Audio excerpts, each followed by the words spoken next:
big. Yo, ahead of my time, y'all niggas should've left with my 9. Bust a shot, hit the cop, and that's a federal crime. But before I go to jail and do the federal time, eat my wife pussy, incredible edible dime. Patron said, fuck it, you can do it again. Let the scat blow, fucking now I'm losing the frame. Sean Price is the best around. Niggas Ray Charles with it, doing the damn mess around. I will back out the iron and press this clown. I will smack fire for lion and wet this clown. No joke, rock him all law. Fucking drive by me and I'ma pop at your car. Listen, push that crack, push that rap, good. When I push that lack, you look at that hood. Wanna know who the fuck I'm signed to? What difference do it make, bitch? Listen to the tape dick. Bitch, I give a fuck what you're thinking. Fuck your thoughts. I'm God, and bitch you now. Yeah, and bitch you now. Listen, I'll be that insane nigga from the psycho ward. Insane nigga from the psycho ward. Be that insane nigga from the psycho ward. Insane nigga, insane nigga. Be that insane nigga from the psycho ward. Insane nigga from the psycho ward. Be that insane nigga from the psycho ward. Insane nigga, insane. I'll be that insane nigga from the psycho ward. Insane nigga from the psycho ward. Be that insane nigga from the psycho ward. Insane nigga, insane nigga. Be that insane nigga from the psycho ward. Insane nigga from the psycho ward. Be that insane nigga from the psycho ward. Insane nigga, insane nigga.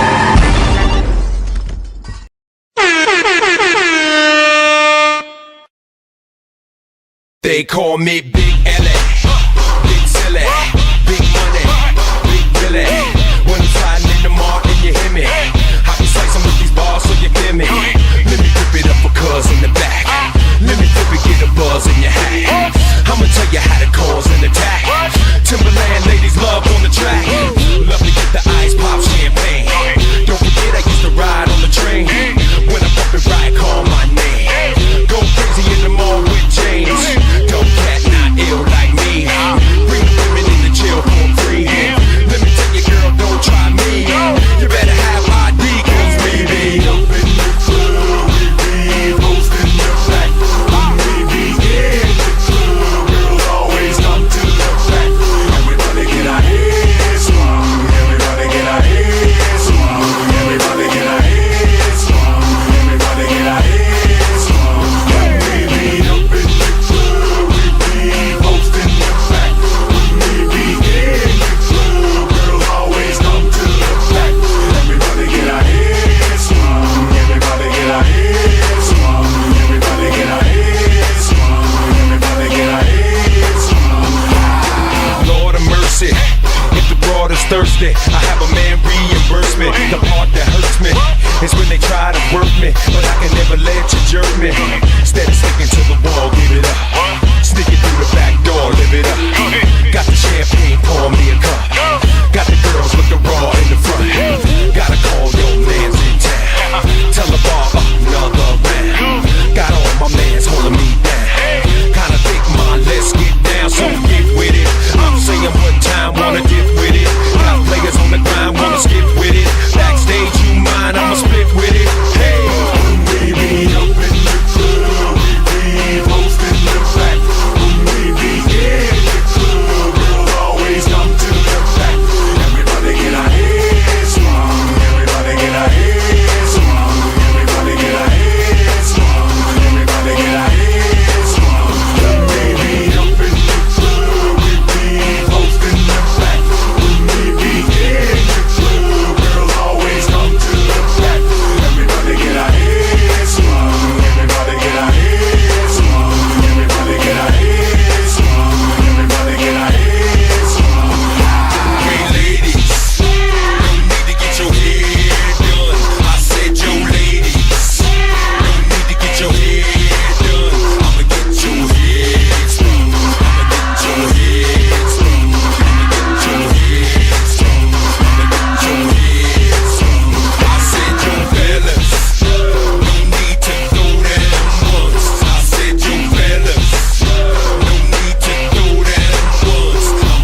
Touch it, bring it, Ayo, pay Swiss. it, watch it, We done created another epidemic for the street, nigga. Just when y'all thought it was safe to poke your head out again. Let's go! I know you thought we was finished. Yeah. Flat mouth, fat mouth, yeah. Yeah. Street Sweet Remix Part 3. Remix Part 3. Remix Part 3. Hey yo, just imagine if they cut the lights off in the club. Get low, Banks. Who you know that got a flow this sick? Pump shotty, nobody can hold his clip. Them hoes iron, they probably own my dick. Chocolat'll look good on my all white. Turn it up. And you know I stay with the skets, so don't even try. Kiss your ass bye-bye, you be alone in the sky. And the first human being that can learn how to fly. And I'll be low with a BM on my way out of ride. I know it feels like I've been gone for a minute, but I'm back, chinchilla ice on with a fitted. Everybody talk money, everybody done really that bull bread small in the arm. Turn it up. And you know I'm doing my thing, it's blue in the ring. If you had it like this, you probably do it the same. But you won't, cause you broke, all you do is complain. After the club, I'ma put a few in the range and let them touch it, bring it, pay it, watch it, turn it, leave it, stop, format it. Touch it, bring it, pay it, watch it, turn it, leave it, stop, format it. Touch it, bring it, pay it, watch it, turn it, leave it, stop, format it. Touch it, bring it, pay it, watch it, turn it, leave it, Get stop, low, bad format it. Poos, had to get on this club bang or smack you in your mouth, make you swallow your pump razor. Pop a couple bottles, laugh about it with bust later. Bear witness, I'm the young savior. Got Staten Island on my pinky, Queens on my thumb, dude. The Bronx on my middle finger, screaming fuck you. Rock ice in Manhattan, so they the ring finger. You know I had to keep Brooklyn on the trigger finger. 5 boroughs of death, you don't understand. I got New York City in the palm of my hand. Now I can make a tight fist and let it crumble ridiculous, or I can smack the world with a New York lyricist. I grip the mag and get the clapping. If it happens, rip his shaggy, split his back and lift his hat. I'm getting at him. Pick up a different magnum, then attack him. When I grab him, triggers blasting with a passion. Get it cracking, the assassin. We let him touch it, bring it, pay it, watch it, turn it, leave it, stop, format it. Touch it, bring it, pay it, watch it, turn it, leave it, stop, format it. Touch it, bring it, pay it, watch it, turn it, leave it, stop, format it. Touch it, bring it, pay it, watch it, turn it, leave it, stop, format it. You see me, you love me, the streets declare me God of the hood. You niggas just watching and wishing you could. Reclaiming the throne the way I got it, lock it, motherfucker, what's good? You trying to stop it, I'm wishing you would. Turn it up, cause then I'm black and hit you with the fact that the God is immortal will spit. The way I be doing historical shit. In case you when your niggas act like you ain't knowing I'm informing your clip. I take your bitch while I'm performing my shit. Get low, boss. As I was saying, niggas know I ain't playing. There's no more delaying. I'm coming and slaying the street with the heat. Now turn up the beat until you go deaf. I eat a nigga food till ain't nothing left. Turn it up. Now the way I kill it is smash like I'm doing it for the TV. Respect it, you better get to saluting me when you see me. Lloyd Banks, Pat, Poos, and Bust a Bust. Yeah, I'm greedy. I paint the illest picture for the hood like I do graffiti. So touch it, bring it, pay it, watch it, turn it, leave it, stop, format it. Touch it, bring it, pay it, watch it, turn it, leave it, stop, format it. Touch it, bring it, pay it, watch it, turn it, leave it, stop, format it. Touch it, bring it, pay it, watch it, turn it, leave it, stop, format it. Anything gets took, it's gonna be a breakdown. Come through like, what I'm gonna take now, whatever the fuck I want. Trust me, dog, it gets ugly when it comes to the turn it up. Niggas like stunt, you in the front, I'ma hit you in your man, and I'ma hit you where you stand. What? Niggas ain't built for nothing, but frontin' come through, baggers hit the security button. Let that do, what that do, how that do. What? Fuck you, faggot, I shot at you. And what, you in your man's butt, you in your man's truck, put your hands up and get it up. You know how this shit go, let that shit go. Ain't nothing changed, been the same from the get go. Get up out that whip, though, ain't gon' tell you again. Fuck it, say hello to my little friend. See, now you know who the guard be. Back running the city and you know who the squad be. Flip mode, bitch. Look, see, ain't nothing changed. No, I'm back with the remix with the queens of the game. When you see me in the spot, you niggas better respect it. Y'all already knowin' my rap. Ain't no reason to check it. And y'all know that you ain't fucking with me just for the record. So instead, I'ma let Mary J. Blige come and set it. Now get low, Mary. Baby, you can guess who it is. Mary J. Blige, I'm about to handle my biz.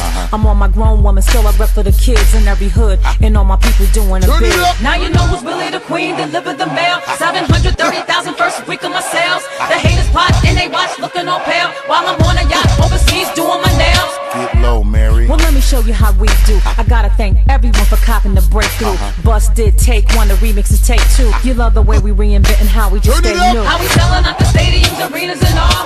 Only Louis and Gucci, we don't shop at the mall. Got you partying and dancing and having a ball. And you're loving the way we reppin' how we do it for y'all. Go ahead and touch it, bring it, pay it, watch it, turn it, leave it, stop, format it. Touch it, bring it, pay it, watch it, turn it, leave it, stop, start, format it, touch it, bring it, pay it, watch it, turn it, leave it, start, format it, touch it, bring it, pay it, watch it, turn it, leave it, start, format it. Get low, digga. See me rolling up in your hood. These jokers screaming, damn, Rod still be looking good. They do their little Mac, be asking me who I tap. Ain't none of your concern, you a G, make it happen. When I give a nigga some play, he losing his brain. Asking me a bunch of questions, acting like he my main. Wanna stress a bitch out, telling me I'm in change. I'm saying, damn, my bad, if you fell for the game. Get low, digga. Now he's sitting there looking stuck. He thinking cause he spent the little dough, I'm gon' fuck. If money ain't a thing, I'm saying let a bitch know. Type to empty your account, how far you willing to go?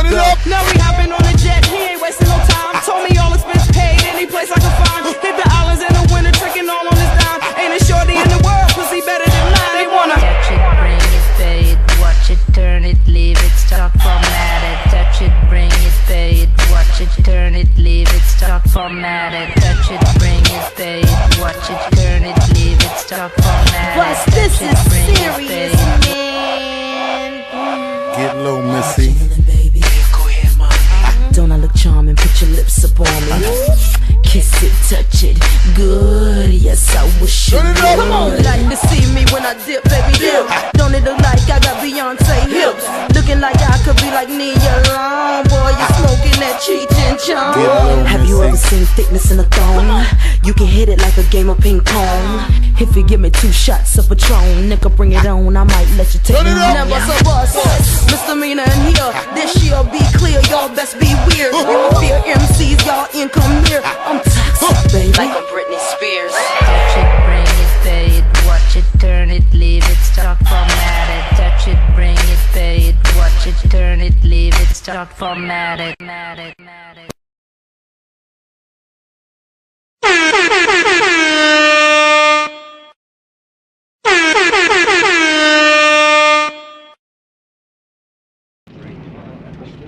We should control the politics and the politician in the community where we live. We should control the businesses and create employment opportunities for ourselves. And the social philosophy of black nationalism only means that we should do something to uplift the standard and the level of our own society and put it on par with others. We want black power. How can you tell black people to be nonviolently and at the same time condone the sending of white killers into the black communities? It's something wrong. We are going to control our communities by any means necessary. It's the Midweek Madness, here the news unfold. Political tactics to sell me BS, but none sold. Psycho hits hard in a system that's dumb old. When he speak, it gets heated, so we gotta come cold. Soldiers going through life with stories untold. Introspective journeys begins after the sun rose. Hood tales of the city echo through one soul. Strapped with knowledge, so watch black power unload. Logic and reason, breaking through a door. Speak truth, the power that we can't ignore anymore. Streaming like rivers with the baddest flow. Screaming black power, ready to change the status quo. Black power in his veins. No gods or masters for breaking heaven's chains. Break city born, but conscious thoughts collide. Speaking black empowerment, the truth he never hides. Straight not crooked, because he never been ons. In the summit keeps it 100 just like 10 dimes. Psycho echoed ancestors who thought this was the end times. Revolution won't be televised but written in rhymes. Logic and reason, breaking through a door. Speak truth, the power that we can't ignore anymore. Streaming like rivers with the baddest flow. Screaming black power, ready to change the status quo. Logic and reason, breaking through a door. Speak truth, the power that we can't ignore anymore. Streaming like rivers with the baddest flow. Screaming black power, ready to change the status quo.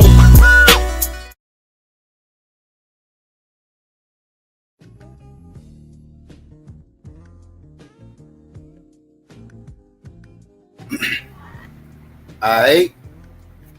Peace and black power, family.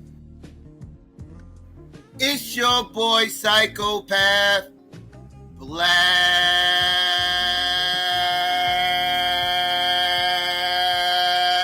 Action. Now I mean, with another midweek madness. Was really hood out there, family. Let me get some ones out there. Let's make sure everybody can hear me clear before I get into all this. Let's see, let me get some shout outs while I'm waiting. Let me see, shout out to Chris was good. Shout out to Yessie was going on. Let's see, G24Ds was hood. See, Thurman was going on. L Little Indian Feather Pigeon Feather Bay, what's going on with you? See, Jihad was good. Sweet D was good, sis. Let's see, Old Student, what up? Ryan was good, sis. Let's see, TAC was going on. GA was good with you. 764, you already know. Roll Up was the hold up. P-Funk, what up? Let's see, Hot Leg Hurts was good. J Cal was good with you. Let's see, who else came up here? Let's see. Wait, I lost track. Okay, here we go. All right, see, Regular Joe, what up? Dee what's good, sis? Who else? Aries, what's going on with you? Let's see, New Kim was good. Let's see, Achilles, what's going on? Northern Bell, what's good with you, sis? Unsunken One, what up? Let's see, who else up in here? Who else? Shatira, what's going on? I missed you earlier, my fault. Let's see, who else? Leela was good. Let's see, Mel, what's going on? Anybody else? Who else up in here? I know I'm missing some people. Let's see, Cal, what's going on? Who else? I know I'm missing some people. I know. Let's see, Amin was good. Miz was going on. Who else came up in here? Link was good with you. Did I get everybody? Hell no. Sunset was going on. Marcel was good. Let's see. Sirius B was good with you. GQ, what up? Shout out to everybody else out there might be listening or come through. If I missed you, my bad. What's hood, family? What's going on? Man, family. I already had something planned to do today, right? You know, because I actually mentioned last week, actually even this weekend I mentioned it actually. I mentioned that this week I knew Kamala was going to go on a little tour, right? Little press tour, so to speak, right? You know, she was going to make her rounds. The Breakfast Club had mentioned that she was going to be appearing on the Breakfast Club this week. I didn't know which day, but they said it was going to happen this week on iHeartRadio. So I mentioned that was going to happen. I said I was going to review that, even though I knew that was going to be kind of a softball interview, right? Like I was like, they're not going to press her the way they pressed Jill Stein, right? Like when Jill Stein came on, they had all types of smoke for Jill, right? So I'm like, well, when Kamala comes on, this is going to be softballs thrown all over the place, right? It's going to be everywhere. Like, it's going to be a softball interview. Oh boy, there's something popped off today that I was not informed of. I heard that this could happen. I didn't think it would, but it happened. And Kamala ended up stepping her ass in the Lion's Den. Now, we're going to discuss whether or not this is a good idea or a bad idea later. But she decided to step up in the Lion's Den and decided to take an interview on Fox News.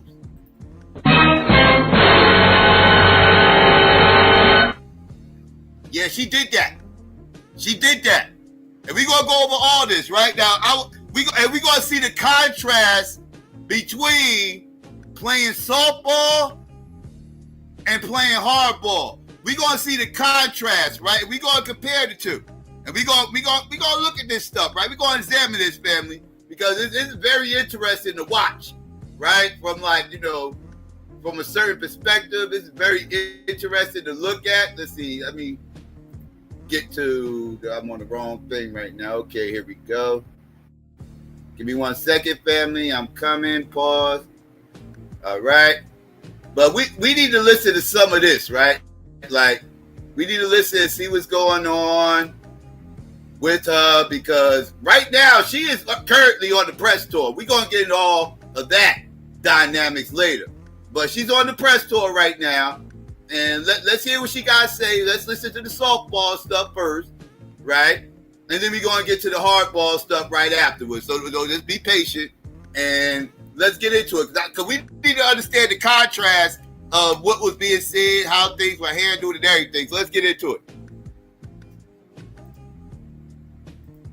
20 days and 60 minutes, so we just need to get to it. I'm with you, although it's 21 days. How are you? Because you did just walk in. You was kind of late, so. Well, I try to be on time. Apparently, I'm 40 seconds late. You're right. Well, you are black. So. Okay. Now, now, one thing they've been saying, a lot of your press hits get criticized. Folks say you come off as very. Okay, he already fucking up. He just said, well, you are black,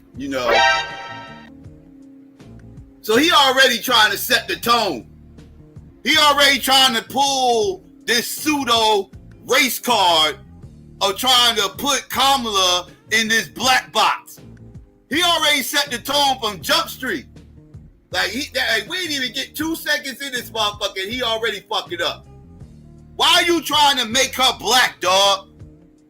And why are you trying to hypnotize people with some fake-ass black card that you keep trying to give her right before the interview to try to set the tone? This is fuck shit. Anyways, let's continue. President Kamala Harris, how are you? Very well, Charlamagne. How you doing? Listen, we got 20 days and 60 minutes, so we just need to get to it. I'm with you, although it's 21 days. How are you? Because you did just walk in. You was kind of late, so. Well, I try to be on time. Apparently, I'm 40 seconds late. You're right. Well, you are black, so. Now, one thing they've been saying, a lot of your press hits get criticized. Folks say you come off as very scripted. They say you like to stick to your talking points, and some media says you have. That would be called discipline.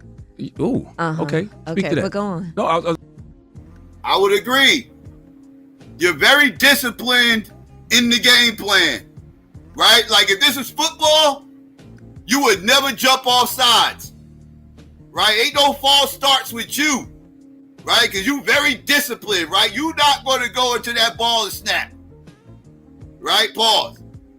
But you are very disciplined. I agree. You stick to the script.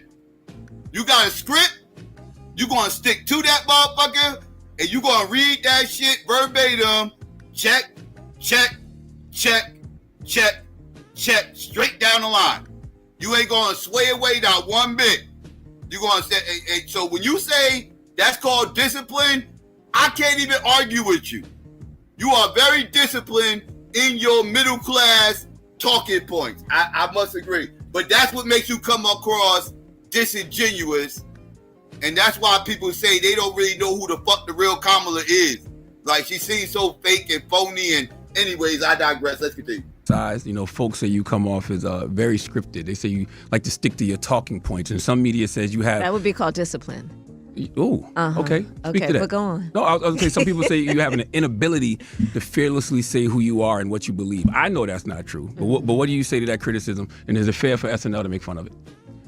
Hasn't Maya Rudolph been wonderful? Yes. I think I have nothing but admiration for the comedy, and I think it's important to be able to laugh at yourself and each other. But what do you say to people who say in the spirit of? Yeah, that shit has been hilarious. I can't play it here, but if y'all ever get a chance, go check out Saturday Night Live opening over the last few weeks, where they've been going over the whole presidential elections and everything and spoofing that shit. They have been, that chick that plays Kamala, old girl who sings Loving You's daughter, Millie Riperton, she got her spot on. Like, she nails her. But anyways, I digress. Let's continue. Yes. I think I have nothing but admiration for the comedy, and I think it's important to be able to laugh at yourself and each other. But what do you say to people who say in the spirit of obviously comedy and not belittling people as my opponent would do? But what do you say to people who say you stay on the talking points? I would say you're welcome. Mm-hmm. I mean, listen, here's the thing. You're welcome? What kind of answer is that?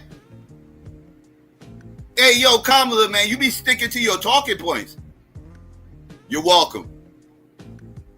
That's your response? Oh, fuck. What it would do. But what do you say to people who say you stay on the talking points? I would say you're welcome. Mm-hmm. I mean, listen, here's the thing. I love having conversations, which is why I'm so happy to be with you this afternoon. And the reality is that there are certain things that must be repeated to ensure that I have everyone know what I stand for and the issues that I think are at stake in this election. Mm-hmm. And so it requires repetition. You know, some people say that until someone has heard the same thing at least 3 times, it just doesn't stay with you. So repetition is important. And for that reason, yes, at my rallies, I say the same thing when I go to Detroit as I do in Philly, as I do wherever I am, to make sure that people hear and receive what I think are some of the most critical issues that are at stake in this election. There has to be a high level of anxiety, too, when you have these conversations, though, because you are running for president. I mean, you know what? There is certainly a lot of, I feel the weight of the moment and my role.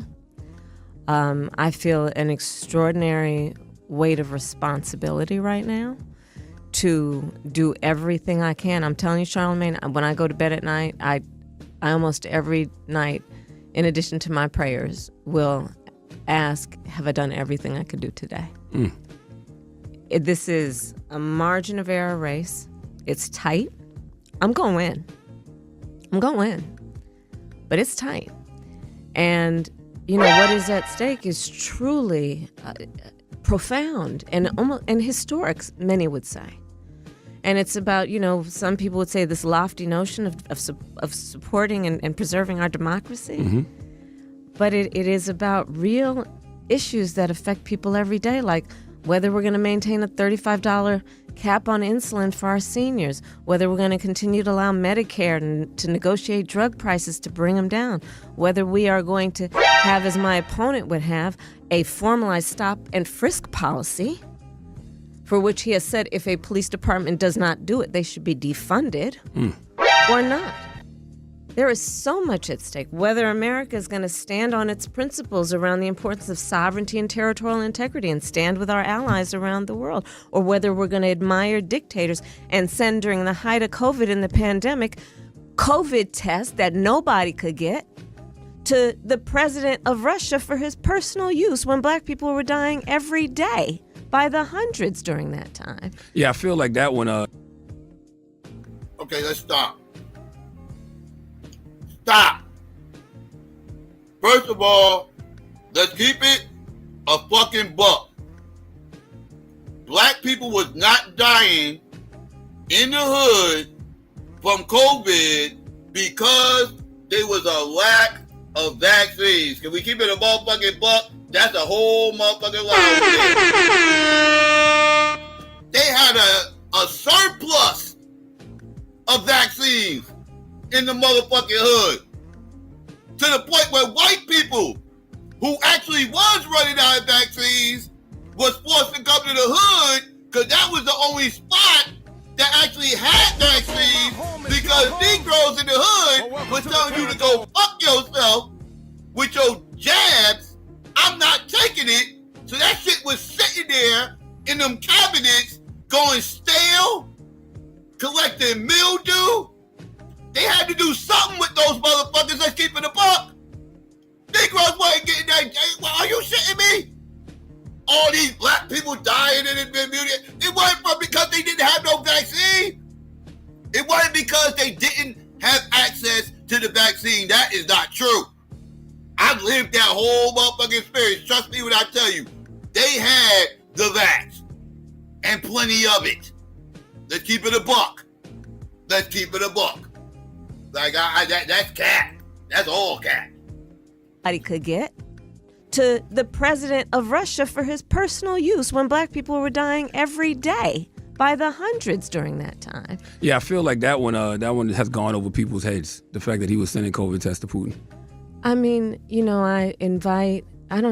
your listeners, the people we know, the number of people who lost their grandparents and parents.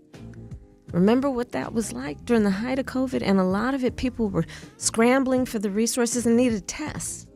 And Donald Trump, during that time, secretly sent COVID tests to the president of Russia, who, by the way, do not forget, in the 2016 election, because I was a member of the Senate Intelligence Committee when we investigated it, targeted black voters in 2016 with mis and disinformation to discourage black people from voting in that election.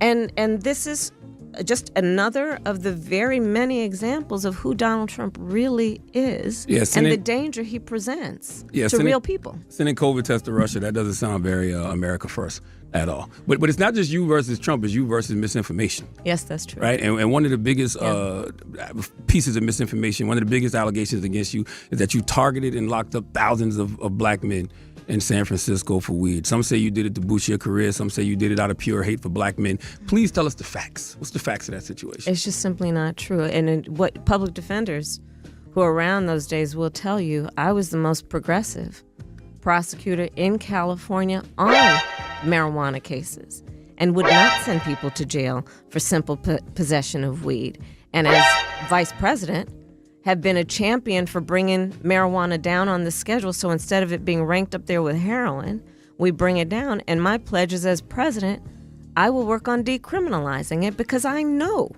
exactly how those laws have been used to disproportionately impact certain populations and specifically black men. Mm-hmm. Before we get into the talkback feature and take some questions from the audience, I do want to talk to you about the legalization of weed, because you're saying you want to legalize it now. What steps did the Biden administration take to get closer to that reality?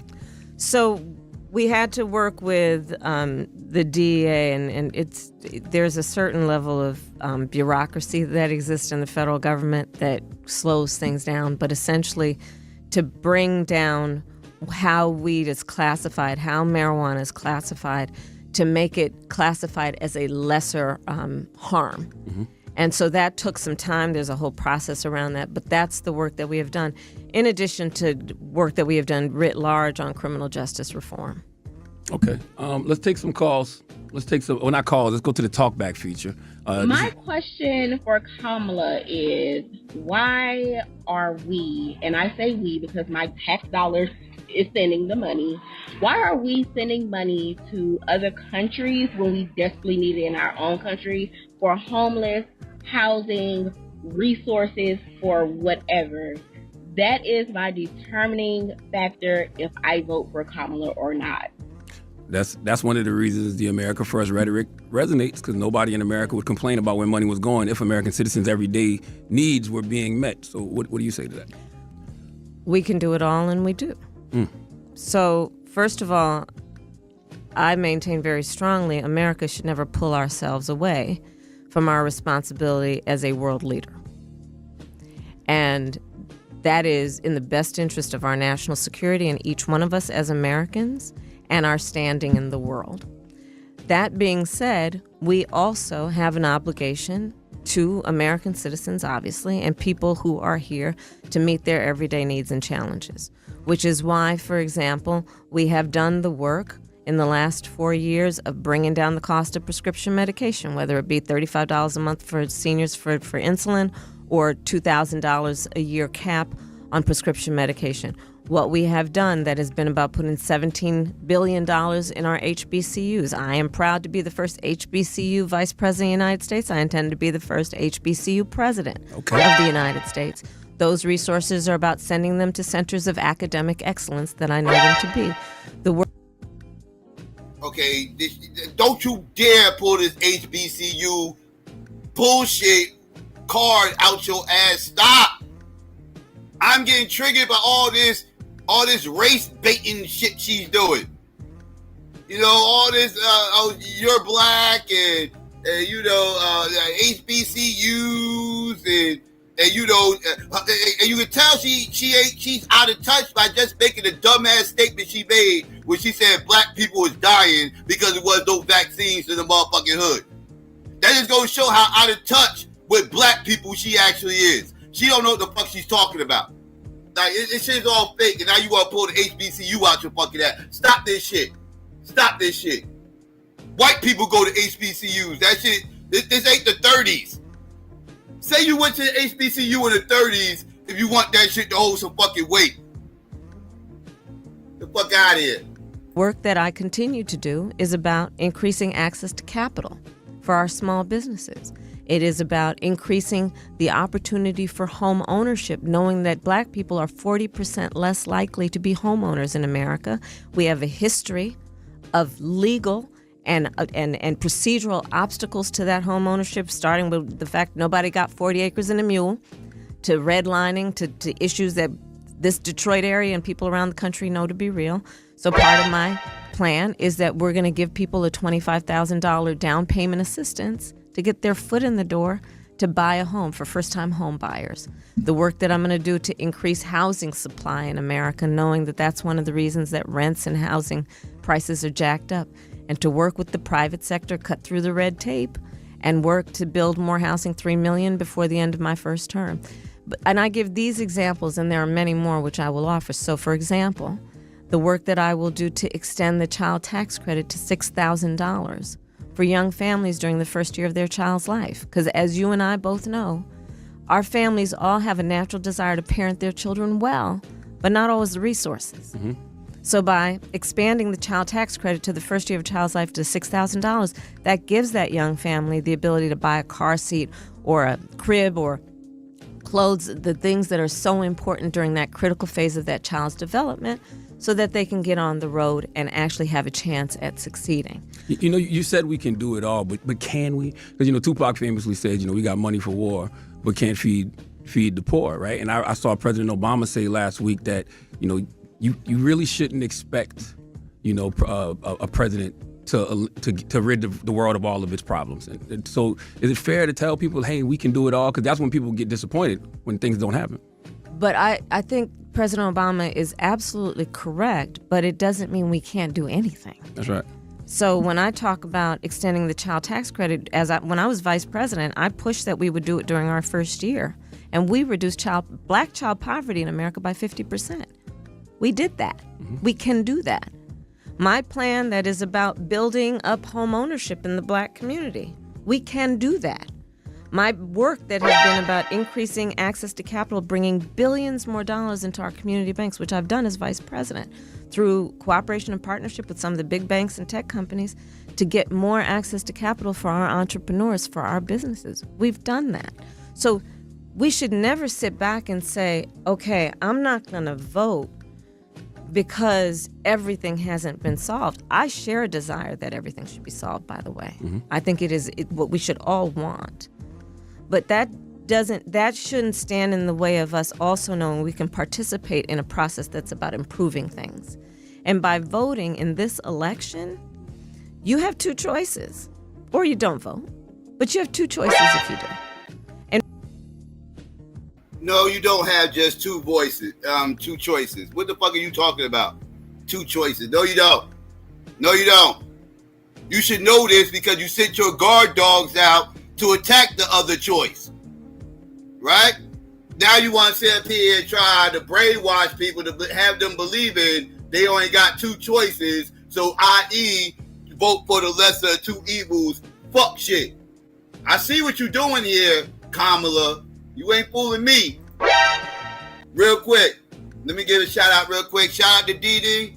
I appreciate the Cash App. Thanks a lot for that. Shout out to D.A.B.A.T.E. real quick. Where I'm at. Okay, there we go. Donations.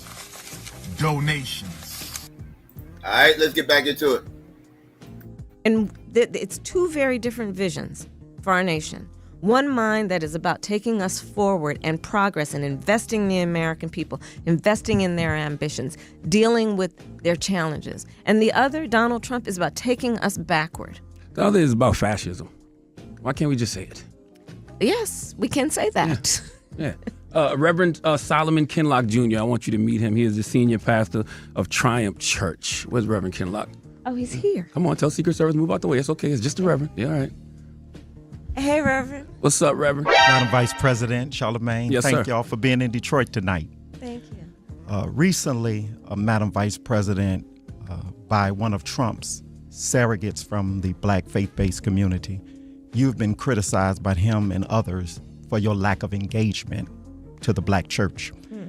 Knowing that the black church is an unrivaled place in the heart of black people, what could you speak to as it relates to a future Harris administration, how you would partner with the black church to address some of the urgent needs of the black community? Dr. King talked about the fierce urgency of right now, and as a church. Yeah. I mean, this is a voting block, but I y'all already know. Y'all know my philosophy on all this. You know, y'all know where I'm at with it. Fuck you, plus your weak religion. That's just me. The happy heathen. You know, but you know this right here. This does nothing for a motherfucking happy heathen like myself. Fuck you, plus your weak religion. You know, because I don't personally trust the black church. That's just me. But let's continue.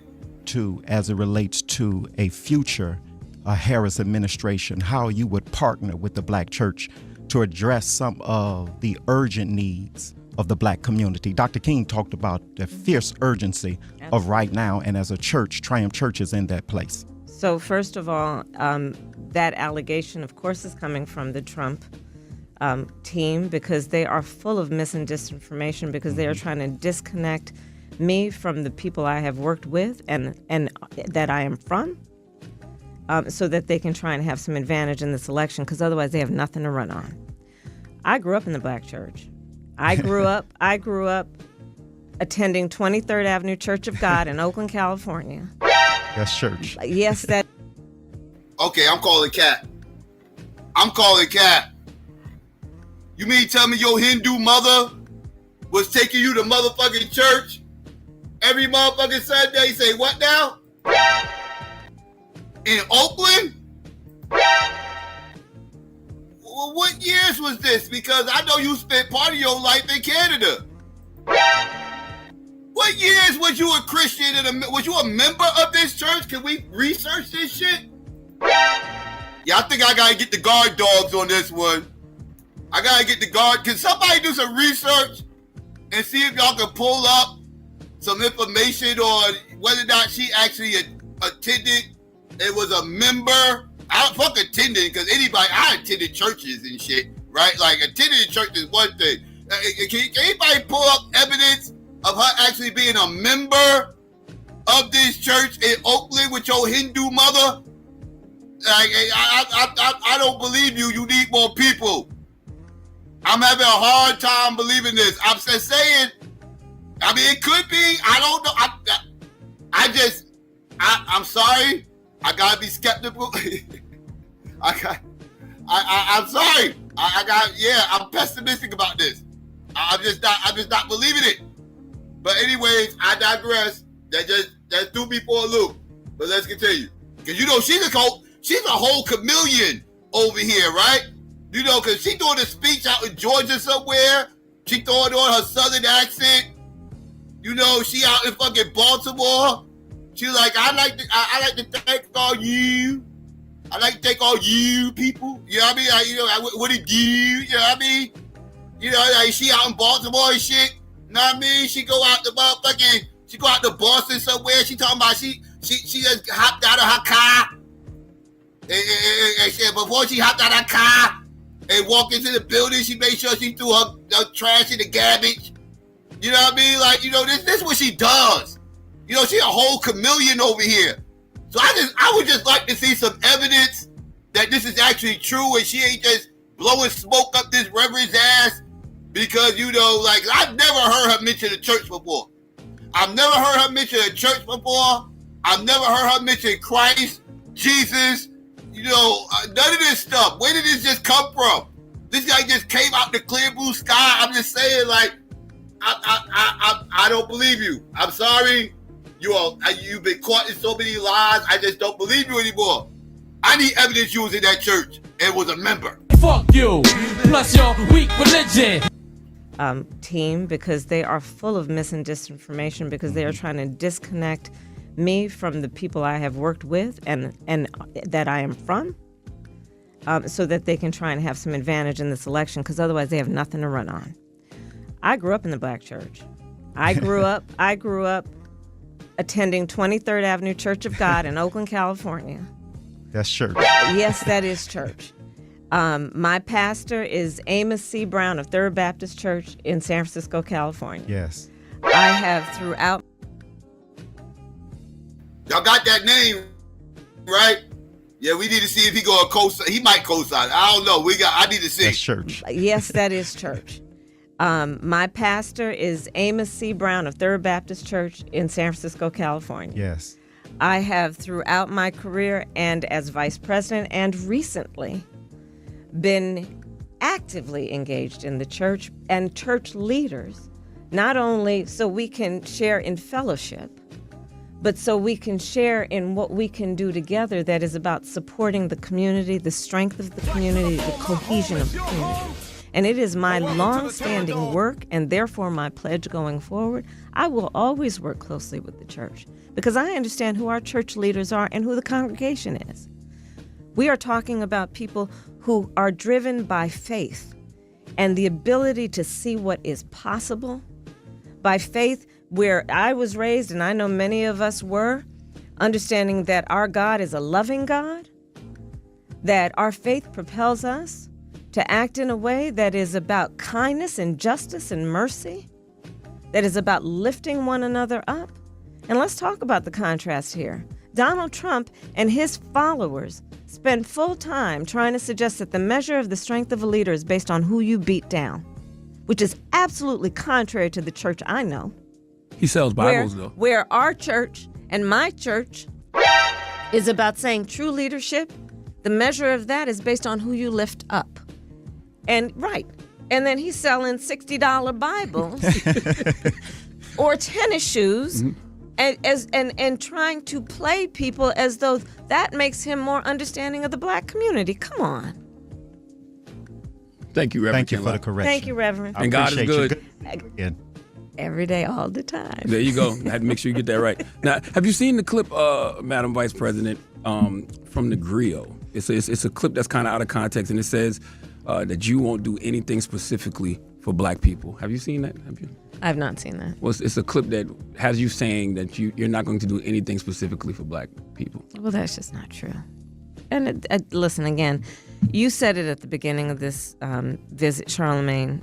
One of the biggest challenges that I face is mis and disinformation. Mm-hmm.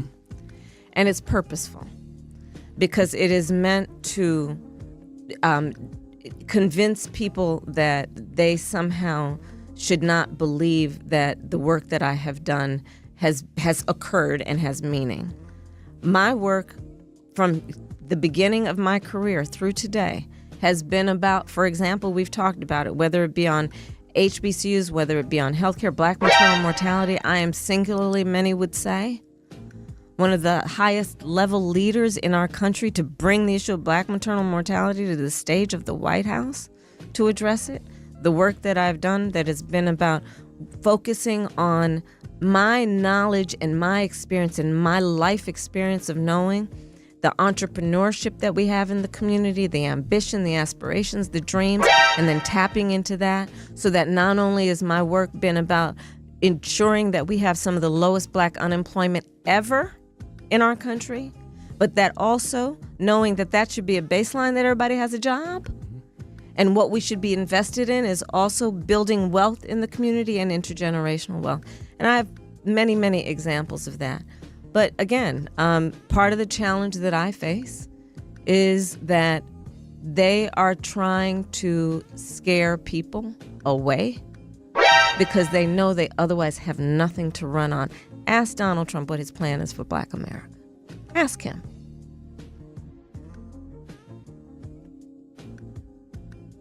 No, Kamala.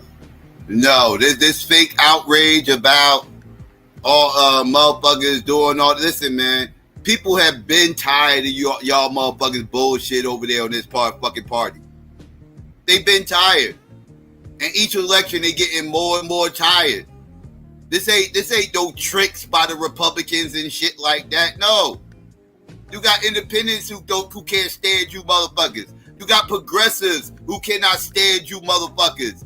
Like, you motherfuckers are living in your own delusional ass box.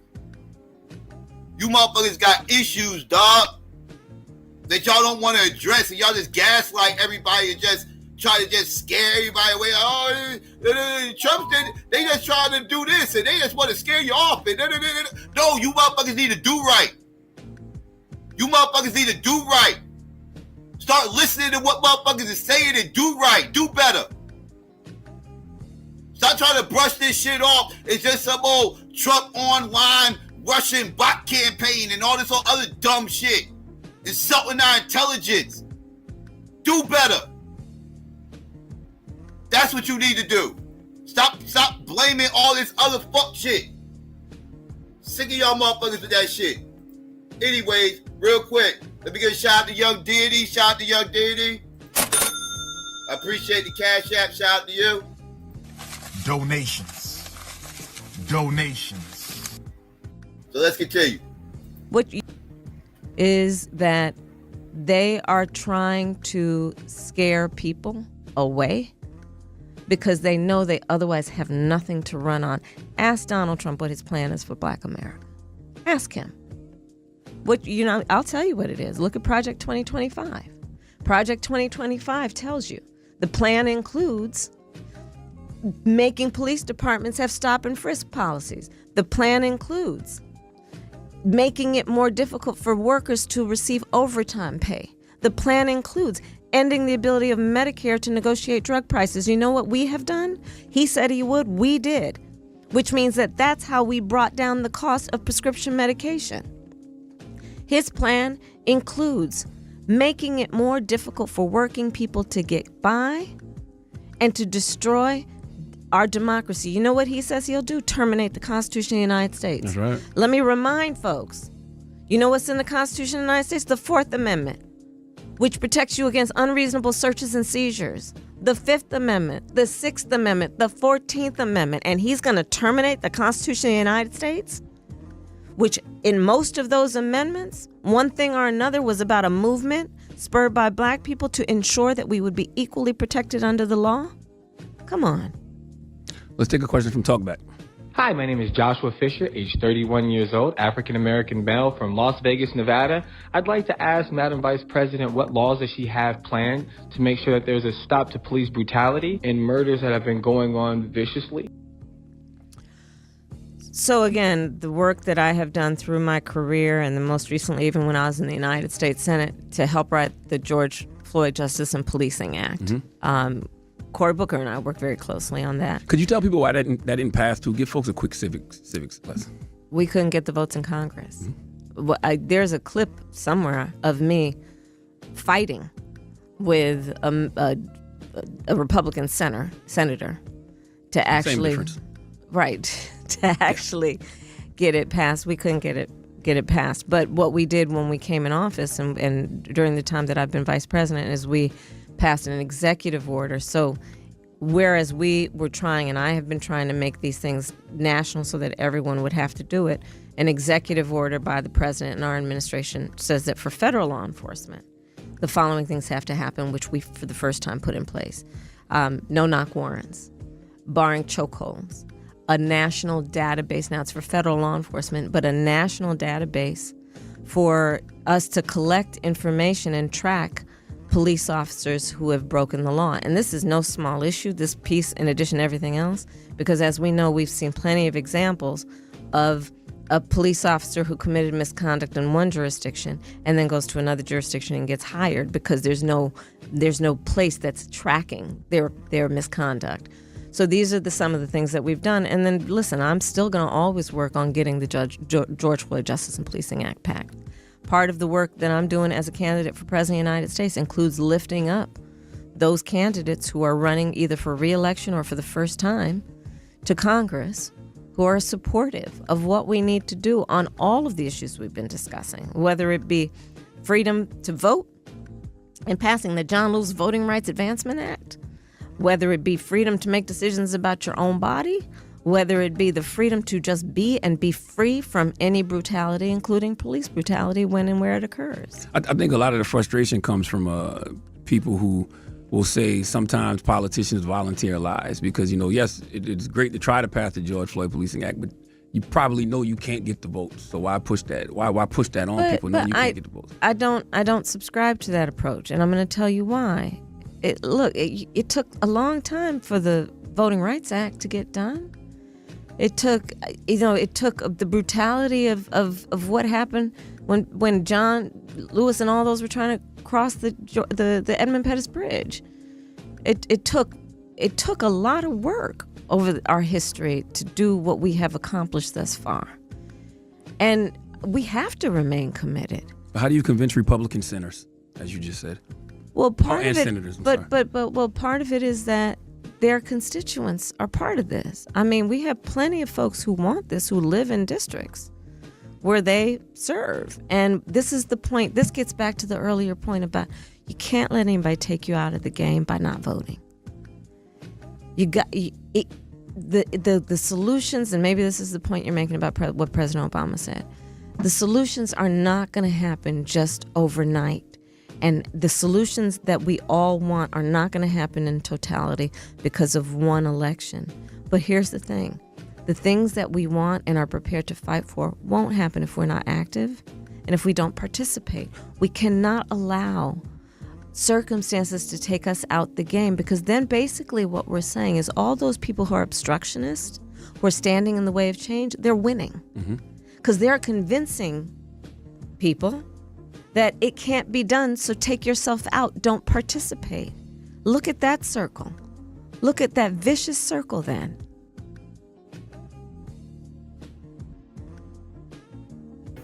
Now, I agree, no participation is not a good thing. I agree with that. But coming from her is cap, because no participation to her means vote for me, right? Because like, if somebody says, yeah, I'm participating, but I'm not voting for you, then, all of a sudden, you're not black, you're misogynist, you're a sexist, you know what I mean? You know what I mean? You're xenophobic, you start getting all these wild ass motherfucking labels and shit, right? So it's like, they talk out of both sides of their mouth, the Democrats. Because the Democrats are the main ones that talk this, you got to go out and, don't pull the don't vote thing and go, you need to vote no matter what. Go out here and vote, voting is important, ancestors dying to vote and all the other little silly ass tropes that people like to throw around. Like, they say all this stuff, but ultimately what they say it is, get your ass out and vote Democrat, motherfucker, because if you say you voted Republican or independent, third party, whatever, them motherfuckers is coming after you, dog. They are coming after you. So they really don't want you to vote unless you're voting for them, right? So that's ultimately what she's saying, right? We need y'all to not, to be a part of the process. We need y'all to be a part of the process. We need you to do this, and sitting down, don't do nothing, and all this other shit. But make sure when you get up, you walk your ass over here to this side and hit that motherfucking lever straight down the motherfucking party line. If not, take your ass back over there and sit your ass down. Right? You might as well go ahead and sit down anyway, because that's a vote for Trump anyway. Right? That's what they'll tell you, right? That dumbass other fucking trope that they program these niggeros to say. It's disgusting. It's disgusting. It's disingenuous coming from you. Yes, I agree with her ultimate point. I just don't like the messenger, right? I ain't even got a problem with the message, because, yeah, you do it.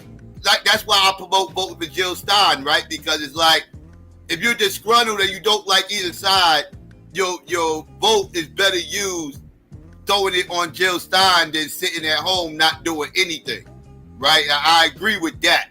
But that's not what she's saying. She's saying you need to go vote for her. That's the bullshit. But anyways, I digress. Who are standing in the way of change, they're winning. Because they're convincing people that it can't be done, so take yourself out, don't participate. Look at that circle. Look at that vicious circle then. So let's not fall for it. Zeke, this is my man Zeke. He's the president and CEO of New Era Detroit. He wants to talk to you about your blackmail agenda for the black community. Or just your agenda for the black community, period. Zeke, what's up, brother? Shout out to New Era Detroit, by the way. Shout out to them. They do be putting boots to the ground.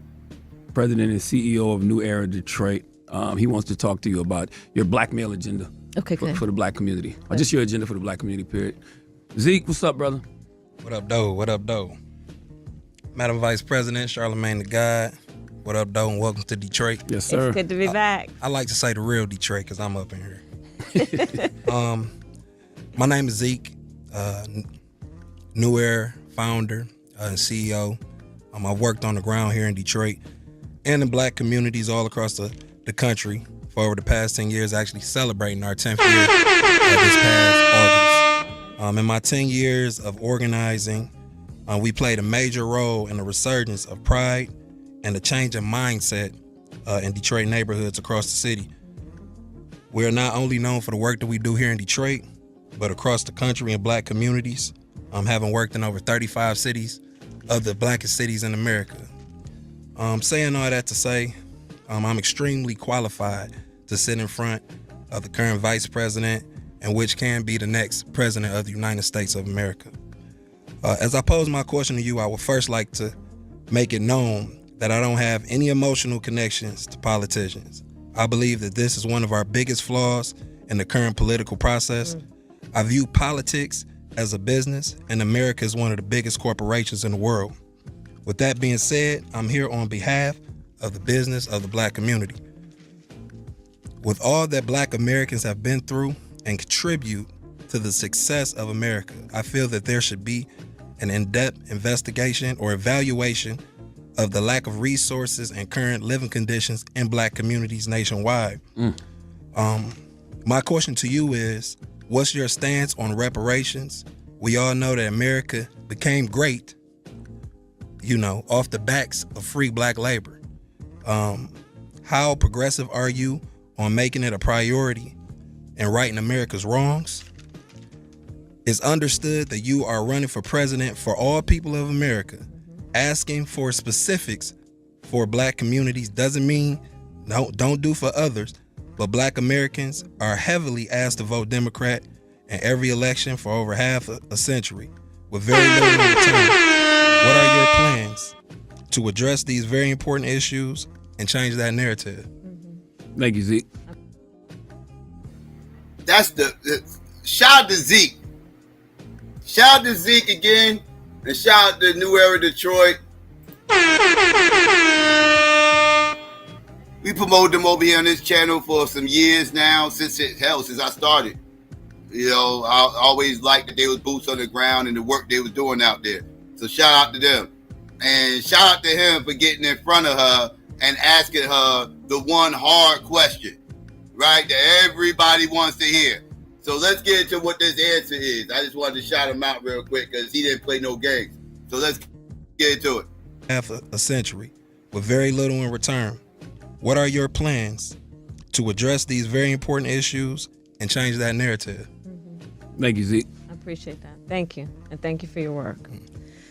So to your point, yes, I am running to be a president for all Americans.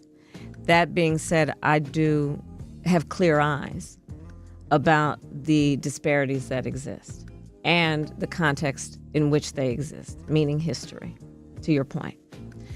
So my agenda, well, first of all, on the point of reparations, it has to be studied. There's no question about that. And I've been very clear about that position. In terms of my immediate plan, I will tell you a few of the following. One, I'm getting really sick and tired of the whole study motherfucking thing getting thrown around every time reparations is being addressed. All I keep hearing about is studies and what studies need to be done. And that we have been listening about studies here online when speaking to politicians about reparations. We have been hearing about studies for 8 years. For 8 years. 2016, motherfuckers like, yeah, maybe we can study it and everything else. And 2020, yeah, we putting studies in place. 2024, more studies. And how fucking long does it take for you motherfuckers to study this shit before y'all finally pass the test? How many times you remedial, left back as students need to study before y'all finally pass this goddamn reparations test? What are we talking about? Studies.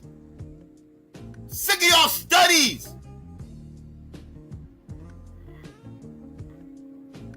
Fuck. So my agenda, well, first of all, on the point of reparations, it has to be studied. There's no question about that. And I've been very clear about that position. In terms of my immediate plan, I will tell you a few of the following. One, as it relates to the economy, which is a lot of what you have addressed. Look, I grew up in the middle class. My mother, worked hard, raised me and my sister, and by the time I was in high school, she was able to afford our first home.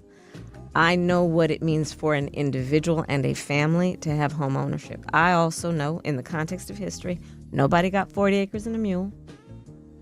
We have a history of a number of things, including redlining. Detroit knows it well. Okay, we just heard this. Didn't I just hear this song? Didn't this DJ just play this song like 10 minutes ago? Why is this DJ playing the same song within a 10-minute time frame? Like, who hired this motherfucker? He keep playing the same song. You just talked about redlining and what are we talking about? See, this is how getting back on script. Like, listen, when you around black people and everything else, make sure you mention the 40 acres and the mule and redlining. 40 acres and a mule, redlining, you got them. You got them. Just fall back. Anytime you get confused and a tough question comes around, just fall back to the 40 acres and a mule and redlining. Like, this is so scripted. She just said this. Less than 10 minutes ago, like, she just said this. You ain't got nothing. That's all you can talk about is redlining and 40 acres and a mule? You can't get deeper than that? You can't, you can't peel back the onion a little bit more on that?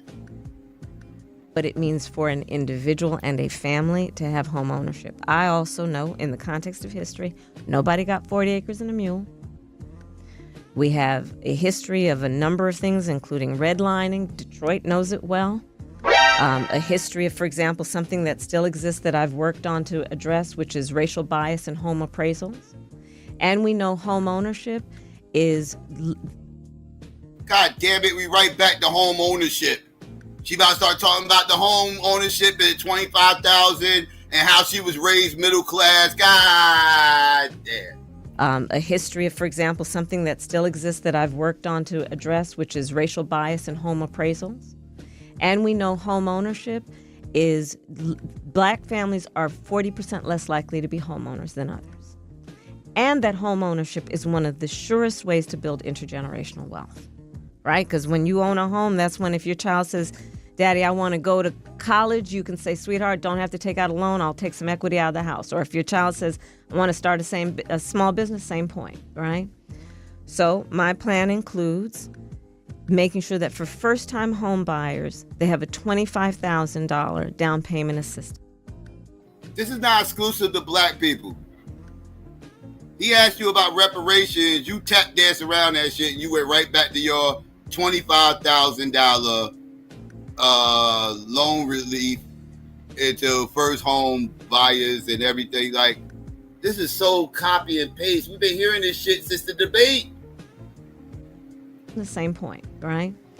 So my plan includes making sure that for first-time home buyers, they have a $25,000 down payment assistance to just get their foot in the door, because we know folks will work hard, they'll save, and pay that monthly mortgage.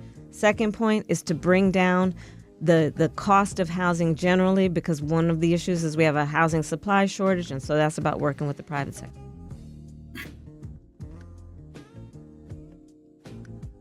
Giving out $25K to first home buyers is not going to bring down the price of homes. it's actually going to have the adverse effect and bring the price of homes up. This is basic economics. That's just what the fuck's going to happen. If motherfucking real estate motherfuckers find out these motherfuckers got an extra $25K to play around with, what they're going to do is respond to this new flux of income coming in and jack up the motherfucking price of homes by roughly $10,000 to $20,000. At least, bare minimum. What are we talking about? This shit ain't gonna do nothing but drive the price of homes up. It's gonna do the opposite. Like, who lied to you and told you that you was gonna give out this relief and somehow or another that was gonna bring the price of homes down? Like, who lied to you? Somebody lied to you. That's not gonna happen. I promise you that's not gonna happen. That monthly mortgage. Second point is to bring down the cost of housing generally, because one of the issues is we have a housing supply shortage, and so that's about working with the private sector.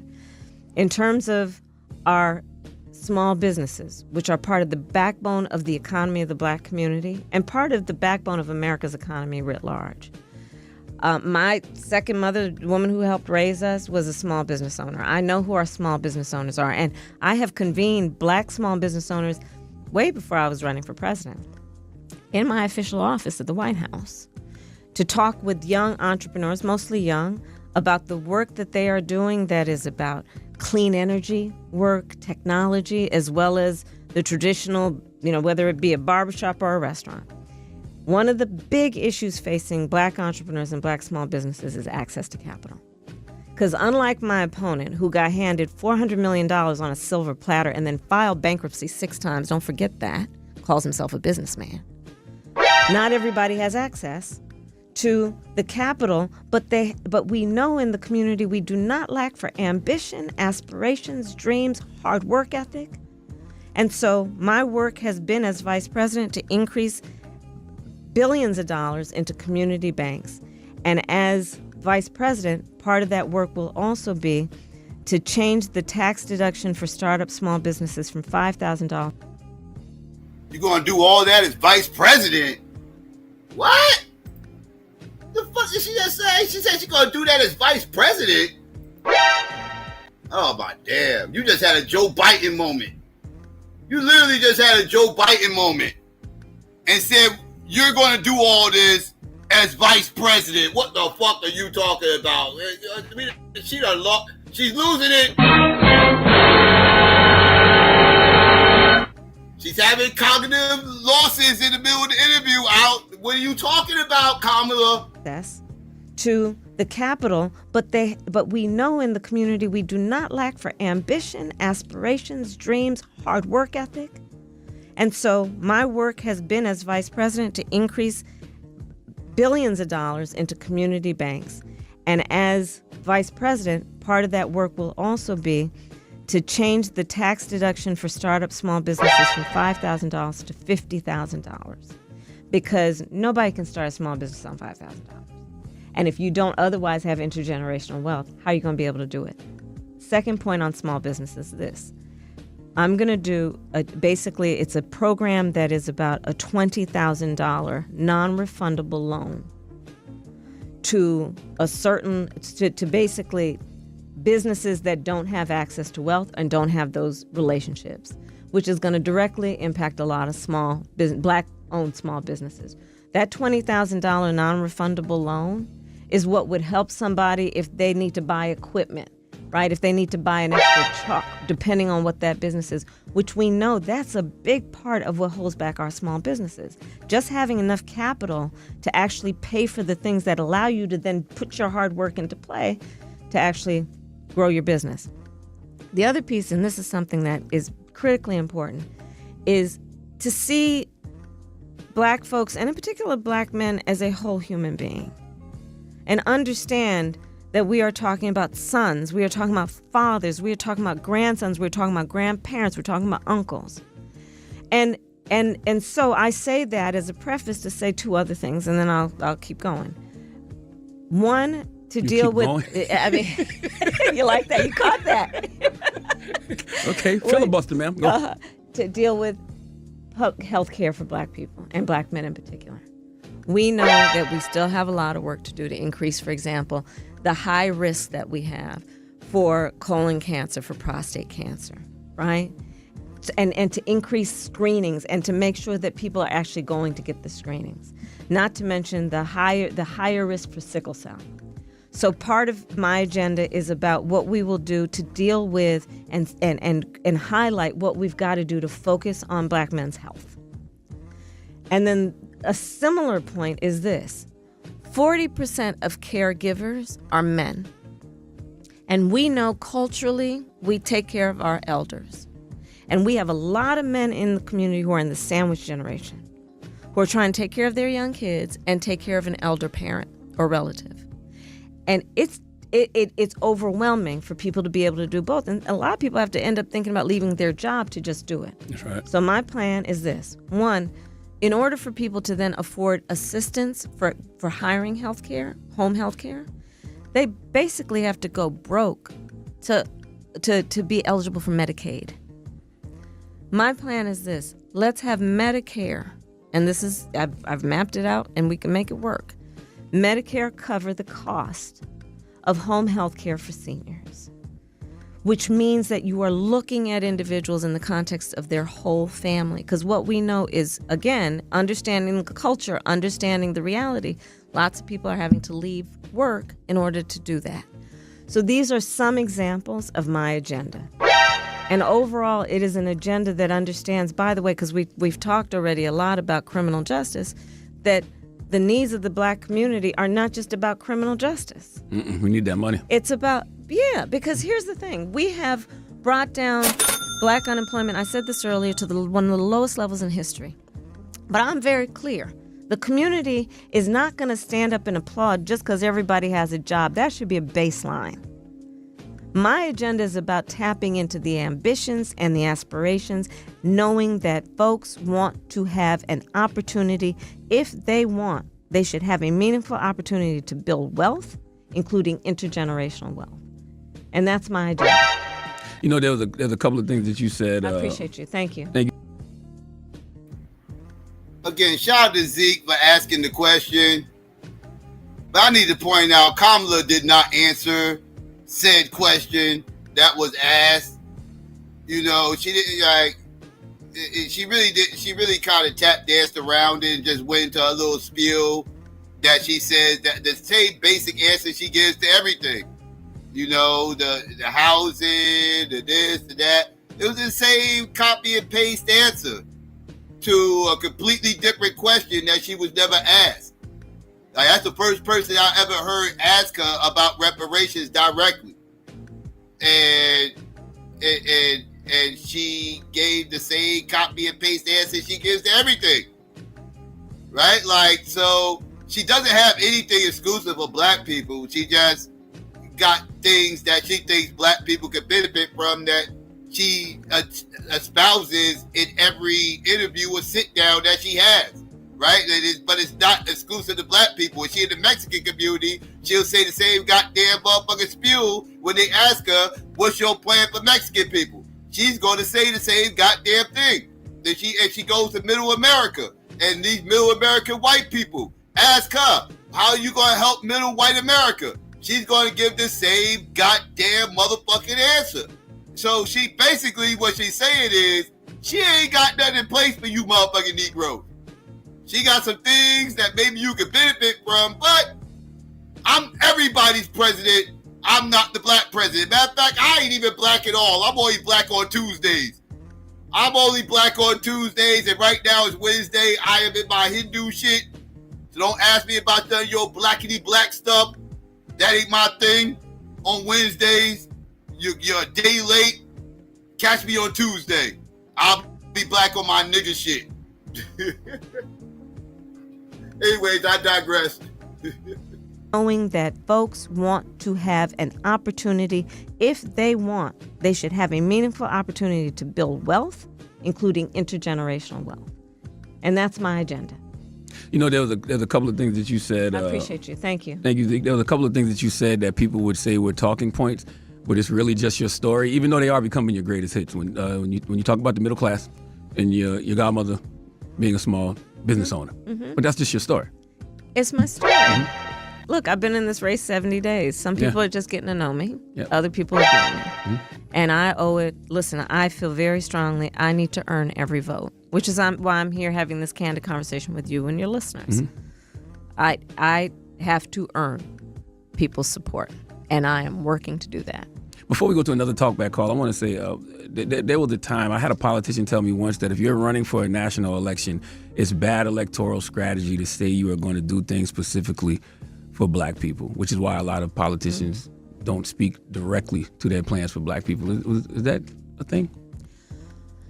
I don't know that that's true. I think that what is true is that I am running to be a president for everybody, but I am clear-eyed about the history and the disparities that exist for specific communities, and I'm not going to shy away from that.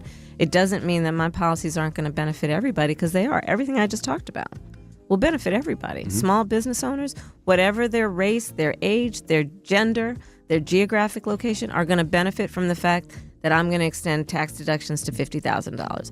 Every first-time homeowner, wherever they are, whatever their race, will benefit if they are a first-time home buyer with a $25,000 down payment assistance. Everyone is going to benefit from my plan. Basically, what I just said, she giving. People are asking her directly, "What are you doing for black people?" And now she just came clean and pretty much said, "I ain't got nothing exclusive for you niggas." For the most part, everything I said to you applies to everybody. I ain't got nothing exclusive for you motherfuckers. Why y'all keep asking me about exclusivity in my mother? I ain't got nothing. Don't ask me about your reparations. I ain't got nothing to do with all that. I'm not even FBA. I ain't got nothing to do with all that.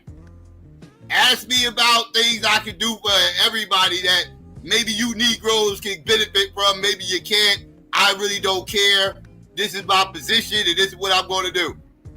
That's pretty much what she literally just said what I just said. Confirming she didn't answer the dude's question. She didn't answer Zeke's question when he asked her directly about what she had for Black America. I ain't got nothing. I ain't got nothing. That's what she said. All that word salad equaled up to, I ain't got nothing for you niggas.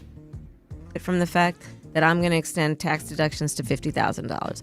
Every first-time homeowner, wherever they are, whatever their race, will benefit if they are a first-time home buyer with a $25,000 down payment assistance. Everyone is going to benefit from my plan to extend the child tax credit to $6,000 for the first year of their child's life. That's going to benefit everybody. But I do realize, again, that on the issue of home ownership, for example, black people are 40% less likely to own a home.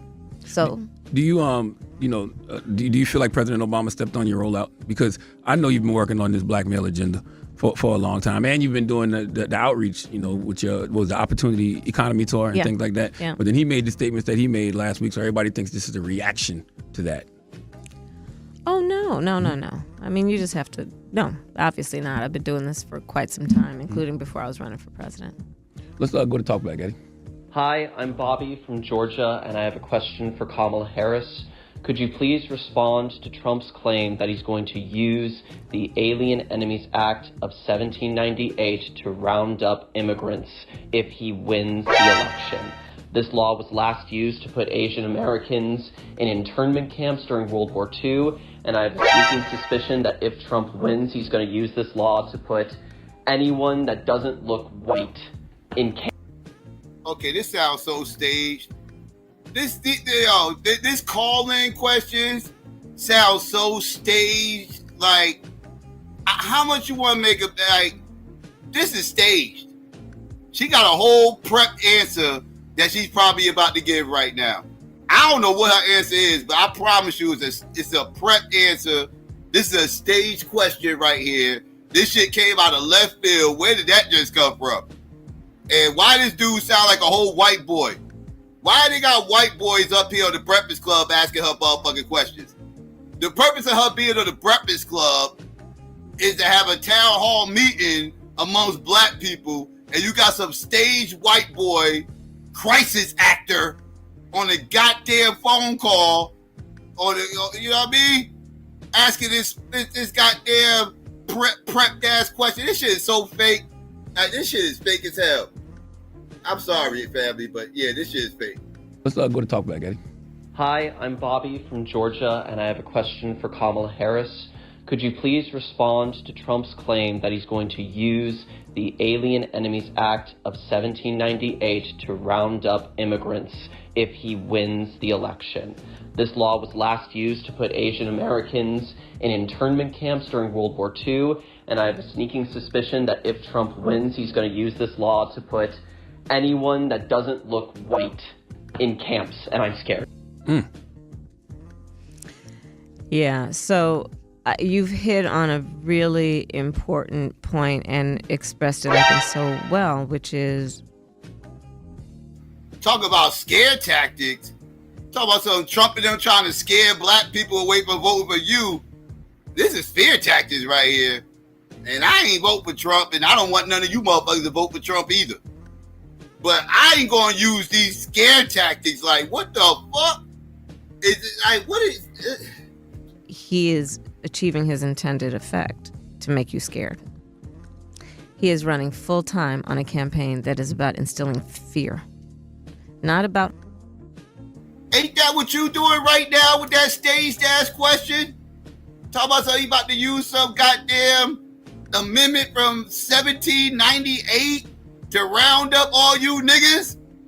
That don't sound like fear to you? That ain't fear tactics to you? I don't know. Then you turn around and say he's using fear tactics. Well, if anything, both of you motherfuckers are using them. If anything, I don't know. Like, what are we talking about right now? He is achieving his intended effect to make you scared. He is running full time on a campaign that is about instilling fear, not about hope, not about optimism, not about the future, but about fear. And so this is yet another example. Look what he did in saying that those legal immigrants in Springfield, Ohio, were eating their pets. And by the way, the hypocrisy of it abounds, because on the issue of immigration, let's be clear, some of the most conservative members of the United States Congress, working with others, came up with a border security bill, which was the strongest, toughest border security bill in a long, long time. It would have put 1,500 more border agents at the border. It would have reduced the flow of fentanyl into our country, which is killing people all over our country of every race and background. It would have allowed us to do more work on prosecuting transnational criminal organizations, which I have done in my career. Trump got word that that bill was afoot, knew it would fix a problem, and told his buddies in Congress to kill the bill. And you know why? Because he would prefer to run on a problem instead of fixing a problem. And he's running his campaign in a way that he does these rallies where people, by the way, walk out, and does these rallies to try and instill fear around an issue where he actually could be part of a solution, but he chose not to because he prefers to run on a problem instead of fix a problem. And we got to call it out and see it for what it is. But doesn't the Biden administration have to... Yeah, that's fair, and that's all true. That's all true. But I can argue, Kamala, everything you said is actual facts right there. But I can argue that you motherfuckers didn't want to fix a problem until Trump decided to run on that problem. Because immigration was through the fucking roof until election year started rolling around. When election year started rolling around, that's when the numbers all of a sudden drastically declined. I can show the graph if you think I'm bullshitting. That shit was through the roof in 2022, 2023. Soon as it came around in 2024, that shit shot down. That shit plummeted. Close to the same amount it was when Biden first took office. But there's a big ass motherfucking hill in that graph when you look and see what the numbers are from 2020 to 2024. It started off at a certain number, shot way the fuck up, And then right around election year, it shot back down to the numbers that it first started from when Biden took office. So could people can actually say, y'all didn't decide to try to fix a problem until somebody said that they was going to run on said problem. So, like, you can make that argument, but I digress. Let's continue. Take some blame for the border, though. A lot of the blame. Because, I mean, the first 3 years, y'all did get a lot of things wrong with the border. No, Charlemagne, within hours of being inaugurated, the first bill we passed before we did the Inflation Reduction Act, before we did the Bipartisan Infrastructure Act, before we did the Safer Communities Act to deal with gun violence, first thing we dropped was a bill to fix the broken immigration system, which, by the way, Trump did not fix when he was president. And you can look at every step along the way. We then tightened up the asylum application process. We then worked with what we needed to do to secure ports of entry. We did a number of things, including what we did to try and get that border security bill passed. And then also an executive order that has actually reduced significantly the number of illegal crossings and tightened up what needs to happen in between ports of entry. But no, we've been working on it ever since. But so what went wrong? But here's what has to happen. Congress has to act to fix the immigration system, and it has been broken for a long time. Congress has to act, but it does not help when finally a bipartisan group got together to fix it, and Donald Trump told them, "Hold on, don't do that, because it won't help me politically." Why do you allow them to call you the border czar when that's not even that wasn't your role? I'm not giving him permission for that. Oh, you're right. But I mean, you don't push back on it because that wasn't your role. What? Fact checkers have made that clear. Look, if I responded to every name he called me, I wouldn't be focused on the things that actually help the American people, and that's my focus. That is true. Before we go to talk back, I want us to take something else. I don't feel like the Biden administration has treated Trump like a real threat to democracy, and that's why America doesn't realize how much of a threat he is. It's one thing to say it, but you have to act on it. Don't you believe Merrick Garland should have moved faster to put Donald Trump in prison for leading an attempted coup in this country? The Department of Justice has independence in terms of how they make those decisions, as they should. And let's also be very clear. What do you think? Well, no.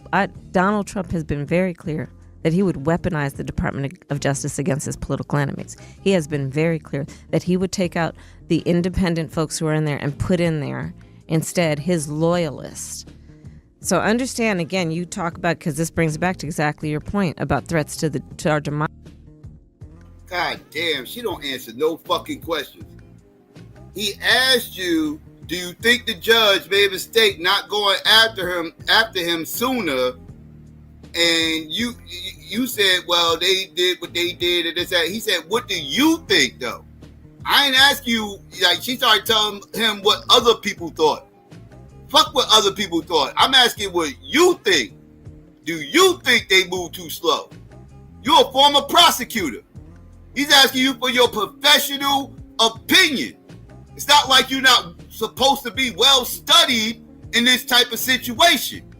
He asked you directly, do you think they fucked up? Well, I don't, this, that. What do you think? Don't tell me what the fuck they thought. What do you think? Well, I think that Donald Trump and his loyalists, blah, blah, blah. Wait, what?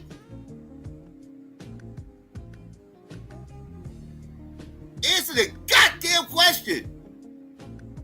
Do you think they fucked up, yes or no? I say yes. Apparently you scared to make that goddamn decision. Like, stand on your shit. The Department of Justice has independent. Act on it, don't you think? And that's why America doesn't realize how much of a threat he is. It's one thing to say it, but you have to act on it. Don't you believe Merrick Garland should have moved faster to put Donald Trump in prison for leading an attempted coup in this country? The Department of Justice has independence in terms of how they make those decisions, as they should. And let's also be very clear. What do you think? Well, no.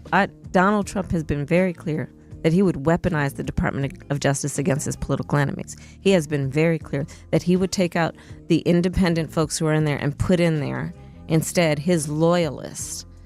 So understand, again, you talk about, because this brings back to exactly your point about threats to our democracy. Donald Trump would go into the Department of Justice and manipulate it in such a way that it would be used as a weapon against his political enemies. Yeah, he's going to lock y'all up if he gets back in office. Well, by the way, you should look at his words. I don't think that you as a journalist should feel so sure that 100%. I'm out of here. Journalists, judges, others. And you know who does that? Dictators do that. Exactly. This is fear-mongering at its finest. This country will go into civil war if Donald Trump went into office and just having the Breakfast Club, lock the Breakfast Club up, go down to MSNBC and lock them all up. Matter of fact, go find out everybody's address on YouTube that was popping off all these leftists up on here and lock their ass up and just start running around and locking everybody up. You will have a civil war in this fucking country. Because at that point, you got a dictator. What are we talking about right now? If that happened, it's up. It's up. If shit like that starts popping off. If he just started locking people up because he feels like it. Oh, I just feel like it. These motherfuckers, they insulted me. I'm pissed off. Go lock them up. And he just starts rounding motherfuckers up. And then you will have a civil war on your motherfucking hands. That's what you motherfuckers like. Y'all, this is fear-mongering at its finest. Motherfuckers don't want no civil war, dog. And that's what the fuck happened. That's what the fuck would happen. Motherfuckers don't want no civil war, dog. Y'all doing too much. Y'all doing too much. Seriously. By the way, you should look at his words. I don't think that you as a journalist should feel so sure that 100%. I'm out of here. Journalists, judges, others. And you know who does that? Dictators do that. Other countries do that, which is say that you're going to send, as he has, the military to go and suppress peaceful protesters. That happens in other countries. That's not supposed to happen in America. So do understand when this man says what he says, how that would play out. Already seen how that shit would play out. Remember when he got into office in 2016, he ran on the whole idea, if I get in office, I'm going to lock Hillary Clinton and half of the Democratic Party up once I expose all these emails. Remember that shit? Remember he ran on that shit? Remember after he won, everybody like, lock her up, lock her up, lock her up, lock her up. Remember that shit? What happened? What happened? Did Hillary get locked up? I don't think Hillary got locked up. Did Hillary get locked up in 2016? Maybe it happened in 2017. Was it 2017? Maybe it was 2020. Maybe it was 2019. When did Donald Trump actually lock Hillary Clinton up again? This is all cap. Donald Trump just be talking. Motherfuckers don't want no civil war on their hands. They ain't really built like that. He just talking crazy to his retarded fan base. Get them all geeked the fuck up for nothing. He just talking. He says all types of dumbass shit. Oh, if he gets in office, he's going to try to do it. No, the fuck he ain't. That motherfucker full of shit. You just using this as an opportunity to try to scare motherfuckers into voting for you. It's disgusting, to be honest with you. You act like we ain't been to this movie before. Like we ain't seen this movie before. We seen it with Hillary. We know what's going to happen. He going to go into, if he does get elected, His ass to get in office and say, I'm about to lock all these motherfuckers up who was fucking with me. And then 4 years later, ain't shit gonna fucking happen. Ain't shit fucking happen. Ain't nobody get locked up, nothing. That's what the fuck that ended up happening if he wins. It's ridiculous. The military to go and suppress peaceful protesters. That happens in other countries. That's not supposed to happen in America. So do understand when this man says what he says, how that would play out in real time. So why is it okay for him to say he'll lock up his political opponents, but it's not okay for y'all to say he should be in prison when he's actually committed crimes? Oh, I've been very clear. I think that the court should handle that, and I'm gonna handle November. The court should handle that. Okay, let's go to talk back, Eddie. What we got? President Harris. Our men and women in the military are sent to foreign countries to fight for their freedom. Win or lose, Donald Trump has promised to seek revenge. My question is, will our military be there to fight for our freedom after the election should Trump start another insurrection? Well, you raise a profound point that is very much a part of this election cycle in terms of what the American people have a choice right now. So, January 6th, Donald Trump incited a violent mob to try and undo the will of the people and undo the results of a free and fair election. That violent mob attacked the United States Capitol. Over 140 law enforcement officers were injured. Some of them were killed. And he has said since then that there will be a bloodbath after this election. Okay, this is not true. And they taking something Donald Trump said out of context. He did say something about a bloodbath, but he was not talking about anything violent.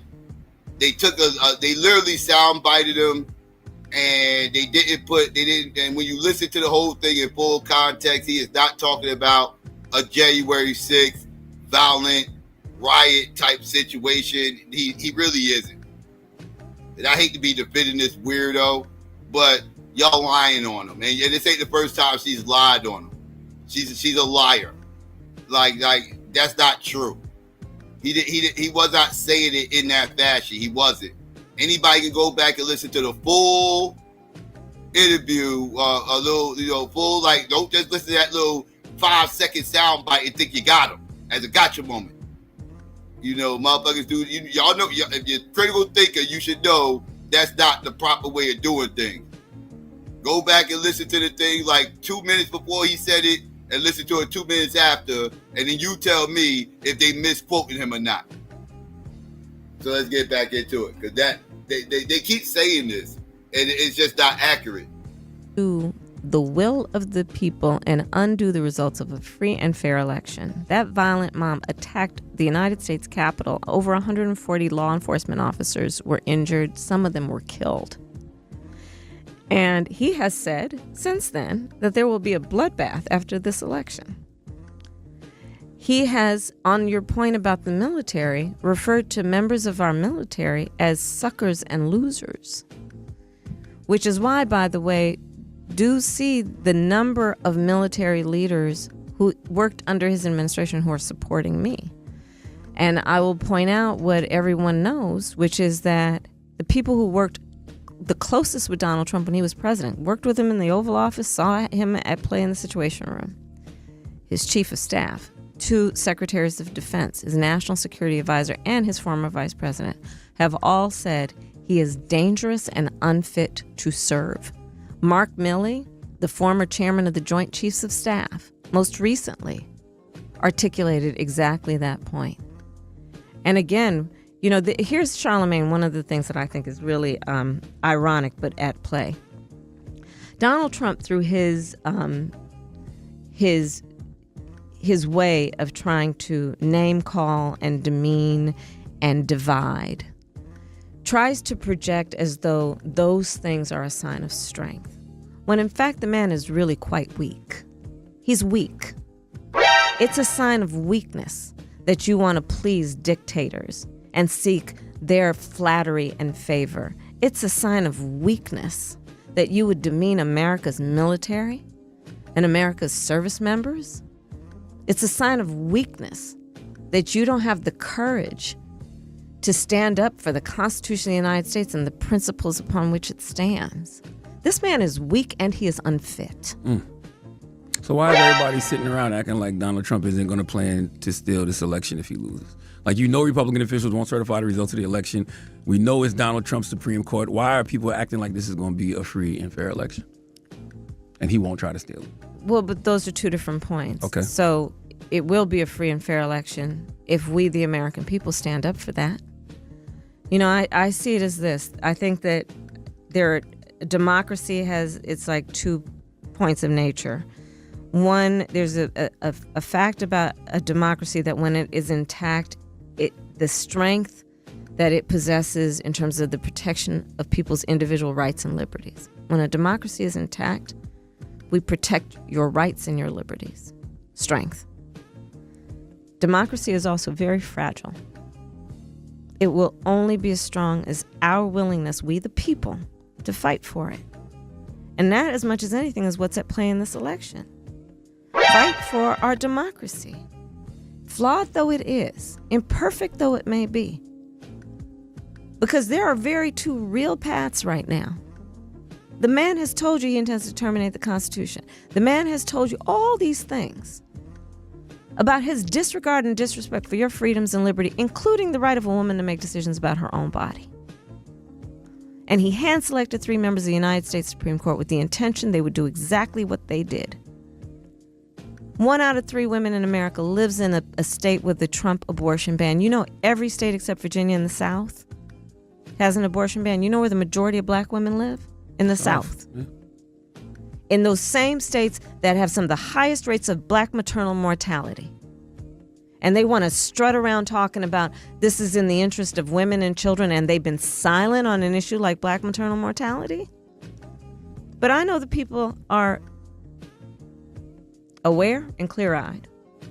And I do believe that on Election Day, and early voting in Michigan starts in 4 days, people are going to go to the polls and they're going to vote to stand up for these principles and to stand up for their rights to freedom and liberty and to live and just be free to be. I believe that. I want to bring in my guy, Icewear Vezo. He's very politically engaged. I want to ask you a question while he's coming in. It's a quick question. There's a rumor that Janet Jackson is mad at you because you prosecuted her brother, the late great Michael Jackson. That's on the internet. Clear that up for people. It's just not true. I know. Yeah, on either count. Yes. Now this is one time she is not lying. I debunked that too. Like, people are saying that she was the one that prosecuted Michael Jackson. That's not true.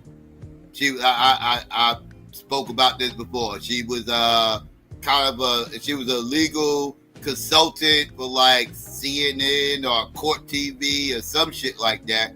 She was like a legal consultant or some shit, right? Like they came to her to ask her opinion about the case and how it's going and how she think it's going to play out. You know, kind of a sideline.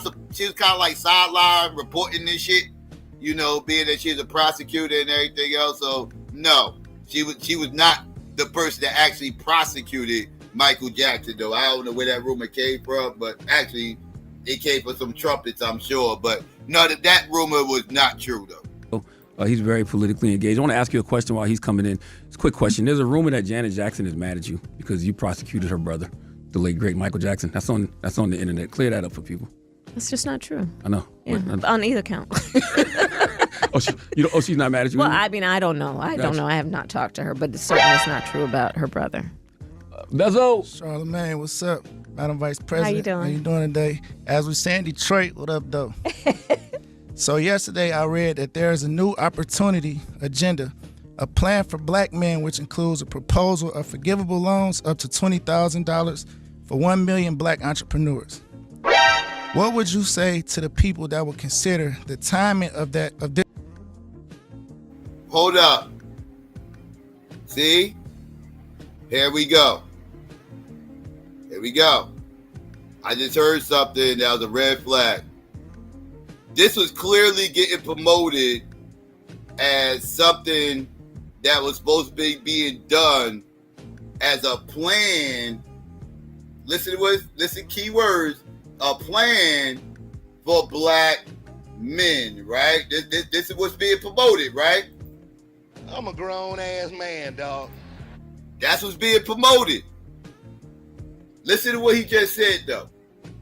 That there is a new opportunity agenda, a plan for black men, which includes a proposal of forgivable loans up to $20,000 for 1 million black entrepreneurs. A plan for what was it? 1 million black entrepreneurs, right? That's what he just said, right? Now, this is not exclusive to black men.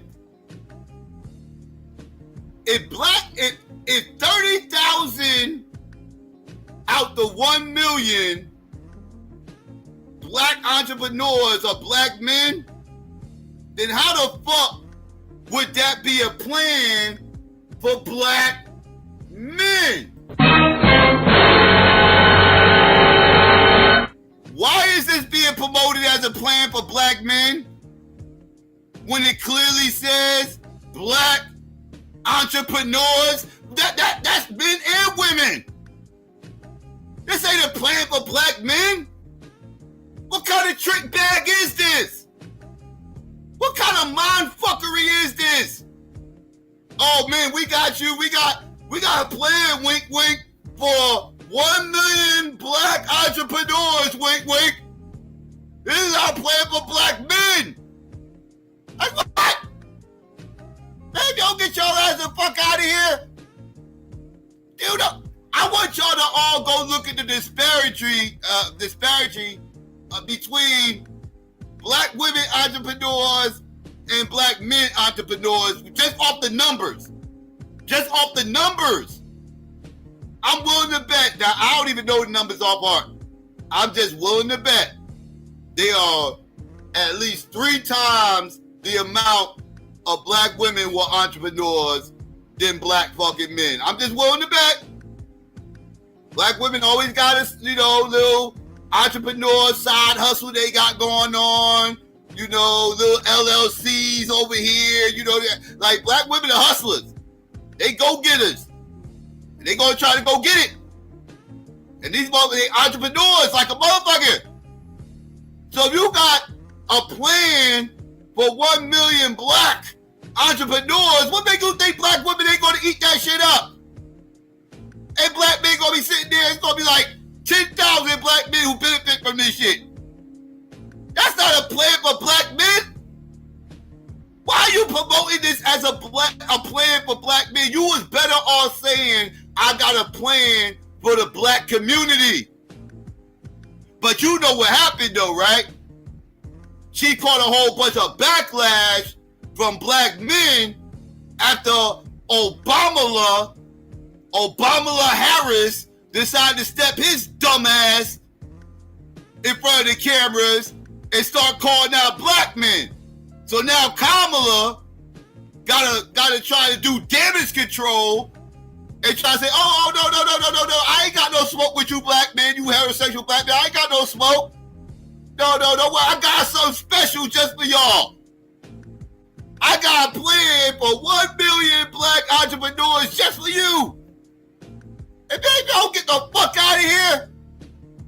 Who are we kidding? Who are we kidding around here? Stop playing with me. This is a trick bag. It's a trick bag. About her brother. Bezzo. Charlamagne, what's up? Madam Vice President. How you doing today? As we say in Detroit, what up, though?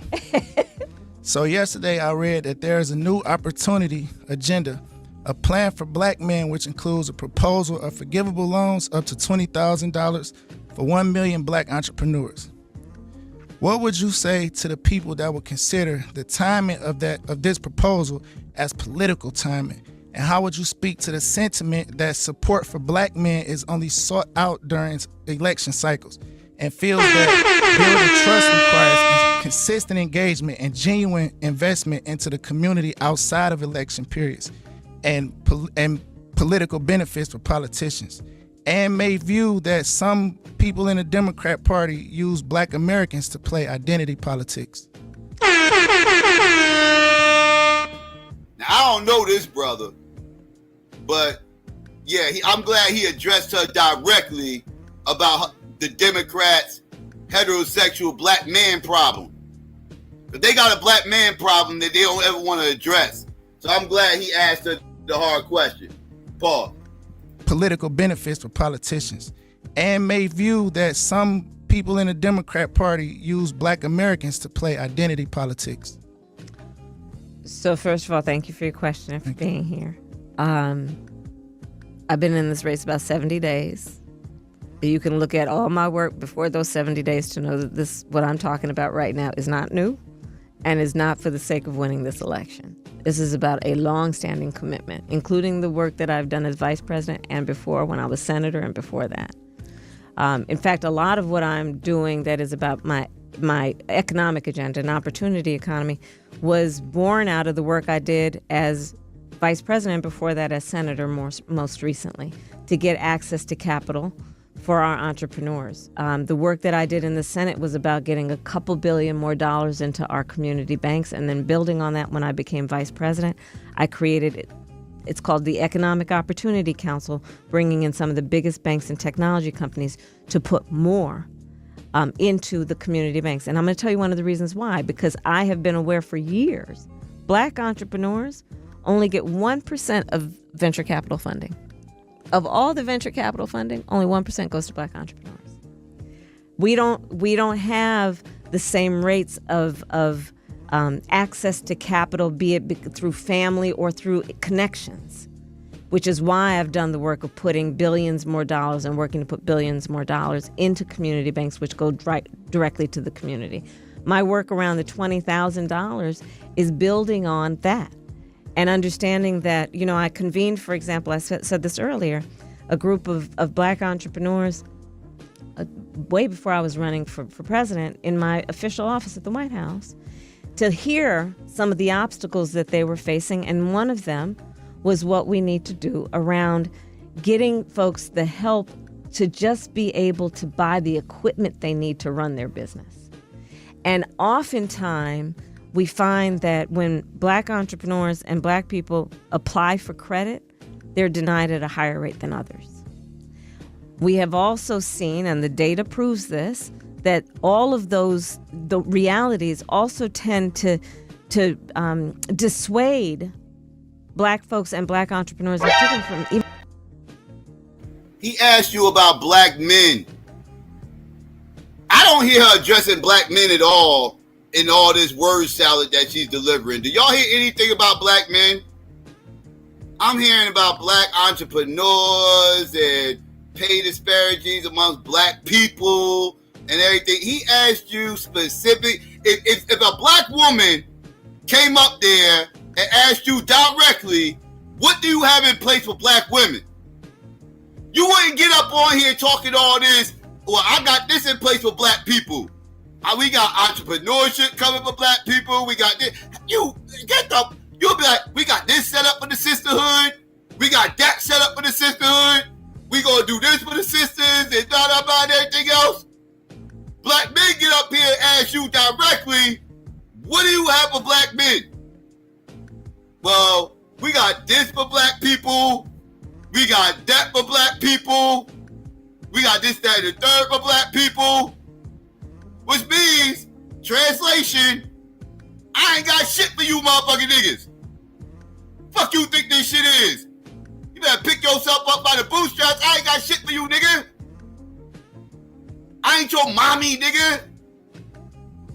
Get your ass off the goddamn couch and pick yourself up, nigga, by them goddamn bootstraps. You supposed to be the leader, nigga. You want me to lead you, nigga? You want me to lead you? If you want me to lead you, then nigga, you better vote for me, then, nigga. If you want a woman to lead you, nigga, You acting like a weak ass nigga right now. Like you need somebody to lead you, nigga. Well, if you want me to lead you, nigga, give me your vote first, motherfucker. Give me your vote first and then I'll lead you, nigga. Nobody ask me these goddamn questions. The hell are you talking about? Acting like you need a leader. You supposed to be the leader. Now you trying to, what is this? At a higher rate than others. We have also seen, and the data proves this, that all of the realities also tend to dissuade Black folks and Black entrepreneurs in particular from even applying for credit. So my point is to work on every way that we can approach the issue to encourage people and to invest in their ambition. Because I know the ambition is there. I know the talent is there. I know the innovation is there. And certainly the hard work ethic. So this is not new work for me. And you should speak to the American Rescue Plan too, because I mean, tens of millions of dollars. I know small businesses in North Carolina small Black businesses that got tens of millions of dollars because of that. I don't hear you speak to that. That's right, and that was from when we first came in. The American Rescue Plan, the work that we have done, the infrastructure bill. I mean, part of that is we made a decision that we were going to increase the number of federal contracts that go to historically underrepresented businesses. This was way before I was running for this, years ago. Mm-hmm. So this is not new work. Let's go to the talkback feature. On several occasions recently, Don Lemon has stated that there's a large group of Black men who believe Donald Trump sent them a personal check during COVID because his name was on it, versus it coming from the government as a stimulus check. Can you provide some clarification on this? Speak to this. Yeah, all these phone calls are set up pre-questions. Like, the only genuine questions is coming from the people that's actually there. These phone calls are all all these phone calls is just talking shit about Donald Trump. They not asking her shit about her policies or anything she got going on for the people. No, all these shits are just fear-mongering fuck shit about Donald Trump about 1798 and Donald Trump about xenophobia, and now it's about Donald Trump and the stimulus checks and all. Like, this shit is all planned. All these questions that's coming from the phone lines are all planned, pre-recorded fuck shit. And it's kind of sickening to listen to be quite honest. But because it is totally done by her team. I promise you it is. But real quick, before I get back into this, let me shout out to Ryan and shout out to Brandon. I appreciate that. Shout out to both of y'all. I appreciate that Cash App. Donations. All right, let's get back to it. There's a large group of Black men who believe Donald Trump sent them a personal check during COVID because his name was on it, versus it coming from the government as a stimulus check. Can you provide some clarification on this? Speak to the stimmy. I'm so glad you raised that. Mm-hmm. So here's what happened. A majority Democratic Congress fought to get those stimulus checks out, fought against resistance by the Trump administration, and won because we had a majority of Democrats in Congress. And that's why those checks went out. As we all know and grew up learning, Congress holds the purse strings. It was Congress that made that decision, and then Donald Trump, never being one to pass up an opportunity to give himself credit when no credit is due, put his name on those checks. And sadly, it resulted in people thinking Donald Trump was responsible for and directly responsible for putting money in their pocket, when in fact, it was a Democratic majority Congress that was responsible for those checks going out. Why is it hard for Democrats to message their wins on the economy? Like, since World War II, the economy has done better under a Democrat president. Yeah. This is just a historical fact, but for some reason, the narrative is that the economy does better under Republicans. Why do people believe that, and why don't Democrats push back on that narrative more? Well, I think that part of the issue is that Democrats probably talk about it more in terms of what we are doing for people rather than the economy, when in fact, when you do for people, the economy grows. Mm-hmm. And you are absolutely right, Charlamagne. You will look at the growth of the economy and compare it Democratic and Republican administrations. Democrats have accelerated economic growth. My plan, for example, okay, so some of the smartest economists in the country have reviewed and compared my plan to Donald Trump's plans for the economy. From Goldman Sachs to Moody's to 16 Nobel laureates, and even most recently the Wall Street Journal. And in comparing our two plans, the net result is my plans will strengthen the economy, his plans will weaken the economy. Mm-hmm. Their reports come back and include the fact that Donald Trump's plans for the economy would accelerate inflation and invite a recession by the middle of next year. My plans would strengthen the economy as a whole. You look at under what we've been doing, you look at the stock market as one of the strongest it's ever been. Wages have outpaced inflation. Inflation is going down to, I think it's now the most recent number is 2.4%. So, but those are, nobody wants to hear an Econ 101 lecture, right? But the reality of it, to your point, is that under Democratic rule, the economy gets strengthened. And certainly when you look at my plan for my presidency, it will strengthen the economy and it will help people. And as per the conversation we've been having today, perhaps the issue is that I'm going to always think about it in the context of how am I helping working people? How am I helping families?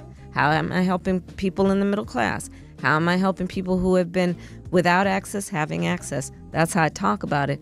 But my plan is about strengthening the economy. And I know when you strengthen the economy, that's how you do it. You do it by investing in the middle class. Let me tell you the contrast. Donald Trump thinks about the economy based on what he has done and will do. Cutting taxes for billionaires and the biggest corporations.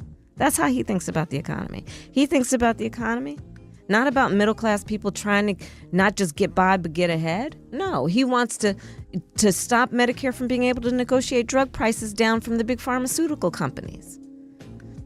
We got a couple more questions. I want to get my man Eric Thomas in here because we only got like a few more minutes. But I do want to say President Obama was out there last week waving his finger at black men. When are Liz Cheney and Hillary Clinton going to wave their finger at white women? When are Bill Clinton and Joe Biden going to wave their finger at white men? Because 52% of white women voted for Trump in 2016. 55% voted for Trump in 2020. They all voted against the When the finger waving going to start at them? Well, thank you for highlighting that. I do have the support of over 200 Republicans who worked for various administrations, including everyone going back to Ronald Reagan, to the Bushes, to John McCain and Mitt Romney, and including Liz Cheney, and I'm very proud to have her support. And I believe that many of them who may have voted for Trump before are supporting me because they know the stakes are so high in terms of our very democracy and rule of law. And so the finger wagging should start today or tomorrow? Well, I think what is happening is that we are all working on reminding people of what is at stake, and that is very important. Eric. What? So basically, y'all ain't going to do it. So y'all ain't going to send Elizabeth Warren out to the motherfucking bingo hall to wag her motherfucking finger at all those decrepit Beckys for motherfucking voting for Donald Trump, huh? That's what you're saying? But y'all ain't got no problems seeing Obama out in front of those cameras to wag their motherfucking finger at black men. That's what the fuck you're saying, Kamala? We'll chastise you Negroes. We'll shame you Negroes. We'll put you Negroes on First Street. Oh, but these decrepit Beckys over here, oh no, we gonna leave them alone.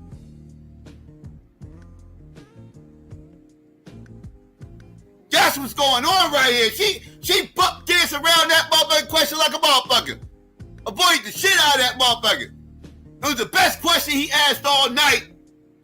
And she avoided that shit. Like she avoided all the other tough questions. For support. And I believe that many of them who may have voted for Trump before are supporting me because they know the stakes are so high in terms of our very democracy and rule of law. And so the finger wagging should start today or tomorrow. Well, I think what is happening is that we are all working on reminding people of what is at stake, and that is very important. Eric, real quick, we only got a few minutes. I got a few minutes. Thank you, Madam Vice President, for having me. Thank you, Charlamagne the God. So as an employee of a mission-driven nonprofit bank, I appreciate the efforts in that bank. I work with Invest Detroit. But as chief storyteller of the city of Detroit, I spend a lot of time dispelling information about the city of Detroit. Yeah. And so I'm sure for those of us who are like me, if Donald Trump doesn't like Detroit so much, he's not welcome back. Now, but okay, I don't want to interrupt you. I don't know if everybody knows what you're talking about. Okay, go on. But you can get into it. I just wanted to say that we know that there's been a lot of conversation about growing the middle class, but black men have been taken out of the workforce for a myriad of systemic reasons, from mass incarceration to racial bias, fear-mongering. But we know that black men are not criminals, they are criminalized, and that has taken black men out of the home, has taken wealth out of the home. And so because, especially in a city with such high poverty, I've heard a lot about middle class, but I would love to hear more about stair-stepping from poverty into middle class so they can take advantage of the opportunities and the policies you're talking about. That's right, and that's real. So, for example, the child tax credit. Okay, I think this dude is a plant. This dude is a plant, and he was specifically put here so she can talk about her middle class motherfucking talking points. That's what this shit's all about. This whole shit's set up. Like she has got to be able to get in her middle class talking points before this bullshit set up town hall's over with. I don't know if everybody knows what you're talking about. Okay, go on. You can get into it. I just wanted to say that we know that there's been a lot of conversation about growing the middle class, but black men have been taken out of the workforce for a myriad of systemic reasons, from mass incarceration to racial bias, fear-mongering. But we know that black men are not criminals, they are criminalized, and that has taken black men out of the home, has taken wealth out of the home. And so because, especially in a city with such high poverty, I've heard a lot about middle class, but I would love to hear more about stair-stepping from poverty into middle class so they can take advantage of the opportunities and the policies you're talking about. That's right, and that's real. So, for example, the child tax credit. When we did it, when I first became vice president, we cut black child poverty by half. And you know, when you deal with poverty for a child, that's about the whole family, right? When you look at the work that we have done that has been about dealing with prescription medication. For our seniors, black people are 60% more likely to get diagnosed with diabetes. And when you look at what people are in terms of on the verge of bankruptcy because of medical bills and medical debt, that's very real. So us capping the cost of something like insulin and prescription medication, not to mention the work that I've been doing to ensure that medical debt does not get included on your credit score, because medical debt comes about because of a medical emergency. Nobody invites it upon themselves. And back to the point about history and the reality of life, we also know the real disparities around access to meaningful health care, which are more likely to result in people facing chronic illness and in medical emergency. So my work has been and included working to get medical debt not be on your credit score, so that thing you did not invite upon yourself would not be the reason that you can't get a lease on an apartment or anything else. We have to deal with child poverty. We have to deal with poverty, period. And there are many specific ways to do it, including dealing with getting resources into the community that alleviate the burdens that hold people down. And but back to Detroit. Say what now? The fuck did she just say? Getting resources into the community that alleviate the burdens that hold people down.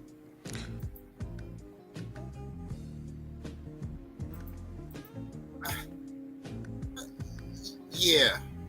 And but back to Detroit. Can you imagine? You go to a city And you say you want the votes of those people, and then you disparage the city. Damn. And that's what he did in Detroit. And he has a tendency to mention cities that either have a historically black majority population or a black mayor. That's right. And that's what he did. He only did that to Detroit because Detroit is 78% black, and he doesn't want America to look like that. Madam Vice President, thank you. We got to do this again. We're done?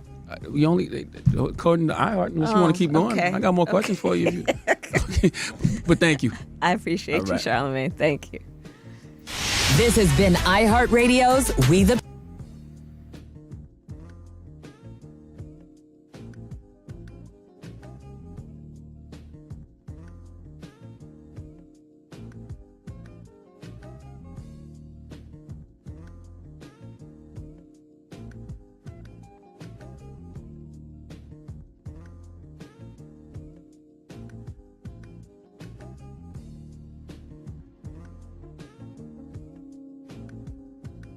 Oh, my bad. I was on mute all that time, family. My fault.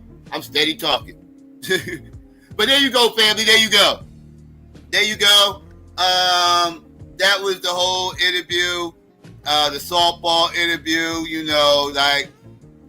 where most of the questions were pre-planned. You know what I mean? Most of it,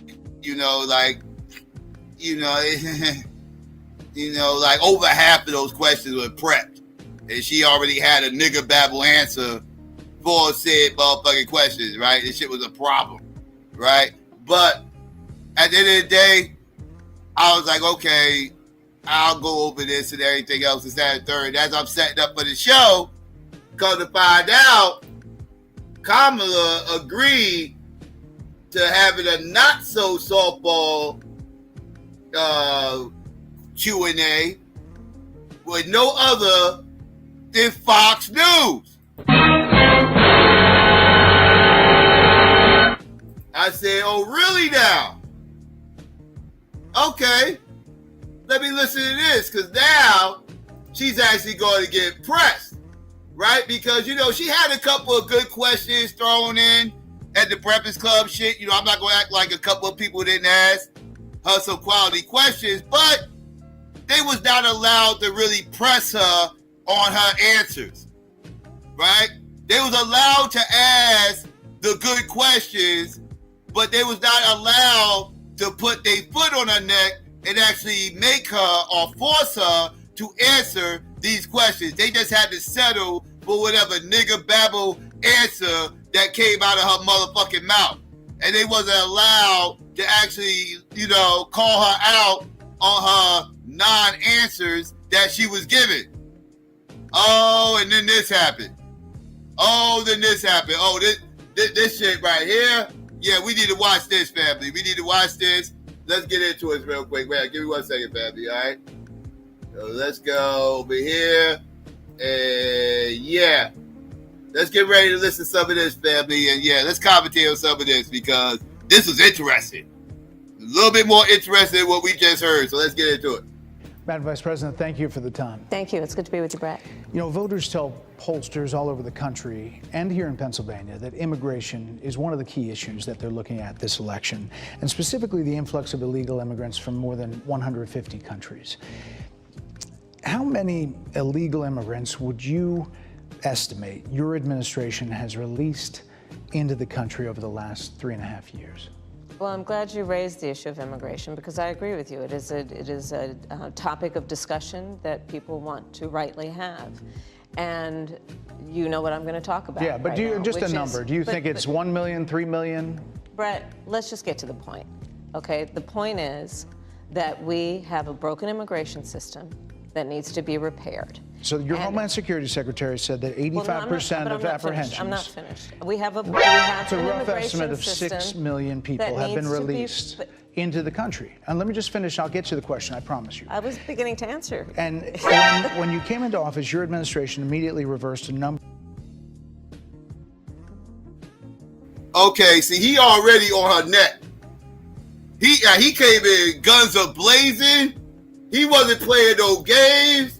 He went straight for the jugular, and he's shooting shot. He ain't falling for that little silly ass chuckle and that little fraudulent smile. Oh no, he's on top of his A game.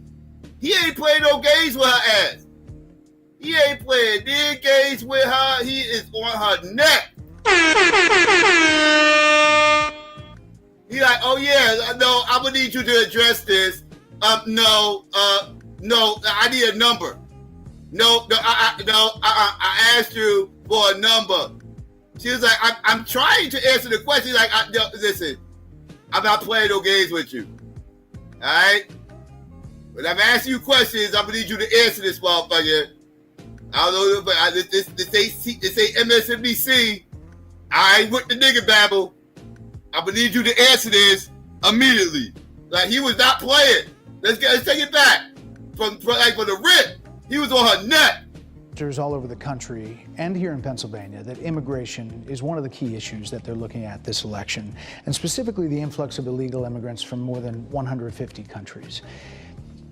How many illegal immigrants would you estimate your administration has released into the country over the last 3.5 years? Well, I'm glad you raised the issue of immigration, because I agree with you. It is a topic of discussion that people want to rightly have. And you know what I'm going to talk about. Yeah, but right do you, now, just a number, do you think it's 1 million, 3 million? Brett, let's just get to the point, okay? The point is that we have a broken immigration system that needs to be repaired. So your Homeland Security Secretary said that 85% of apprehensions. I'm not finished. We have it's a an rough immigration estimate of system 6 million people have needs been released into the country. And let me just finish. I'll get to the question, I promise you. I was beginning to answer. And when you came into office, your administration immediately reversed a number of Trump border policies. Most significantly, the policy that required illegal immigrants to be detained through deportation, either in the U.S. or in Mexico. And you switched that policy. They were released from custody awaiting trial. So instead, included in those were a large number of single men, adult men, who went on to commit heinous crimes. So, looking back, do you regret the decision to terminate Remain in Mexico at the beginning of your administration? At the beginning of our administration, within practically hours of taking the oath, the first bill that we offered Congress, before we worked on infrastructure, before the Inflation Reduction Act, before the Chips and Science Act, before the bipartisan Safer Communities Act, the first bill, practically within hours of taking the oath, was a bill to fix our immigration system. Yes, ma'am. It was called the U.S. Citizenship Act of 2021. Exactly. It was essentially a pathway to citizenship for the... Yes, ma'am. May I finish responding, please? You have to let me finish, You please. had the White House and the House and the Senate, and they didn't bring up that bill. I'm in the middle of responding to the point you're raising, okay. And I'd like to finish. Yes, ma'am. Oh, yeah, he not playing with her. He not playing with her, yo. Like, yes, that's. He's not with the nigga babble. He's not with the nigga babble. This is what I'm talking about. Yes. Put the pressure on her. Let's see if she can handle the pressure of being pressed, and forcing her to actually address said issues and not just give you a bunch of word salad. Let's see if she can handle the pressure. Because when she's gonna crack, and she's cracking. Citizenship for the... Yes, ma'am. May I finish responding, please? But you have to let me finish, You please. had the White House and the House and the Senate, and they didn't bring up that bill. I'm in the middle of responding to the point you're raising, okay. And I'd like to finish. Yes, ma'am. We recognized from day one that, to the point of this being your first question, it is a priority for us as a nation and for the American people. And our focus has been on fixing a problem. And from day one then, we have done a number of things, including to address our asylum system and put more resources, getting more judges, what we needed to do to tighten up penalties and increase penalties for illegal crossings, what we needed to do to deal with points of entry between border entry points. That's the work we did, and we worked on supporting what was a bipartisan effort, including some of the most conservative members of the United States Congress, to actually strengthen the border. That border bill would have put 1,500 more border agents at the border, which is why I believe the Border Patrol agents supported the bill. It would have allowed us to stem the flow of fentanyl coming into the United States, which is a scourge affecting people of every background, every geographic location in our country, killing people. It would have allowed us to put more resources into prosecuting transnational criminal organizations, which I have done as the Attorney General, former Attorney General of a border state. Madam Vice President, a couple of things. Prosecuted trafficking of drugs, guns, and human beings. And Donald Trump, but let me just finish. Six Democrats voted against that bill. Learned about that bill and told them to kill it because he preferred to run on a problem instead of fixing a problem. And in this election, this is rightly a discussion that the American people want to have. And what they want are solutions, and they want a president of the United States who's not playing political games with the issue, I hear you, but actually is focused on fixing it. 6 Democrats voted against that bill. It would have allowed 1.8 million illegal immigrants into the country a year. A lot of conservatives had a problem with it. These are the 6 Democrats. But more importantly, back to the original premise, Jocelyn Nungari, Rachel Morin, Laken Riley, they are young women who were brutally assaulted and killed by some of the men who were released at the beginning of the administration, well before a negotiated bipartisan bill. Former President Clinton actually referred to Laken Riley Sunday campaigning for you in Georgia, saying if those men had been properly vetted, Laken Riley probably would not have been killed. So if it wouldn't have happened, this is well before any negotiation. This is well before Donald Trump got involved in the politics. This is a specific policy decision by your administration to release these men into the country. So what I'm saying to you, do you owe Brett, those families an apology? Let me just say, first of all, those are tragic cases. There's no question about that. There's no question about that. And I can't imagine the pain that the families of those victims have experienced for a loss that should not have occurred. So that is true. It is also true that if a border security had actually been passed 9 months ago, it would be 9 months that we would have had more border agents at the border, more support for the folks who are working around the clock trying to hold it all together. Madam Vice President. To ensure that no future harm would occur.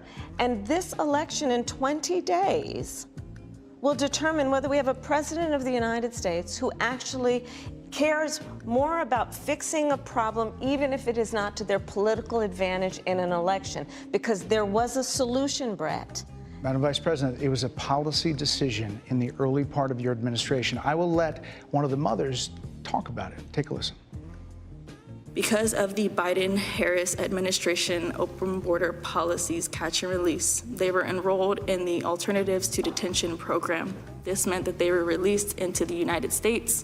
It was not even a full 3 weeks later that they would take my daughter, Jocelyn Nungari's life. I believe the Biden-Harris administration open border policies are responsible for the death of my daughter. That's the early days. So do you owe them an apology? Oh yeah, Fox is getting low right now. Like they pandering to their white base right now. They got they little 3 white versions of Breonna Taylor up there. You know, like this, like these are their equivalent to Breonna Taylor, you know, joints, right? Where they just got these women up here who passed away and, you know, tug on the heartstrings of the voters. And they got their white version, they Caucasian version, and they got 3 of them. So and now they laid it on thick. And they like, yeah, now what you gonna say about that, Kamala? This your fault. This your motherfucker's fault. Like, what y'all gonna say about this? Yeah, don't never forget her name type shit, right? Like that's type of shit they on Fox playing dirty.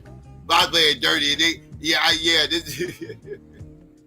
they really laid it on thick, boy. Like, yeah, if you try to sway voters from over here, you got some explaining to do.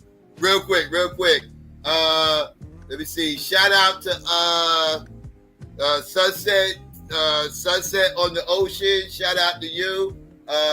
Appreciate the Cash App. Shout out to you. There we go. Donations. But let's get back to the let's get back to the Becky emotional heartstring tugging that they doing right now. Let's get back to it. 3 weeks later, that they would take my daughter Jocelyn Nungare's life. I believe the Biden-Harris administration open border policies are responsible for the death of my daughter. That's the early days. So do you owe them an apology is what I'm saying. I will tell you that I am so sorry for her loss. I am so sorry for her loss. Sincerely. But let's talk about what is happening right now with an individual who does not want to participate in solutions. Let's talk about that as well. But do you want to answer in her? all fairness, I told you, I feel awful for what she and her family have experienced. During that time, you said repeatedly that the border was secure. When in your mind did it start becoming a crisis? I think we've had a broken immigration system transcending, by the way, Donald Trump's administration even before. Let's all be honest about that. I have no pride in saying that this is a perfect immigration system. I've been clear, I think we all are, that it needs to be fixed. We need more. I was just down at the border talking with border agents, and they will tell you, and I'm sure you probably, I know you investigate and you are a serious journalist. They will tell you, we need more judges. We need to process those cases faster. We need the support for those cases. White people need more judges? White people need more judges? Ain't that about a bitch? Anyways, Republicans need more judges. Republicans need more judges? Don't they got control of the motherfucking Supreme Court? They already got some control of the Supreme Court. How many more judges do they fucking need? You gotta be shitting me. Now you pandering to this Republican base? Lying and shit? Talking about these motherfuckers need more judges and shit? These motherfuckers already got control of the goddamn Supreme Court overturning every fucking thing. And you say they need more judges. What are we talking about right now? This is crazy. Be fixed. We need more. I was just down at the border talking with border agents, and they will tell you, and I'm sure you probably, I know you investigate and you are a serious journalist. They will tell you, we need more judges. We need to process those cases faster. We need the support for those cases that should be prosecuted.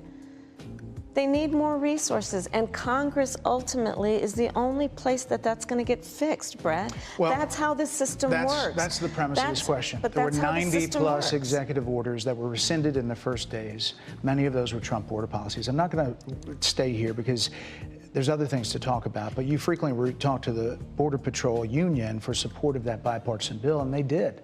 They supported it. But they also just endorsed Donald Trump and said, you've been, quote, a failure with border security. Why do you think they said that? I think they're frustrated, and I get it. They want support. They want support, and that's what that border security bill would have done. These guys down at the border, these men and women, they're working hard. They're working around the clock. I get it. There's a lot of people that look back at what you said in 2019 when you first ran for president. And there have been changes, and you've talked about some of them. When it comes to immigration, you supported allowing immigrants in the country illegally to apply for driver's license, to qualify for free tuition at universities, to be enrolled in free health care. Do you still support those things? Listen, that was 5 years ago, and I'm very clear that I will follow the law. I have made that statement over and over again, and as Vice President of the United States, that's exactly what I've done, not to mention before. If that's the case, you chose a running mate, Tim Walz, governor of Minnesota, who signed those very things into state law. So do you support that? We are very clear, and I am very clear, as is Tim Walz, that we must support and enforce federal law, and that is exactly what we will do. So decriminalizing border crossings, like you said in 2019. I do not believe in decriminalizing border crossings, and I've not done that as vice president. I will not do that as president. So these are evolutions that you've had. But let's be very clear. I'm the only person who's running for president who has... She's Mistress Flip-Flopper, right? She's a whole... Here we go with the flip-flopping shit. I keep telling you, she's a grifter. She's a whole grifter out here. Like again, The nerve of these motherfucking Democrats to be trying to call Jill Stein a grifter when she got the same positions that she held since motherfucking 2008. You can't name me their position she got today that she didn't have in 2008. Look at Kamala and look how many positions she's had since 2008. But they will call Jill Stein the grifter. How does this work? How does this work? Kamala's totally a grifter, yo. And nobody calls her on this fuck shit. Nobody. She's all over the place. Depending on who platform she's on. As is Tim Walz, that we must support and enforce federal law, and that is exactly what we will do. So decriminalizing border crossings, like you said in 2019. I do not believe in decriminalizing border crossings, and I've not done that as vice president. I will not do that as president. So these are evolutions that you've had. No, but let's be very clear. I'm the only person who's running for president who has prosecuted transnational criminal organizations, from the Sinaloa cartel to the Guadalajara cartel to people who have trafficked in guns, drugs, and human beings. I have spent a significant part of my career going after people who present a threat to the safety of the American people and cross our border with the intent of doing us harm and cross our border illegally. And I will do that work as vice president. I take that work quite seriously. This is a time when voters, especially here in Pennsylvania, are inundated with commercials and ads. They just want it to stop because it's every commercial. But many of them add noise, but a few of them seem to break through. This particular one from the Trump campaign has gotten a lot of attention. Kamala supports taxpayer-funded sex changes for prisoners. Surgery. For prisoners. For prisoners. Every transgender inmate in the prison system would have access.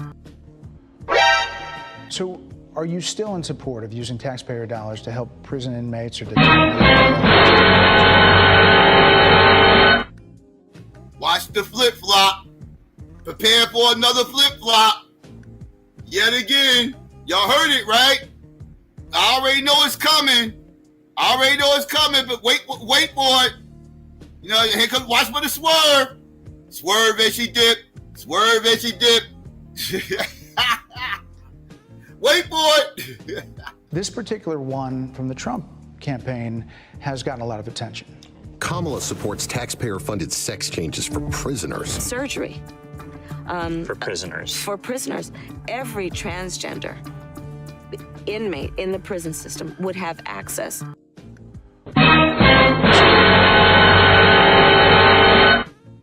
Are you still in support of using taxpayer dollars to help prison inmates or detained illegal aliens to transition to another gender? I will follow the law, and it's a law that Donald Trump actually followed. You're probably familiar with, now it's a public report, that under Donald Trump's administration, these surgeries were available on a medical necessity basis to people in the federal prison system. And I think, frankly, that ad from the Trump campaign is a little bit of like throwing, stones when you're living in a glass house. The Trump aides say that he never advocated for that prison policy and no gender transition surgeries you know what, you got to take responsible for what happened in your administration. Yeah, no surgeries happened in this presidency. It's in black and white. Would you still advocate? Right. No surgeries happened during his presidency. You lying fool. System. Almost called you something. And I think, frankly, that ad from the Trump campaign is a little bit of like throwing, stones when you're living in a glass house. The Trump aides say that he never advocated for that prison policy and no gender transition surgeries you know what, you got to take responsible for what happened presidency. in your administration. Yeah, no surgeries happened in this presidency. It's in black and white. Would you still advocate for using taxpayer dollars for gender reassignment I will surgeries? follow the law, just as I think Donald Trump would say he did. You would have a say as president. Like I said, I think it's real. He spent $20 million on those ads, trying to create a sense of fear in the voters because he actually has no plan in this election that is about focusing on the needs of the American people. Whereas, at $20 million on that ad, on an issue that as it relates to the biggest issues that affect the American people, it's really quite remote. And again, his policy was no different. Look at where we are, though. They say on plans for the American people, I'm offering a plan to deal with affordable housing. I'm offering a plan to deal with what we need to do to strengthen small businesses, which are the backbone of America's economy. I am offering a plan that... None of this has to do with these goddamn trans testicles in jail getting operations and whether or not you will support this. He asked you directly, and you trying to put this off with Donald Trump. Now you talking about housing. Now you talking about small businesses. What the fuck do this have to do with these trans testicles getting their goddamn trans testicles chopped off while they in prison? What the fuck are we talking about right now? Are you shitting me? Are you shitting me? You motherfuckers is nutty. Pause. Pause this whole goddamn conversation. Shit. The American people in this election of fear in the voters because he actually has no plan in this election that is about focusing on the needs of the American people.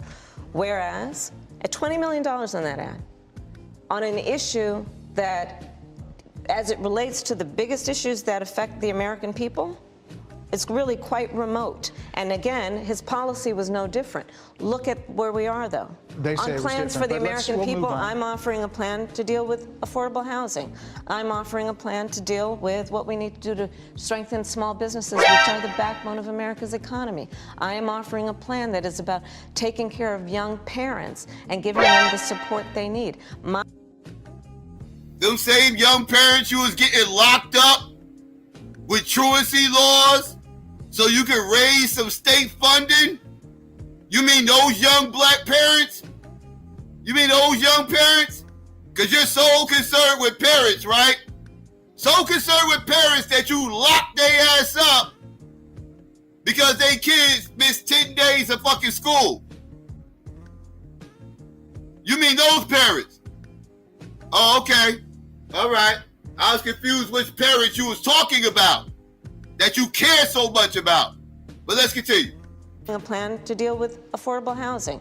I'm offering a plan to deal with what we need to do to strengthen small businesses, which are the backbone of America's economy. I am offering a plan that is about taking care of young parents and giving them the support they need. My plans for the economy will strengthen the economy, as have been reviewed by 16 Nobel laureates, Goldman Sachs, Moody's, and recently the Wall Street Journal, which have all studied our plans and have indicated my plans for our economy would strengthen our economy, his would make them weaker, would ignite inflation and invite a recession by the middle of next year. Those are the facts. Why do you think more people say they trust him on the economy than they trust you? I think that when you look at an analysis of our plans for what we would do as President of the United States, it has been clear to those who study and understand how economic policy works that moving forward, because I do believe the American people are ready to turn the page on the divisiveness and the type of rhetoric that has come out of Donald Trump. People are ready to chart a new way forward, and they want a president who has a plan for the future and a plan that is sound and will strengthen our country. My plan for the economy does exactly that. His plan would be, again, to give tax cuts to billionaires and the biggest corporations in our country and blow up our deficit. It's interesting you said turn the page, Madam Vice President. You were asked on 2 different shows last week what, if anything, you would do differently than President Biden. Here's what you said.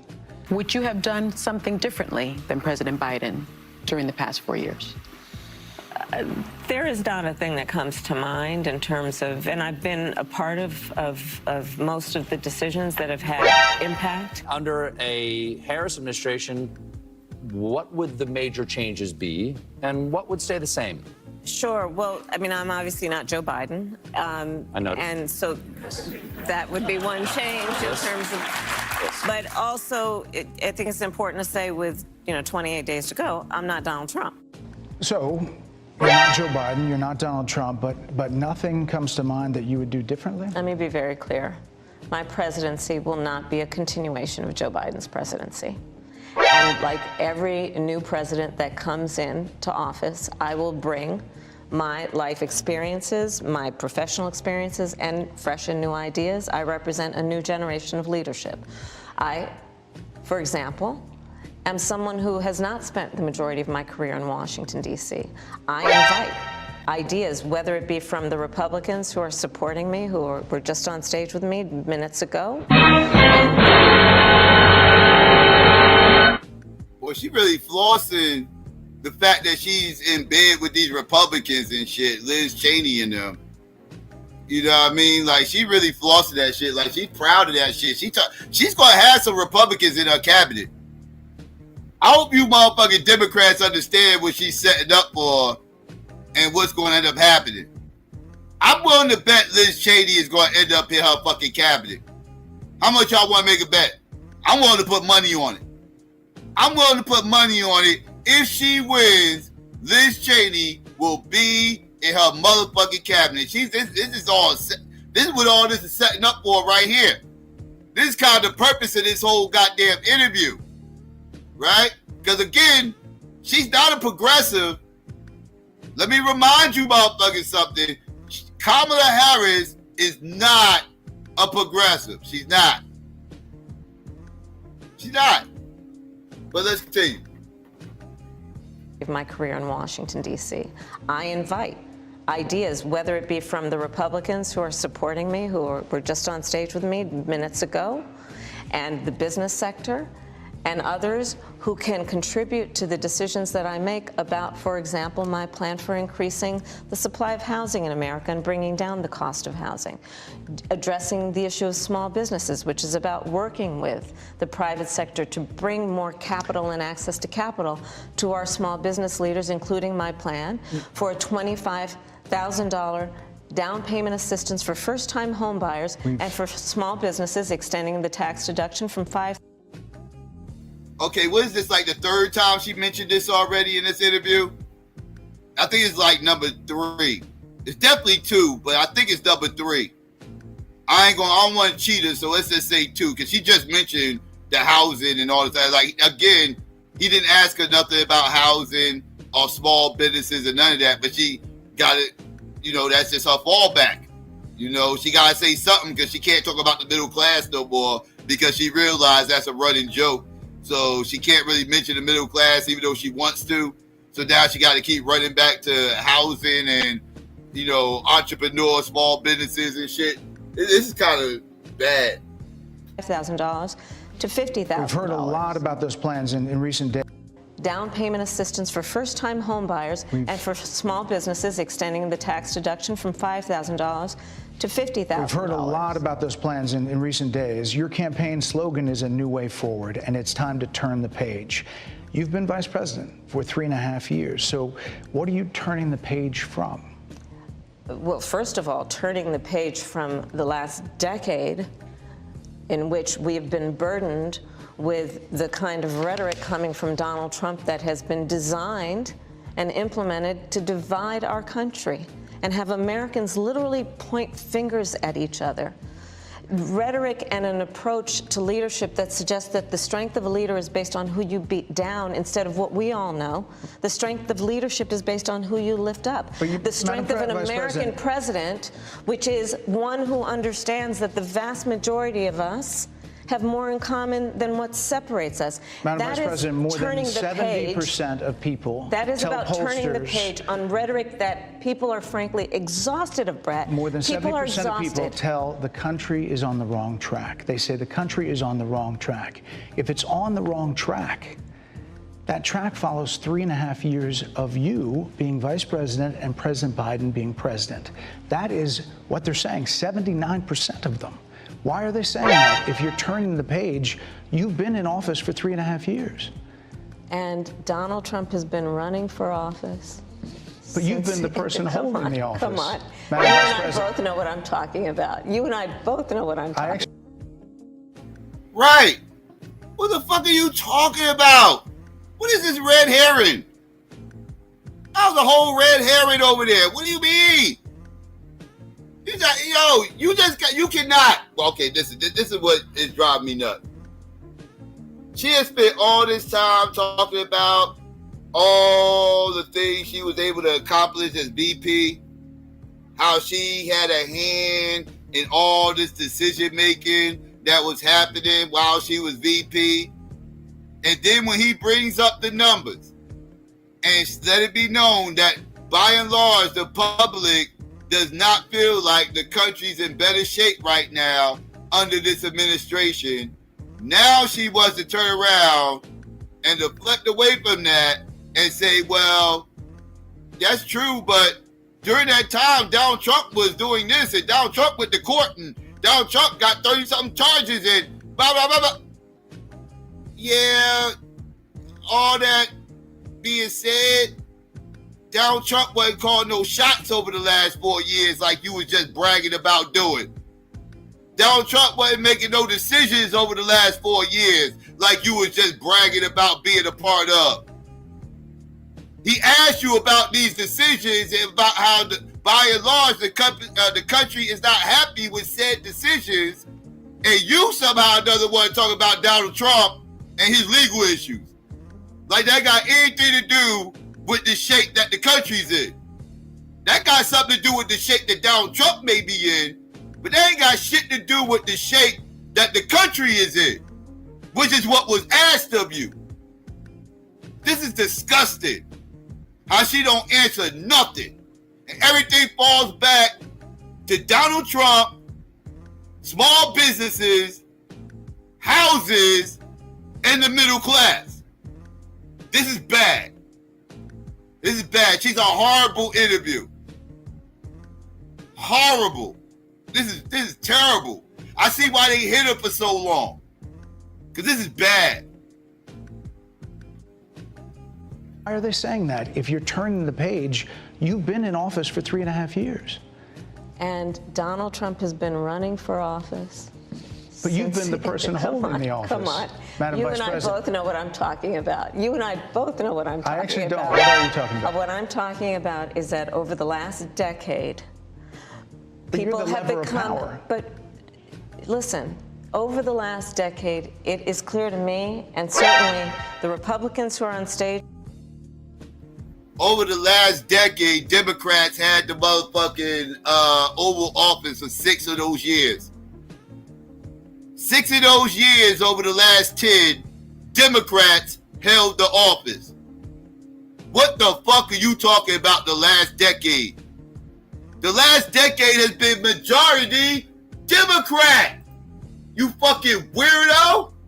What are you talking about? Who prepped her? Who prepped this dumbass to say these weird things on fucking national television? Over the last 10 years, yes, over the last 10 years, Democrats held the office for 6 of them.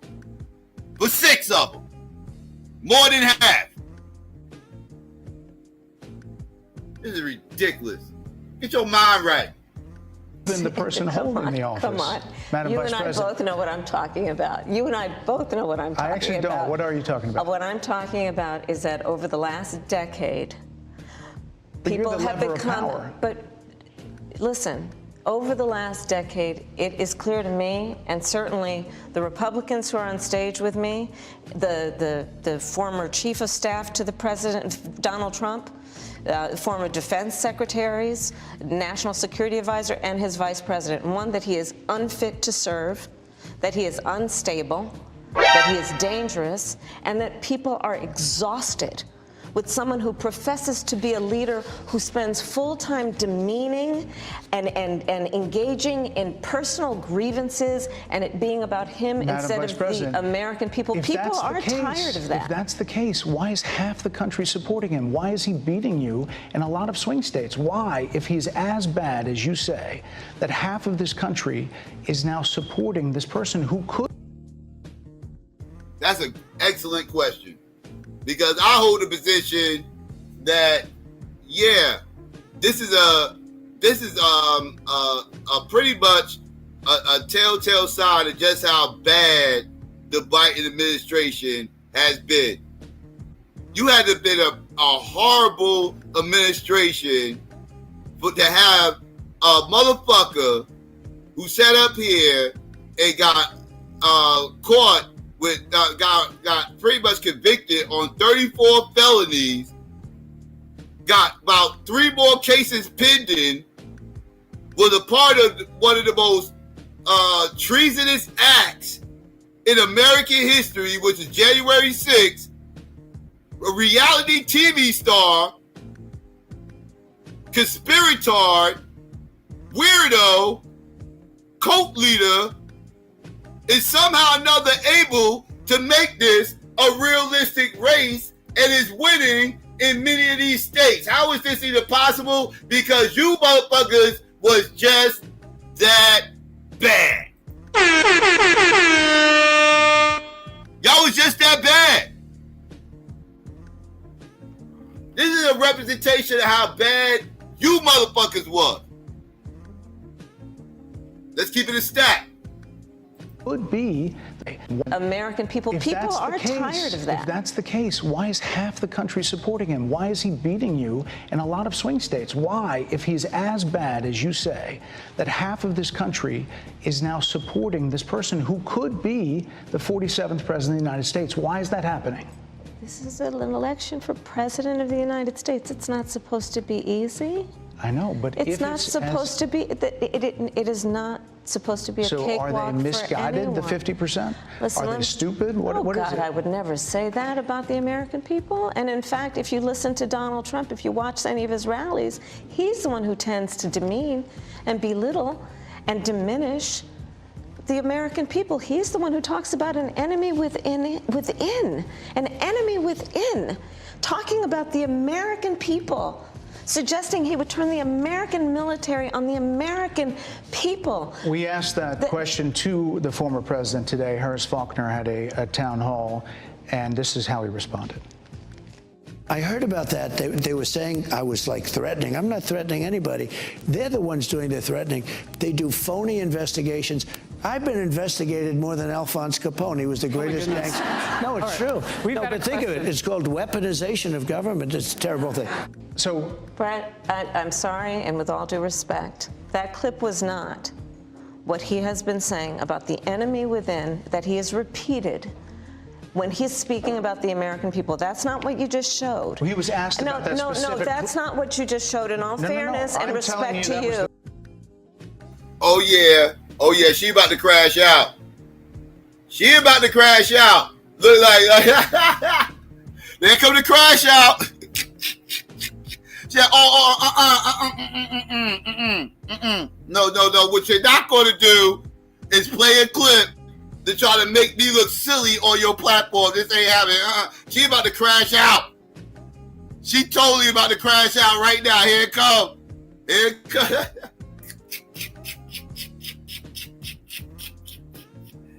Yo. Of government is a terrible thing.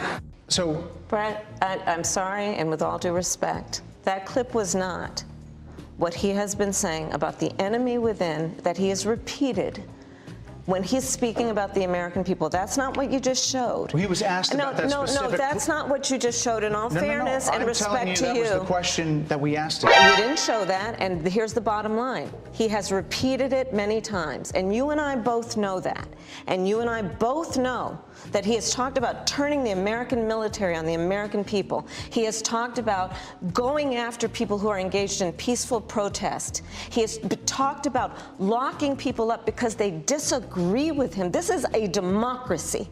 And in a democracy, the President of the United States, in the United States of America, should be willing to be able to handle criticism without saying he'd lock people up for doing it. And this is what is at stake, which is why you have someone like the former chairman of the Joint Chiefs of Staff saying what Mark Milley has said about Donald Trump being a threat to the United States of America. He's quoted in the Bob Woodward book that way, yes. Let me ask you this, Madam Vice President. You call Donald Trump... The significance of that. You call Donald Trump He's misguided. You say now he's unstable. He is unstable, Brett. He's not well. You say he's mentally not stable. He's not Let stable. me ask you this. You told many interviewers that Joe Biden was on his game, that ran around circles on his staff. When did you first notice that President Biden's mental faculties appeared diminished? Joe Biden, I have watched from the Oval Office to the Situation Room. And he has the judgment and the experience to do exactly what he has done in making very important decisions on behalf of the American people. There were no concerns raised? Brett, Joe Biden is not on the ballot.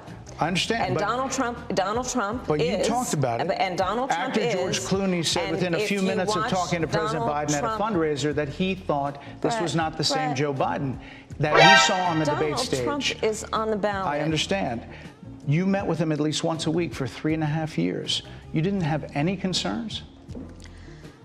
I think the American people have a concern about Donald Trump, which is why the people who know him best, including leaders of our national security community, have all spoken out. Even people who worked for him in the Oval Office, worked with him in the Situation Room, and have said he is unfit and dangerous and should never be president of the United States again, including his former vice president, which is why the job was open for him to choose another running mate. So that is a fact. That is a fact. Madam Vice President, 2 more things. You were asked on 60 Minutes about the biggest threat that the world faces, that the U.S. faces. This is what you said. Which foreign country do you consider to be our greatest adversary? I think there's an obvious one in mind, which is Iran. Iran has American blood on their hands. This attack on Israel, 200 ballistic missiles. What we need to do to ensure that Iran never achieves the ability to be a nuclear power, that is one of my highest priorities. A number of experts thought you would say China. The FBI director had said that. But you said Iran. If that's the case, what do you say to critics who look at the actions of your administration and say you're not acting like Iran is the #1 threat? Well, I will tell you most recently, whether it was in April or in October, in the several hours on each occasion that Iran posed a threat to Israel, I was there. Most recently in the Situation Room, in the most recent attack, working with the heads of our military and doing what America must always do to defend and to support Israel in its requirement to defend itself, and to give American support to be able to allow Israel to have the resources to defend itself against attack, including from Iran and Iran's terrorist proxies in the region. Right. And that but those proxies were getting funded by my Iran. commitment to that is unyielding and unwavering. Critics just say that you either relaxed or failed to enforce sanctions on Iran, allowing all of this money to flow into Iran, like billions. Let's go back to Donald Trump, who pulled out of a deal that would have actually put Iran in check. The estimates in billions. It was during Donald Trump's administration that Iran regime that we had an American military base that was attacked, where American soldiers suffered traumatic brain injuries, and Donald Trump dismissed them as headaches, not to mention how Donald Trump has treated and talked about America's military and military service people, calling them suckers and losers, Hamas, has diminished the significance. We're talking over each other. I apologize. Well, I would like that we would have a... You have made me very angry indeed. Trump has treated and talked about America's military and military service people, calling them suckers and losers, Hamas, has diminished the significance. We're talking over each other. I apologize. Well, I would like that we would have a conversation that is grounded in full assessment of the facts. which includes, I think this interview is supposed to be about the choices that your viewers should be presented about this election, and the contrast is important. Yes, ma'am. And on the subject of Iran, I am offering what should be an important contrast that is presented for folks to make a decision and there are critics that they feel. who look at what the administration did and say and think differently. Madam Vice President, they're wrapping me very hard here. I hope you got to say what you wanted to say about Donald Trump. There are a lot of things There's more to say. I have there, much more there to are say, a lot actually. of things that people want to learn about you and your policies, and that's why we I invited invite you everyone here. to go to KamalaHarris.com, and you will see that I have 80 pages of policies that are quite comprehensive and should be accessible to anyone who would like to read them. And it includes what I intend to do about affordable housing, what I intend to do about small businesses, what I do. And that's why we invited you here, to see where you were in 2019 and where you are now. America's military and ensure we have the most lethal and best fighting force in the world. Madam Vice President, And they're giving me a hard rap Well, here. I thank you for the time. I thank you for the time. It's good to meet you. Thank you very much. Thank you. Hey, Sean Hannity here. Hey, click Yeah, here to subscribe to Fox. I bet they did give you a hard rap. Pause. But I bet they did give you a hard rap because that room was a little too hot. That kitchen was a little bit too hot. She had to get the fuck up out of there. Like, yeah, she was getting pressed too hard. And she couldn't nigga babble her way around some of those questions, and she was getting very frustrated. And I'm glad he kept his foot on her neck, because I'm sick of the nigga babble. You know, you go listen to her on The View, nigga babble. You know, you listen to her with the journalists and all of that, nigga babble. You hear all about fucking the Breakfast Club, nigga babble. So this is the first time we actually got to hear her independent of nigga babble. So I'm satisfied with the way he pressed her. That was actually a good thing. So yeah, so I'm gonna go ahead. We're gonna get ready to get into this commercial break real quick, family. I'm gonna drop the link, and then people can come up, and yeah, we can chop it up about all the shit we just saw. You know what I'm saying? And yeah, so let's get this commercial. I'll be right back, family. Teaching our daughters to never allow images on television to tell them what they're worth. Teaching our sons to treat women with respect and to realize responsibility does not end at conception. That what makes them a man is not the ability to have a child, but to raise one. I need you to make phone calls. I need you to knock on doors. I need you to call up Cousin Pookie and say, Pookie, it's time to vote. I need you to go. I need you to go call Jesse and say, Jesse, come on. Don't be sitting on the couch. It's time to vote.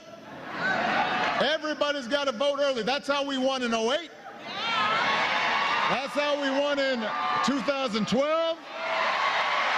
That's how we're going to win in 2016. Wrong. Were you aware that your great-great-grandfathers were slave owners in Alabama before the Civil War, and has that revelation caused you to change your position on reparations? You know, I find myself once again in the same position as President Obama. We both oppose reparations, and we both are the descendants of slaveholders.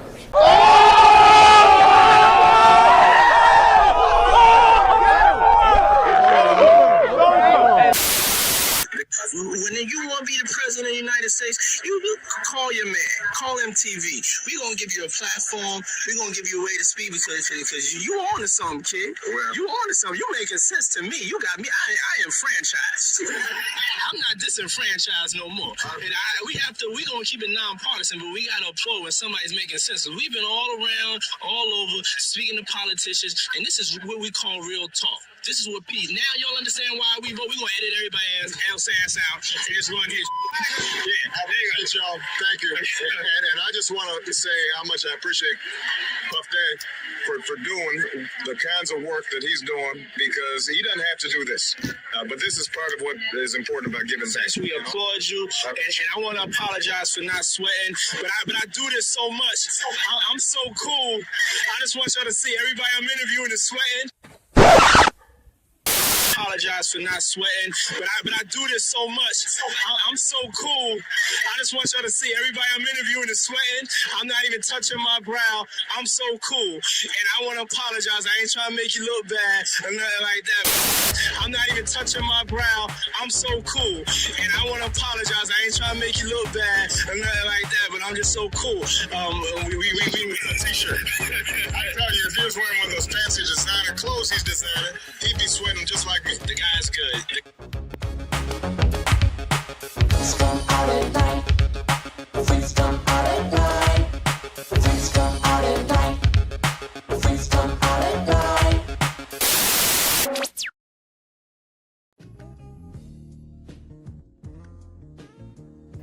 All right, family.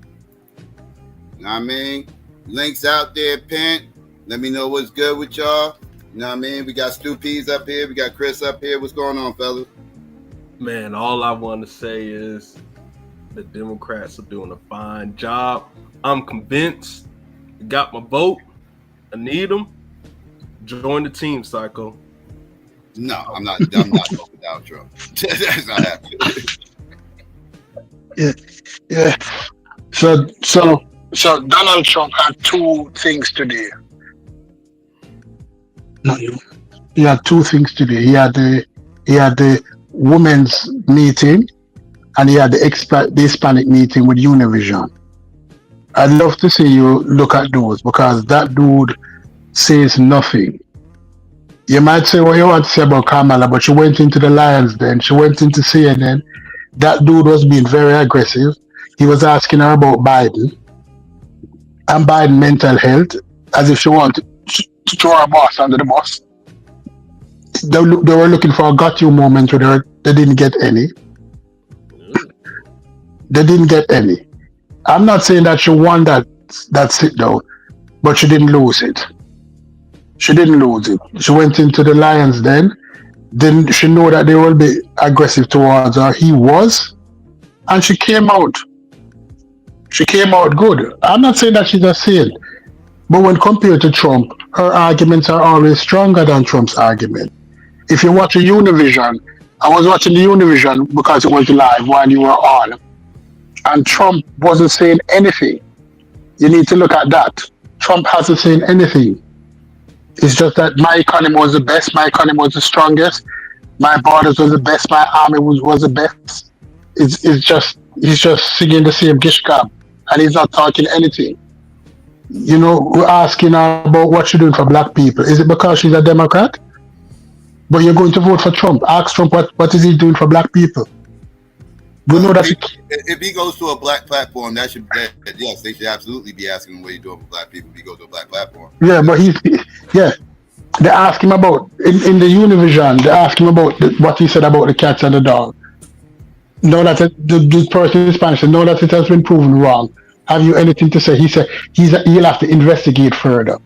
He's going down to that place and Springfield, and when he goes there, he'll find out. The problem in the schools is not about whether she won or lost the sit down. We didn't win the sit down. Black folks didn't win either sit down. The one she had with Fox or the one she had with Charlamagne. Black people didn't win either one of those sit downs. Okay, all right. Tell me now, what would you regard a win? They asked her about reparation. She said she will sign it. How did she, no. Let me ask you. What would you consider a win? Or, the end all be all. It's just the fact that, she it's only Trump slander, like what you just came up here with. All right, no. On Charlamagne, it wasn't Trump slander. They asked her, black men ask her questions. Tell me now. What is good about Kamala is what we trying to figure out. You know what I'm saying? It's not, and I'm just, either side. You know what I'm saying? I'm already decided. You know what I'm saying? Third part. I know. But what I'm saying is, what's good about Kamala? All right. Now she even okay. You gish gobbing now. Answer the question. Ask a specific question, and you're not answering the question. She said some points herself, even on Charlemagne's show, about the state of black folks and how we get 1% of the funding from the federal government. We get 1% of the contracts. She said it herself, but she's been in office for the last 4 years. We had 8 years of Obama. We vote Democrat. Around 85-90% of black voters vote Democrat for the last 50 years. And she even proved my point when she said that, like, why are we still in this state and we've been voting for y'all? So what's going to be so different about voting for you than the last 5 Democrats that we voted for, 10 Democrats we voted for the last 50 years, you know?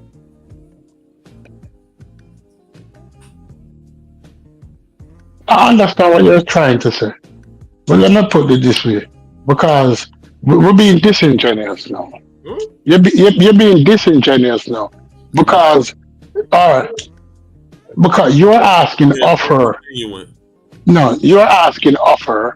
You're basically based it on that the party that she's representing has done nothing for black people. But let's be honest. Let's ask an honest question here. How many black representation has any of the parties have since the inception of the United States of America that were black? You only had 2. It's always been a white government head, and none of them have ever really done anything significant for black people. Would you agree or disagree with that? I would totally agree.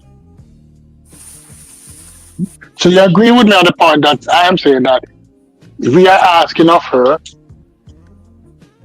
We're asking of her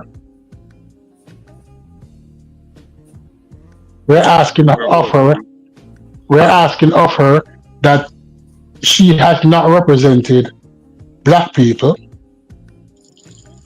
She has not, and she claims to be black. I hold her to a higher standard than I would hold any white person, Democrat or Republican, and I hold her to a higher standard definitely than I would hold a white Republican. You know what I'm saying? Because not only do you represent the party that black folks, like I just said, a majority vote for, you also claim to be black. So, that's not what I am saying. I asked that simple question. How many of the representation since? You said okay, and you said only 2. You agree with me on that, right? None of them. You said what you asked. What you said, it's always been a white figurehead, and they mostly don't do anything for blacks. And I said, I totally agree with you. What? You totally agree with that. But yet still now, the contrary argument that you're having is that I am going to hold her to a higher level than I hold the black people. Than I hold white people. Yeah. Right? Although a higher level as far as when it comes to helping black folks. So what argument has she made that show that she has no intention of helping black folk? Based on her argument, has she made stronger arguments than Obama? No, she hasn't made any argument. Obama didn't. He did the same thing she doing. They don't address. No. Obama never said that his intention was to X or his intention was to Y. Obama never said anything like that. No, Obama was saying hope, right? But she has said more about the black people than Obama. She's been asked more questions about. she has said more than Obama. Are you disagreeing me on that? And I just pointed out to you, so yes. If she even said one thing, she had said more than Obama. Yeah. She said one thing. She said more than Obama about black. Yes, right, and she has said more than one thing. One thing you gotta admit, Stu, she has been asked more questions about the black agenda because they always assumed Obama would, hold the black agenda. They never even questioned him on it. Oh, busy. But no, we're saying about her. She has said more, so we know because in the past we have only had one representation that appears to look like us. Right? Everybody else didn't look like us, but yet still you're holding the person that appeared to look like us at a far higher level than people who don't look like us. Because you never ask anything of the Republicans. You don't ask nothing because you say since we don't vote for the Republicans, I gotta say this. Who would you expect, Stu, to help black folks? White people or black people? But how many black people has there been? You talking about Kamala Harris? You talking about Kamala Harris? All skin folks ain't kinfolk, so it seems that we. Yeah, that's what Lord Jamar just said. Hold up. Hold on, Moot. Yeah, we have a serious conversation. What up, you guys? Little brother, hold on 1 second. The mere fact that he brought Lord Jamar in the conversation, I'm not having a conversation with him. Right. Because the mere fact that he's referencing Lord Jamar, who obviously is a fucking idiot of the highest order. Anybody who is a flat earther is an idiot. Let's not bring it into Lord Jamar. Yeah, anybody who references a flat earther. Anyway, so like I was saying, how many of you guys voted for Barack Obama because of the color of his skin? Because he was partially black, and because some people saying they're trying to use Kamala Harris like a female version of Obama. So people are going to vote. I heard Lord Jamar said that. Again, you're referencing Lord Jamar. Come with your own idea. Lord Jamar said that. You come with your own idea. You're referencing Lord Jamar again. Dude. I voted for Barack because his skin. But you voted for him because he was part black? Yeah, I didn't pay attention to nothing. Did you vote for him the second time because of it? Oh, no, not the second time. I voted for him the second time just because. Barack was actually a decent president, though. False. Yeah, he was. He was better than. Was he better than Donald Trump and Joe Biden? See now. Yeah. Yes, I will say yeah. Was he better than George Bush? Yes. Yes. So what the fuck are we talking about? So if he's better than like the majority of the presidents probably in the last like 30 years, what the hell are we talking about? We're talking about he ain't do nothing for black people. That's what we're talking about. I don't think black people asking for reparations back in them times. Nope. Not brother, not reparations. They did ask him about reparations. Ho, brother. You got to understand that we was getting killed at the red light under Obama's watch. We ain't start getting killed at the red light until under Obama's watch. There was a lot of police brutality, and from what I heard, he did sign that Blue Lives Matter bill. But it's not Obama's fault that I don't know. I'm just saying this is what I heard. Hey bro, that half-breed did everything for gays and immigrants and did nothing for black people. I just won't charge Obama for the reason why. I heard another person say that they gave you guys white supremacy with a black face when they gave y'all Barack Obama. Facts. And for the record, they did ask Obama about reparations when he was president. Even when he was running for president, that's what he infamously said. I'm not black people's president. I'm everybody's president. So he said from the beginning he wasn't with reparations. Right. His mother was white and his grandparents were slave owners. Get out of here. Where you getting this from? Look. All we're saying now is that these people saying a ton load of shit. You're saying a ton load of shit. A lot of people saying a ton load of shit. That sound like a rumor. that his And grandparents all were we have slaves. now, Like, No, hey, brother, they ain't no rumor, bro. Do your research, bro. Listen, Do your every black research, bro. every black person in America, if you go far enough back, the grandparents were slave owners. Stop that bullshit. get the fuck out of here. Yeah.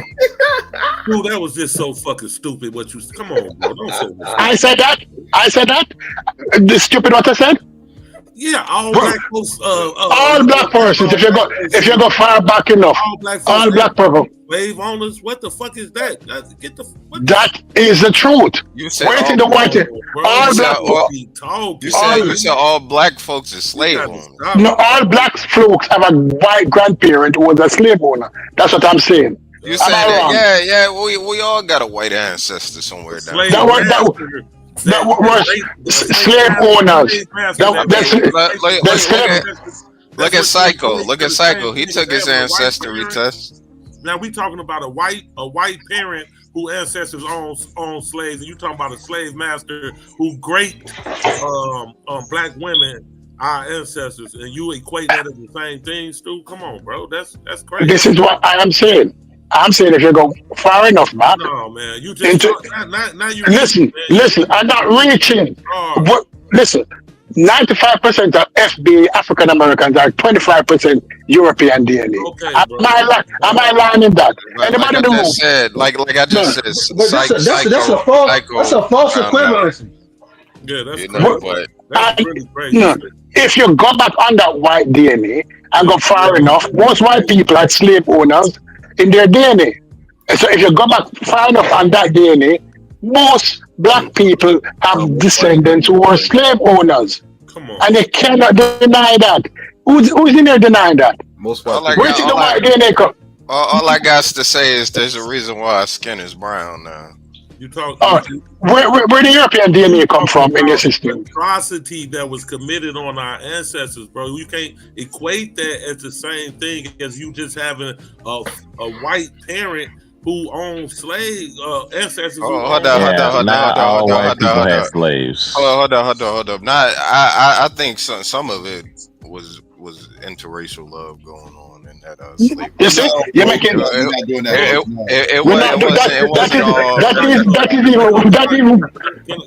Can I just go ahead and get Mook up out of here, bro? I'm finna send you $20, bro. We trying to have a grown conversation.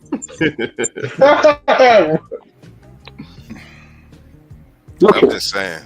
I know he's New Jersey native. He like family, but we just today ain't the day for this right now, bro. We trying to speak as adults, bro. We talking that interracial love and all that. Come on, bro. We ain't gonna do that. We ain't gonna do that interracial love on a slave plantation. Okay, I didn't say that. Nah, it was some of that sometimes. I'm talking about Moose. I want you to stay right there. Now there was a lot of abuse though. Don't get it fucked up. Shorty, you tripping, bro. We're not doing that, Moose. We're not doing that. You telling me that there wasn't whites and blacks falling in love on that plantation? No, I'm telling you.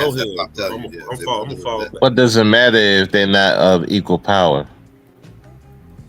I'm just saying, dude. Like I'm just saying, not all of it was SA. Yes, it was, and I don't want to have this discussion right now. We got. It's no different than a correctional officer falling in love with an inmate. It's a power imbalance, so it doesn't really matter. Nah, but sometimes them inmates be getting perks for screwing. Okay, again. Power position. He's an inmate. You're an officer. Wait. No. We're not having this conversation right now. I'm not about to do this right now. Right. So it's a crazy conversation to have, especially tonight. I'm not doing this because of Obama. Yeah. No, we're not doing it. Do you hear yourself? Well, I was trying to talk about Kamala. No, go ahead, bro. The biggest losers out of all this were black men, because every question she was asked about black men, she ran from that question like it owed it money. Charlemagne, that's a lie. She didn't run. She answered the dudes on Charlemagne. She did not. She did talk with Charlemagne. She did answer the questions. She did not answer the question. No, she did not. Every time it was black men, it was black entrepreneurs. It was black people, not black men specifically. She trying to seem hip and popular. That's why she's sitting around talking to Charlemagne and all of these fucking pop icons. And she fails horribly at it. That wasn't true. That wasn't true. That wasn't true. You Trump ass people. You see the Trump ass people? What? Who's endorsing Trump? Why am I talking about Trump right now? I'm talking about Kamala. I don't care about Trump right now. Probably Kanye West. Why would I care about Trump right now? We're talking about Kamala. How she did on the Breakfast Club and how she did on the Fox News show. She did well. She did well. No, she give did me the examples of the pop icons that's endorsing Trump. Nobody with common sense endorsing Trump. Yeah. Nobody with common sense is endorsing Trump. Yeah.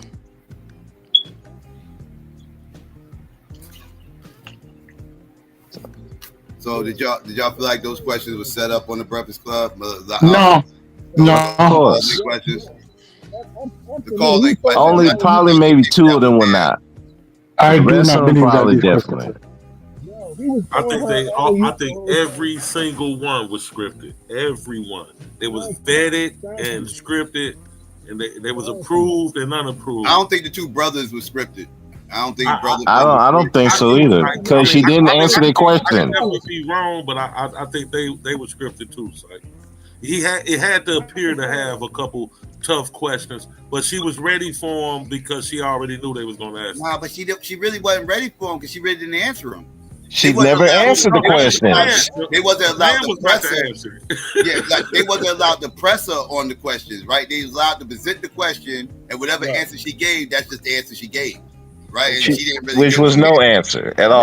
Right, exactly. I hold the position. All of them, every single question on Charlamagne's show was scripted. Everyone. When the caller called in, especially the calls, Suave, your mic. Oh yeah, the calls are definitely scripted. Suave, we could barely hear you. Asking about Trump, like,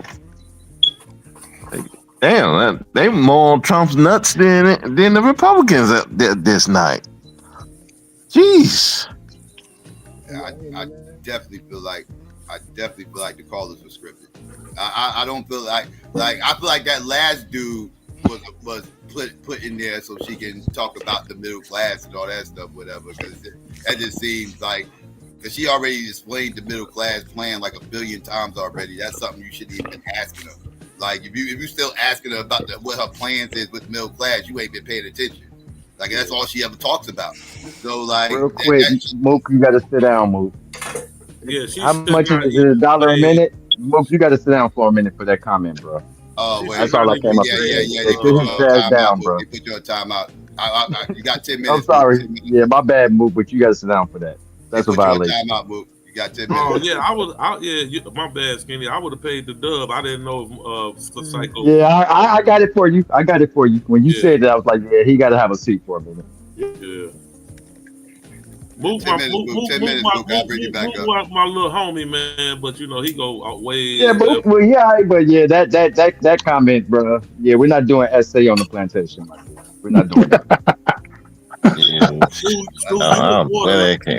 literally cursed out a white nationalist in the middle of a debate on this platform over that comment. Like I literally do. Like but my bad.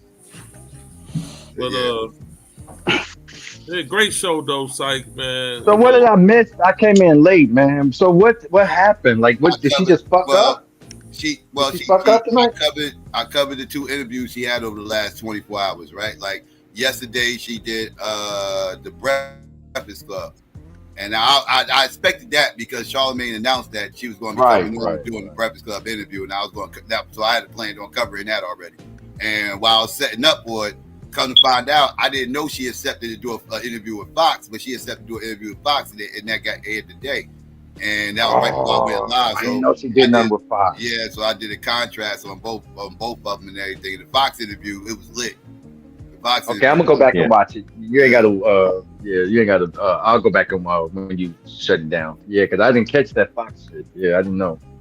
Yeah, the Charlamagne joined a lot of scripted questions, a lot of nigga babble going on. So how you felt she did the Fox interview? Bailey Charlamagne being Charlamagne.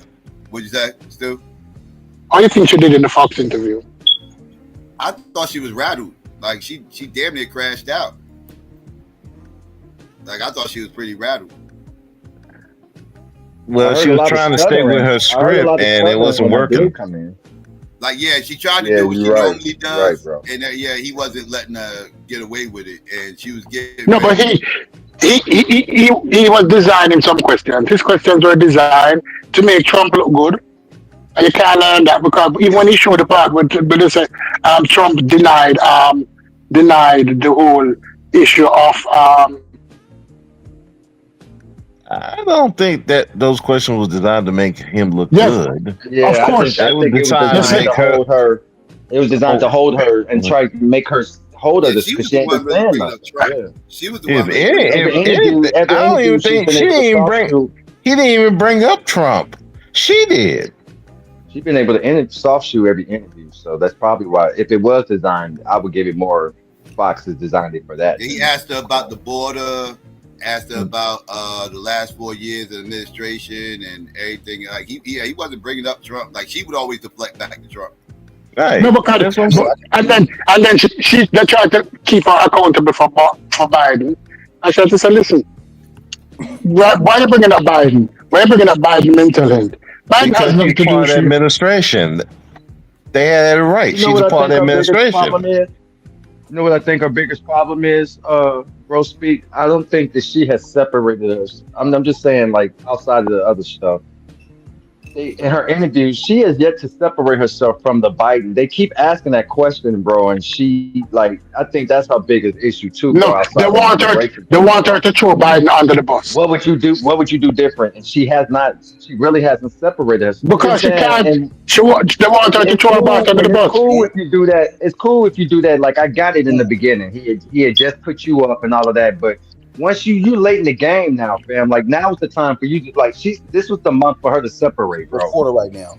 Right. Yeah. Like to say, okay, this is the difference. Like this is what I'm like. She still has yet to do that. So when they're asking questions like that, like what would you do different than over the last? She pretty much saying I wouldn't do nothing different. Our plan. I've been involved. Like so basically, that's why people keep saying you're gonna get 4 years of the same of what we just had.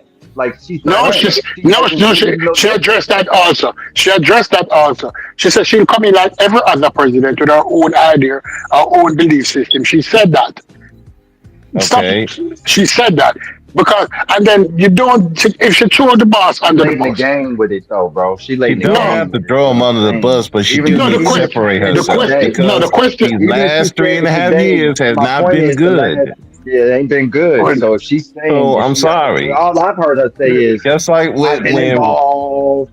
I'm basically I'm a team player, and yeah, that's not cool. This late in the game, it's no, bro. You vote. Especially when it'd be different if the last 3.5 years were good. Then yeah, I would say be a team player all day, but it hasn't. This economy has gotten worse under Biden. Right. And many people tell me that's a lie. Huh? How is that a lie? And then even with her excuse about the immigration thing, I heard that part when you was playing it. When she's like, it's been this. They didn't start with my presidency or Trump for that matter. That's a lie. Hold on, Stu. Hold on a minute. The thing is, though, that's her flipping it too, because it's like, okay, we've always had a quote unquote immigration issue, but don't compare that to this epidemic that we've been dealing with the last couple of years. It's not. It rose exponentially under Biden's reign. Right. Come on, fam. They ain't the other presidency where it just rose up exponentially. You can't find none. So, and she's trying to duck it and say, well, what about Trump? What about Trump? At least he was saying something about doing something about it. Y'all let it rose up until towards you about to get elected. Now all of a sudden it's back to where it was before y'all got in office. Nah, come on now. The white boy asked her how many was it? 6 million, 7 million? And she wouldn't even answer that. Because they don't even know, bro. They don't know. They don't even know, bro. They don't know. They don't care and don't care. To be honest, man, fam, I'll say this: I don't think she really cared that those girls got killed by those immigrants. She don't care. You remember that paper I just read you, Psycho, from talking about the how immigrants coming in as far as like on a daily basis, as far as the influx of immigrants coming in. Yeah, it's a difference. It's a difference in having a leak, and then you know what I'm saying, and then you got a whole just flood coming in. It's a difference, bro. And she was trying to compare the leak to the flood that they've been under. Like, yeah, it's been a flood under y'all. And I just learned something. I didn't know that 6 Democrats voted against. They late in the game. Bernie was one of them. And Bernie was one of them. Yeah. They late in the game border policy plan. 6 Democrats didn't even vote for it because they still was about to let too many over per year. 1.8 million. Yep. So you about to let another 2 million in a year, and that's your idea of controlling the border. Yep. Right. And then all that gets override with the president's discretion. Shit is crazy. What about her black bill that she put out for black men? She think that we want weed. She think that we want weed and free money. Like, that's why I said that's why I said the biggest losers of all this is black men. Oh man, did y'all hear that bullshit ass motherfucking plan allegedly for black men, which is really for black people and like this shit was all like she had this whole quote unquote plan for black people, it's entrepreneur thing with the million black people and all this. She already had that laid out that she was gonna put out there for black people. But when Obama did that fuck shit and started talking about black men and everything else, she had to do damage. So all of a sudden, right. And she still didn't do that right. Black men. All of a sudden, she tried to present it. Yeah, she tried to present it like it was something exclusive to black men. And no, that's but you know that you're all unfair. It's for minorities. It's not even exclusive to black people. That's what. Tell me. All right. Exactly. Let me say something. Because all you're talking bullshit now. I stop the bullshit. Because listen to the bullshit that you're talking now. Let me finish. She had a plan for black men. That's not bullshit. Listen. Can I speak? All right. Let me speak. Under the American Constitution, the current Constitution, can you create any law that favor one set of people over next? Asian, they got their own view. Yes. Yep, they sure do. Stop for a second. Stop for. At what point? Oh no. Let me finish it. Let me hit back on the 2 bills he covered. We gotta hold her accountable for what she said. She said no. Plan for black men. That's what she said. Right. She said, okay. On her. She said this. And then when you look at the plan for black men, it's not a plan for black men. All right, look. And also, can I say something?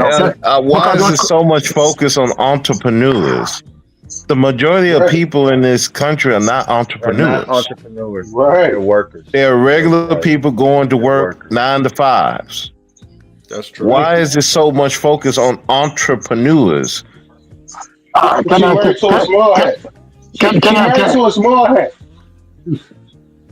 I say something now? Because a lot of people love to bring up the Asian Hate Act and say that law was specifically for Asian. I never read the law because if you read the law, you'd never.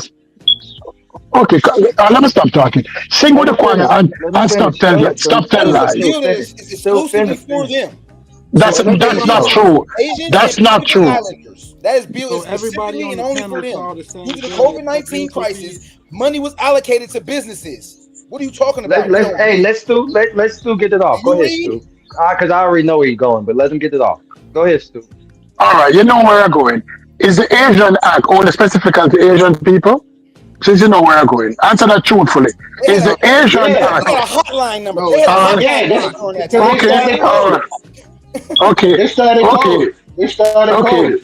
Okay. I will stop speaking. If anybody in this room said the Asian Act is specifically for black people, I can't have a conversation with that person because one, they didn't read the act. And one, they don't understand American law. The only act that we had that was specific to us, or we benefit from the most, was the Civil Rights Act. And it wasn't specifically only for black people. Laws in America cannot be written specifically to one set of people. And next person mentioned some other stupid act. When you listen to other people speak and don't read the act for yourself, you will come up with all kind of bullshit talking points. No act or law in America is specifically for one people. Some people would benefit more from an act than others, depending on the situation. Like if you get rid of the immunity act, black people would benefit more, police immunity, because black people are persecuted more by police. So if you pass the George Floyd act, black people would benefit more than any other people because they were persecuted more than any other people. That's how certain things go. That's how certain laws have to be written. That you're going to try to benefit the persons who are affected more. But don't jump up and say, oh, she didn't write a black act. But everybody knows that she can't write a black act. Because if she writes a black act, it cannot stand in front of anywhere. So stop the foolishness. And I totally. Yo, he sound ridiculous. Hold on, Daddy. Now I totally get where he's trying to go with it, but I guess I have to say to you, Stu, you got to read the room. Again, it's 2024, bro. That's not enough anymore for us. Okay.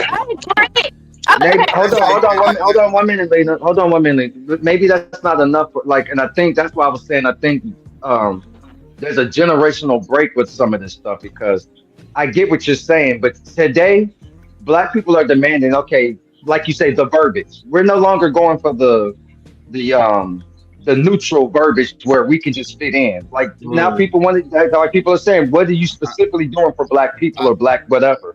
It's not enough to just say, well, black people will benefit. Yeah, the trickle down stuff is over with. As a heterosexual black man, I don't benefit nothing from any of these gay laws that's getting put in place.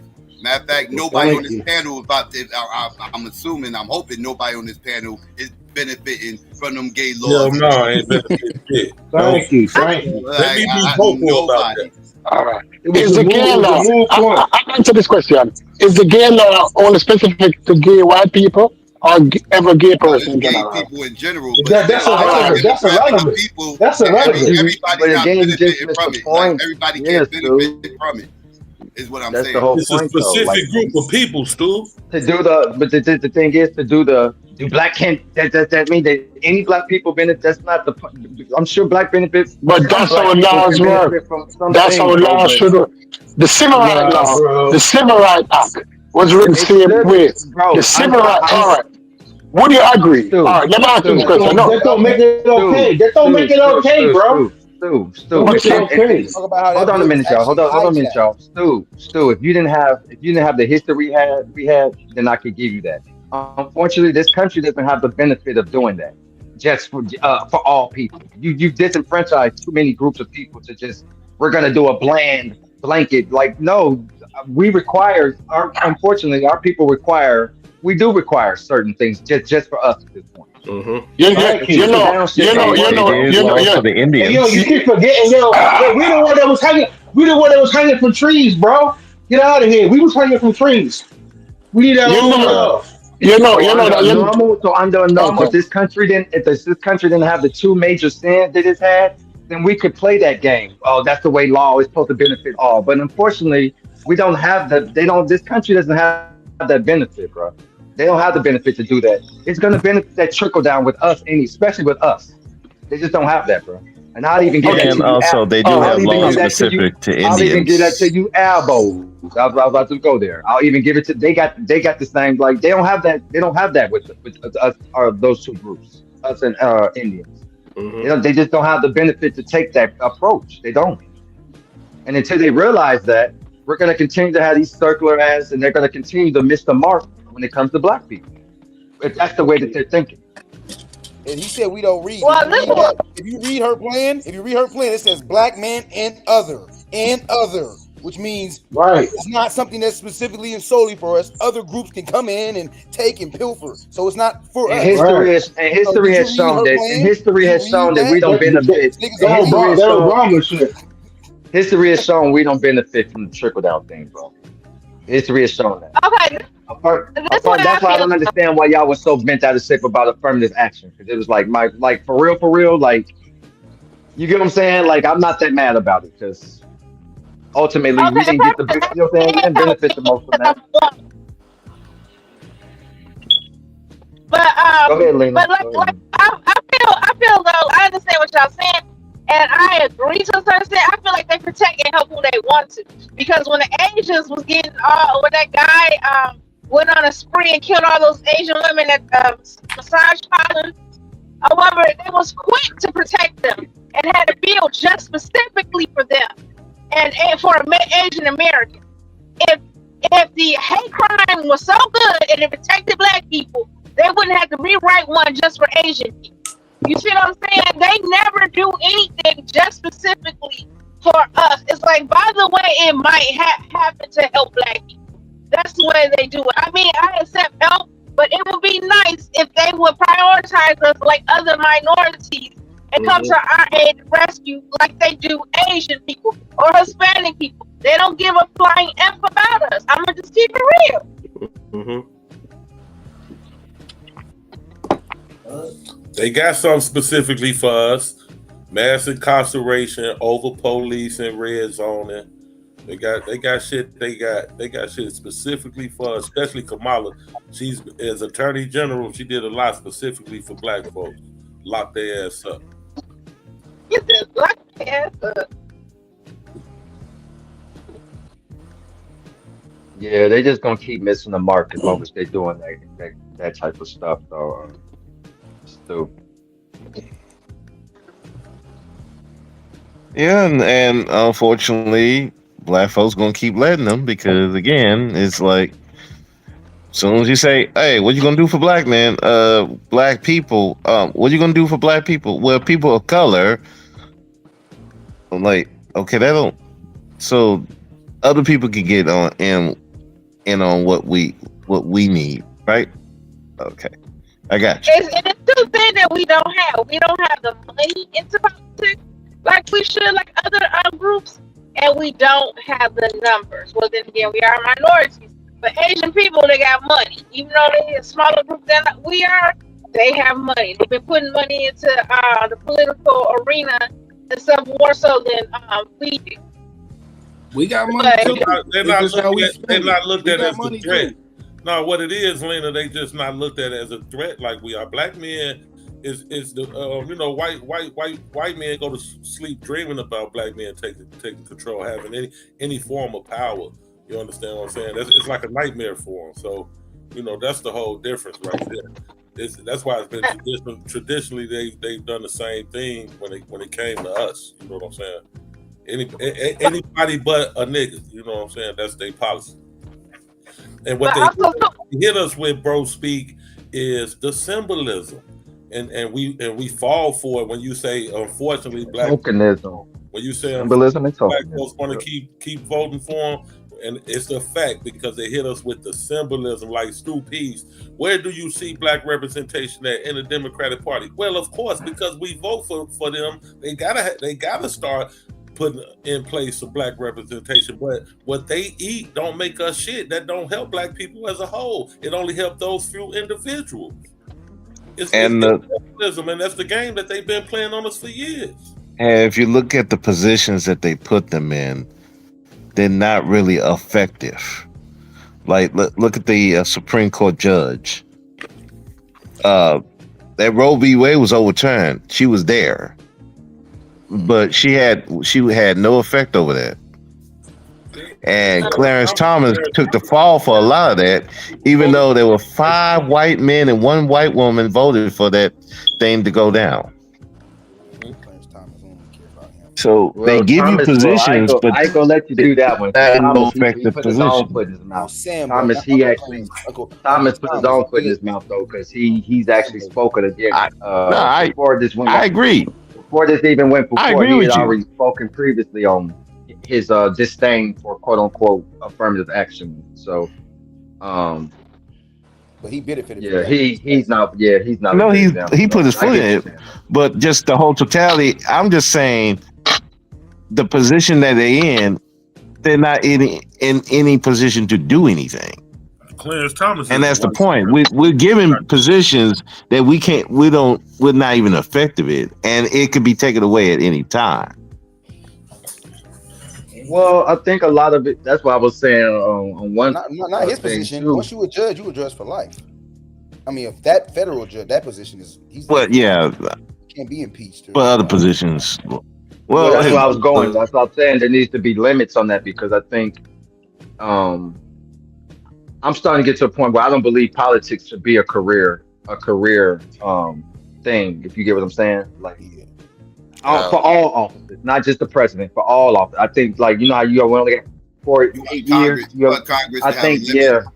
You don't yes. want lifetime congressmen like Because Biden. what happens is it goes even. Remember we were saying psycho. What happens is even for the ones that go into politics with the right heart, quote unquote, air quotes, you know, for the right reasons, if you will, they become right. Yeah. When you're trying to, because now you got to think about your career. It's not just about getting the job done for the people or whatever. Now you got to think about getting reelected. Your career again, it becomes a career concern as opposed to just doing the service. If that makes sense. Biden been in office since segregation, right? Since Jim Crow. Well, he's been since late 60s, early 70s. Yeah. Late 60s, early 70s. He's been there for over 50 years. Over 50 years. You get what I'm saying? Like if government was really a service, you know, like if they really started doing it as this is doing, service, if you will, like. Then more people are probably the people that go in there. If they know that, then they're probably, because what happens too is it's not just individualism. We got to be real about our people that get in these positions too. They get in there and then they become thirsty and they become greedy. They get and they fall right into the same. You get the same shit. The difference here is you're black. So what happens is you gonna get caught. And I always go to the Kwame shit. You know what I'm saying with Detroit. You can't do what they do, bro. So a lot of times we get in these positions, just like Tiffany Hendrick here in Chicago. It's the same shit. Like that's my biggest thing with us that do get in a position. It's not even the coon ones. That's funny. It's not even that's the coon ones. It's just like you're right, Aries. I was finding Aries in the chat. You're no, right. You're good. I saw a report that stated that these Asians ain't benefiting from affirmative action getting smacked down like they thought they would. They thought these institutions were going to let them in if they smacked down affirmative action because all these black people and everybody else that didn't deserve these spots is getting up in there. Well, now that affirmative action is smacked down, they rates ain't going up as far as attendance in these same universities that they was complaining about. So these institutions still ain't fucking with them, even without affirmative action. So they did all that hooting and hollering for nothing. Because there's loopholes in everything, bro. And what they have shown us in history is like, okay, you can pass the civil rights bill, you can pass with it, but they're gonna find a way around it. 13th Amendment, okay, we just gonna blackball you niggas. Like they always find them loopholes. So, you get what I'm saying? They always find them. Because what they didn't the Asians failed to understand was the only reason the small percentage of them that was there is because of us. You know what I'm saying? Like I always say, we paved the way for y'all to even be able to come in there and bust y'all move. They fell for the trap. That credit, you know what I'm saying? I see. I pissed y'all off earlier with my comment. Yeah, we ain't got to revisit. Yeah, we ain't be good. I mean, I just thought it was silly, but No, we just move on. We'll just move on. I'm not gonna stick around for too long, but I saw the movie The Apprentice yesterday. I didn't know what I was going into. I just saw the picture for it or whatever, the cover for it, and I didn't know. I thought it was like some type of spoof or something, but I didn't know it was supposed to be like a biopic or whatever. I never saw it. Well, it's still in theaters. I saw a TV show once. No. It is based on Donald Trump, but it's based on Donald Trump in his younger years. Yeah, it doesn't really have anything to do with that TV show. Oh, okay. Yeah, it was a show. Like it was a play on the TV show's name, but I know what he's talking about. I ain't seen it. I mean, it was actually a decent movie. I ain't gonna lie, because I've seen a lot of bad movies lately. I've seen a lot of shitty movies, and that was actually okay. I watch biopics, so I might watch that. I do watch. For me. It was I was trying to catch the one on Reagan, but that motherfucker didn't even stay in the theaters long. So I'm trying to wait for it to hit one of these streaming sites. The one they did on Reagan, I want to see how they portray him. Was it about him getting popped or something? Huh? Was it about him getting popped or something? you know how they be doing biopics, so I don't know what part of his life they're gonna focus on, but it's a Reagan biopic. I think Dennis Quaid just playing them. It was either see that movie or go see the Christopher Reeves one, and I figured the Donald Trump one would be more interesting. But man, next time I'll probably go see the Christopher Reeves. And then I saw they had the Pharrell biopic, but I didn't know. Like when I saw it was Lego, I thought it was like a kids movie or something. They got that on Netflix. Christopher Reeves life. Prime. I think that's on Amazon Prime. It's about Pharrell Williams. It's a Lego movie or whatever, but I think that's stupid. Like how Everybody getting a biopic nowadays. I don't know, it's like biopic overkill almost. This is why I want my own biopic where I get a reenactment of my life. I can even play myself, man. Nah, man. Y'all watch fucking 8 Mile and Get Rich and Die Trying, or Is 8 Mile a biopic? Is 8 Mile a biopic? Loosely based on his life story. It's based on his life, but it's not completely his life. They changed the names around and stuff like that, kind of like they did in Crush Group. That's loosely based on Russell Simmons' life, getting started with Def Jam and everything. Same thing with 8 Mile, based on Eminem, but they changed the names and stuff around. So how's Crush Group a biopic? And it showed no time with the dude who you just mentioned name, Russell Simmons, fucking a 16-year-old. Blair Underwood was playing Russell Simmons. He depicted. Yeah, okay. I want to play myself because I'm young, But so I think I can still play myself. But. I guess I just be thinking sometimes when they be doing biopics on people that ain't did shit like that much yet in life. I guess that's sometimes like it is overload. Like you be saying like this motherfucker got why does Pharrell have a biopic already? Like, and why is it a Lego? I don't know. You're gonna see his rise to stardom, I guess. Was he with Puffy and stuff at one point and all of that stuff? I could see Puffy getting a biopic. Like, he had a lot going on in his life to where you can see him actually getting a biopic. Some of these people didn't have a whole lot going on. No, he's going to get the same thing that he's good. What they're going to Puffy, what they're going to do is the same thing they do to I Believe I Can Fly, R. Kelly. They're going to have something that what they say? He's another one. My mom says she wanted to see an R. Kelly biopic. And they do that at Psycho. In order to have a biopic, you had to have at least enough going on. It don't matter if it was good stuff, bad stuff. They'll have a surviving Puffy. They'll have a surviving Puffy. That's I thought 50 Cent was making something like that. Famous or infamous, right? 50 Cent. But Psycho, they starting to do that. But if you notice, they doing that. If you notice though, they Psycho. They doing that shit. I thought he was making a biopic about Puffy. They doing that shit. They doing that shit with the documentary. They doing that shit with. Hey, Psycho. They doing that shit with the athletes too, though, bro. If you notice, like I'm noticing that too. I was seeing something on Netflix. They got this thing called Receiver. Like it's like, damn, these motherfuckers just got in the league and y'all already doing bios on these motherfuckers. Like, so it is overload, bro. You be sitting there like, okay, damn, these motherfuckers. The rookie, you got rookies and shit getting biopics. Like I could be scamming through. Like God, those are not biopics. Those are like semi-documentaries. Those are not biopics, dude.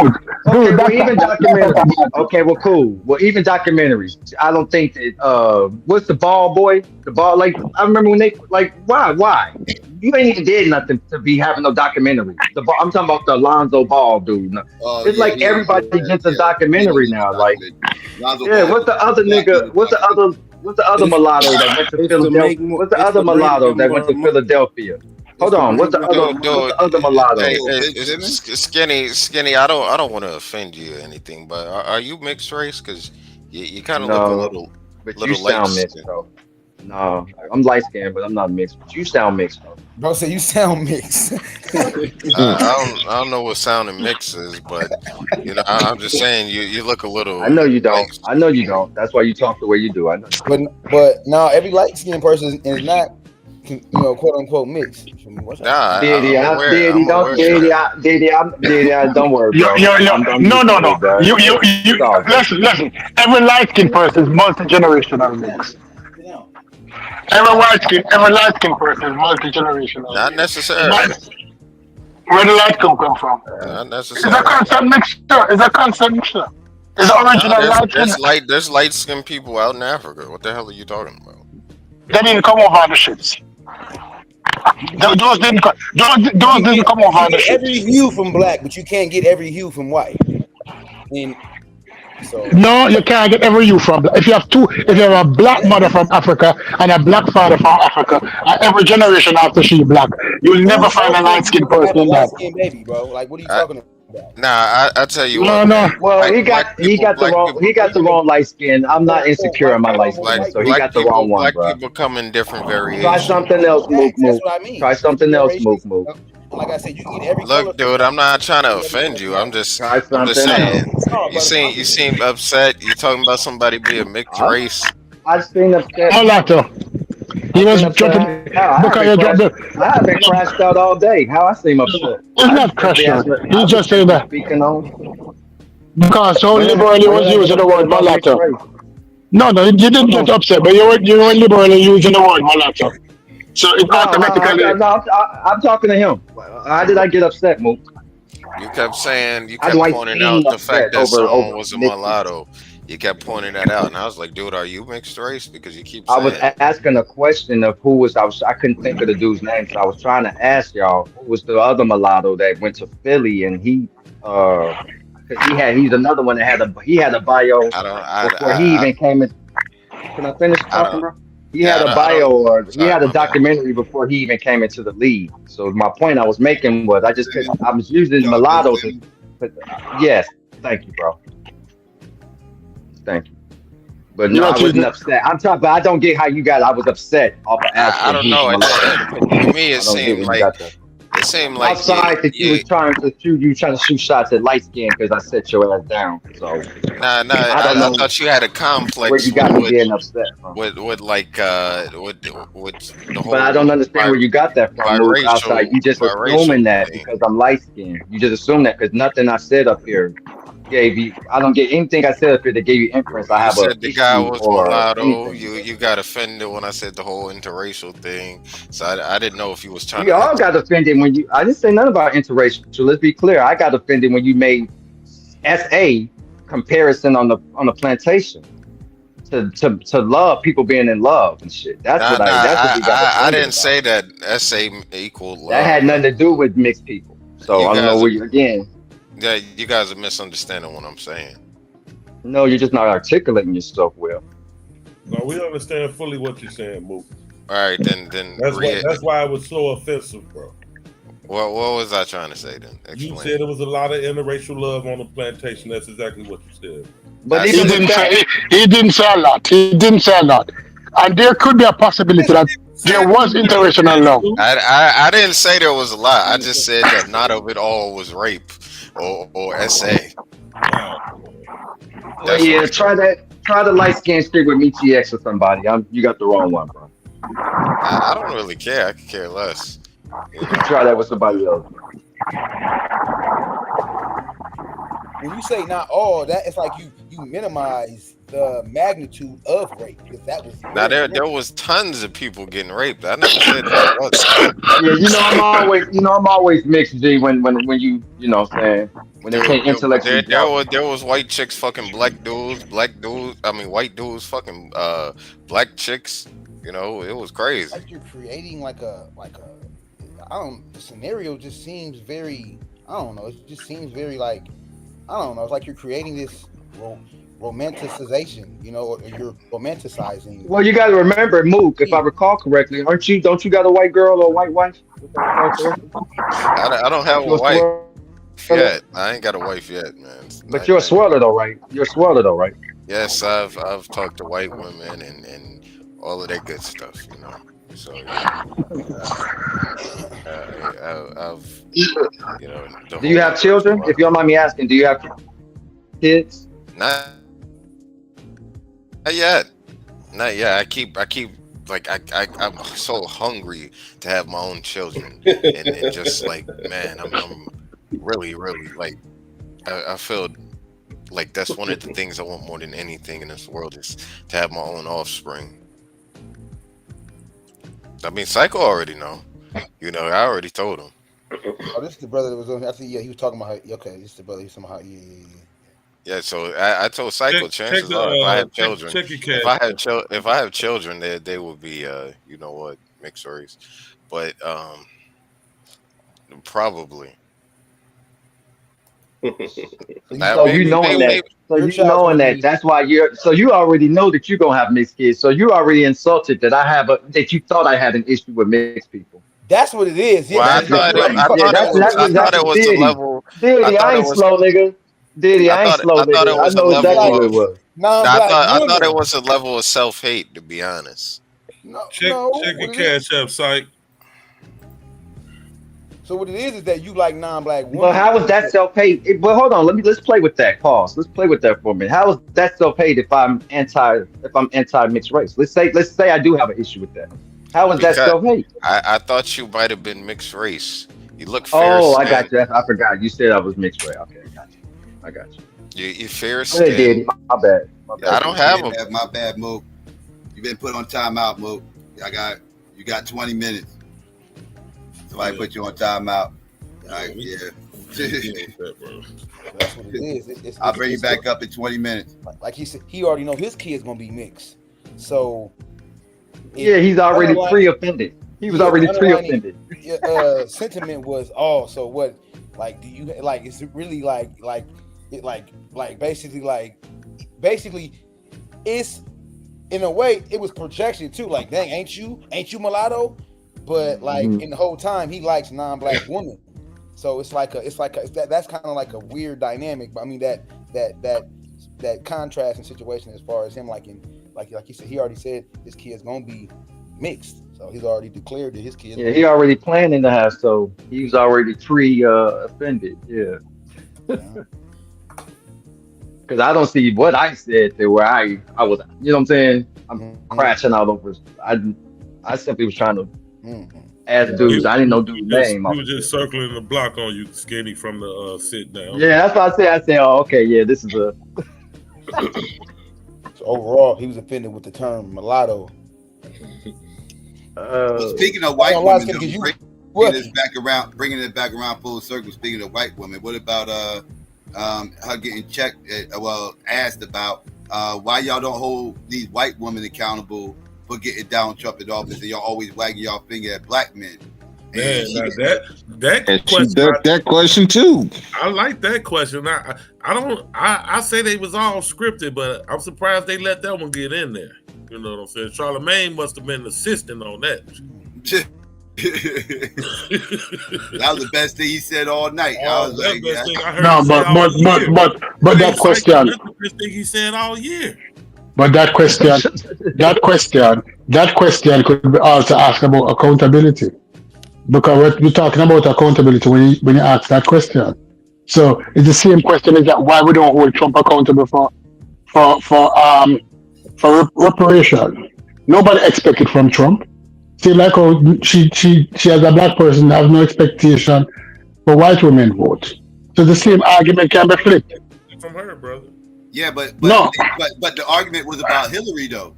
The argument was about Hillary. Like, white women didn't vote for Hillary, so they didn't vote for their own.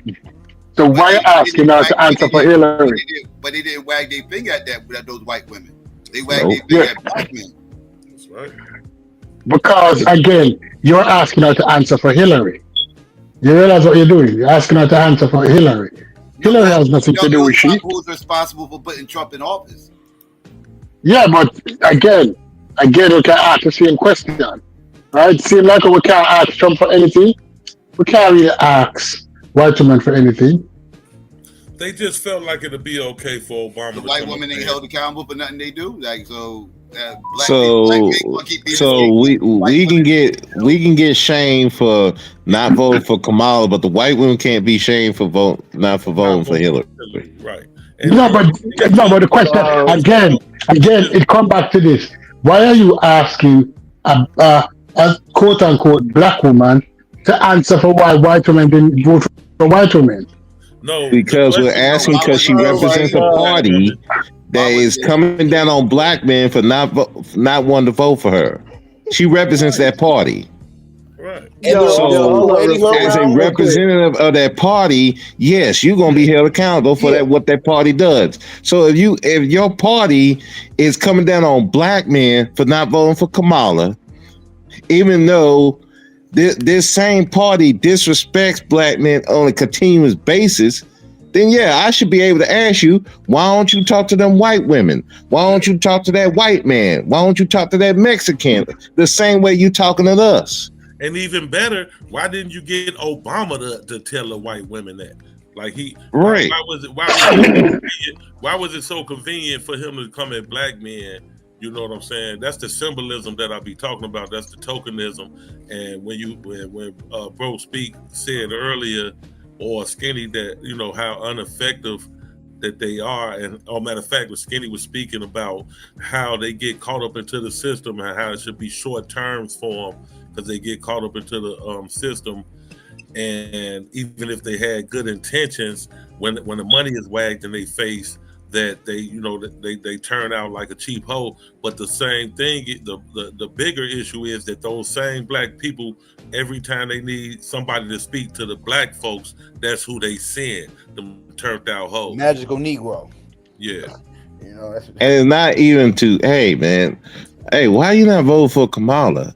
No, it's hey, you should be ashamed of yourself for not voting for this woman. Kamala, you're a misogynist. You're a misogynist. Right. You know, shit like that. Like that's the majority of black men are not voting for her because she's a black woman. Yeah, so white men that don't vote for Kamala, are they not misogynists? You know what I'm saying? What the fuck? Chaz, this one's for Chaz. For your information, Chaz. My children's mother, she's lighter than me, and our children are brown skinned. So yes, 2 light skinned people can make dark skin, quote unquote, which y'all would consider dark skin today anyway. It can happen. Just for your information, since you're in the chat, helping your homeboy. I happen to be the light skinned nigga with 2 brown skinned children. Just so you know, my nigga. And I know 2 light skinned people with a chocolate baby. So just so you know, homie. That's neither here nor there, but back to the. My bad. I'm sorry, bro. I'm sorry. That's all good, Skinny, but what I'm saying is, what I'm saying is the tokenism. You know what I'm saying? That's what I'm really speaking about. Yeah. And the sad part is, bro, it ain't even just waving money, GQ. It's just the whole thing of keeping a career. Like we all want to keep our jobs, quote unquote. So even I was using the career thing as like they ain't even selling out just for money, quote unquote. Some of these niggas are selling out just the career. You know what I'm saying? Just so they can be a senator or whatever it is for a lifetime, like just so they can keep getting reelected. Like it becomes basically for the status. Gotcha. Right, even outside the money, it becomes I got to worry about getting reelected. And I think that if you had terms on that, that would remove that. You know what I'm saying? Or it would help. I ain't gonna say totally, but it would help. I think curb some of that. Yeah. Yeah. But I totally agree with you though. Yeah. Like that's who should be shamed for Donald Trump getting in office. Don't blame us. Don't come into us, wagging your finger at us, talk about how dare you this and all everything else. Boop. Stop it. These white women voted in the same man who took away their women's rights, and then want to try to shame us, calling us sexist. While these white women, they the ones who voted the motherfucker in who did the shit. And this was even the colder part. When Kamala was picked as vice presidency, the richest black men in the country signed the petition for her to be vice president. Look, this is what's so crazy though. When we speak about Obama, okay, calling us misogynists. You the same one said you're not the black president, you're everybody's president. Right. So why you not speaking to everybody? Why, when it comes down to speaking to black folks, they come grab Obama? Facts. I forgot about that. The shit is deep and it stinks. See, people don't talk about too how Obama came out of nowhere, even in Chicago. Like he came out of nowhere, like being a senator. And Obama wrote that Harold Washington. He wrote that Harold Washington because you're right. Like we didn't know who he was, and then all of a sudden they started. You know, they got Harold. They got us in Chicago with the Harold Washington. 2004 was Obama's coming out party. That DNC in 2004. That's when Obama got on everybody's radar. And then even the shit that they bring out with Harold Washington, he way in the back. Like it ain't even like he right there. You know, in the dealings with Harold. Like he was like a, you know what I'm saying, like a nobody, kind of like that was just around, if you will. Yeah. So he don't really have the connection to Harold like they tried to play it. But like that's how they got him. He didn't have a long political history. Yeah, he didn't have a long political history. That's what I mean. Yeah, he did. What Obama had is a strong, small hat connection. Very strong. We talking about University of Chicago, Skinny. What is that? Do you know what that represents? The University of Chicago. Ain't that what Daley, the first Daley, didn't he put that up? No. Quote unquote for poor inner city white kids. No. Or am I thinking about the wrong school? Okay, yeah.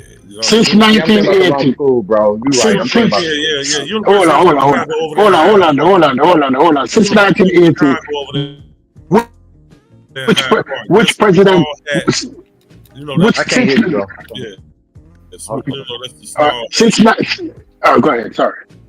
That's a small hatch. They run that, and he came up through that program. You know, he was. Yeah, but since 1980, which president didn't have a small hat support? Have a strong small hat support? Those are Donald Trump. Donald Trump sell his daughters to the Jews. Donald Trump's daughter is a Jew, and there's never been a Jew in Donald Trump family prior to his daughter becoming a Jew. Let me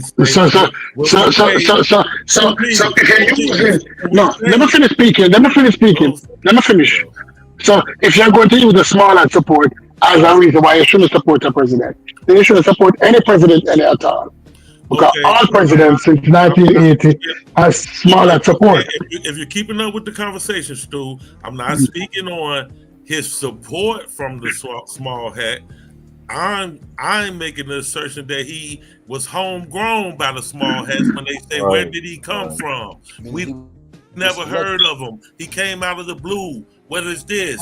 It was the small hats insertion of Barack Obama, bro. That's all I'm saying. Yeah, all of them get supported, win or lose. They riding with him. But what I'm saying, they gave us Barack Obama. That's what I'm trying to get you. Yeah, he was handpicked. He's not from the soil. He's not from.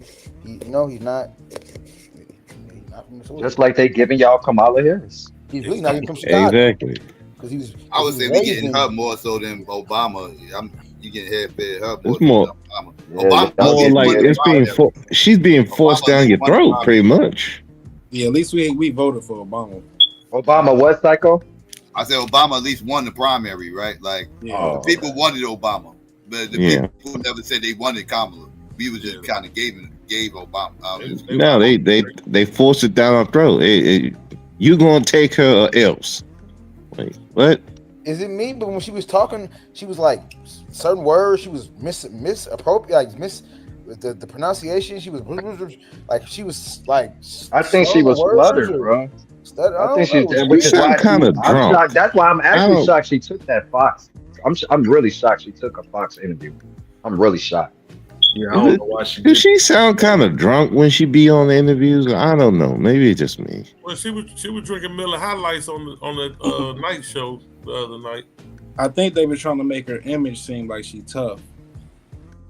Who was that? Not Kimball. What's the other white boy name? She was on there drinking the High Lights with. Mm-hmm. Cheap ass bullshit beer. She talking about the champagne of beers. Yeah, they both nasty. Yeah, I agree with that. Some things didn't do shit but make me pissed. That's all the motherfucking Miller High Lights. They just run through me, man. When Hey. Oh yeah, they just trying to make her seem like, oh, look at her. She's brave enough to go on Fox News. What's his name? Is it Colbert? Well, she did that. She went on Fox News because she's getting her ass kicked right now over the last month. Like she's losing a lot of momentum, and she's trying to get. She wants Middle America, and this pretty much was a ploy to try to swing over Wisconsin and Michigan. right? Like she's trying to appeal to those middle ground rhinos, right? And she's trying to swing over the rhinos and shit. So, you know, Fox is kind of a lot of people deem Fox to be a rhino channel, not necessarily a MAGA channel. But she's definitely trying to get those swing votes. That's why she's getting desperate, because she knows she lost the Muslim vote. She knows she got a huge chink in the armor in the black vote. So she got to replace those votes. So now that means she got to mess around middle white America. So that's why she almost felt pressured to go on Fox and try to appeal to some of those people. She failed horribly. She didn't fail. Stop that, man. She did not fail. She did not fail. She failed. She failed. Tell me I got it that they got about Fox. Fox, the question Fox asked was about got you. She did not fail. She failed horribly. I'm sorry, man. Come on. That ain't the definition of failure. Just because you ain't get a gotcha moment. She did horrible. She didn't do horrible either, but she did horrible. She did horrible. They ain't need a gotcha moment. The whole interview was a gotcha moment. She sucks. Yeah, it was got you from the moment she sat down in that chair. Got it. She thought she was gonna do something here. Man, we got something for her. Hey, Sock. We can admit that Trump lost the debate against her. Like, he did great. These two interviews was just horrible. What'd you say, Chris? Well, the Trump of 2024 was not the Trump of 2016. That's just let's keep it a buck.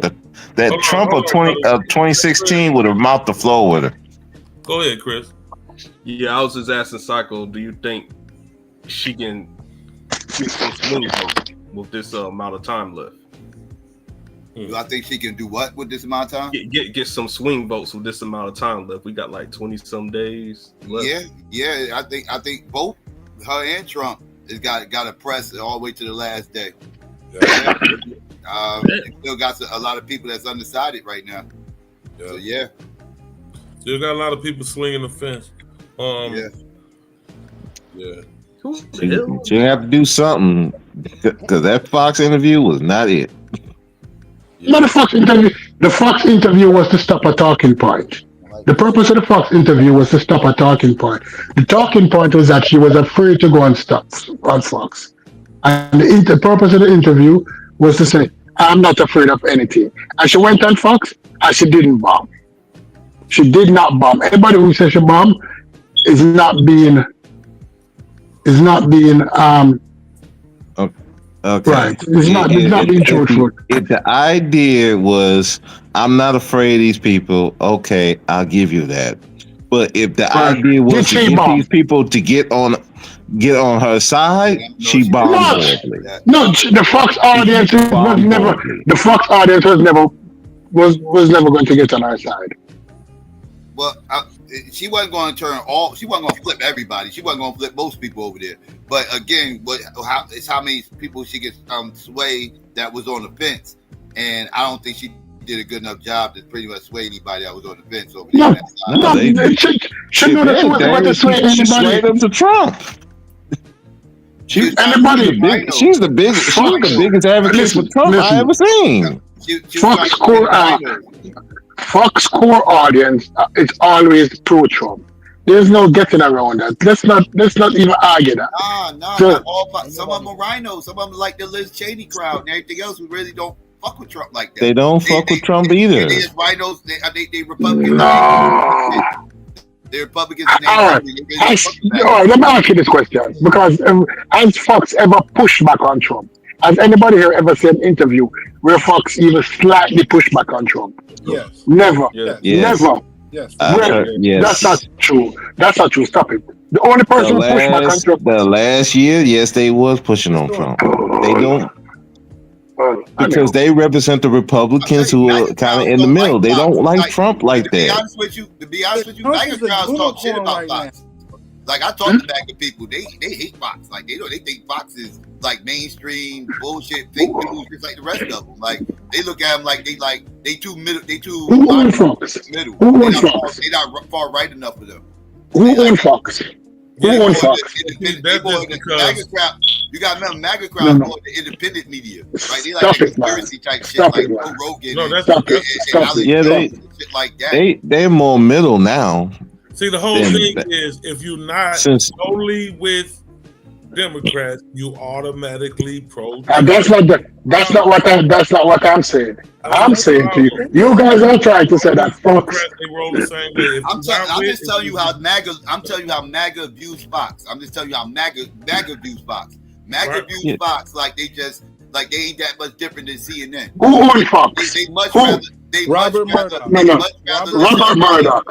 The same person who owned the news station in Australia. The same person. Okay.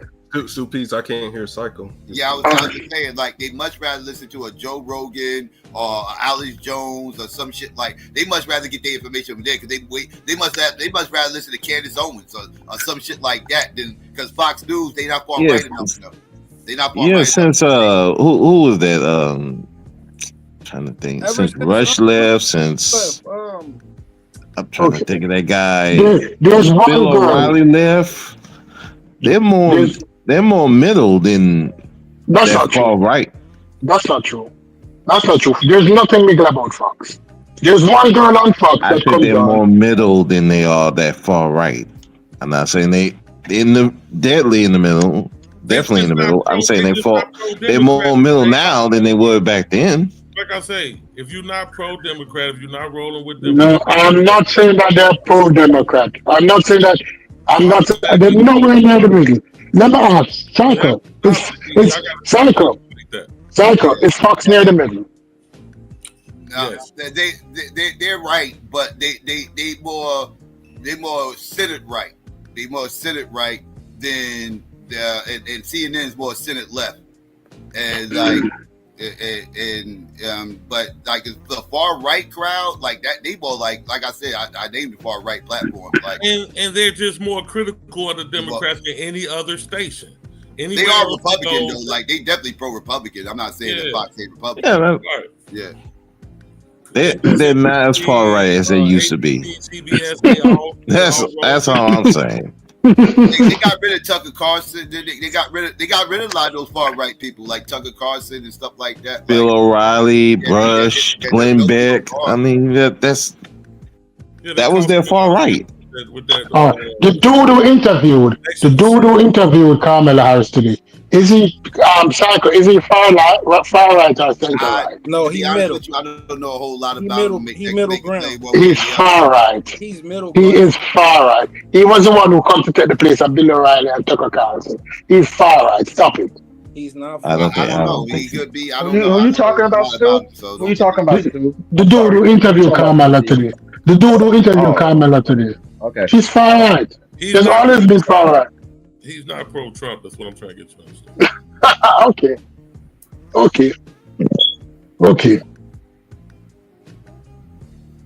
He's definitely. Is Trump considered? Well, let me ask a question out of ignorance. Is Trump considered far right? No. I'm asking for real. I'm not Would you consider Ted Cruz far right? Because I think Fox News is more of a Ted Cruz type of. No, I don't think Ted Cruz is. No. I don't consider Ted Cruz far right. Yeah, I don't consider him far right. But that's how I view Fox News more of a like Ted Cruz type of crowd. He's farther right than Fox, I don't feel like he's from Florida. What's the governor in Florida? DeSantis? I don't feel like he's far right either. DeSantis is far right. Yeah, I think he's far right. DeSantis, if you think DeSantis is far right? Yeah, of course he is. Yes, I think DeSantis far right. Well, maybe I got them two mixed up. Maybe I got DeSantis. Yes. Maybe I'm mixing them two up. Ted Cruz is far right too, but currently he has been because he's farther than Fox, but he ain't where Trump is, where his supporters are. But Trump's supporters are definitely far right. That's what definitely. Okay. No, I'm really asking out of ignorance. I don't know. But not all of it. Trump is not far right. I'll give Trump that. Trump is not far right. Trump is just a sellout. Crowd is far right. Yeah. His supporters are. Yeah, Trump is just a. Yeah, he just play off of it. Yeah, he just says support. Trump is just a sellout to the highest bidder. Trump came in this and he realized that he could become richer. He's gotten broker though. That's a lie. How is that a lie? How do you know where his Well, money? let me ask you this: where y'all getting that? Where y'all? To be honest. Well, let me ask: where y'all getting that from? Where y'all getting that These he's are broke both from? talking points. Honestly, they both are talking points. Either way. No, I'm asking where's that sentiment coming from that he's broke? Like, because I hear that. No, I sometimes. said I'm that just he. curious where I just said the opposite of what he said. He said he's got richer. I said he's gotten broker, and both of them are talking points. Oh shit! What's up, Aaron? I didn't know this was you, man. You sound different, bro. What's up, bro? Long time no see, G. I didn't even know that was you. Yeah, because the far, I don't know. I get lost when we start doing far left because I get lost in those. I keep it to the left or right, if you will. You know what I'm saying? I'll be like, okay, they left this or they're right. So when they start like when Domo and them be like far left or middle, I'll be like I get lost then because like I don't know what y'all. Yeah, I don't know. Yeah, I used to be the same way, but then I listened to the far right people and the far left people, and I'm like, oh boy. But I do see what Psycho said when he said the blue MAGA. I do see the far left when he brings up blue MAGA. I see that. Like I get that part. Got the far left, and it's a big difference between the far left and somebody who's just a liberal, right? Like it's a big difference. Yeah. Yeah. Definitely. Yeah, I'm starting to get it now. Yeah, I'm starting to get it because when he used the blue MAGA, it kind of stuck out. It was like they like yeah, these motherfuckers do be like cultists like that too. Yeah, they are kind of like yeah. All right, I'm back. Very cultish. I'm back, you guys. I know I'm pissing you But guys. there's something that you need to take into consideration. There are more far right than there are far left. You said they're more far right than far left. Rhinos, they're more far right than rhinos. I can see far right to be like that. I wouldn't even really argue with you on that point. I definitely do think the far right has kind of swallowed up the Republican Party at this point. It is more of them than rhinos. That's why they had to give Trump the ticket, right? Because a lot of them want like the rhinos wanted to get away from Trump. They didn't want to mess around with Trump. They much rather had somebody like Nikki Haley or something like that run. But yeah, Trump, that would have been political suicide because Trump was going to run regardless whether he ran on the Republican ticket or independent. He was going to run, and then that would have been, and him going independent would have murdered the Republican ticket. Well, Obama, why wasn't you just made me think of something? Why wasn't Mr. Obama? Why wasn't there misogyny when nobody voted for? Never mind. Yeah, that just made me think of something. These motherfuckers, they be playing in our faces, bro. Yeah. So it wasn't misogyny when they didn't vote for Nikki Haley. That wasn't misogyny, but black men, we misogynists. Yeah, we the misogynists, right? Or when they voted for Hillary Clinton against Obama. Yeah, they voted for Hillary. And Sarah Palin for when she was running vice president with McCain. Well, at least Sarah Palin made it. At least they picked her to be like. This girl, this last chick, they ain't even give her no play. Nikki Haley. Sarah Palin was kind of idiotic. She's worse than Kamala Harris. Let's get real as far as that. Nikki Haley. My point is Nikki Haley was a better candidate, bro. She was a better candidate than the other chick. So, and the fact that they didn't support her. I can see Russia from my house. Y'all remember that shit? I was like, what the fuck is this? Yo, that's a tough one. Y'all ain't let me finish though. You know, maybe I might end up, marrying a black chick. No, we're not doing that. Move. Seriously. We're not doing that. We're not talking about no dating, none of that. We're not doing that. Mook, you do like coming up and just start coming out of left field with about your personal shit, bro. Like Mook could be up here and just be like, but yeah, I just got me some strawberries today. Funny, man. And you be saying like, nigga, like, where's this coming from, bro? I just be telling y'all my truth. Like this nigga really think we want to know what's in his refrigerator. Like, hey, Skinny, and overtalk you to say the shit, dude. Yeah, like we really don't want to care about what movie you watched yesterday, my nigga. Like, like you stopped the whole combo to be like, yeah. So I just saw that one picture on Netflix. Such and such. Nah, but I saw the movie because I figured it was going to get me pumped up, for. Nothing is bad combo. It's just like it be coming out of nowhere though. Like you be seeing like these niggas could be talking about like tornadoes just hit, and you'll be like, so yeah, I just saw that new Subaru. I didn't like it. I didn't like it.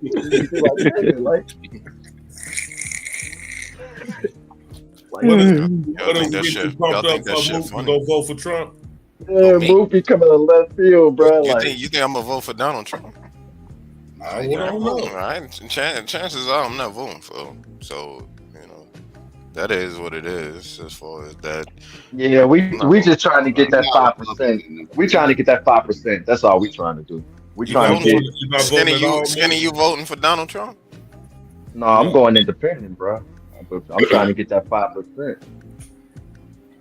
Yeah, I'm not voting for that motherfucker. I said the only way I was voting for Donald is if he gave us reparations. That's what I said before. That's the only way I'm leaning Jill. I'm leaning Jill right now, but I'm not sure. Give me reparations, set an amount, and you got my vote. But otherwise, I don't think so. But I'm not voting for Kamala Harris either. I'm not voting for neither of these motherfuckers. I said it before. Psycho knows I'm voting third party. I think I'm going right now. If I had to vote right now, it probably would be Jill Stein, honestly. Third party. If I had to right now, if I had to, it would be Jill. My mom would be pissed if she knew, but I'm voting. Yeah, I think I'm gonna vote Kamala didn't earn my vote. Like an agent. I ain't going to. Yeah, I just can't Kamala definitely ain't earned my vote. She ain't earned my vote. And he's rubbing me wrong right now. Either, she's like a ditzy blonde, except she's black skin. Anytime you jump from 3 parties in less than a year, that's you acting like an agent at that point. Like you grifting or agent, one or the other. I don't know which one. He's not giving me warm fuzz. You don't jump on this party and you on this party in January. In March you in this party, and by the summer you in another party. Like what is this? Yeah, like what are you doing? Like that. And I feel like she need to go back to being a jump off. Sometimes he comes off to being a jump off.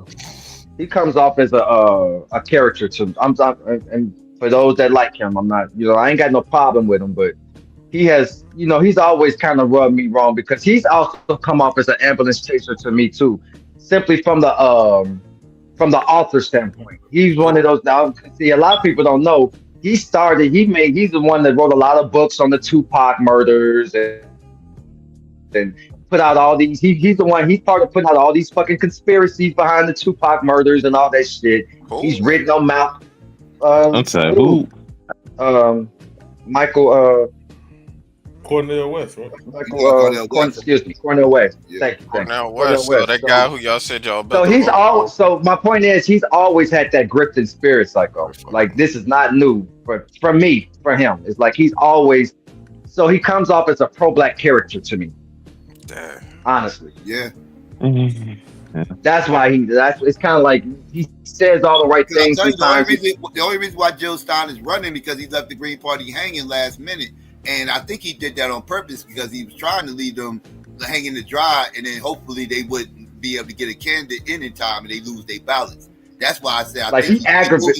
He really aggravates me when you see him in interviews. Have y'all ever seen him? Like, I ain't talking about when he was in political interviews.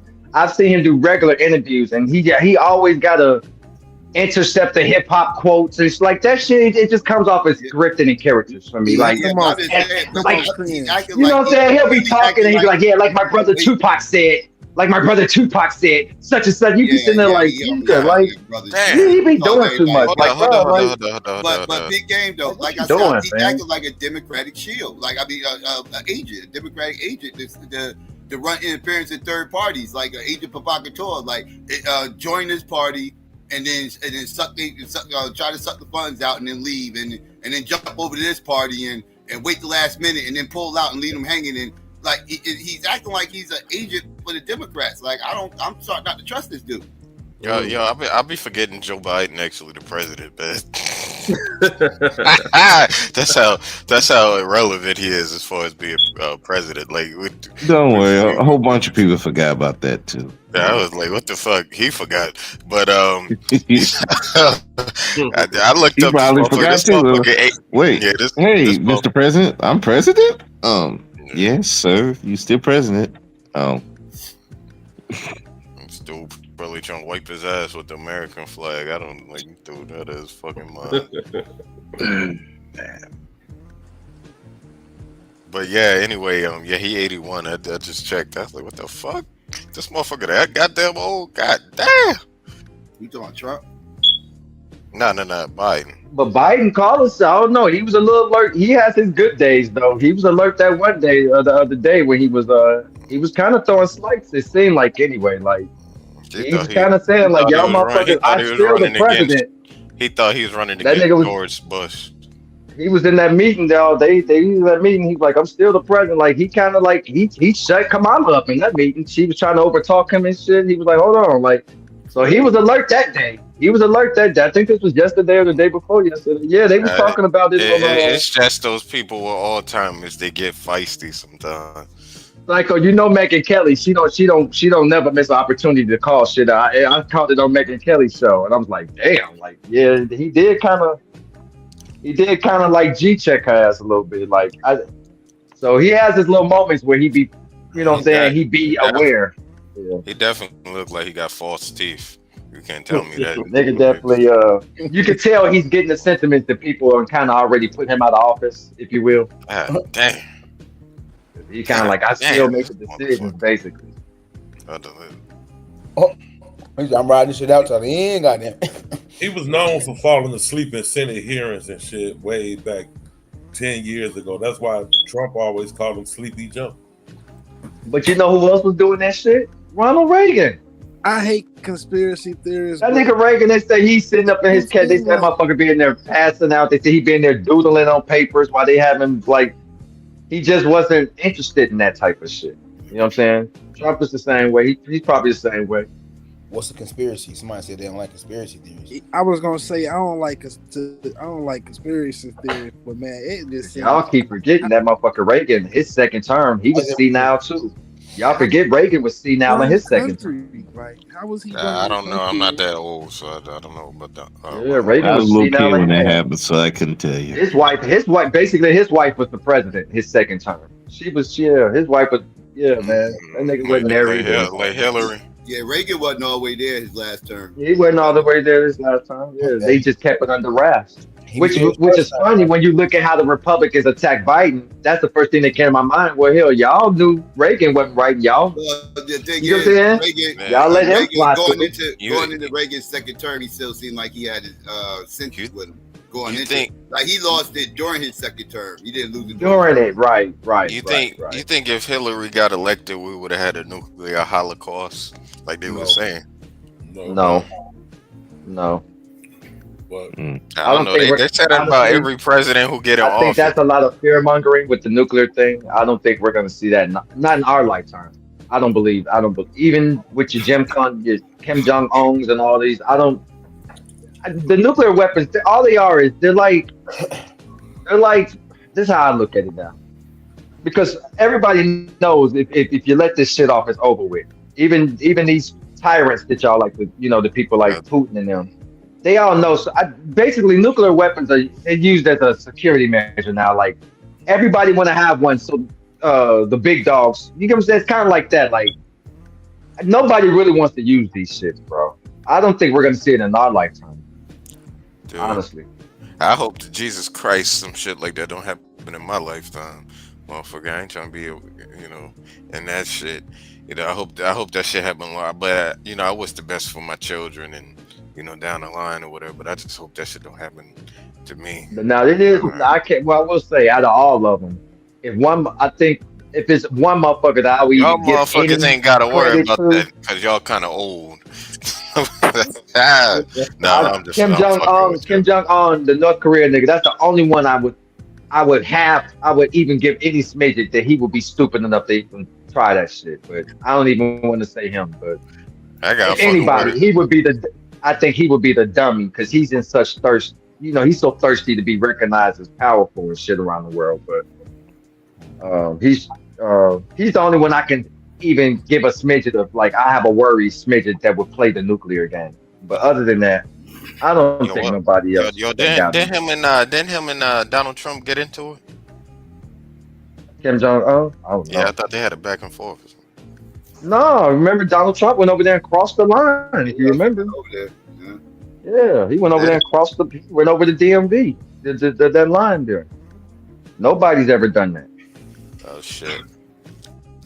That's why they say he loves tyrants for doing it too. Yeah, they got mad at him for that. That's why they say he loves the Putin state, because he walked that line. He basically showed, you know what I'm saying, that he's cool with dude. Like, and basically, you know what I'm saying, he be trying to say, it just don't play well with a lot of people. But what I think he be trying to do is show, yeah, these other motherfuckers can't even talk. I can get Putin on the phone. I can control this nigga. That's what I think he's trying to present. It just doesn't, the optics don't come off well.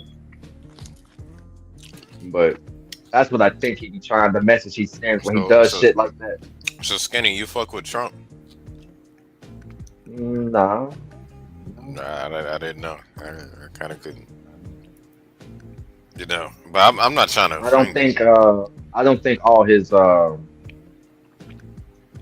a policy person. I don't fuck with nobody particularly at all. Honestly, I'm a policy person. So. You about reparations? Yeah, of course.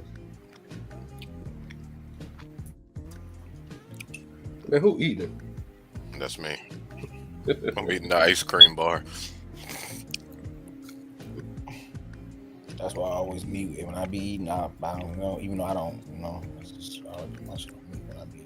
Nigga, you be lunching, bro. I don't know what you be eating the whole fucking meal. I don't know what you was on with that watermelon yet, bro. I was like, this nigga. You eat a whole fucking meal, roll up a blunt, pour yourself a drink, had dessert. I'm like, what the fuck is this shit on camera? Yeah, I gotta keep them joints on reserve, man. Can't be smoking all that weed. Ain't got no food on the. Oh yeah, and you be like brushing your teeth, flossing. Fucking. What side are you from, Beardy? What side you from? You said what side? You give me west. You give me west side vibes. What side of Chicago you from? South side. Man, you give me west side vibes, bro. Especially when you be sitting in that car like that, I'd be like, nigga, it's like only on the west side. We don't sit in cars on the south side no more. We don't sit in the car like that no more. How long you been out in Chicago? He in Seattle, Skinny. No, I know he in Seattle now. I'm just saying. But does that? Yeah, I just look at how he be moving. I'd be like, this nigga give me west side vibes. How long you been in Seattle? Since I was 16? Yeah, 16. Oh, you been out there for a minute. Okay. Yeah, you been out there for Chicago though. I visit though. I got family all in Chicago. 73rd. Yeah, you go home. Yeah, you come home all the time. 103rd Perry, Hundreds everywhere. Also, that's my home. That's where. I know how it is. When I was living in Texas, you constantly coming back. Yes, I got you. You said what? I said no. I got you. When you live out of town, you always coming home. I don't know what it is about Chicago, bro. You can't stay away long. If you was there since you was 16, you from Chicago, like yeah, you from Chicago at that. Yeah, I didn't come up here when I was 3. I ain't been up here since I was 2, a baby. Then it's different. Yeah, it's not a Michael Jordan situation. You good? Now your mom. Did your mom pass here in Chicago, or she passed somewhere else? So how long you been there? How long you said you was in Chicago? That's like your second home. He's born and raised in Chicago. Well, he's from Chicago. He's from Chicago. Yeah, I was born. Truthfully, I was born in St. Paul, Minnesota, and my mom moved to Chicago. My mom was born in Chicago. My mom's from Chicago. I was about to say your mama was from Chicago, right? I know how it is. Get to Chicago. How old were you when you got to Chicago? You said how old was I when I was in Chicago? When you first got to Chicago, when your mother. I was 1 year old. Like. Yeah. You might as well say you was born. Yeah, he's from Chicago. Yeah, he's from here. Yeah, St. Paul is just a satellite of Chicago. I mean, right. That you know what it is. That's what I was about to say, nigga. When he said that, his mama probably from Chicago. That's where everybody goes. My birth certificate say. Oh, there go Lance. My birth certificate say Camden, New Jersey. Milwaukee, all those are satellites for Chicago. Yeah. Milwaukee, Minneapolis. St. Paul. You know, a lot of people go to St. Paul just to get their paperwork straight. You know, I say you are where you was raised, right? Like I was saying, young D.D.'s from Chicago, even though he was born in Minnesota and been in Seattle for a while. He's from Chicago because that's where he was raised at. That's kind of how I see it. Where you was raised at is where you from. Yeah. 103rd and Perry, young guy. Did you say you got family over there? Yes, sir. Okay. That's 2 blocks from me right now where I live. Really? Yeah. Are you Chris? Why you say? I mean, I spent the majority of my childhood in Jersey, so you know But this is my second home at this point, so. Lance, did you say something? Where I'm at right now. Why you say here come Lance like niggas gotta tuck their chain or something when I come on set? Man, no, I always say that when I see you pop up. He do say that. I do be tucking my chain. I ain't gonna lie to you. Nigga tuck their chains, here come Lance. Comes this 6 mile. Here come this 6 mile. Here come this 6 mile, nigga. Here come this 6 mile, nigga. 6 mile. I'm from Drake Road. Oh, that's even worse. That's even worse. Dude, you from Detroit? Joy Road is the equivalent of Inglewood. GQ. Yeah. Yeah. Oh, you are. I'm from Detroit, not New York. They say I hear what Trump said about Detroit. What did he say about Detroit? He said something about Detroit though, didn't he, Trump? Then Trump just made like a Detroit tried. Yeah, he tried to diss Detroit the other day. Yeah. What he say? Detroit can't win a game to save their life. Yeah, they doing good at football. I don't know who said that. What team were you talking about? Who said? Who tried to diss Detroit? What happened? What you say, Lance? I'm trying to figure out what team would he be talking about. Tigers in the play. No, he wasn't talking about a team. No, he wasn't talking about a team. He was talking about the city. Man, the city. Oh, Trump. You talking about Trump when he said Yo, Detroit City on Thrive, bro. That shit crazy. Downtown. You let Trump call it y'all shithole. And if Michigan ain't careful, the whole state going to end up looking like y'all. He said the Democrats done ran Detroit into he was saying that the Democrats ran it. Hey yo, he using old talking points. Old tactics, right. Because he said that about Chicago in 2016 shit. I'm about to say we was a piece of shit in 2016. Yo, that thermos is big as fuck. Pause. You gotta have that, man. You gotta have that water or that. Yeah, because he was the one. GQ. He was part of the reason why that whole Chicago the murder rate when our murder rate was going down. He was the one that was still pushing that shit. Yeah, shining the spotlight on it. Even though our shit went down. Y'all ain't still got that freaking lead poisoning in that water, do you? That's Flint. That's Flint. Detroit got the clean, nigga. We sell water to niggas all over the world. I was about to say Detroit sales, but Detroit water department, they actually make money. Off their water. We sell water, nigga. You buy Detroit. Yeah, Detroit. That's what Kwame. That's part of the thing that got Kwame in some trouble. They was fucking using that water department as a racket. They call it blue gold. Yeah, nigga. Yeah, Detroit that's probably the only thing that saved it. That's probably what helped save Detroit's economy. It was that water. You got Lake Michigan and what else over there, Lance? Damn near Niagara Falls type shit. But let me ask you something, Lance. They said that's where Flint fucked up is when they stopped getting water from Detroit. Is that what their own system and stop being dependent on Detroit? All of the they say that's where they fucked up. Water. Unless they getting well water. Yeah, that's what I heard. Like not to take the government, not to leave the government, but they did say that Flint when they switched, that was part of that kind of fucked shit up when they stopped. Yeah, when it was being cheap. Got some of the cleanest water in the world, but what you got to remember is that Detroit is right beneath a river. Mm-hmm. They built Detroit on top of a river. Woodward is a river. Yeah. You got a river and a damn lake. Yeah, what's good? That y'all got. What up? Oh man. Yo, I'm about to get up out of here, man. Don't run because Domo here. No. I'm just playing. I think it's about time I go. I said pretty much all I got to say as far as all of this shit. You know, the political things that are going on right now. Nigga saw that nigga saw that mamba and he was like, I'm out of here. Look, I don't even know. I was gonna ask Psycho what he thought about the interview. I just got off work. I'm leaving the office right now. We got court tomorrow, so nigga had to work. The one with Charlamagne. Which interview? Because I went over both of them, the Breakfast Club and Fox. Yeah, I don't get. I hate Charlamagne nigga. I hate the fact that nigga like. So I ignore. I don't put no stock in none of the Breakfast Club shit because, like, when people complain about candidates, everybody ignores the fact that the thing that they complain about the most was something that was said on the Breakfast Club. Yeah, Breakfast Club. Hillary Clinton and the hot sauce in my bag. Yeah. Breakfast Club. For me, bro. Hold on. You not black if you don't vote for me. Breakfast Club, nigga. Did Biden say that? Who said that shit?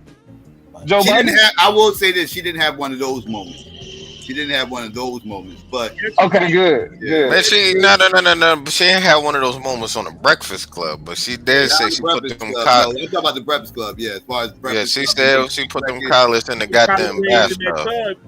You better thank them. Yeah, you better thank a union worker. I was like, what the fuck is this shit?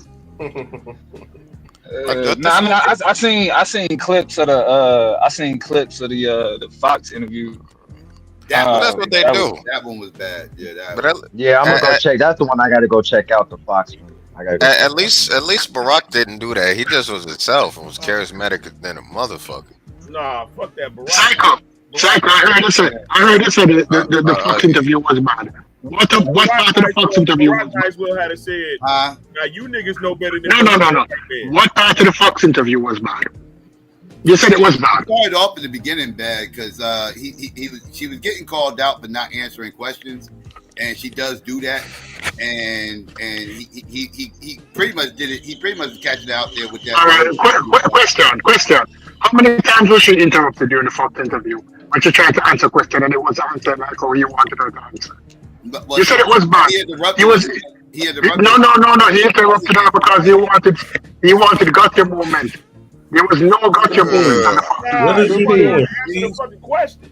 God damn. Hey, Stu-Piece, how long you been working for her campaign? How long have you been working for Trump campaign? That's fair. I'm just saying. That's fair. It kind of seemed like he was down with Donald. The same amount of I will say, even though I recognize that Kamala, like she does, she do get in places where she politic. You know what I'm saying? Like so she gives the political answer. You know what I mean? So it come off as a non-answer. Guess what? I want everybody in here now. Before I get about Kamala, I want everybody in here go and watch Univision in town hall with Trump and ask me how many questions did he answer. Today, you don't answer questions either. Let me speak slowly. Today there was a Univision town hall with Donald Trump. He was asked approximately 20 questions. Guess how much he directly answered? 0. Yeah, he don't answer questions either. He just does his normal spiel. He got basic points he runs through too. So he's no different. But we know this about Donald Trump though, right? Like we got 8 years of Donald Trump, so we know what he's bringing to the table, which ain't too much. It's Kamala. Know a lot of let's go back to Biden when Biden was running. What percentage of the question did he answer? I don't know. Biden talked too damn slow for me, so I could never tell. Like I couldn't listen to Biden for too damn long. Okay. All right. Let's go back to Obama. Obama was skilled at guiding questions. How much question did Obama really answer? Pyramid guy don't like Obama like that. Right? No. Let's go back to Bush. First Bush and second Bush. It's a political thing where you sidestep the questions that you feel like are detrimental to you. And you move on. It's politics. No, I agree, Stupid. You can't be too honest. As a politician, you can't be too honest. Right. So so the question to you, to everybody on the panel, when she said she don't answer all the questions, all politicians from I've been watching from I'm old enough to hear Reagan. Reagan never answer questions either. Reagan's only talk about the house on the hill, the house on make America the lighthouse on the hill. He never answer questions either. Right. And trickle down economists. He never. But every time they avoid questions, it's normally because it's something that they really don't want to answer. So you could draw so you could draw your conclusions based on the but you can't come out and say, "Oh, I'm going to punish her." That means you're punishing everybody. Then that means to me a non-answer is an answer. Black people vote. To me, you need to answer the black question. Right, Psycho. Sometimes what you don't say, that's but that is politicking. That's a part of the program. Stop acting like we're new to this thing. We understand like that. This is the first. Yeah, right. Yeah, I understand that. I wouldn't. Yeah. But I also think too, they also know how to talk in code too, right? So like when they use words like urban stuff, like we know who they talking to. You know what I'm saying? So my thing is, even if that's the case, sometimes like we all black people. Hold on a minute. We all black people, bro. We can say shit amongst each other. Like I could communicate with my people and say without them knowing what we. You get what I mean? So she doesn't even do that, bro. Like. So I get what you're saying politically. Like she can't just come out and say, because I give it everybody. She can't just come out and be like, I'm not doing that. Hold on a minute. She can't just come out and say. Hold on. I'm gonna keep it a stack because y'all niggas gotta understand.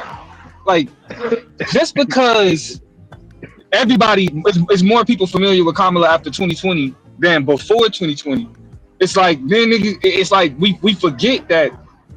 Kamala Harris has operated within literally every branch and every form of government, and you don't get there. You don't be that qualified. Donald Trump had never been in government. He was just able to run for president as a white man and won. That's white privilege. You feel me? Like as much as I disagree with a lot of Kamala's politics, the one thing I'm not gonna disagree with is her acumen. It's her ability. It's her aptitude. Oh. Well, I don't even think it's a question. I don't think it's a question of her qualifications. I don't think that's a question. Takes that long, though. No. She has He's not talking about her qualification. He's talking about her accomplishment. But neither was Obama. So to be fair, she was more qualified than Barack Obama. That's what I'm saying. So to be fair, that's what I said. Obama wasn't in politics long either. That's what I said. Yeah, he wasn't in long. About the same amount of time. But even politics that long. But to Domo's point. But hold on a minute. But to Domo's point. To be fair, you're right, bro. Like I've never questioned whether she was qualified. Again, like I just don't vibe with her policies or lack of, because I don't even know what her really like. What policy? I'm talking specifically. I think it's more of that than I think it's more of that. No, you know what I'm saying? No. I get what you're saying, Skinny, but I guess I'm referring more to when people talk about how she talk. Like I think what's happening, and I'm not against this either, to be honest. But what's happening is it's starting to become more cool to be anti-establishment. You feel me? So it's like everything associated with traditional politics, now niggas turn a side eye to, as opposed to back about 10 years ago, operating within the traditional form and responding in like traditional political responses was seen as a good thing because it meant that you knew how to operate in that arena. Now we at an era, like we exist in a political era where people don't care about the arena as much as they care about the results. So it's like the fact. I said that's good. No. Yeah. I said that's good too. I said I definitely think that's a good thing too because that's a good observation. You're right. I agree. That's a good observation. But at the same time, it kind of turns into, you feel me? Like it's like it's qualified people who don't fit the norm. You know what I'm saying? But instead, niggas go, like, instead of jumping from, okay, you the traditional establishment individual, right? And we moving away from the establishment because we disagree with how the establishment operate. So we're gonna go to a non-establishment individual. But we don't look for the qualified, educated non-establishment individual. We look at motherfuckers like Donald Trump. Like people who just don't know how to do the job at all. Trump. Yeah, I don't agree going down Trump. Yeah, I won't argue that with you, bro. I will not argue that with you. And I think that's what's the most baffling about. I think that's the most baffling about Trump. Like fuck Kamala and Joe Biden. Like what's baffling about Donald Trump is the attachment that people have, like regardless of how he moves. It's like don't care about X, Y, Z, nigga. Like don't care about politics. Don't care about nothing. I'm gonna get up here and say, I'm gonna get up there and sing the praises. You feel me? And to be honest. I feel like that's really the only reason why shit is so divided.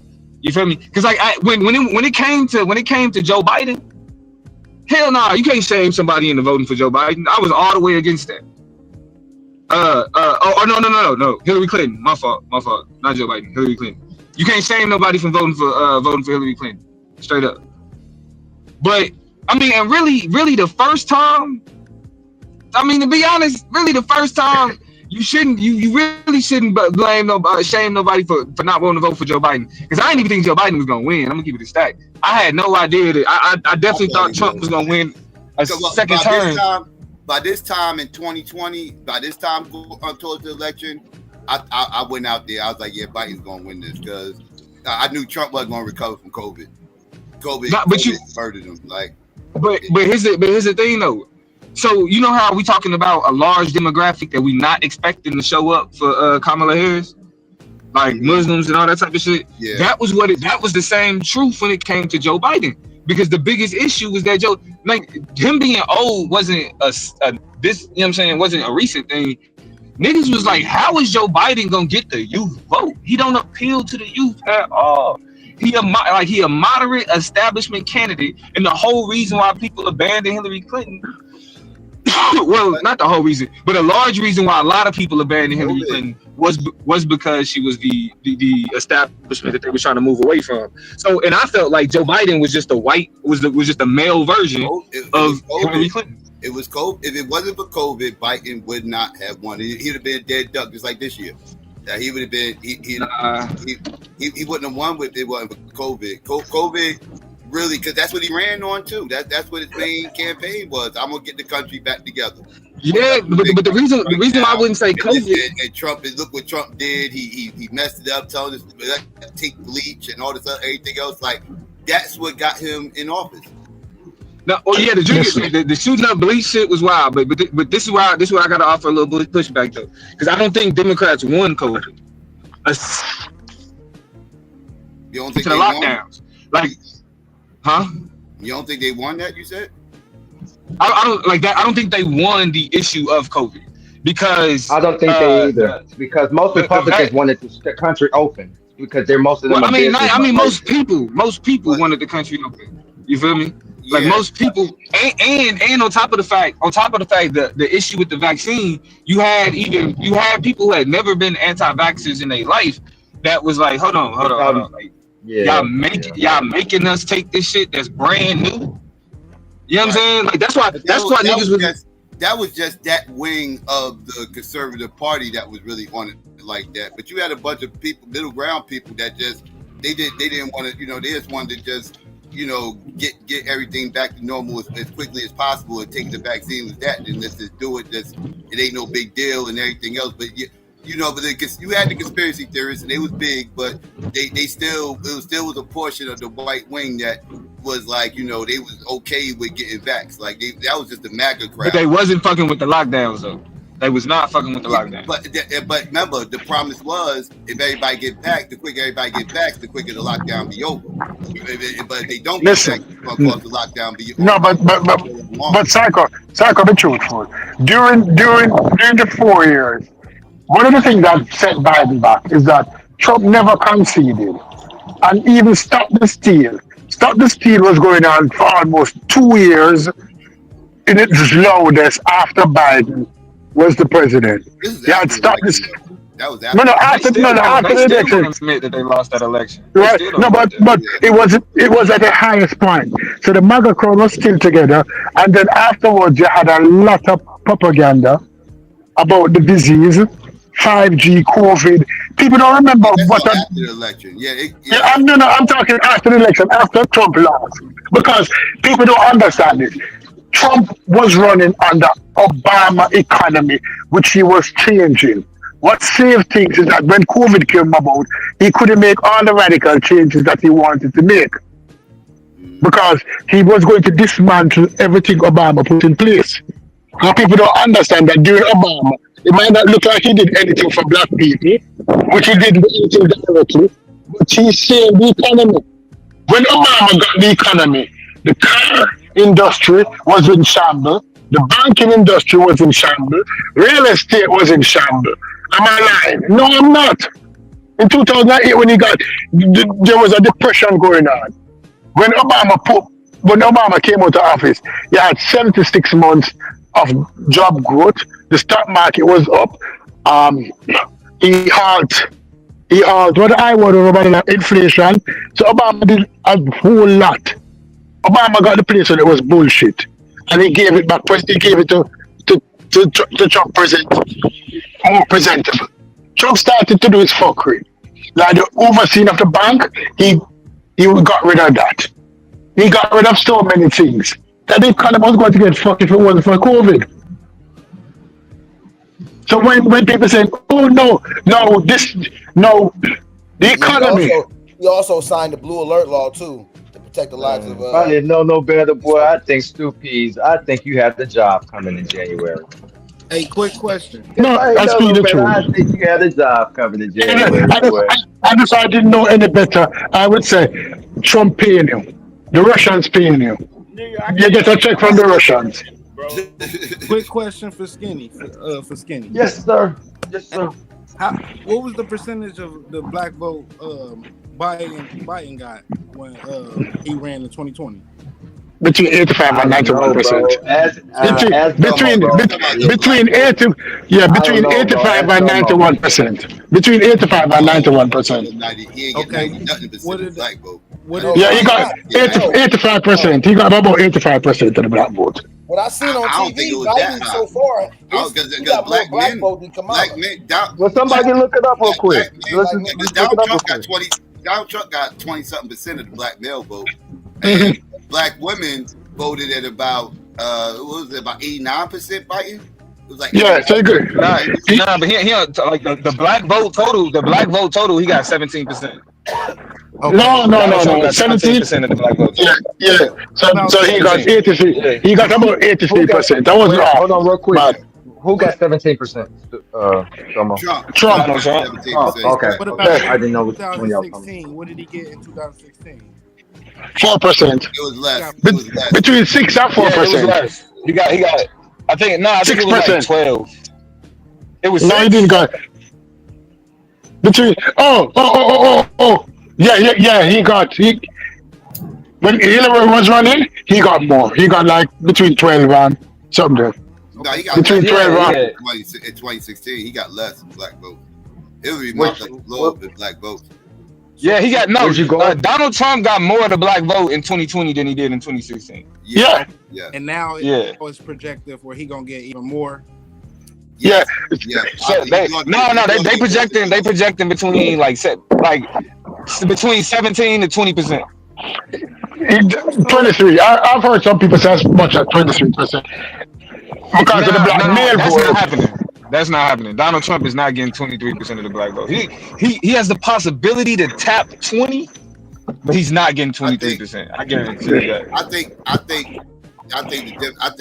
he's gonna get about 15% of black women, and that's crazy to say, but I think he can probably get about 15% of black. He's definitely getting 20-something% of black men. Okay, so basically you're gonna have more black women come over to Trump. Is what you're saying? Yeah, I doubt it, bro. I doubt it. Yes, I'm not giving him 50. I'm not giving him 15. I'll give him about 10% of the women vote.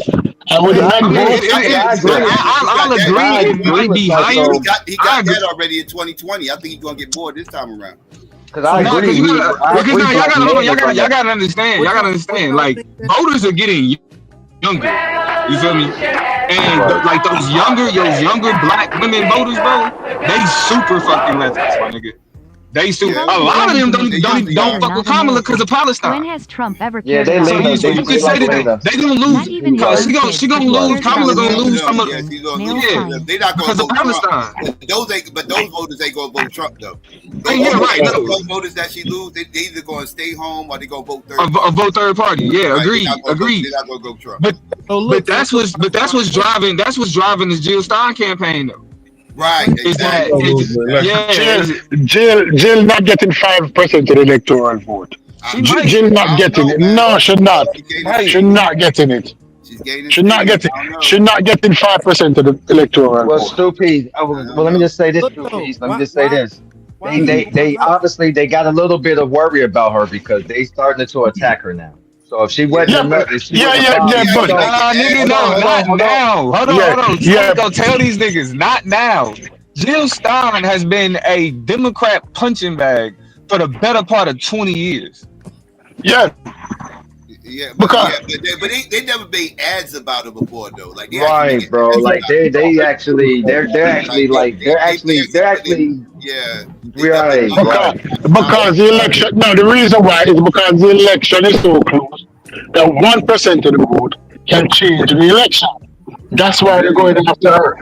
Because the closest of the election. They said Hillary. Just like the third party's impacted. Like Hillary's election. Because it's the first time she ran since that Hillary election. Right. So they get flashbacks, and it's another. Yeah, because the election is so close. Michigan's scaring them. Michigan got them shook. Yeah, Michigan got them shook because Pennsylvania. Not really Pennsylvania so much. But I think Trump up one. Now Hillary did just get some good numbers out of Arizona. She got some good numbers out of Nevada. You know what I'm saying? Who did I say? Hillary? Yeah, I mean Kamala. You're right. And Georgia, actually. Yeah, and it ain't looking too good in North Carolina for Donald Trump. With him only being, I think he only up one in North Carolina. You know what I mean? Yeah, but off of the Trump Kamala shit, did anybody see the Texas debate? Colin Allred versus Ted Cruz? No, I didn't. Ted Cruz shaking his boot. Dumbo, you really? But Dumbo, do you think that them North Carolina after this shit with this storm? I don't think Kamala lost any chance of them, bro. And them, no. Y'all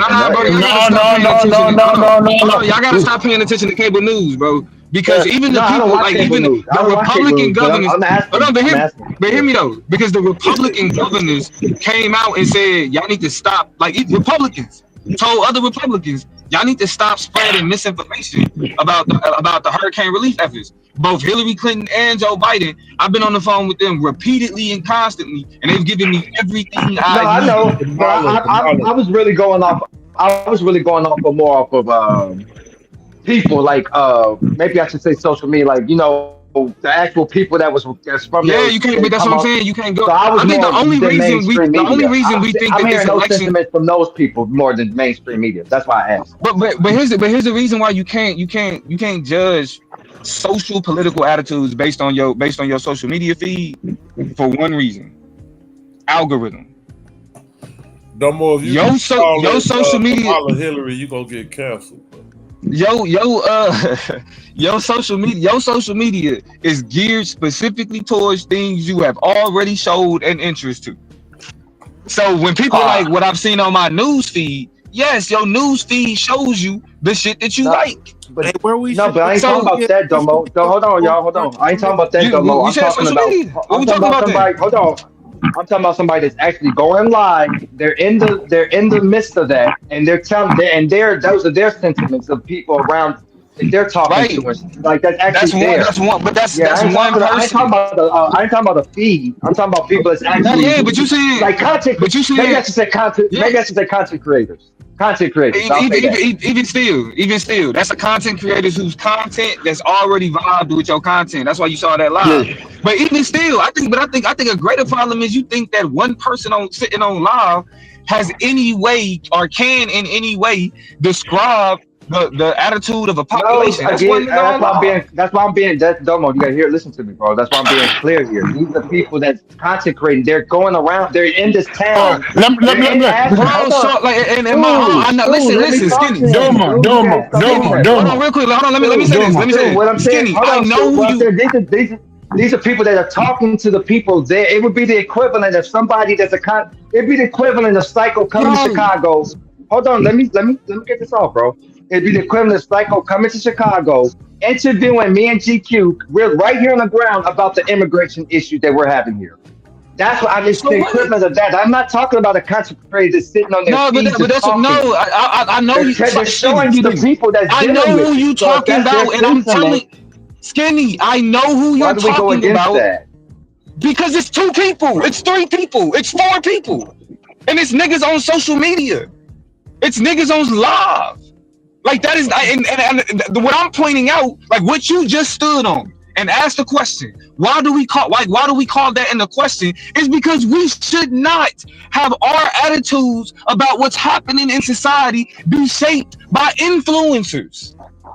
I'm not even dealing. Hold on, I'm not even dealing with the. No, Skinny, I'm not done. Skinny, I'm not done. Skinny, I'm not done. Because you about to clarify something, and even with your clarification, I'm standing on that point.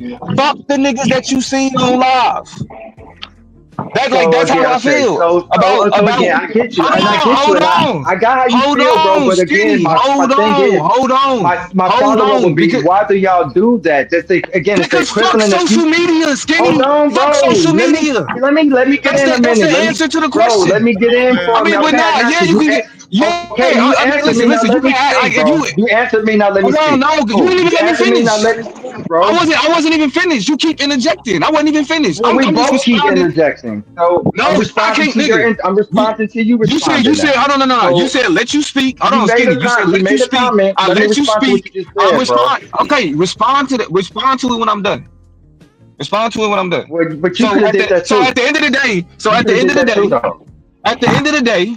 So we're gonna need to dialogue. We're gonna keep cutting each other off. Nigga, I said you can respond when I'm done. Just like you asked me to do. We'll make it short, bro. All right, nigga, I'll make it as long as I fucking want to, my nigga. How about that? Then I'm gonna keep interrupting. Or we could just go left. Then I'm gonna keep interrupting then, bro. And it could just go left. Ain't nothing to go left about. I'm just gonna keep left. Just let you keep Either way, you're not gonna control the communication here, my nigga. You're not gonna control the communication here. Skinny, you just told me to keep it short. That's what you're not gonna do. Who's trying to control the communication? Finish what you're saying, bro.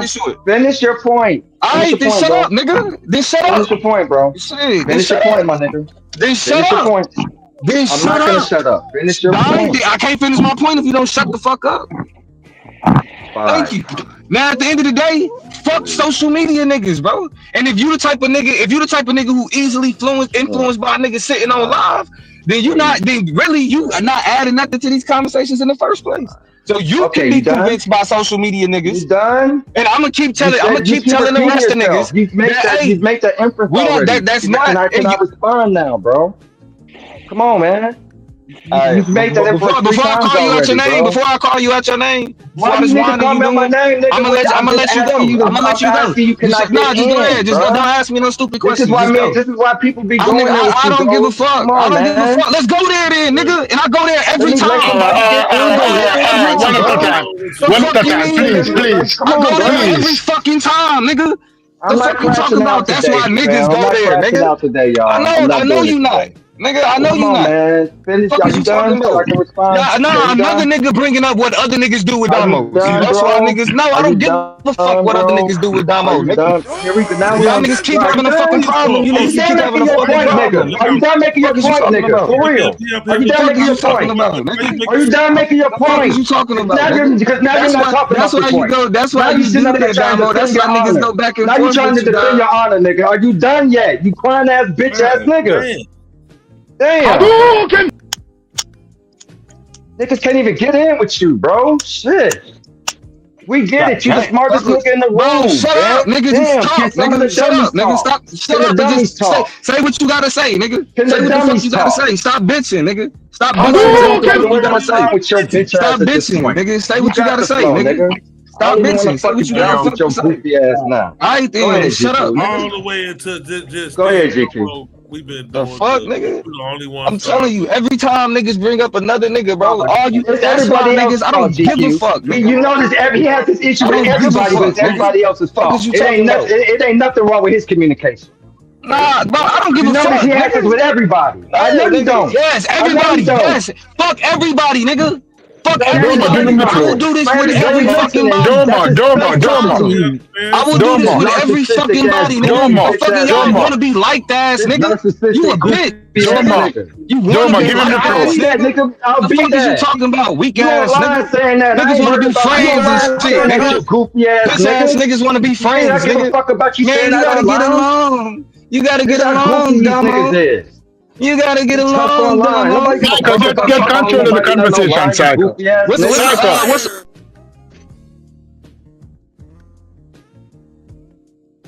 What's up, Stoopies?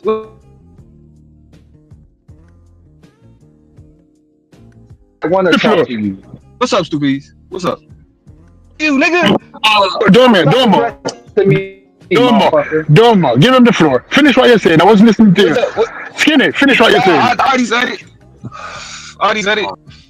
He's off? All Niggas right. is too Okay, niggas is too okay. influenced by social media, niggas. That's Doma, it. Doma, yes. Do that. What up, everybody? Yeah, this is what I'm saying. People, the polls are tight now. It appears to be tight, but when we look at Georgia, the first day of Georgia, 600,000 people voted, which is unlikely, which broke the record. We know that Republicans don't really vote the first day. And by the polls, what we're seeing is that Kamala had a good turnout in Georgia because they know who signed up as Republican and who signed up as Democrat. If you choose to, are independent, and Kamala, according to those numbers, looking good in Georgia for the first day. Till the second day of voting in Georgia, they didn't come out with any numbers. Facts don't show that. They don't show the numbers. But the other thing about the hurricane, when the first 2 days of the hurricane, when nobody could get into those interior areas because of the blockage of the roads and the landslide and all of that, Fox was out there and cursing out the federal government as to the kind of aid they're giving. Now all of a sudden, we're not hearing anything about that because the federal government on top of it. The first thing they complained about was the $750, and then the federal government addressed that this $750 is just to make sure that people have something in their pocket that they can go buy 2 pieces of clothes and buy some grocery. But when they make the claim, they will get other monies. No, on top of it, the person here complaining is some MAGA nuts from a cinema on TV. You don't have to ask what they were. Because let me finish. Let me just finish this, please. Because if we look at the track of the hurricane, it's mostly sundown towns were damaged in certain states. And we know that those sundown towns were primarily Republicans. I finish now. Ask the question. Now I was gonna say, doesn't this fall on DeSantis? He's the governor. Doesn't this fall on him? Yeah, but that's DeSantis. DeSantis wanted to take the federal government out of the picture. That's why he did not take the calls from Kamala. He was politicizing the hurricane, and it came back to bite him. He still haven't taken our call yet, but it came back to bite him, and he realized that it came back to bite him. That's Because like people recognize the propaganda. Like people are not like people recognizing that like it's on one hand you got people saying this on social media, and then when we see in real life we see that all of that's a lie. It's easily disproven. Easily disproven, because that's what they did. They ran with a lot of lies in the beginning about Kamala. She locked up thousands of black men for weed. 45 people, black, white, Hispanic included. 45 people she locked up. And we found out that was a lie. Right? Truancy. Somebody said, oh, she sent people to jail for truancy. No, nobody was arrested for truancy. People were spoken to. Type it in. Nobody was locked up. That woman who claimed that she was locked up, she was not locked up. Nobody was locked up for truancy. Nobody was locked up for truancy. There's some serious information on you just YouTube, saying shit, Stu. but not everything on social media is serious. No, but nobody. I told you, nobody was arrested. Nobody was arrested for truancy. Calling a man a liar. Let's just ask the question. There was a woman that was interviewed. I think Psycho showed her interview. I've seen her interview in other places where she was saying that she did get arrested. Way more than one. The 764 has been up here telling us about how many black women was locked up for other kids being truant, bro. Nobody was locked up for truancy. And I'm going to dig into that one woman because all right, because every other credible state who investigated, nobody was locked up for truancy. Type it in Google. Who have Google up? Type it in. How many persons in California was locked up for truancy? Put the article up from Huffington Post. No, type it in Google. Don't follow that article. Type it in Google. Nobody was locked up. You're running with one article. Same thing. You're running with one article about this woman with sickle cell and her daughter had sickle cell. So she's lying, right? Lying, because nobody was locked up for truancy under Kamala Harris. For GQ, I'm not saying nothing, bro, because they literally. I'm not saying nothing, bro. No, I want you so bad, but I ain't saying shit, bro. And in that same article, it outlines it wasn't literally the point. Hold on, because GQ, literally the point I was trying to make before I got called. That was the point I was trying to make is. But when I asked the question, why do we do that? Like, these are literally people. This is a woman that actually went through it. But we're going to sit up and say, because it was on social media, on TV or news, we're not supposed to trust. Like, we're not just supposed to give her no credence. It's just one person. That's the point I was trying to make, bro. But see, that's what I'm saying. Like that, like to apply that point to this situation. It's literally these were the storm victims that were being interviewed. But and these are their sentiments. I'm still talking, my nigga. Like, for real. I'm still like I thought I was talking, like, for real. I mean, you repeating I ain't yourself. interrupting nobody. I ain't interrupting nobody. Go ahead. Don't do out of wine and just go ahead. You repeat yourself. That's what you do every time when somebody tells you to go ahead. Okay, go ahead. Anyway, bro, you get my point. Silence. Okay, point was made. Now you get my point. The reason why that whole shit is disingenuous because asking somebody who's been locked up under a particular policy and the government's response to a disaster are not analogous. Niggas just want to make points just to bring up other shit, but that shit you can't even compare those types of situations. Now, in the real way, the actual academic way to engage with Stupees is to ask the question, what was she locked up for then? Because if we're making claims that she wasn't locked up for that, or we saying that she was locked up for that reason, blaming it on that, then what was she locked up for? Instead of because I do not know. You can drop the link to it, but if you go to NPR, I'm looking at NPR now because the last time I found it on NPR, it was a threat. The truancy rate in California at the time was how much percent? And she dropped it by 12% with that letter. Nobody was locked up. It was a threat. Parents were counseled. Parents came in and were counseled as to why the child is not going to school, what aid, what help they need. But nobody was arrested and placed in jail for truancy. Nobody. So when you listen to that woman talking about she was locked up for truancy, she probably was counseled. The first arrest under the law were in 2011 of 5 parents in Orange County. The arrest option was since become controversial as districts focused first on how to solve the problems leading to truancy. During her 2019 presidential campaign, Harris stood by the goals of the law, but instead in a podcast interview at the time that she never sent a parent to jail when she was a district attorney. But wait. All right, go ahead. Wait. Yeah. That's what she said. Remember, she said a lot of things. Even though the 2010 state law specifically charged the penal code to include fines and jail time as potential penalties in truancy cases, she said in the same 2019 interview that she regretted knowing some district attorneys had criminalized parents under the state law. That was why. No. Hold on. While she was in office, while she was there, people was locked up. The laws always existed. She brought the law has always truancy law for locking up parents have always existed. She placed it on a letterhead and sent it out to all of the parents. She did not lock up anybody. She made them aware of the law. No, if after she left, she put the law. She helped put the law in place, and then no, that's not true. That's not true. The law was always in place. That is true, Stu. You just say anything, man. I'm not sure. I'm not sure. The law could have been in place. The law could have been in place already. The truancy law was always in place. The truancy law. Remember, let me finish. Let me finish saying this. Remember a time. Everybody who got to school. Let me finish speaking, please. Let me finish speaking. Remember that. Remember. Can I speak, please? Out her own mouth, she put the law in place because they was losing. She did not put the law in place. The truancy. No, she did not put the law in place. No, she did not say that. She just watched it on the video. She said it out of her own mouth. Yeah, it wasn't AI, bro.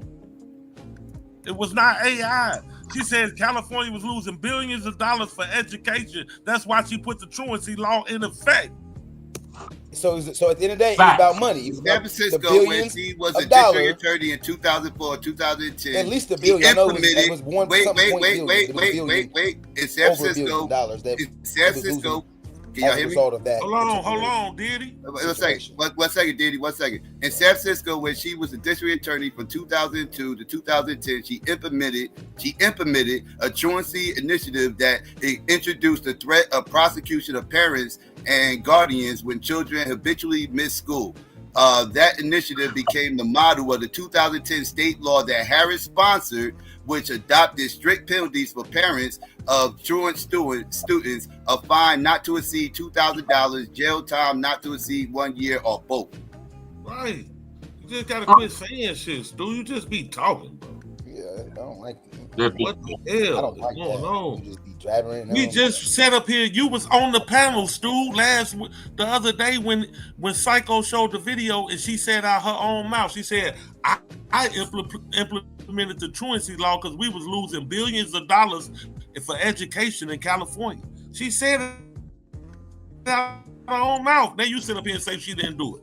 God damn. Facts. So where? Yeah, I'm not lying on it. I mean, like I don't lie on these people. Like I ain't got no reason to lie on them. I even defend them when they lie on her. Like this stories they lied on her about that I said wasn't true. Like the Michael Jackson shit. Like that wasn't true. Like, but I'm not gonna lie on it. But like you said, she didn't oversee that, but she didn't speak in favor though of Michael. She definitely was, she didn't speak in the way that was like, that was conducive to a good outcome, so to speak. She wasn't there like, speaking like, hey man, he's innocent.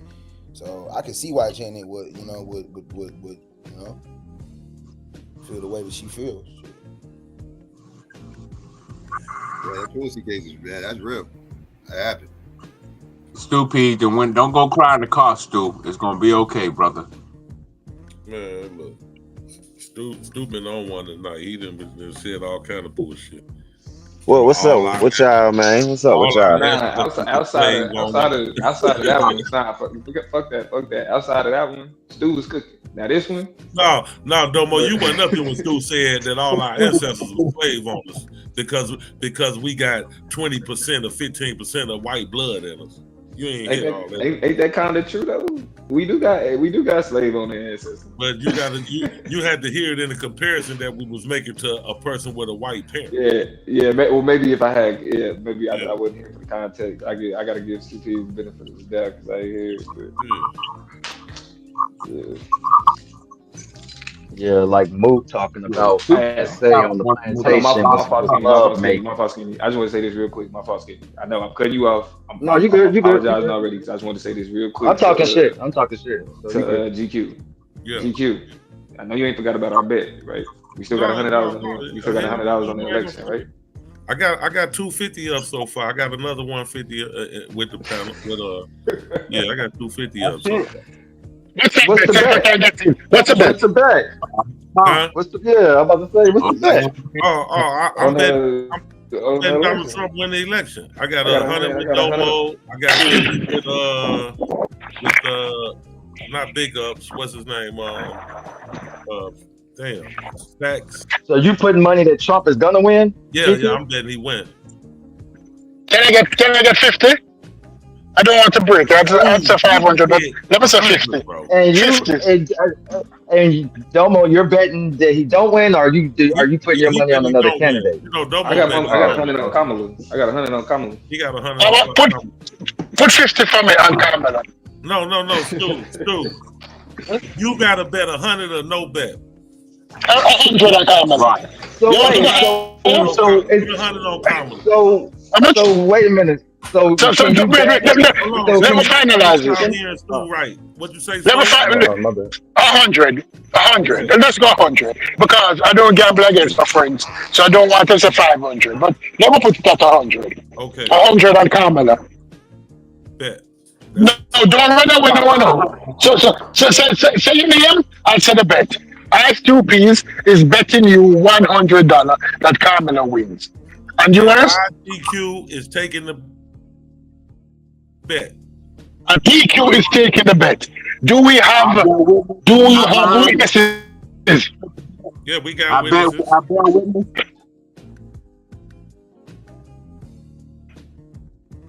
I heard the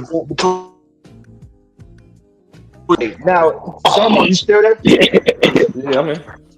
All right, let's try. Let me try this again without us having to go left. Yeah. All right. My question is, I'm gonna ask my question again, Yeah. and I'm really asking, bro. I'm not trying to be a smart ass, man. Yeah. I want to know, and it may be repetitive, but I don't think I got an answer because we started arguing. I want to know, like, why is it when there's people on the ground? I'm not really focusing on the content creator per se. I'm talking about the people they're talking to, and I get it. We may only be seeing 4 or 5 people, but again, that's all we got at the time. It's a storm. This is all we got. So as opposed to in the main media, right? So my thing is, when you have people that's on the ground that's actually living it, that's telling this content creator, whoever, right? Like, I guess I'm asking, why do we not want to give that any credence? Why does that just get talked up to? Oh, that's a content creator, or that's just like. You get that's my question, bro. That was my question, man. For sure. Like, so like the more reasonable answer I can provide is it may just be a me thing, but with the amount of misinformation that gets spread and how easily people pick up on it, I'm apprehensive to narratives that are solely driven by social media. And I think what you would tell me to be just as suspicious of main media too, right? Though, right? Yeah, without a doubt. But that's what I'm saying. I think niggas okay. Yeah. But I think what's happened is niggas didn't put their guard down because it's social media. So it's like, oh, it's not like NBC, and it's like, no, it's worse. You niggas is stupid. Like, y'all will believe it, and I'm saying y'all, like, you know, again. No, you good, bro. You good. But yeah, it's like people think that they had like the mistrust that they have for media, like the news and all of that. They just let that shit go when niggas started listening to podcasts and niggas started going live. It's like, okay, niggas just ignore. You know what I mean? Like niggas ignore that there are multiple perspectives to every scenario, and then the ones that they the most tapped into, the ones they the most invested in, is the ones that they get framed, that they try to frame as the truth. And then they use social media to form these armies of people who are enforcing this singular perspective. That's why I hated Black Twitter. I swear I hate everything, but like the concept, like the type of crusades that niggas used to go on Black Twitter. I hated that shit. That was part of the reason why I kept my I ain't tweeted nothing since probably like 2011. 2012 or something like that. Yeah. Okay, so because I can understand your position, right? Because like I get it. Because like even when you have like say you got people like let's just say Jaguar Wright that goes podcast to podcast. Of course, I look at that. Even though maybe something she say is true, but she's the type that I would take your stance. Like, nigga, I ain't, you know what I'm saying? I ain't putting shit on what this motherfucker say. But I was more dealing with the people. Hold on, Madonna. I was, like I said, I was trying to get more to the people. And I think that's where the cutoff was coming is I felt like you thought I was more focused on the content creator as opposed to, I'm looking at who they're talking to. And that's why I was using the excuse of the example of me and GQ here with the immigration thing. Like, that's frustrating when we're here living it, and then people are saying, well, that's not happening. And you have people like us that say, no, we're here. Like, don't downplay it just because I may happen to be on a podcast or maybe on, like, bro, no, this is for real. So I guess maybe that's why I take those type, I took your approach that way too, because it's like, we get that with the immigration things. Like, no, bro, I'm here in Chicago. Like, no, it's an issue, bro.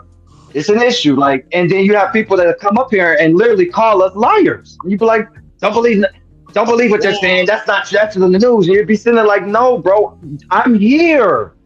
And that's how I look at the storm person. And that's why I said, oh, my bad. Everybody else, it's anecdotal. It's not, that's just as bad. Like, okay, if I'm looking at it, if I see it, then it means it's real. It's not like just because I'm experiencing it, it don't mean shit because everybody in the world not experiencing. Everybody in the country not experiencing. Come on, I'm experiencing it. The shit is real to me.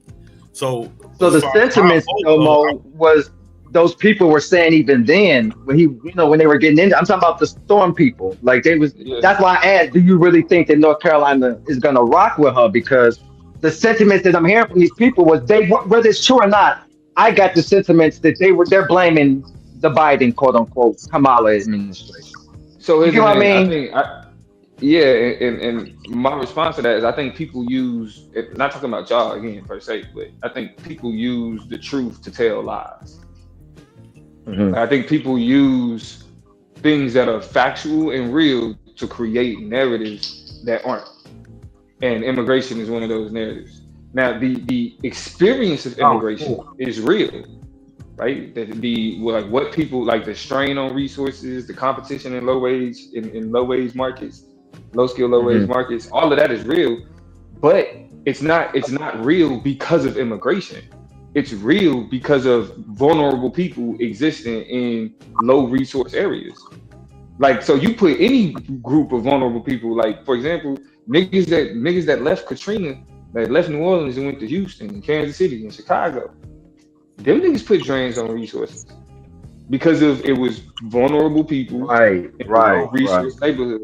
You feel me? So it's like, yes, what you're experiencing because of immigrants is real. The narrative about it being the fault of the immigrants and a problem with immigration, that is the narrative that's being sold so that corporations and elites don't have to take responsibility for you know what I'm saying, creating the market for these individuals to come and work for them. I mean, because I've been meaning to what about the policymakers though, Domo? What about the policymakers? When you say the corporations and the businesses for allowing them, the opportunity to give them jobs. The corporations control the policymakers. They put the money. He did say the policymakers. He said the lawmakers that created the problem. He did. They definitely control the policy. Because here's the thing, it's actually been a paper that came out that discusses Donald Trump's policy proposals. And the impact that they'll have on the economy. And like economists, like a multitude of economists, are identifying major economic flaws and disasters that Donald Trump could cause. Like, for example, the whole deporting 10 million migrants or 10 million immigrants at once. Like, that shit, the shock that would put on our labor market would not be beneficial. Like, it's literally one of them things that's cutting off your nose to spite your face type shit. I just don't think it'll be so. I think I want to show y'all the paper. Like, I want to read the actual You know what I'm saying? Read No, the actual study. I don't disagree that's what it say. You know, Domo, that the economists are saying that. I don't disagree with that, but I just disagree with the economists by saying it'll be such a shock on the economy. You know, but how you disagree with the economists by saying that, and you ain't even heard the merit today arguing? You don't know what you disagree. Domo, with. what are you Domo, using to come up with that? Can I ask you like how they're using the information to come up with their results? No. What let I me ask said, I said the merits. I said the merits of their argument. So their ultimate, the ultimate conclusion is that it will have deporting 10 million illegal immigrants, for lack of a better term. Doing that will have a negative impact on the economy. There are merits to that argument, and that's why I was saying I want to read the papers so niggas could hear the actual argument. You know what I'm saying? So then we can talk about the merits of the argument. Before you read the paper, Domo, can I ask a question though? Before you read the paper, I gotta ask a question to something you just said though. When you said when they say what the effect that would have on the economy, this is just a solution that kind of hit my head when you said it. That kind of it could be non-consequential, but when I hear people say stuff like that, I always think about, well, hell, if how many felons do we got? They don't allow to have jobs because they're felons. So what if you open the door for felons to take the position of these illegal spots that would quote unquote? They've already been opening the door for felons. I'm just asking, I'm just off the top of my head. I'm just off the top of my head. But they've already been opening the door for felons. In 2016, when he became the president, that's exactly what happened. You know, the organization I work for, we do re-entry program. That's what I do, get people jobs. You know what I'm saying? Get felons jobs. They literally did that in 2016, opened the door by him mass deporting illegal immigrants. It opened the door for felons to get jobs. I that's what I'm saying. Like I'm just saying, that's just on top of my head. Like I said, I'm not no. But if I was sitting in that chair, that's something that came to my mind. Well, hell, what can we do to plug those? The first thing I would do is go see what are the numbers on felons in this country. No, it's not. Hold on, it's not just outside of felons. I think it'll just be a boom in black employment. Yeah, see, I think, assuming that black people are gonna go for those jobs. I mean, yeah, because that's what I'm about to say. Well, even before we get into that, I mean, I want y'all to understand. Like, I'm all. But read the papers, but read it though, yeah. I gotta go get it. Let me go upstairs to my computer. Yeah, I just think it'll be a boom in black employment because that's what happened. I'm not trying to rush you, bro. I ain't trying to rush you, but I'm just let's hear it. So we saw it happen, man. I just got everywhere. On the game. Look, these are signs that we were seeing in Chicago. I think I took some pictures of them back in 2016 too. But no drug test required, no background check needed, will provide transportation. This is all I was seeing in 2016, 2017, when the immigrants was ran out of the factories and out of the warehouses. The illegal immigrants, not the immigrants. Mm-hmm. Now you saw for hire signs. Now, how many black people did you see going to get those jobs? Thousands, bro. Thousands. I had a list. Hold on. The better question is, did you see an increase in wages? Niggas got jobs. Did you see an increase in wages? That's the problem. Hey, I did not actually see an increase in wages no more. I would not say I did, but I know that they were getting at least minimum wage when the immigrants were not. The illegal immigrants were not. And exactly. And I know that, and I'm sure that so all this does is help those corporations. My bad. A whole lot of ones beat a whole lot of nuns. You understand what I'm saying? Yeah, I was just about to say that, but if you're a felon and you can't get nothing. Country ass nigga. Yeah, I mean. A whole lot of ones. That's just real. Yeah, that's like YouTube. That's right. Something better than nothing. Hell yeah, something better than nothing. When you got niggas, and then you got remember, I had a list. I had more jobs. They was ready to go to work. They could go right to work. Now, shit. Yeah, and a lot of people are paying a decent wage. I mean, I would say a little decent. I mean, it ain't like it's shit. It's decent. I don't know. Who thinks that they get paid enough for their work? You know what I'm saying? So, I mean, I get that's I get a whole different compensated story. quite well for my job. When we talk about minimum wage and we talk about living wage. I was just about to Work at a bust, warehouse, nigga. but my Like, job but I'm just saying, like, when you working in something, like, I ain't talking about the Amazons and WalMarts, but if you working in like real warehouse, like no, them niggas be making good money. Yeah, Like, I don't know, right like, now they're making $22, $23 an hour in and especially Chicago. if you got forklift skills, nigga. Yeah, like, bruh, you can snatch 25. It was a point I was a forklift driver, bro. I was making like $27 an hour, bro. You was getting over 200. No, I mean you could, but I'm just saying, like, just think, bro, like, just to push a forklift, nigga. I was adding on, and it was a lot of overtime hours during that time. Yeah, it do be a lot of overtime to it though. Yeah, I got Imagine, right? But even without that shit, I was snatching. I'm saying though, imagine. That's why. But I'm just saying, every time I always hear people refer to warehouse jobs, and it's always like they're the bottom. It's like there's I can't speak for Amazon, but Skinny, some of the brothers that I got jobs at warehouses and at factories, bro, they are balling, bro. They doing way. I'm telling you, yo. Yeah, I don't know why y'all. I don't know why they looking. I don't know why they look at warehousing and logistics like that's a like. Don't. Yeah, nigga. That if you you're doing real legit. Now I ain't talking about Amazon and all that shit. If you're doing real logistics, like Skinny, he started at the candy factory. The little candy factory. I got him a job up there. He started off, he was making like $15 an hour. Bro, he got a machinist job, so he fixed the equipment up there. Man, he doing like $36 an hour right now. And I got him that job in 2018. There's people at Coca-Cola in my city doing 36 an hour at Coca-Cola. Got 2-3 houses. Yeah. All type of yeah, stuff. Coca-Cola pays well. Yeah, I heard they pay well. Yeah. But I think people be going off like the little Amazon. I think they be going like the little warehouse, those type of like, yeah, they pay them. They don't pay. But like if you going out here into like the industry, you go out into the industry like of logistics. No, nigga, you make good money out here, bro. That's why Trump said especially when you get out into the suburbs.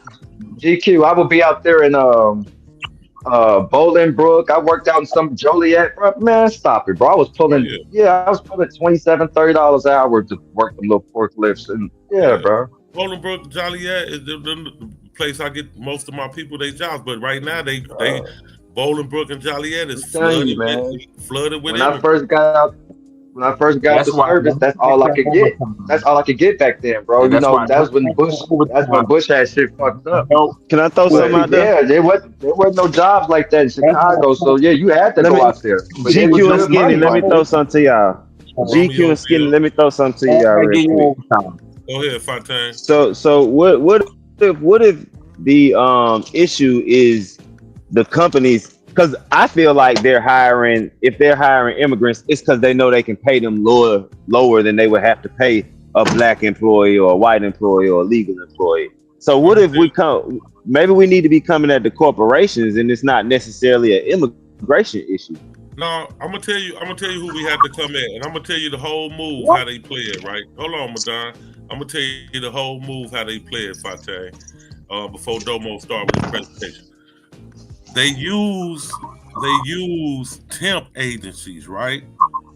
The temp agency will hire the immigrant for a low wage because the illegal immigrant doesn't have the correct paperwork to get the job anyway. They're only supposed to be here. So the temp agency will act as the middleman. And it would take the same day you work type temp agency. Yeah, take a larger percentage. Like exactly. Say if you went to that temp agency, they would have to at least give you minimum wage. Minimum wage, right? Yeah. Right. So in Chicago, that's $15 an hour. So he would have to give you at least 15. He getting 17 from the company. He taking $2 an hour. Yeah. But now with the illegal immigrant, he can get him the $8 an hour and take the $9. Right. You understand what I'm saying? And don't forget either, GQ, that a lot of these temp agencies too now in Chicago anyway. Most of them they got it on, like the Mexicans have that on lock. Exactly. So I was about to say that. Right. You So ain't it's kind of like there. that. I'm bad. My bad. Go ahead. Damn near every temp agency around it in the Cook County area is ran by Latinos. Yeah. Okay, and it's a reason why, because they're the buffer for the illegal immigrant. So listen, so it sounds like the immigrants aren't necessary. Like controlling the borders won't stop this issue. We're dealing with the corporation right now. Yeah, you said we ain't on the immigrant. You said deal with the corporation. That was my only point. We're dealing with the corporation right now. Yeah, I'm blaming them what you saying, bro, for trying to feed his family. Trying to get and then let me show you what they do, Patron. Let me show you what else they do. Now most of these jobs now is you can't even come through the door most of them you gotta come. So even for us Americans, you gotta come. Most of these jobs you gotta come through the temp agency to get in the door. Yes. That's how they plan it now. So they hire. So it's a job like they hire strictly through the temp agency, and then once you make it through your little then you got to go through your little probations, and then if they decide to keep you, it's like this whole little process just to get a regular gig, bro. And it's because if you are legal, if you are not illegal, if you are legal, it's 90 days through the temp before 90 days through the temp. Yeah, before now that's just a temp agency. Hold on. That's just a temp agency. If they place you, that's if they place you. You still got to go through the probation with the company too, though. That's if you're illegal. Forget that, GQ. No, if you're legal. This is if you're legal. This is if you're illegal. Me and you. So if me and you go through the temp agency, we got 90 days through the temp agency, and then let's say they decide to hire you. You got a whole nother probation with the company now, because now you're on their.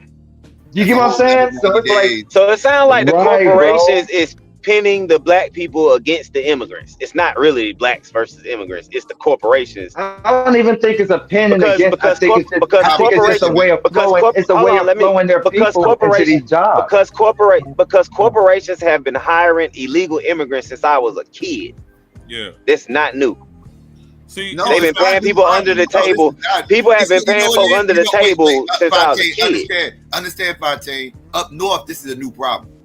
Up north, like dealing with the Mexicans and everything else, because like Chicago, like up here, like New York, Jersey, like we not border states, right? So we never had this Mexican problem before. Like this is new for us. It's not a new problem in America, but it's a new problem for us up here. And so for me, a person I've seen illegal immigrants get hired under the table, all that. It's never stopped black people from getting jobs. So when y'all say that, it's like, I don't know if it's stopping black people from getting jobs. They're just taking jobs because they're taking them for the low. That's something you have to deal with these corporations about. They should be getting ran through about that. Immigrants coming in, like border control, like it's being politicized as some issue with the border and all that. Man, folks been coming across the border forever. That ain't new. Like I said, this was like that's what Donald Trump is. Texas. This was like a Cali, Texas, Arizona problem before. New Mexico. Yeah, we've always had the issue with immigrants flying, if you would, the European immigrants. Like we're used to that problem, like if you will. Yeah. We ain't never had this. You get what I mean? Like this is with poor immigrants now, nigga. With poor immigrants, like niggas don't. The migration from rich immigrants, niggas ain't worried about. It's only they just don't want no more poor people. We have poor immigrants around here, but not Mexicans. The Mexican problem is new. We had immigrants. So why is the Mexican the issue? That's what I'm trying to figure out. Why are they the issue? Racism, nigga. I don't like again. I don't think the immigrants it was more regulated. It was more regulated with the other immigrants, like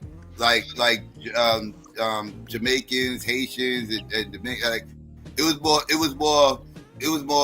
wasn't this overpopulation like these motherfuckers like bunny rabbits, bro. Like they are exploding, taking over whole parts of cities and everything else. Like this is insane. Like it wasn't.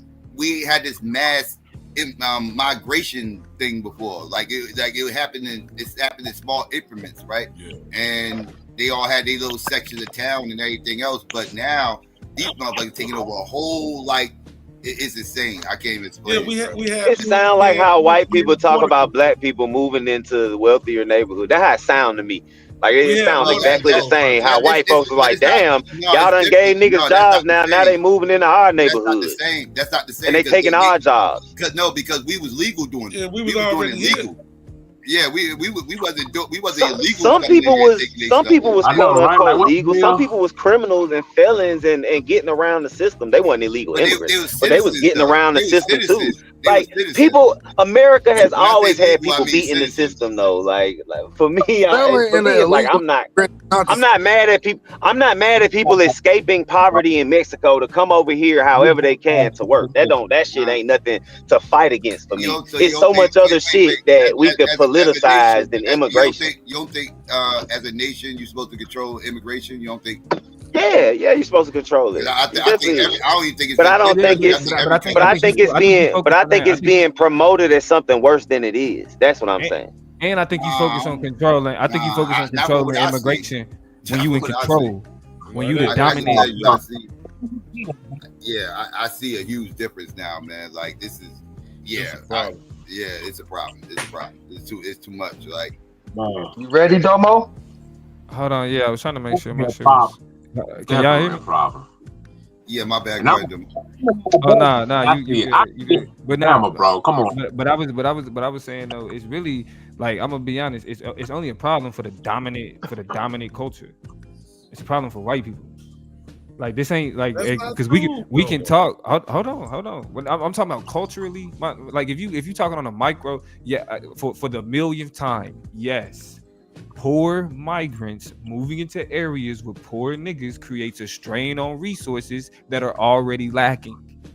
But again, that's not unique to immigration. But what's unique about immigration in the context of what Psycho said is the wanting to control the flow of immigration. And why would you want to control the flow of immigration? Is because you would want to make sure that you maintain some type of cultural dominance. If you let too many of the other over here, then it gets in the way of you maintaining that dominance, especially when they have more, like Latino people have more of a population that has easier access to America than other Europeans have access to America. So, like, of course, if I was a white man, I would be worried about immigration too, because the more migrants come over here, because it's a lot of them, that they have the capacity to become a cultural majority in this country. So yes, white people should be terrified. As niggas, we are a population. We are a population that was created from a very particular circumstance. That circumstance no longer exists in the way that it did back then. We are us. For niggas, this is it. All right. So we don't like. That's why so the concern. So the concern for being like, oh, like they gonna come over and that's for the people that call themselves the majority to have to deal with. Like we know we already consider outsiders. We niggas, we black, we are African Americans, we're black Americans. We not just Americans. We black Americans. You gotta quantify our shit. So it's like, that's why a lot of made in China. Real quick, Madonna. Real quick. This is hold on, Madonna. Real quick, Madonna. This is where the fucking debate skills come in, nigga. Because even though I don't totally agree, your fucking argument was there, man. Okay, this is why I hate that you got that debate thing going, because I don't agree totally, but your argument was. It was well given, bro. I mean, I'm gonna be honest. It's kind of unfair because you got it. Like, I'm gonna just say this real quick. It's kind of unfair because these, like, I've had like the immigration conversation I've had at a high level since I was like a junior in high school, back in like 2005. So it's like I've spent years, you know what I'm saying, like years understand like and from a debate standpoint, like having to argue with suburban kids about. You know what I'm saying, immigration and the impact of immigration and you know what I'm saying, like all of that other type shit. So yeah, man, that's all it is. It's just I've been doing this for a minute. But my fault, Psycho, go ahead. No, I was just finding in the chat to Pure saying, yeah, he said nobody cared when it was a Southwest problem, and I'm agreeing. There's no outside of the Southwest, like people outside the Southwest that, like I said, it was a regional problem for a long time. It was a regional problem because again, the main issue was the southern border, and that was regional at the time. Like I said, it wasn't until this huge influx of them coming up north to where it became a national problem. Now presidents are running on this, right? Like, because before presidents couldn't run on immigration. Like, it was a regional problem. Most of America didn't care or knew what was going on to even understand how big of an issue it was.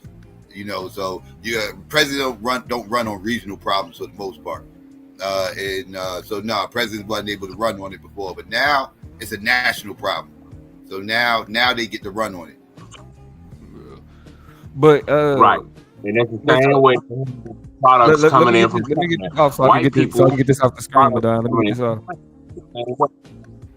Oh, go ahead. Yeah, so just so I can get it off the screen. So this is the article I was talking about. GQ, Skinny. This article. Now this article is based on a paper. This is the paper. If niggas want me to share, this shit, let me show. This is the actual paper that got like the majority of like the main details in it. This article just kind of sum up the article I'm about to read just kind of sums up some of the findings.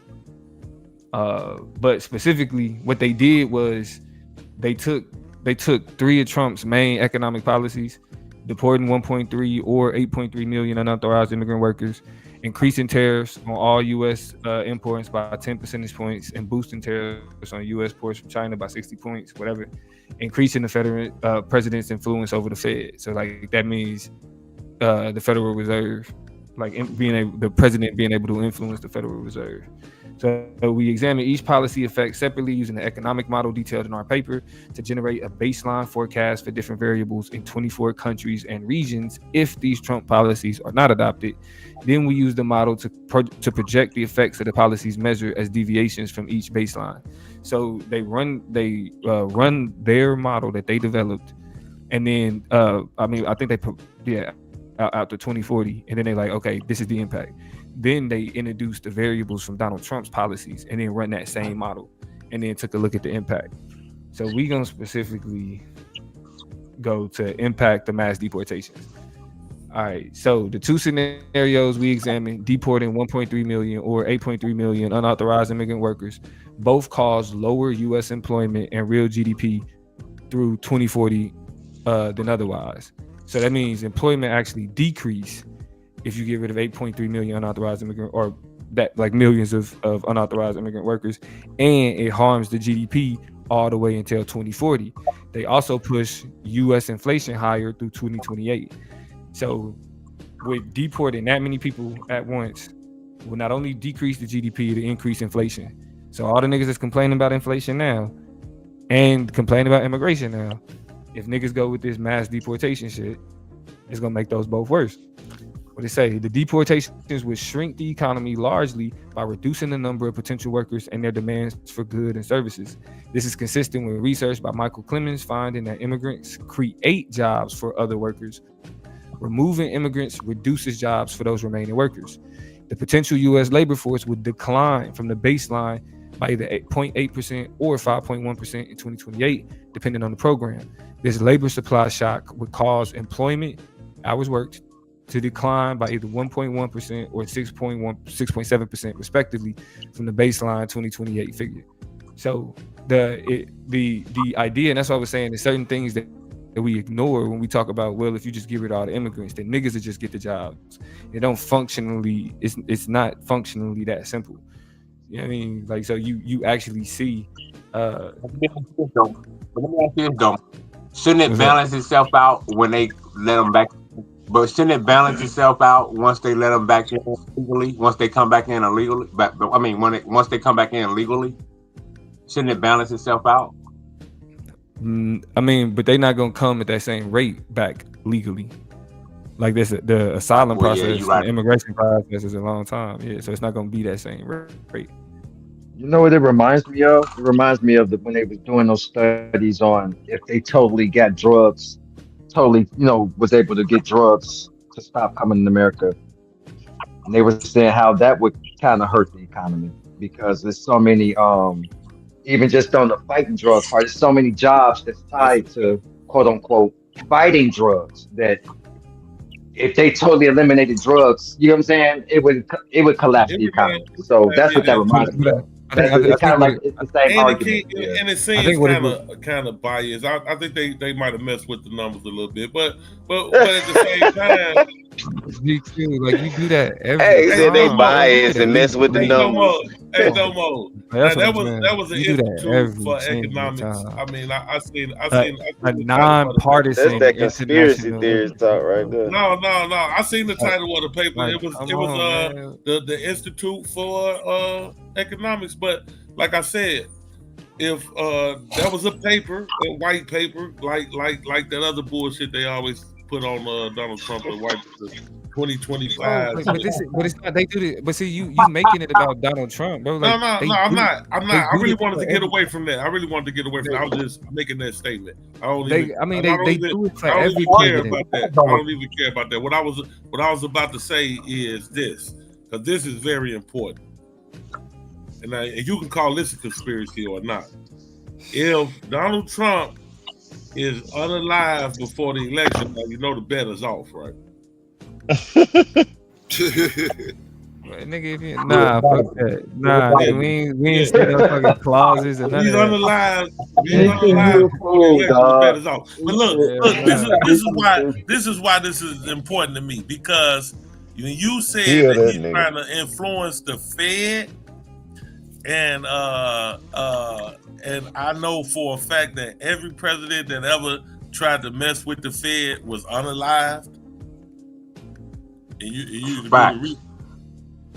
you could do the research on that. Anyone that talked about dismantling the Fed, influencing the Fed, they all were unalive, from Kennedy to Abraham Lincoln. For whatever reason, they want to say unalive. All of those presidents spoke on dismantling the Fed or influencing the Fed. So I don't know. He might not make it to the finish line talking about fucking with the Fed. They don't. Nah, I'm gonna keep it a stack. I'm gonna keep it a stack.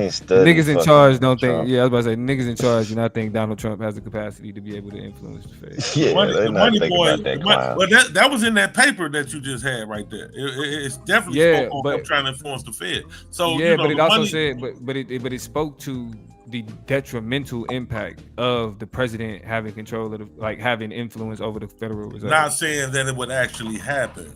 Right. Just like the mass deportation, 10 million deported. It's a projection, basically. It's not a guarantee that it's gonna happen. Like they saying it's gonna happen, but it's like when we run the numbers the same way we run them any other time, this is what it projects. There we go. There we go. So he might get rid of 2 million, 1 million. If he can cut it down a little bit, he knows. Like I said, they did this with drugs before. They did the same type of study. I was really at a point where when I first started having these conversations with you, Domo, I was at a point where I didn't give a fuck about the immigrants having to feed their family, what they struggle was, none of that shit. I was like, really, just fuck them immigrants, man. They should have stayed there as where they was at and took care of their business where they was and just died there. Having them conversations, having these conversations with you, Domo, honestly got me to where I'm like, okay, I have some empathy for the fucking immigrants. It's the system. It's the system that's creating the problem. I respect that, G. You know what I'm saying? Yeah, I'm glad you said that, because that's really, I mean, out of all the other shit, niggas be getting it in and shit, but that's really what my point, like the passion be from like the humanity of the whole situation. Yeah. Like, you know what I'm saying? Like at the end of the day, we can, like, as niggas, like, it's no way in the world that we could sit back and look at another oppressed group and be like, that's like basically what you told me like months ago. Like me and you was on Q-Butter having this, having an argument, but about 5, 6, you broke it down like that, just like you just did. How from being where we from and even having the Black Power mindset and want our oppression to end, you know what I'm saying? How can I just really look at them people like that? So I give you credit for that, bro. Just from our debates back and forth. That's where that comes from. I can dig it, you know. Yeah, nah, that's what's definitely gonna give you the nuances in his own word. You know what I mean? He definitely gonna. But I never. But actually though, Domo, if y'all remember though, GQ, my argument was never against them personally. Outside of the personal one. Outside of the personal one. I used to literally be like, "Fuck them, motherfucking immigrants." Yeah. So, but if you remember, Domo, my approach was from the gate was about the government.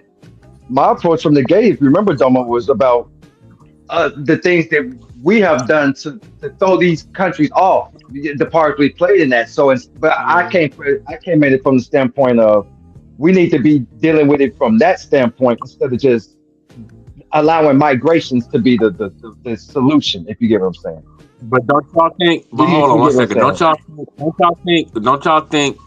When white people was complaining about products coming in made from China, isn't that synonymous with immigration, as far as no, nigga, wiping out Americans? We still have products being made from China. Hold on, hear me out though, because a lot of white people complain about. Well, I've heard white people complain about it because a lot of American-made products is not selling because China might make their products more cheaper and they sell it more cheaper. So it's like they cutting out American-made or American people who making, American inventors or American manufacturers. That's different from immigration, though. What are Americans making? That's good. I was a mechanic. But I was about to say that. That's different. I was a mechanic for 30 years. All I ever heard in the shop was from older mechanics with this every time a wrench broke, every time a part broke, is this bullshit made in China as garbage. You know what I'm saying? That's all I ever heard.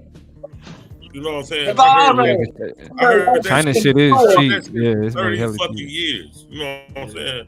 They always say that anytime anything break it was China. This bullshit ass China. The motherfucker could have been made anywhere. In Russia, goddamn. Yeah, in Russia. But the first thing motherfucker said, all my elder mechanics, all my mentors, they always don't let anything break in that motherfucker. This bullshit, China made ass bullshit.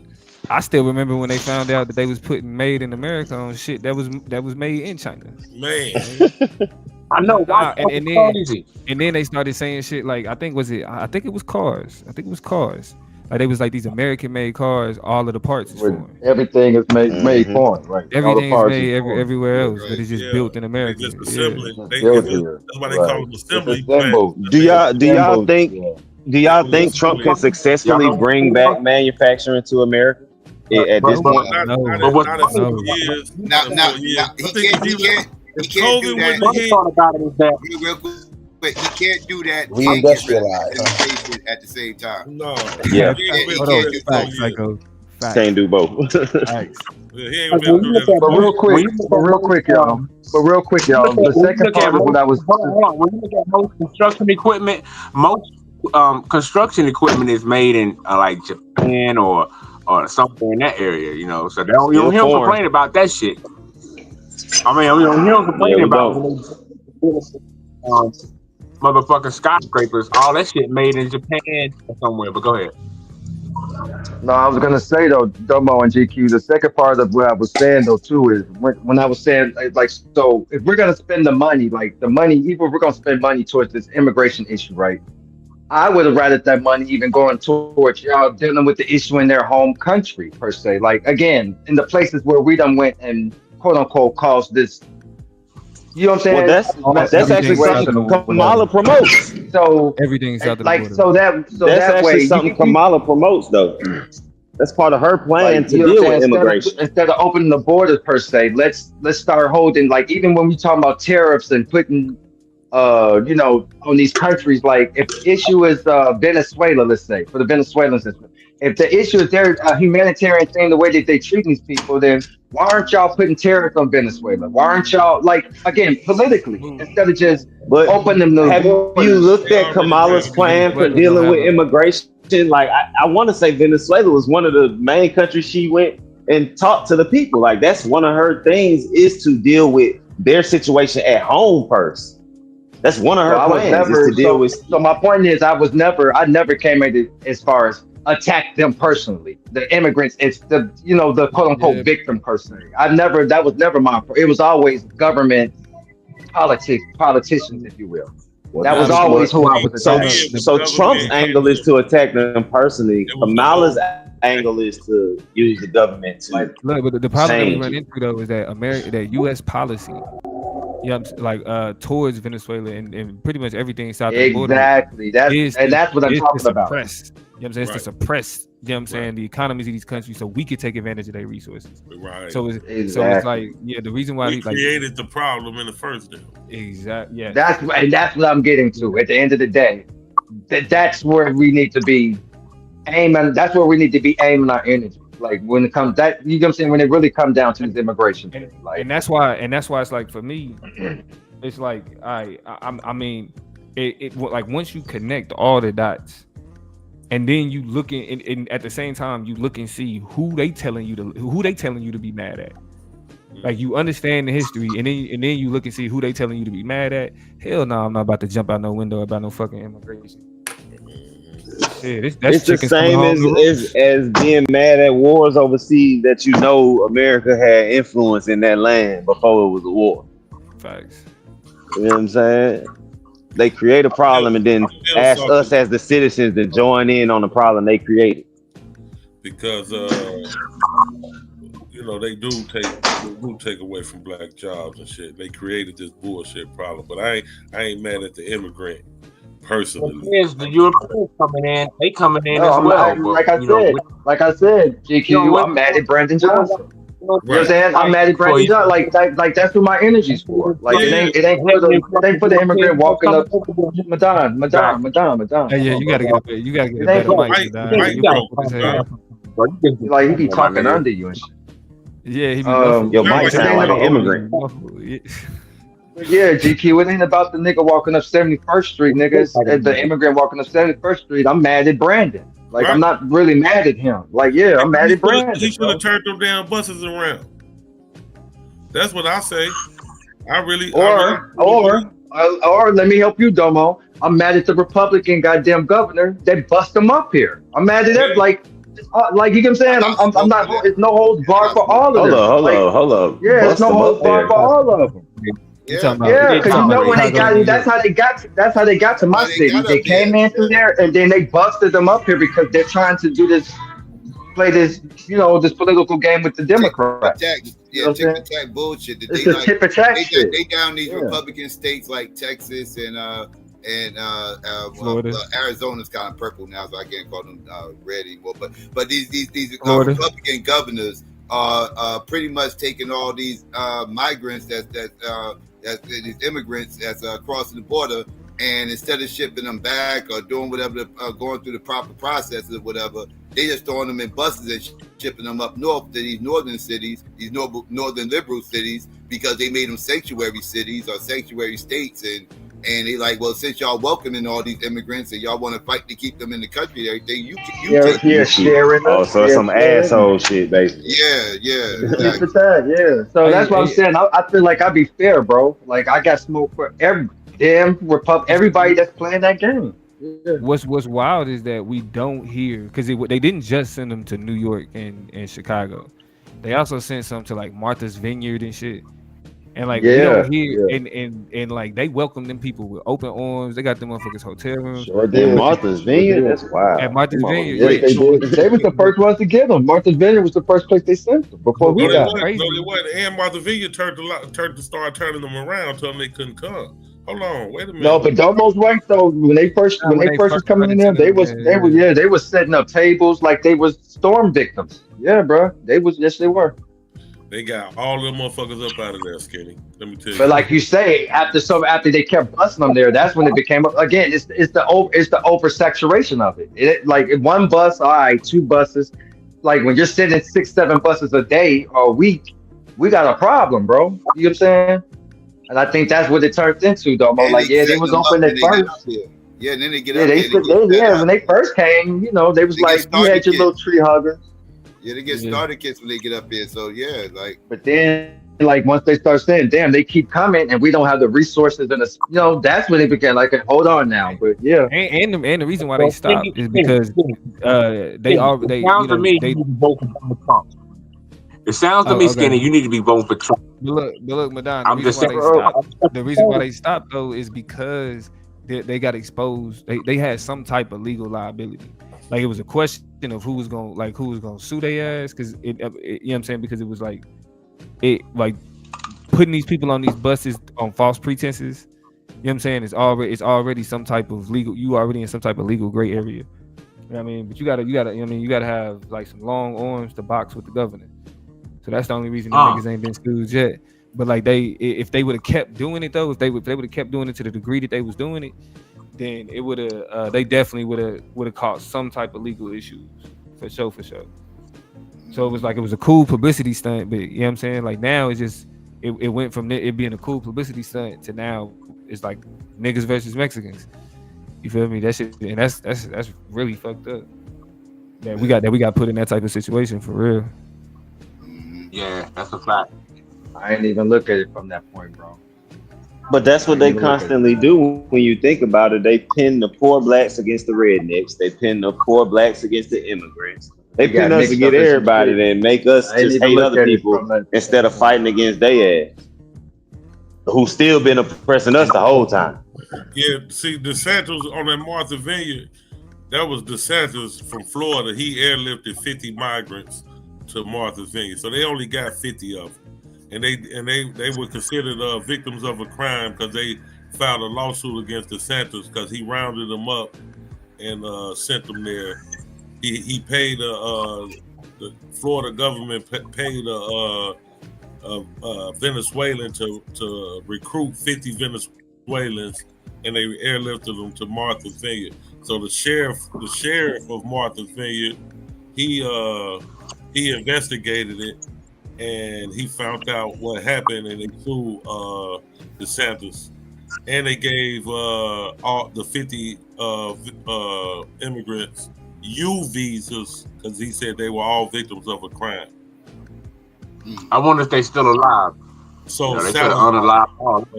So basically, he helped get them he helping them get their green card, basically. Yeah, he gave all 50 of them green cards because they were qualified because they were all victims of a crime. Yeah, in America. Wow. They say And for a publicity stuff, 50 green cards ain't shit though. You know what I'm saying though? For publicity stuff, that's not shit though. 50 ain't shit. That is shit. You know what I'm saying? If you don't have kids, you gotta live your whole life. These motherfuckers rabbits, dog. Them 50 will turn to 10,000 in 2 generations, dog.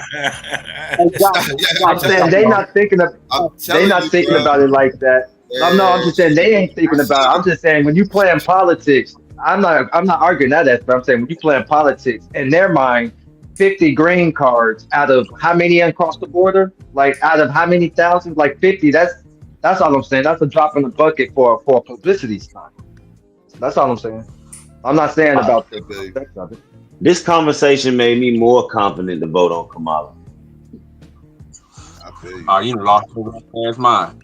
Well, I can tell you why I've lost my rabbit ass mind, because when we just had this conversation, y'all haven't pointed to nothing that shows what Trump is talking about is a good thing.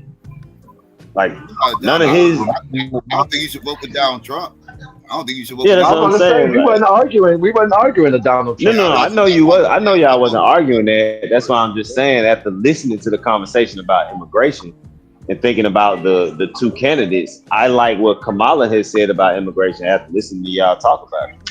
Like, I don't see why a person would want to vote for Trump after that. Oh, okay, I got you. Oh, you cool with Kamala giving them all this stuff for they their sexual preferences and stuff like that. So you cool with she helping that and all that? You cool with all that too, huh? We was talking about immigration, they sexual preferences. I don't care nothing about. transsexuals, if you want to change your sex, I don't give a fuck about none of that. But Madonna, and this is why I keep, and this is why it's psycho, and this is why I was bringing up, this is why I was bringing up, this is why I was talking about the key word for me is political priorities. Not like, and Madonna, you got the right to be feel with it, believing with, but again, when we're talking about this stuff, it's like that's the priority when we're talking about immigration. You go into like, you get what I mean? Like, all right, what's Kamala that's policy frustrating, bro. Sometimes, man.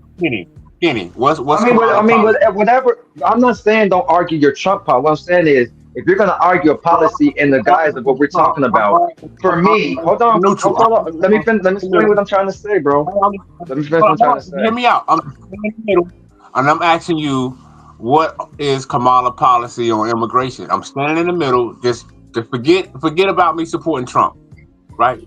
Look at me as this neutral. Pause, and just say, what is Kamala? What do you think is Kamala policy on immigration?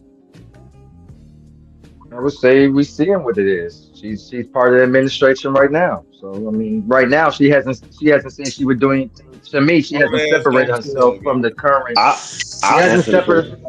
She hasn't separated herself from the current administration she's a part of on immigration. So her policy is to me, it's more the same right now. It's all I can go off is it will be more the same as far as immigration if she got elected.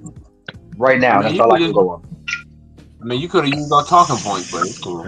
But my what's her talking points, Madonna?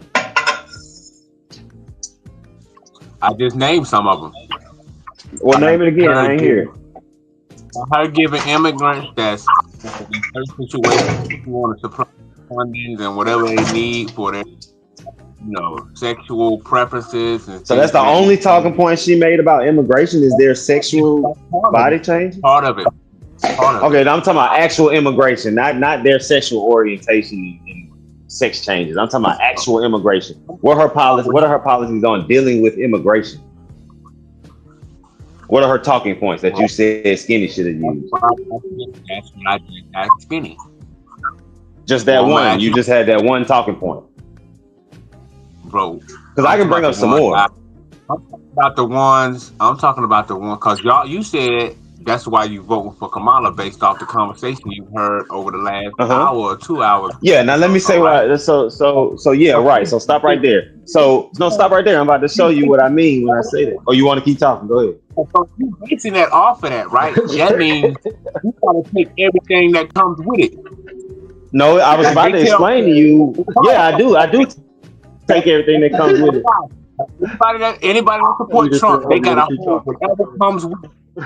No, listen, Madonna, slow down, Madonna, slow down. You're right. I do take the helping them with their sexual transitioning. I take that with it because all of the other stuff she's talking about is so much more important than their sexual transition. I don't give a fuck about their sexual transition. Man. If I gotta give $10 toward their sexual transition, great. As long as some people's lives get saved and everything else gets handled.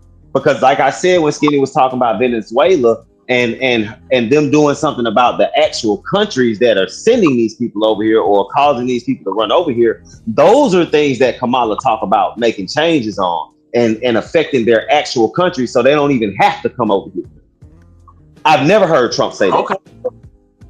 Okay, cool. Okay, hey. So yeah, stuff like that. Those are the talking points I be hearing. I don't know. All you heard was transsexual shit.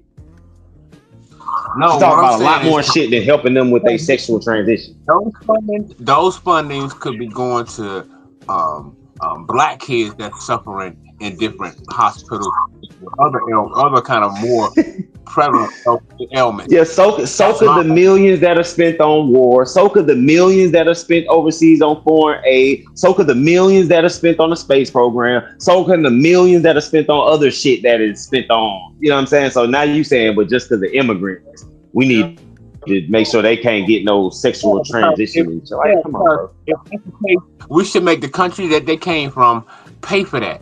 If these people want to come if that was the case, them folk wouldn't be coming over here, bro. To do that, So when I say, wait, hold on, bro. We're not obligated in any kind of way to feed or take care of. You my bro, Madon, but that's why I say sometimes, man, some conversations, bro.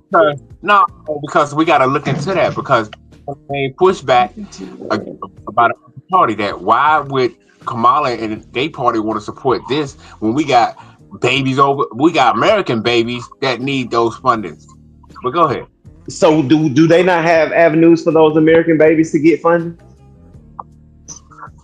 Do black babies not have avenues to get funding? Bro, you know how many black people I'm asking you, bro. Black people are homeless right now. I'm not saying they're not homeless. So you're saying no black person has the ability to get funding from the government? That they're homeless because they can't get funding from the government? No, we're not saying what that. I'm saying. Okay, then. So there are programs in place. So are there programs in place to help? I'm asking a question and y'all cutting me off. Are there programs in place to help black people that need living situation, finance? There's no programs in place for that? Yeah, there are programs, but they okay. So there's money allotted to help American citizens that need financial help.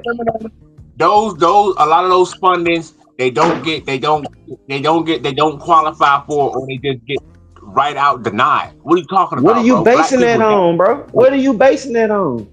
Because I've never been denied no funding when I needed it. When I was fucked up and I needed to get some government assistance, them niggas never denied me, bro. When my baby mama needed to go get government assistance, them niggas never denied her, bro. When I was young and my mom needed government assistance, they never denied her, bro. So who are you talking about?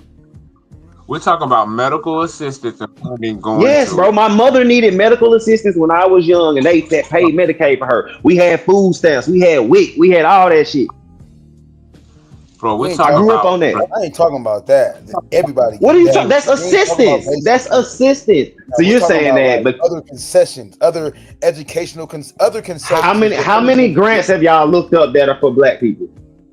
How many grants have y'all looked up and researched to see that they have grants for just black people? Have you ever researched that?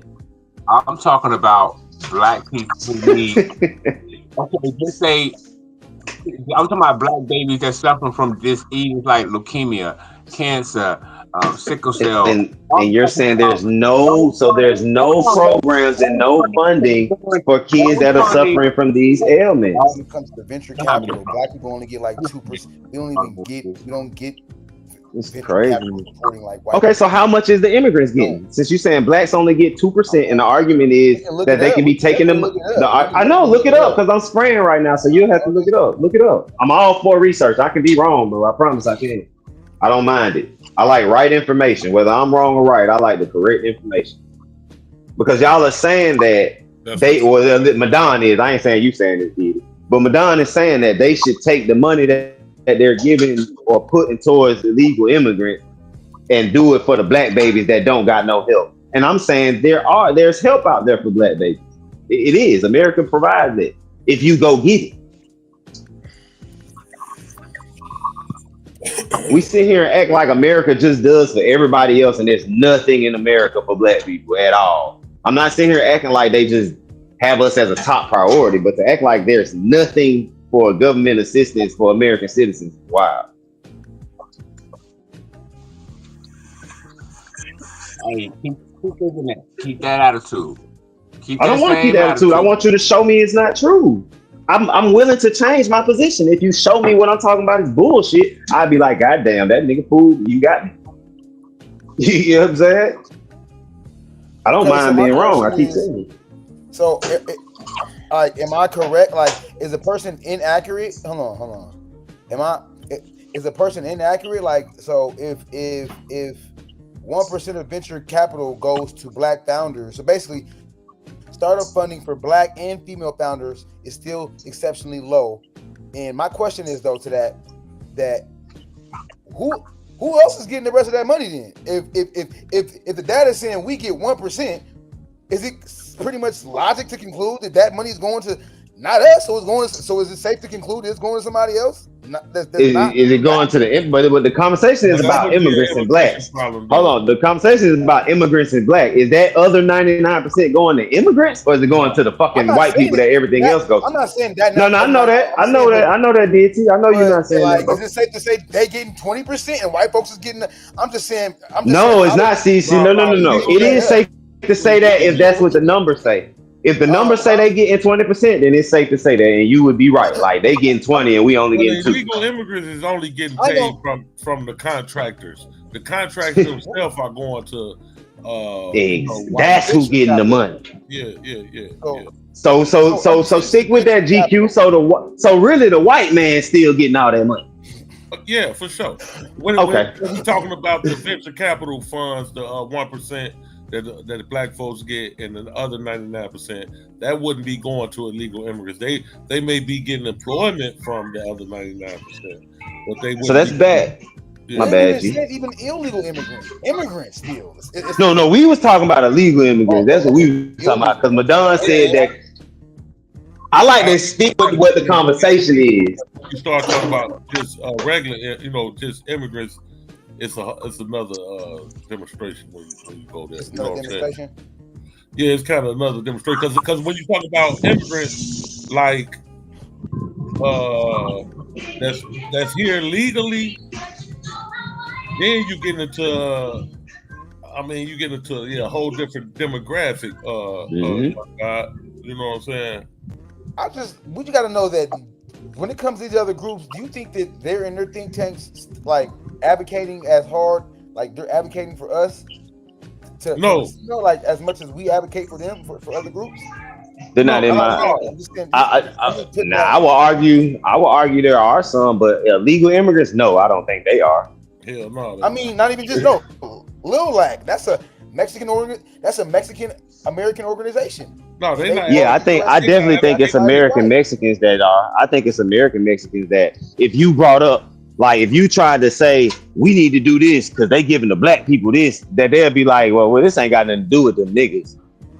Like they're not gonna try to fuck us over to get theirs, but they just gonna try to make sure they get straight. Like he said the Negro problem is not our problem. So yeah, agreed. Like, and the immigration problem is not my problem, but I'm also not like that's not my problem. I just feel like every situation we latch ourselves on the situation that's not beneficial to us. It's to our own. It kills us, and we're already dying in the streets. I know where you're coming from. You're saying what I'm saying. The immigration conversation is no benefit or detriment to us. Oh, it definitely is.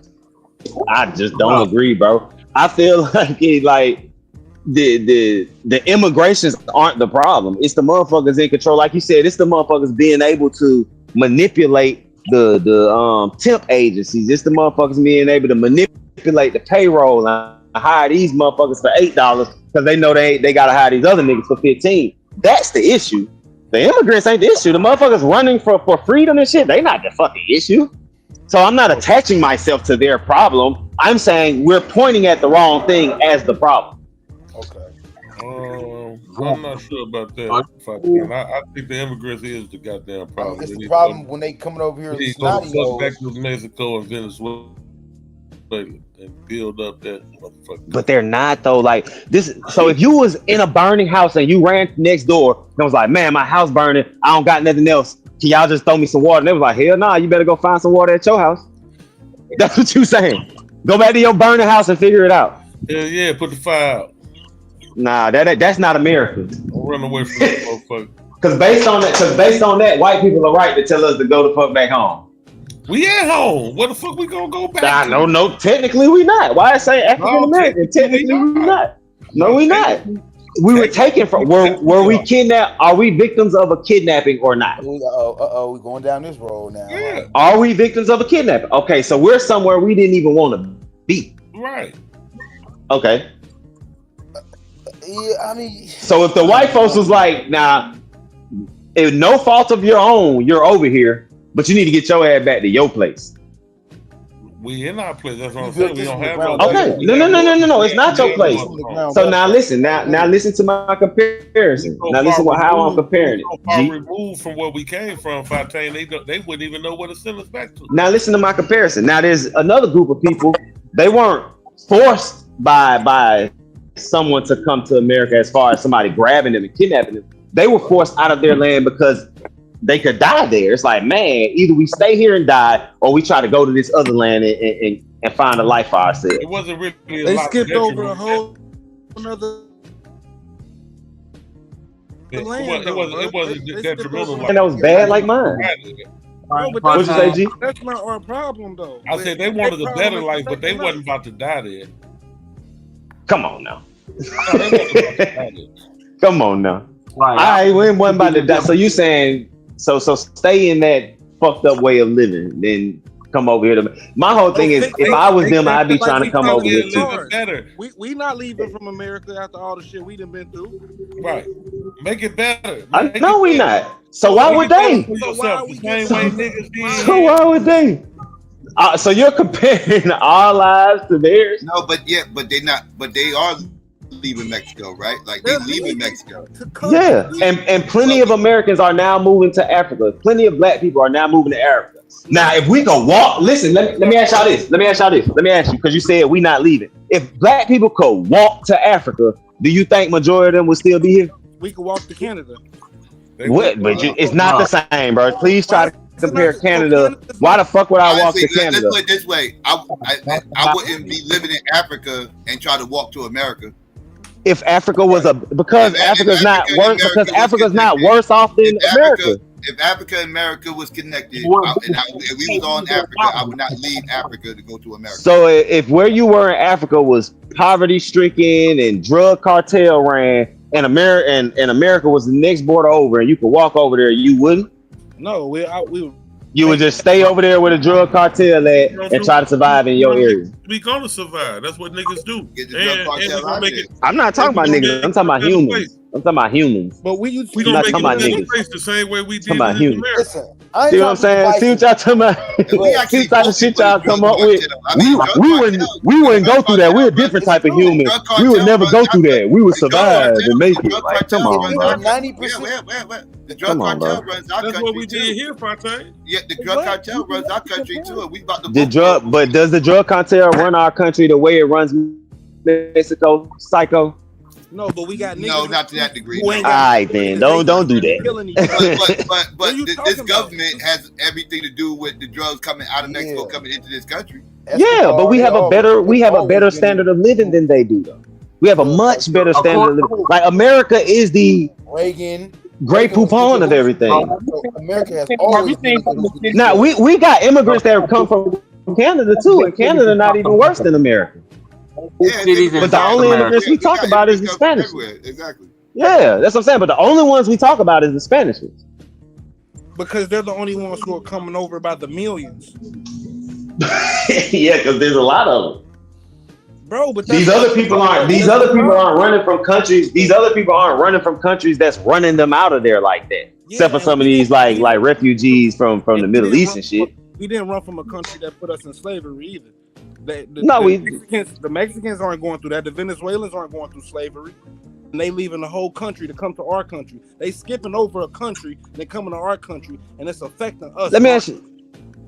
The Africans that stayed in slavery for 300, 400 years should have ran somewhere. They should have ran somewhere to fuck else. But they didn't, and we're still here. So what? You're saying that like because they didn't, we should follow that same thing, and everybody else should stay for 300 years of slavery. So you're suggesting that someone else should stay for as many years of oppression as they can. Instead of getting themselves out of the oppression. How much sense that make? How does the oppressed people say stay in your oppression because we did it? That's like a parent. That's like a parent telling their kid, "You can take whoopings because I got a whooping." No, my nigga, I don't want to get whooped because you got whooped.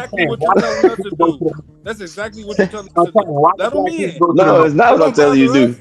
We went through the same thing. No, I'm telling niggas if you feel like America, if you as a black man, listen to my response. If you as a black man, any black person that feels like America is fucking them over, I tell them to leave. I don't feel like I'm not leaving America because I'm fine in America. I don't feel But if it's a black person that feel like America is fucking them over, I'd be like, why are you still here, nigga? You can go. Not the one you're talking to, though. I don't feel like crazy. No, I'm not talking to you. I'm responding to what you said. You said, "Why I'm telling Americans to stay here." I'm not telling black people to stay here. I'm saying I'm telling the black people the same. I'm saying the same thing I'm telling the Mexicans. The same. Let me finish, GQ. The same thing I'm telling the Mexicans. Hey, if y'all is fucked up in your country, go to a country you can get to that's better for you. It's the same thing I tell a nigga. Go somewhere that's better for you. I don't give a fuck where it's at, GQ. Like he just said, you can go to Canada. Ain't nobody stopping you niggas to go to Canada. Who's stopping y'all from going to Canada? Better where you at, goddamn. We won't do that because we're going to So why nigga? better. Make it. All right. So how many of y'all have been to a real Mexican city? Like, nah, I ain't talking for vacation. All right. So you've been to a real Mexican city where it ain't a tourist town, right? Yes, sir. Yes, sir. And you saying that you tell them, and you tell them motherfuckers to make your life better over here. Don't come to America. Yeah. No, I'm not. No, I'm talking to him because he said he been there. I would not do that. That's disrespectful. All right. You making my point? I'm not making no point. I wouldn't do that in another person's country, especially Mexico. That's I might not make it home. No. So okay, I'm not okay. So when you got back home and you was talking to them on the phone, then you would say, "Hey man, I know it's fucked up over there, but don't try to come over here. Make it better where you at." If I was on a panel and a Mexican person was on the panel with me, and I would tell them the exact thing I'm telling the panel right now. I wouldn't. So y'all think every Mexican that's over there is saying, "Hey, leave the country," or is it some of them over there fighting for their country? It's some over there dying for their country, trying to make it better. And then there's others that's like, I don't. It's women and children over there that's like, I can't fight in this war. I got to get my kids out of here. I got 3 kids that can die at any time from the drug cartel, and these people are telling me, well, don't come over here. Just make it work out for yourself. I got you. And the ones that's over there fighting and that's crazy, bro. They need All you women and children that are running to America for safety and for your life, stay where you at and make it better. This is yeah, GQ. You would tell your mom and you would tell your mom that. You would tell your mom and her kids to stay where you at, even though it's fucked up. Even though it's fucked up, stay where you are and see what you can do. Try to survive. This is the who fucked it up? Who fucked it up though?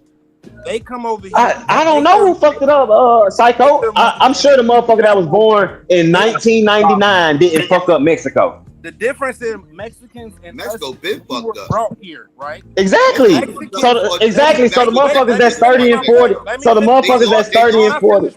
They lost Texas, New Mexico, and California because Mexico was fucked up. Mexico been fucked up. Exactly.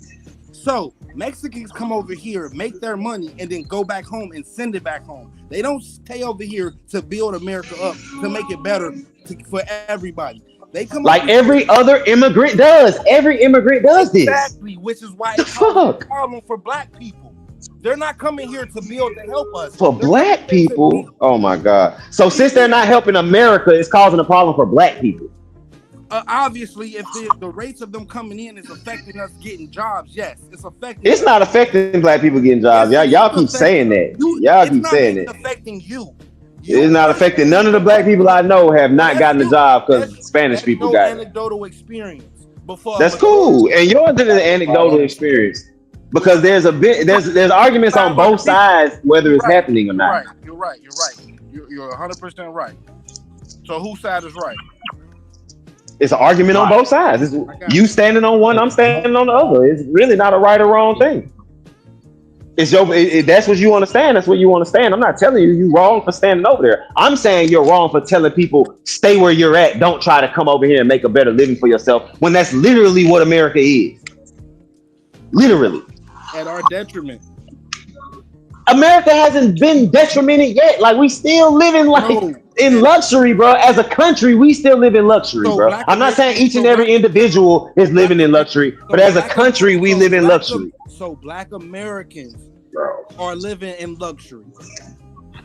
So just ignore the fact that I said as a country and say black Americans. Are you ignoring the fact that some black Americans are living in luxury? Some black Americans are living great. I'm not fucked up as a Black American, and I grew up, like I said, in the hood. So there are plenty of Black people that are coming up in this world, in this same America. American Black people as a majority are growing and getting better and moving out of the hood. So it's not as many Black Americans in the hood as it was 40 years ago. I would dispute that. You can dispute it all you want. Go look it up right now. Go look it up. Google is a magical thing. You're right, and it will give us both what we both are looking for. How? It doesn't get. I'm not looking for nothing. I'm not looking for anything. What you just said, if I wanted to look up and find your stats, I could find it. And what I'm just saying, if I wanted to look up, I could find it. No. That's not what I said. I said there's an argument. Listen, brother. I'm gonna let you finish and then I'm gonna explain what I said. Go ahead. So you go ahead and explain. So what I said was there's an argument on both sides of the conversation. The conversation is, should immigrants stay? Should immigrants stay home? No. That's what I'm just speaking on. That's not. I'm talking about the last sentence you had said before. But I'm talking about the entire conversation. I don't compartmentalize the conversation into one little topic. We're talking about an entire conversation of immigration. So I'm not talking about a small part of the conversation. You're going off feelings. What feelings am I going off of, Don? What the fuck are you talking about? You're full of false logic. What false logic, Madonna? Explain it. And just immigration and all these things ain't affecting Black people from getting jobs and all this other rhetoric. It's crazy.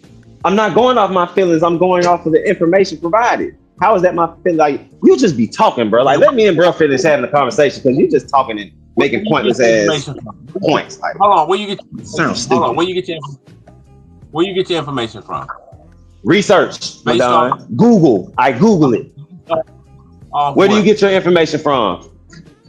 Oh, I'm just, bro. When it comes to when you say that it doesn't have an effect on Black people's jobs, I'm not saying it has no effect at all. I'm not saying zero effect. I'm not saying that. I'm just saying it in response to y'all making it seem like this is like the number one thing affecting Black people, and I'm like, bro, this is one of the least of our worries. No one said it was a number just one. Like Domo said, that's more of a white person problem than a Black person problem.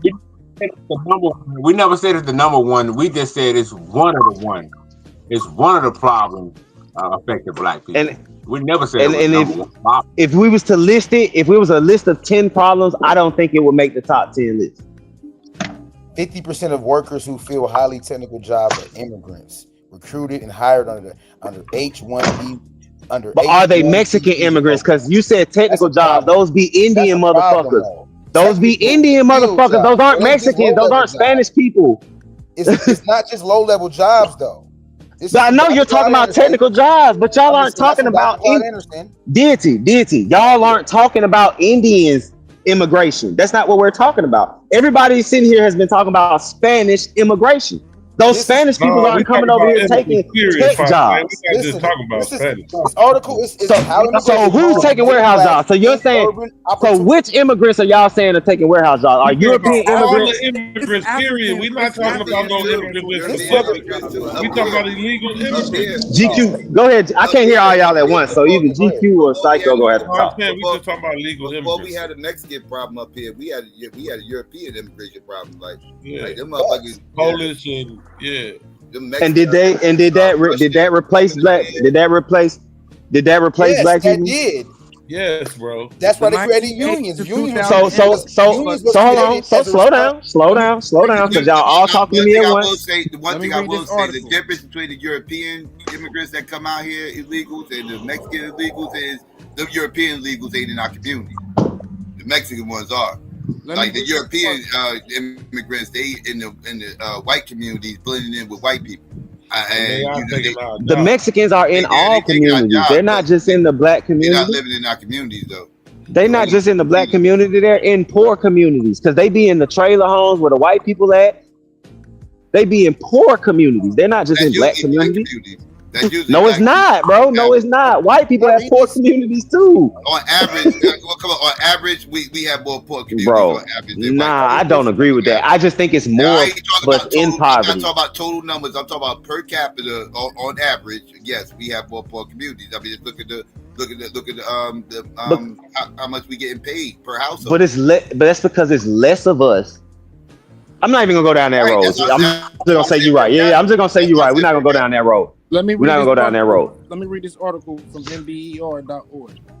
Yeah, there we go. Go down that road, bro. This was published. You, brother, I'm next. This was published in 2007. The 1980 to 2000 immigrant influx, therefore, generally explains. Let me get 2 packs of regular Swiss. 20 to 60% of the decline in wages. 25% ain't got no Swiss. Decline in employment, and about 10% of the rise in incarceration rate among blacks within high schools and educational with a high school education or less. Say that again, bro. I will order these guards. You good. The 1980s through 2000 immigrant influx, therefore, generally explains about 20 to 60% of the decline in wages. 25% of those decline in employment, and about 10% of the rise in incarceration rates among blacks with a high school education or less. That's the beginning of the summary. Let me go to this next section.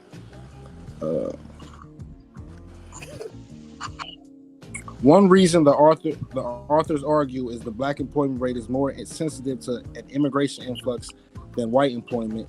For white men, an immigration boost of 10% caused their employment rate to fall just to 0.7 percentage points. For black men, it fell 2.4 percentage points.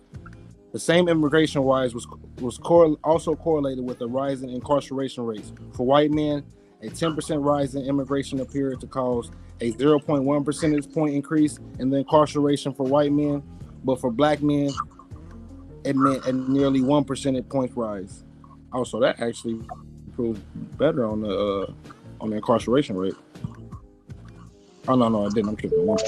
So we beefing with immigrants because of a 2%. No, it's nothing about beefing, brother. It's just a point. It ain't no beef. It ain't none of that. It's just 1 point. Don't take the. It's just one point, and that's a detriment towards our progress. That's it. It ain't a beef with the immigrants, like you said.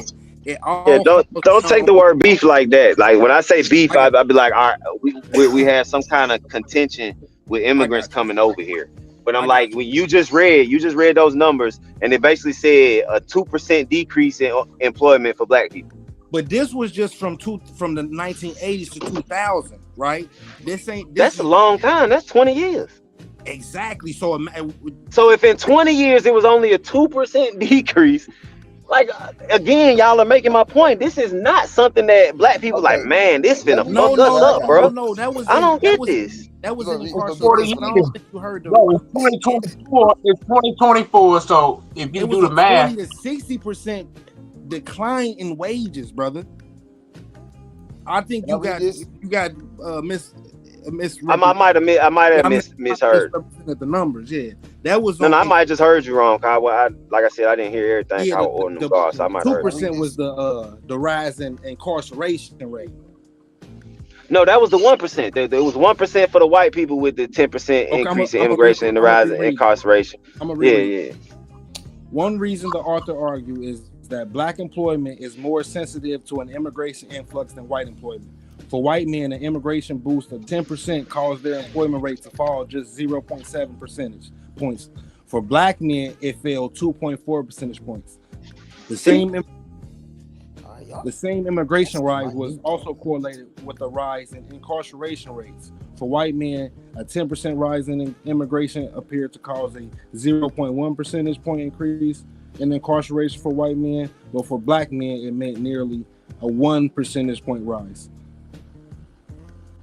So I'm saying that the employment only dropped to, and I'm not saying a drop is good or anything, but when you say a 10% increase in immigration dropped the black employment 2.4%, it's like, bro. No, that article written, bro. That was just a 10% boost.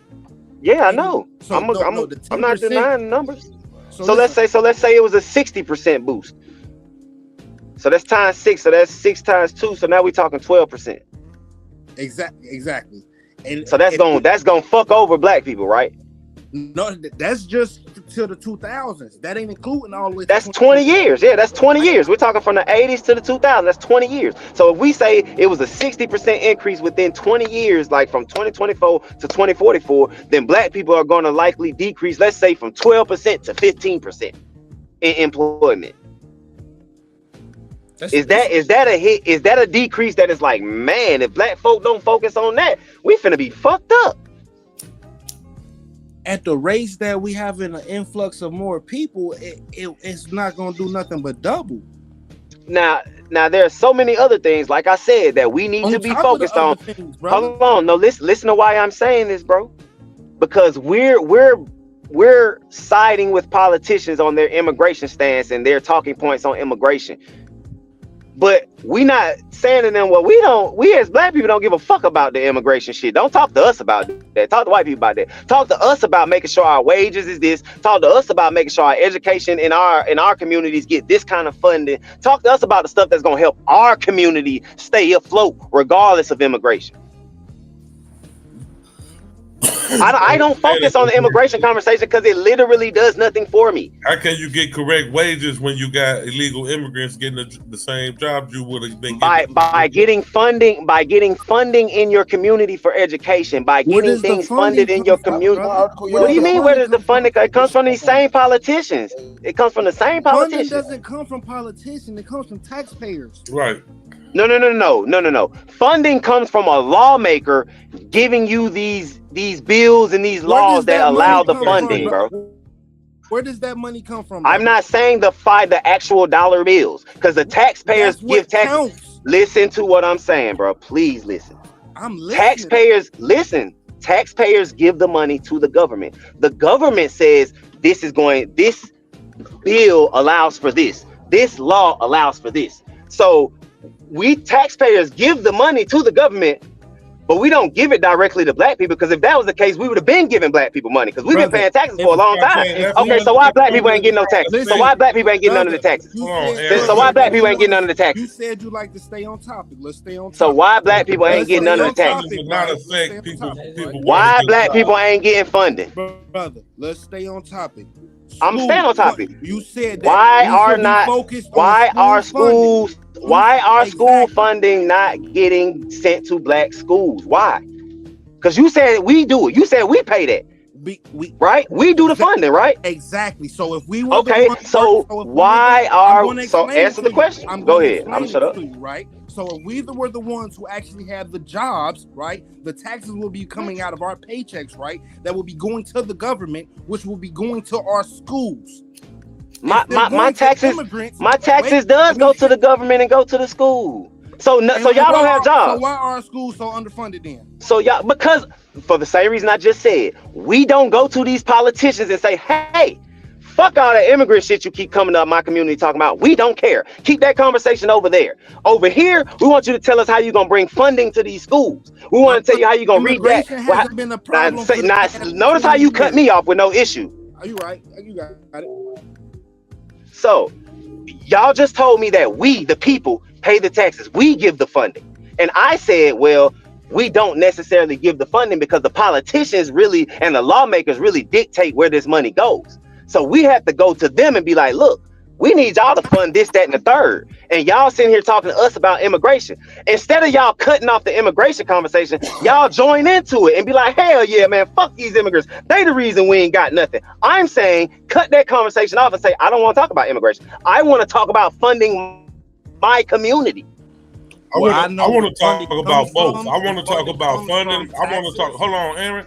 I want to talk about funding my community, and I also want to talk about immigration. So what's the problem with that? We can chew bubble gum and walk. It's not a problem, but I'm gonna tell you why. Me personally, I wouldn't waste my time with the immigration conversation, because they are not gonna take the money from. They're not gonna take, like, if they fund the black community education wise and building up and help building up our black community, it doesn't matter what the immigrants do.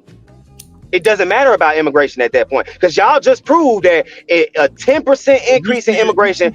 Hold on, GQ. I'm finishing my point, GQ. I'm finishing my point. Y'all just said that, or he just read that. I got some way He just read that. Let me finish though. He just read that a 10% increase over 20.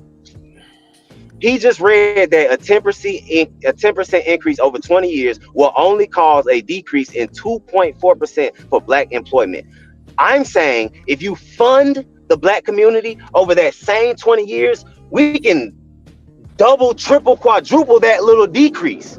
You didn't listen to the whole thing. Like I said, the whole thing is that's cool. Am I wrong about what I just said though? Am I wrong about that point? Just that point before y'all go into that, before y'all rebuttal, before you rebuttal, are you saying that us funding or the government funding education would not counter anything done by the immigration as far as us being able to grow and be employed? That funding education for us won't help that. For a long time. For a long time, it would. Long. Okay. I said 20 years. I said over 20 years. Not anything in the short term. It would not help. So over 20 years, that's not gonna help. Over 20 years, definitely. And that's what we're talking about. The funding comes from the tax dollars. No, we're not talking about what we're talking about right now. No, because he read, but no, that what? Hold on, the statistic he read was about a 20-year mark. So don't say we talking about right now when the statistic he read wasn't about right now. It was about 1980 to 2000. No. I got something better than that. That he read was talking about read something better then. Was talking about from the 80s to the 2000s. Okay, so GQ, GQ, right now. GQ, cool. GQ, listen to what I'm saying though, because it's not a minute number. If you go back to that same 19, that 2% now would be at least 15%, bro. Because you got way more immigrants. Remember I said that. Okay, cool. So if we took funding in 1980 and put it in the Black communities for education over that same 20-year period, do you think we would have been below 15% unemployment or it would have went up? Where do you think the funding comes from? No, it don't matter where the funding comes from. Yeah, that don't have nothing to do with the question. We would have been up. It don't matter where the funding come from, Aaron. We would have been up, especially if you include them not dropping, If you include the immigrants not going, yes, most definitely. Immigrants not coming over and us getting funded for education would tremendously help us. I'm not disagreeing with that. Yeah, I totally agree with that. That shit would help us tremendously. Exactly. But what I'm saying is we tend to pit ourselves against other people for no reason, bro. When our fight isn't against them. We're making enemies for Black people. We continuously make enemies for Black people when they're white people enemies. They're white people enemies. Those are not our enemies. I think we do the complete opposite. They already be our enemies, and they're not, bro. The only enemies that we make for Black people are other Black people. Now, you being in Cali, Fontaine, you in Cali. I'm not in Cali. I'm in Georgia. Oh well, shit. Yeah, well, I don't know what y'all got going on. That's why I asked you and Skinny about y'all opinion, because I know like y'all got an experience of it that I don't got. Yeah, so I don't knock that. Y'all got going on in Georgia though, but we don't got that immigration problem like y'all do. That's why I asked y'all first before I even offer my opinion, because we don't deal with that shit. I thought you was in Cali, so I thought you was way more familiar with the immigrants than us, because they've been getting them. But if you're in Georgia, then you definitely don't understand the issue there, bro. No, I don't. I never denied that. With it in Ohio right now. We dealing with it. Yeah.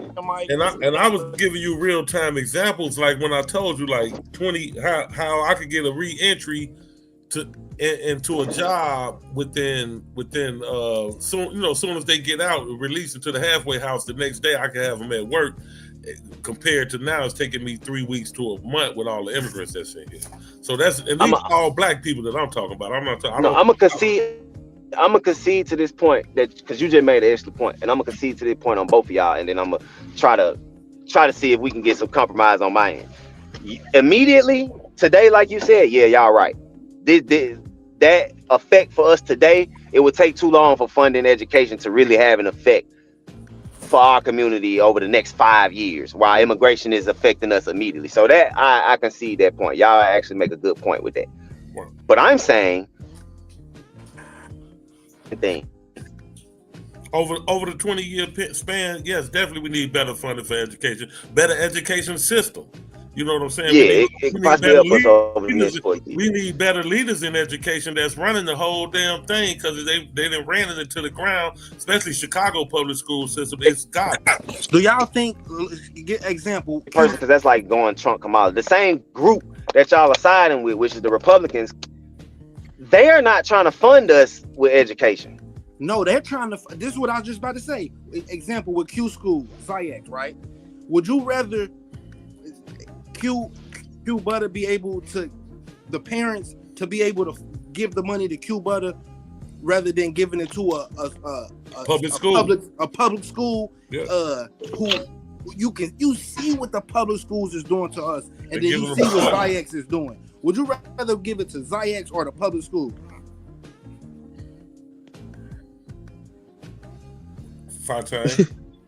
Of course, XyayX.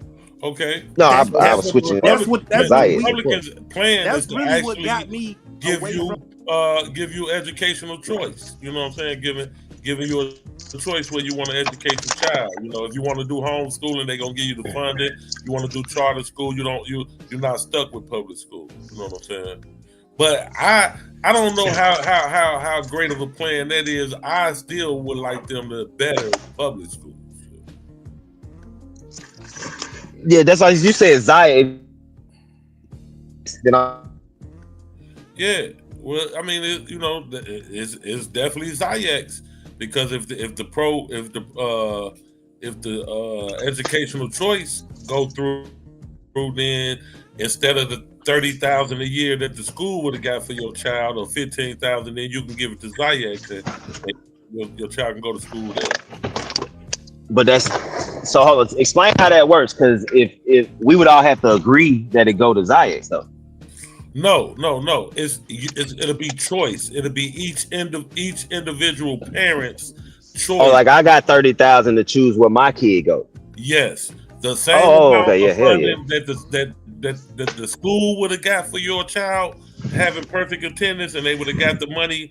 You know, the school would have got the, if you meet the attendance requirements in your state, and the school would get a public school would get that a certain amount per child. Now they want to make it. Republicans try to make it where it's a choice, where you don't have to go through public school. You can go to private school, homeschool, and whatever, and you'll still. Yeah, I like that. You'll still get that money from the government. Oh, I'm all that. I like that. That's something that if motherfuckers say that to me, you'll have me looking at you. But I did like when I looked at Trump. That's a part of the Agenda 21 thing, right? Not Agenda 21, Agenda 47 or some shit like that. Yeah, whatever agenda it is. Yeah. No, I did read that, and that was one of the points. I don't know if it was that exact point, but his education points. I was like, if he for real about the shit he was saying, I fucks with that. Yeah, the school choice shit. That's what switched me. He for real about that shit. That's what switched my, because I got a 5-year-old and a 6-year-old. That's what switched my stance, because I wasn't fucking with politics at all 2016. I always felt my vote didn't count. But once I had my kids, and my pops always wanted to homeschool me, once I got my kids and I seen he was going that direction, that's my biggest point right there was his education. He sold me on that. If they could pass that, I'm with it. Yeah, I fucks with that. I ain't got no argument with that. That's a good plan. Because I feel like education is the key to everything. Yes, I totally agree. Education is going to be it's going to be power, which we don't have. It's either power or outsmart a motherfucker. And the main part about power and outsmart motherfuckers is we don't have unity. Exactly. We can't come together and agree on shit.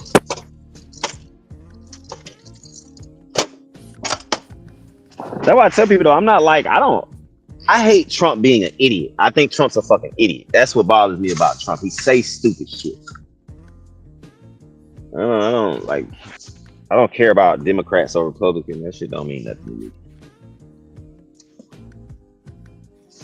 What the fuck? I just bought this cigar and I don't know what the fuck I did. Yeah, go. I was waiting on you to read it, did you? Okay, so this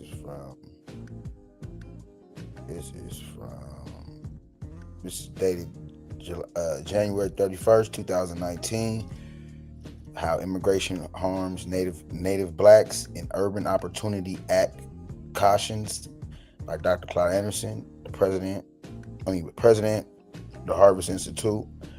Executing immigration policies without mitigating the negative impact that those policies might have on Native Black Americans is illegal, unconstitutional, and immoral. The 13th Amendment to the U.S. Constitution, enacted at the end of 1860 Civil War, mandated that Black people be treated in all manners similar to whites. Since then, 6 succeeding generations of immigrants have been fast-tracked into full American Dream membership and have received socio-economic benefits over Black Americans, the nation's official underclass and the most vulnerable citizens in the nation. Black Americans remain an obsolete and abandoned labor class because the original mandates of the 14th Amendment of the U.S. Constitution have been ignored, violated, and corrupted. The 14th Amendment stipulated and mandated that all levels of government exercise all necessary means to lift the legacies and burdens off of the shoulders of Black Americans. These constitutional amendments were the collective base for the 1866 Civil Rights Laws, designed to correct 1857 Dred Scott decision that held a Black man had no rights a white man was bound to respect. These laws were intended not for all people, but to specifically correct the systemic injustice imposed upon Black people. Throughout this nation's history, there have been successive waves of immigrants that blocked the access of Native Blacks to or pushed them off of the upward mobility ladder of success. After slavery, over 100 million European immigrants displaced Blacks in every labor and professional occupation. Since slavery, Black displacement continues unabated in areas such as space, although space as in not space, but yeah. So space, although immigrants today move to rural communities and suburbans, most tend to migrate into and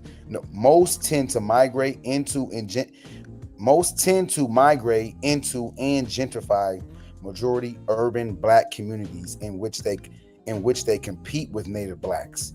Once they establish a footprint, they mark and close their living space by using their language, culture, and enclaves as a an empowerment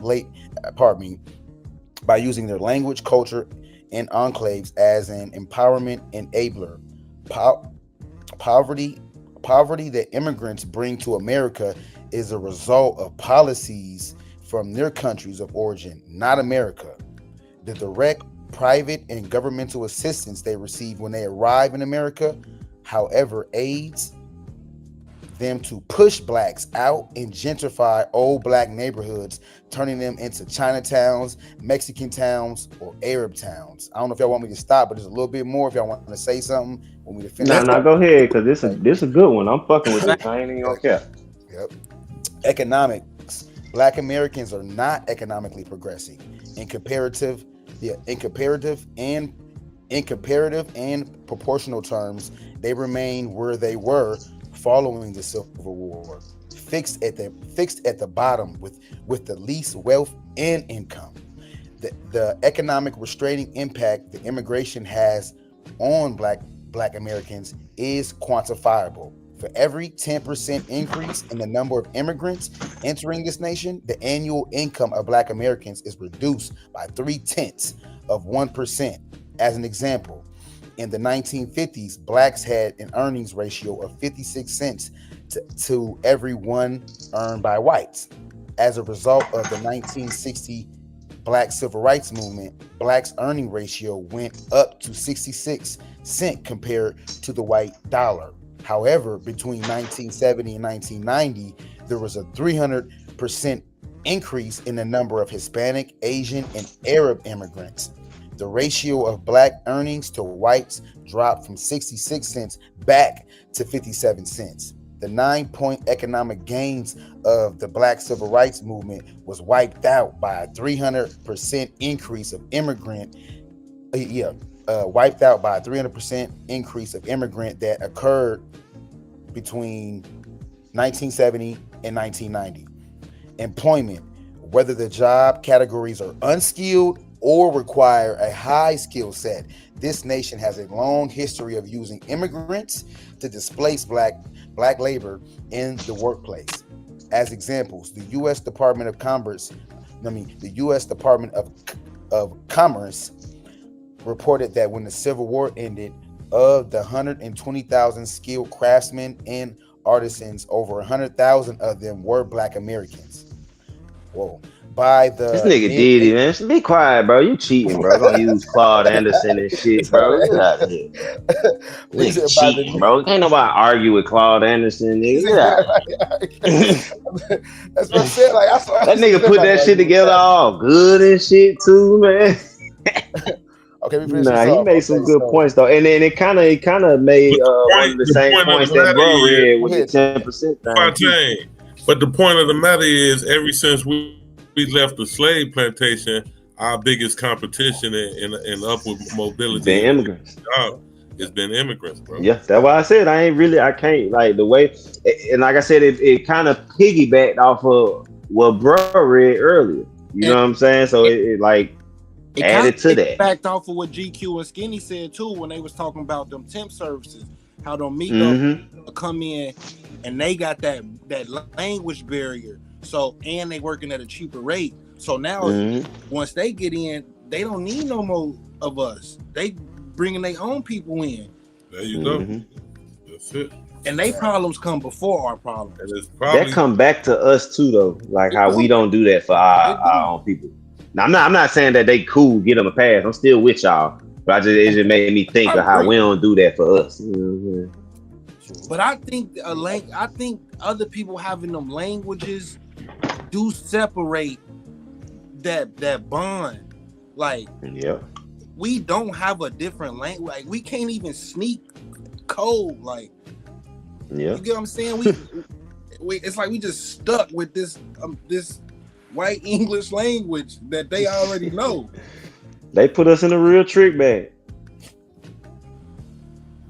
I gotta say, but I respect all y'all. I gotta tell Skinny too. Like the points y'all made, I fuck with. I don't like emotional shit. Like the points y'all made, I fuck with. Let me finish this little thing off, y'all. Y'all don't mind? Can I finish them off? Yeah, I'm rolling up in them. Please. Okay, so by the mid-1890s, new immigration policies brought in 26 million immigrants who blocked black opportunities and totally displaced them in skilled crafts, farming, and businesses. So you see what I mean as far as like, so it's reasoning as to, I'm big on not blaming us and big on, the imposement of the government in so many ways as to why we don't have businesses or why we necessarily can't really look out for each other. You feel me? But that's a whole nother topic. Okay, so boom. That's a good point. So who block black opportunities and totally displaced them in skill. So the effects of the never corrected. So the effects of never corrected economic exclusion are cumulative and passed down generation to generations. Today, nearly 50% of the workers who fill highly technical jobs are immigrants. So let me read that again. Today, nearly 50% of the workers who fill highly technical jobs are immigrants recruited and hired under the H-1B visa program for both government and private corporations.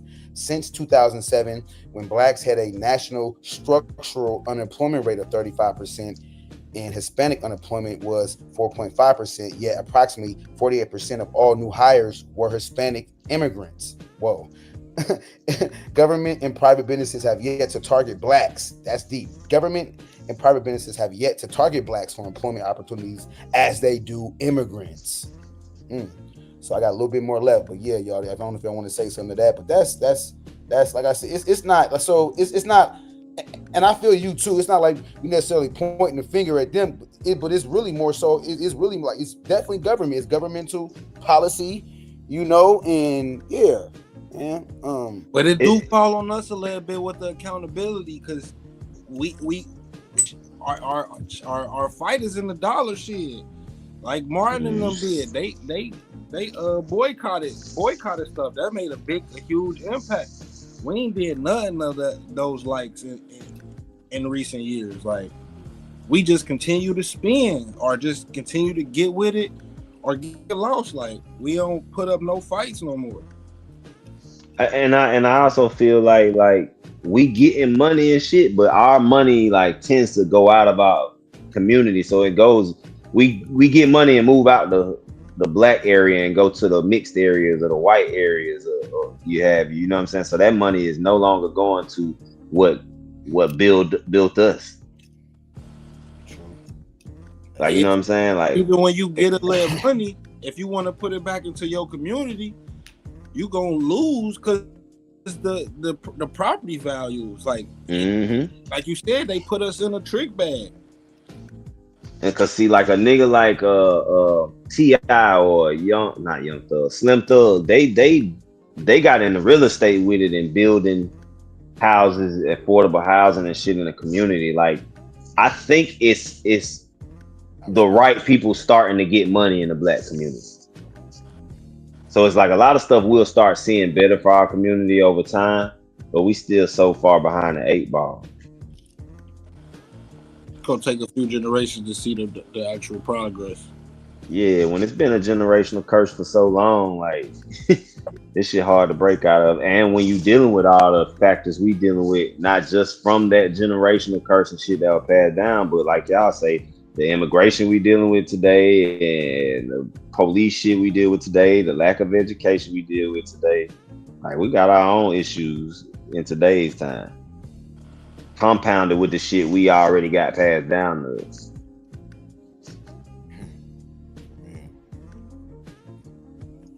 All right, y'all. A little bit more left, y'all. A little bit more left. So go ahead and knock it out.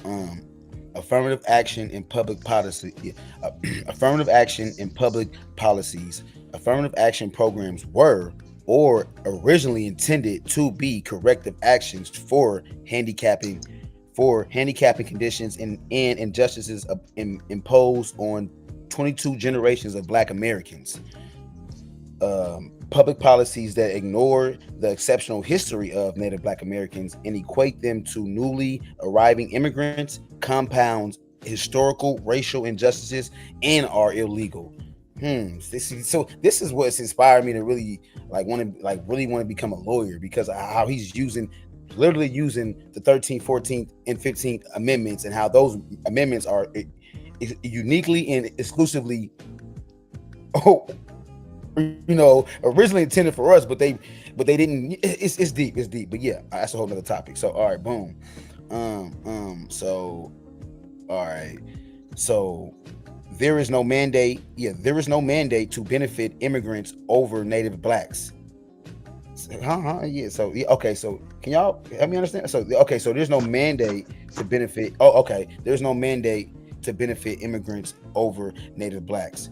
To date, the nation has not compiled with either the 13th or 14th amendments to the Constitution, or comply. Is it complied? COMPLIED? Yeah, comply. Yeah, you're right. I said compile. That L. Compile. You're right. My bad. Pardon me. To date, the nation has not complied with either the 13th or 14th amendments to the Constitution or the 1866 Civil Rights Laws to develop immigration policies that will follow the Constitution regarding Blacks and build a stronger America. Immigration policies should be based on the following understandings. Newton's third law of motion says that for every action, there is an equal and opposite reaction. Opportunities provided to immigrants are opportunities denied to Native Blacks. That disparity must be the central focus of our nation's immigration policies. Legal and illegal immigrants have made Blacks a permanent minority loser in a majority win society. Wow. Original intent of 13th and 14th amendments and the 1866 Civil Rights Laws was to protect Black Americans. Historically, Black leaders recognized the harm to their people So historically, black leaders recognized the harm to the people and opposed open-door immigration policies until the 1860 civil rights movement, which after a few years lost its focus on blacks. That's deep. Meaning that 1860. Huh? My bad, bro. 18. I'm high as hell, but my bad, bro. 18. I'm glad you correct me, bro. 19. My bad, bro. I said like they had a civil rights movement in the 1800s, nigga. My bad. Black leaders recognized the harm to their people and opposed open door immigration policies until the 1960s civil rights movement, which after a few years lost its focus on blacks. So, okay, boom. Immigration policies should establish protected class status for blacks, similar to that of American Indians.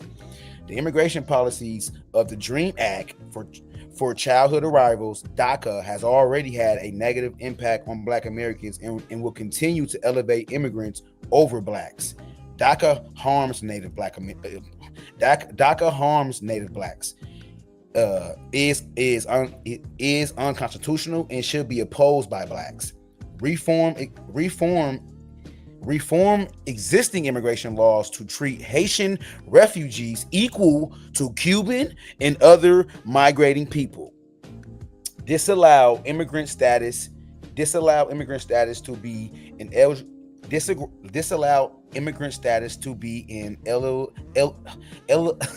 eligibility criterion for affirmative action programs. Government policies should increase the quota of immigrants. Government policies should increase the quota of immigrants of Black African descent, include in all education and citizenship training program courses about Black history so that incoming immigrants can gain knowledge of the contributions Native Blacks have made to this nation. Lastly, this is it right here. Urban Opportunity Act, a word of caution. Urban Opportunity Act. The Urban Opportunity Act can be a death blow for Native Black Americans unless it is implemented in accordance with constitutional protections and places blacks into a protective class. Historically, immigration laws and policies rank Black Americans above blacks, labeled immigrants minorities, and awarded them advantages and benefits withheld from blacks. Consequently, to avoid gentrifying majority urban Black communities to benefit immigrants and fabricated minorities, the Urban Opportunities Act must specifically target economic resources and opportunities to the indigenous, underserved Black population. That's it, y'all. So that's pretty much that's it. But yeah, man. So yeah, that's deep though. For real. But you see how he's can y'all hear me? Am I? Yeah, I hear you. So y'all see how he was towards the end, the latter part, Oh, I was muted. It's like basically it was subtle, but basically implying that America doesn't let Haitians, doesn't let the darker, doesn't let our people from the African diaspora, die. You know what I'm trying to say? Our people from abroad.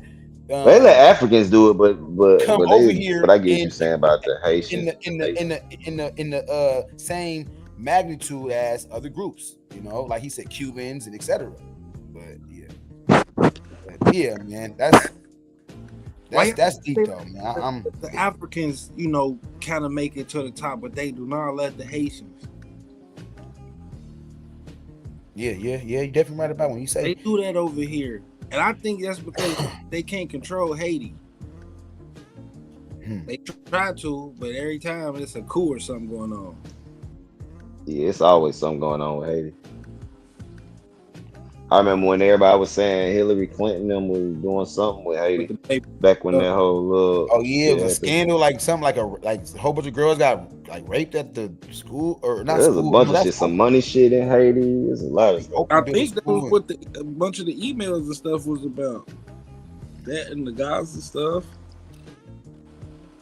But you ever wonder why Black people from America don't necessarily do do anything for like why they always go abroad and do you ever think about that? Like, do you ever think about like that? What do you mean? What you mean? Like that phenomenon, like how Oprah went and opened a school, and not saying that wasn't needed, but I'm saying as far as like we need a school over here, and I'm saying, you ever wonder why a lot of Black Americans like don't do anything? Like, I ain't gonna say do anything, but you don't have too many Black Americans speaking like Jaylen Brown, talking about how he want to build a Black Wall Street. He didn't say he want to go to Africa. Jaylen Brown didn't say he want to go to Africa. I'm not saying ain't nothing wrong with that, but goddamn, can we have somebody saying they want to? And shout out to Jaylen. He from down here. Shout out to Jaylen Brown. He from down here. So that's what I'm saying. You don't have them talking about they want to do something here, like for the people, like. And that's what I'm saying. There's nothing wrong, but come on, Lord. That's not like we historically we are the most loving. We stomp for everybody. We love everybody but us. Yeah, everybody. We love everybody. But that's why I say the fact that you said Jaylen Brown, this new generation, like these are. I'm about to be 40. Like Palestine, we stopping. I think it started with the generation before mine, and it just started growing and growing. Like these people are a little more conscious, like they're born into some knowledge, not like on some conscious community shit, but just born into more information. I think even though the conscious community be on the pseudo, because y'all got me calling it pseudo now. That's where I come from. That's how I even learned about Q Butter from Sinetta. That's how we learned about it. That's how I got Q Butter from Sinetta. I think it did have a good effect, even though it was we found out a lot of it. Yeah, so you kind of can't really call it pseudo then if you Oh no, it can be pseudo. It can, because the Hebrew Israelites opened my eyes to the Bible. That don't mean the shit they talking ain't pseudo. Facts. Because if it wasn't for the Hebrew Israelites, I don't know if I would have really started thinking how. Because I always question shit, but I loved the Bible. Like I was like, nah, bro. So I used to argue with niggas in the Hebrew Israelite shit. Then my boy just started pointing out certain shit. But he was more into the Egyptology shit. But he started pointing out certain shit, and I respected him. So I went. He like, bro, just take it and read it and listen to what I'm saying. And he just opened my mind to a different life. So, and he be on some pseudo shit to this day, but I still learn from that nigga. I feel how can you see how you said but brother, but actually, somebody would say, hey man, I actually like you, but we gotta fire you. That but actually literally canceled it. When you say it canceled out.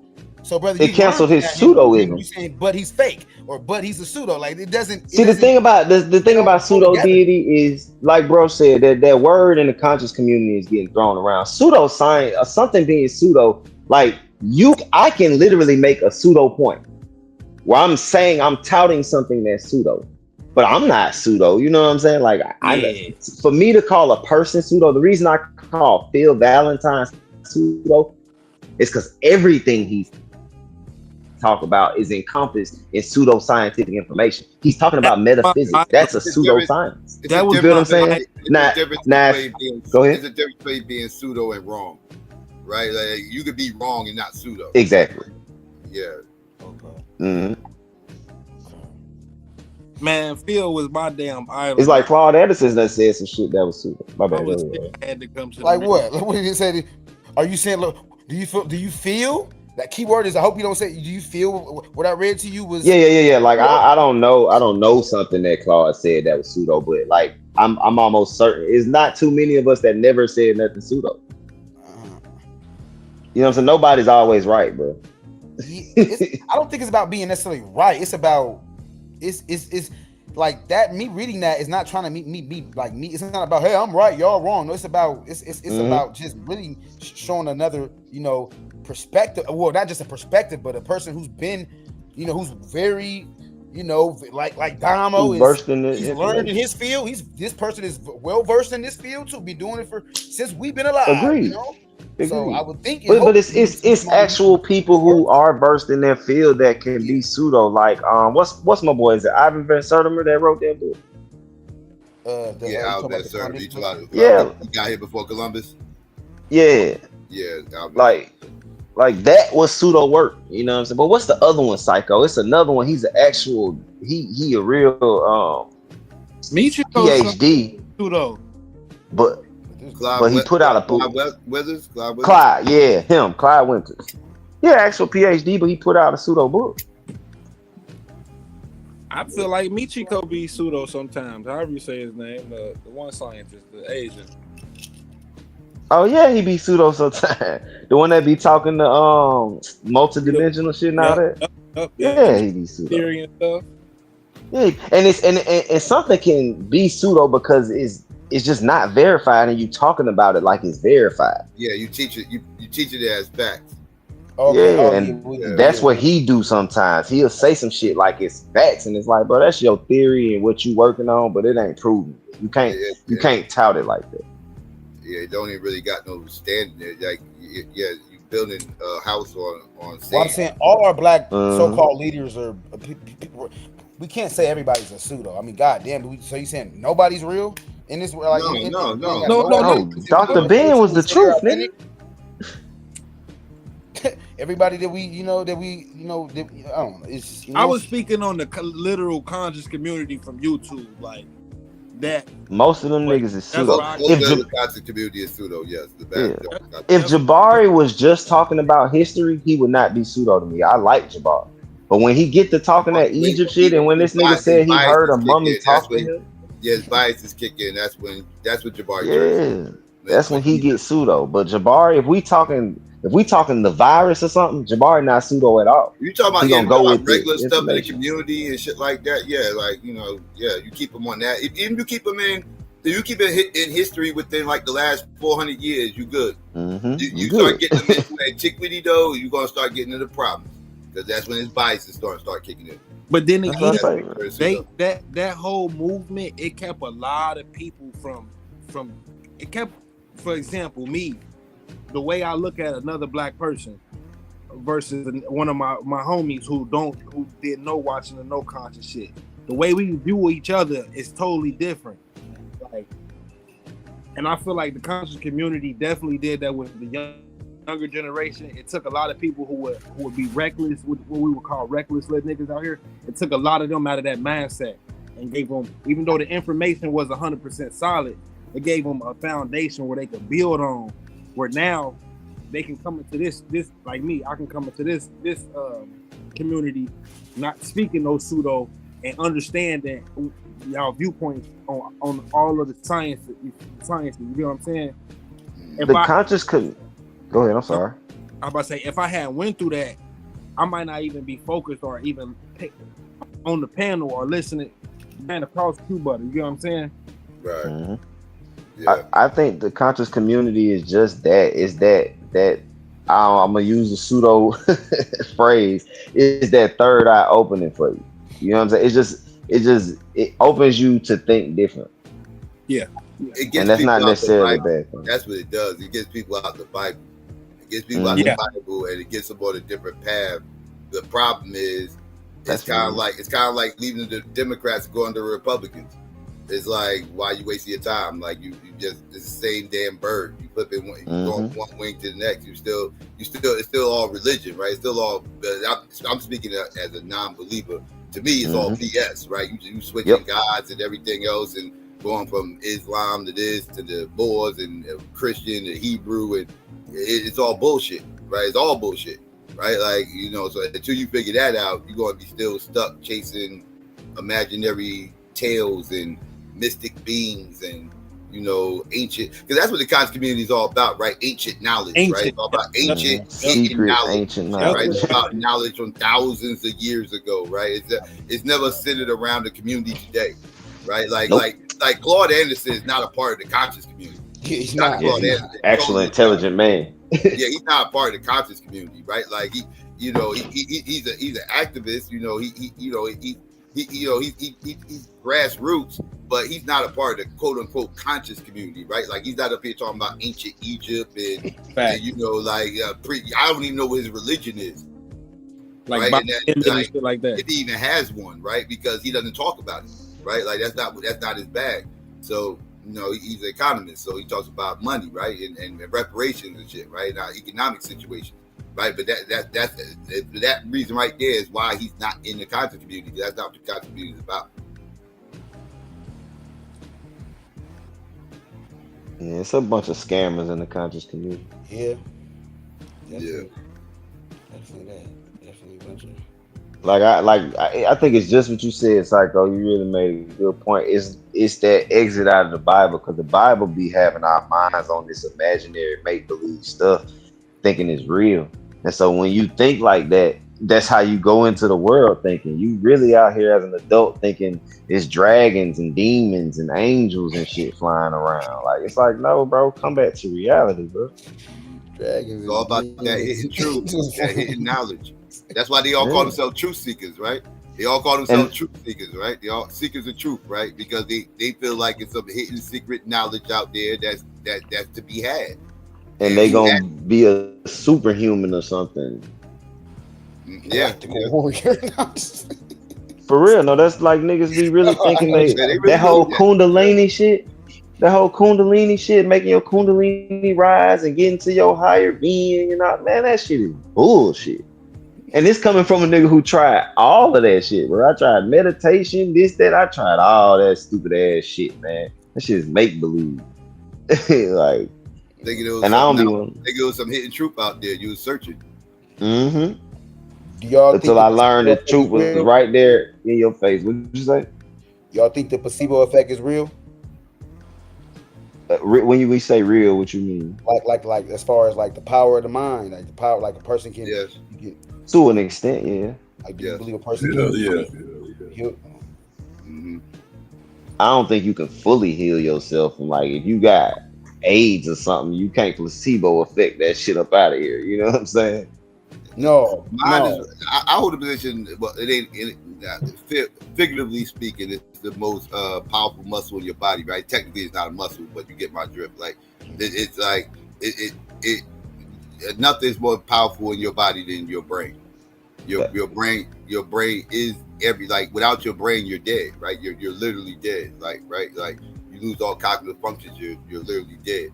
And that that's why they say you go brain dead, people die when they pull the plug, right? You're just because you're a vegetable, right? Like, your brain is everything. Your mind is everything. Your mind will have you thinking, like, people trip out for a reason. Right, people go schizophrenic for a reason, right? They really believe they're hearing voices that aren't there, right? They believe people are there talking to them that is not there, right? Like, this is the mind at work, right? The mind is powerful. Like, people, seeing things, right? Hallucinations, right? Like, these things are real to these people. Like, it's not real, but to them it is, and that's because of the brain.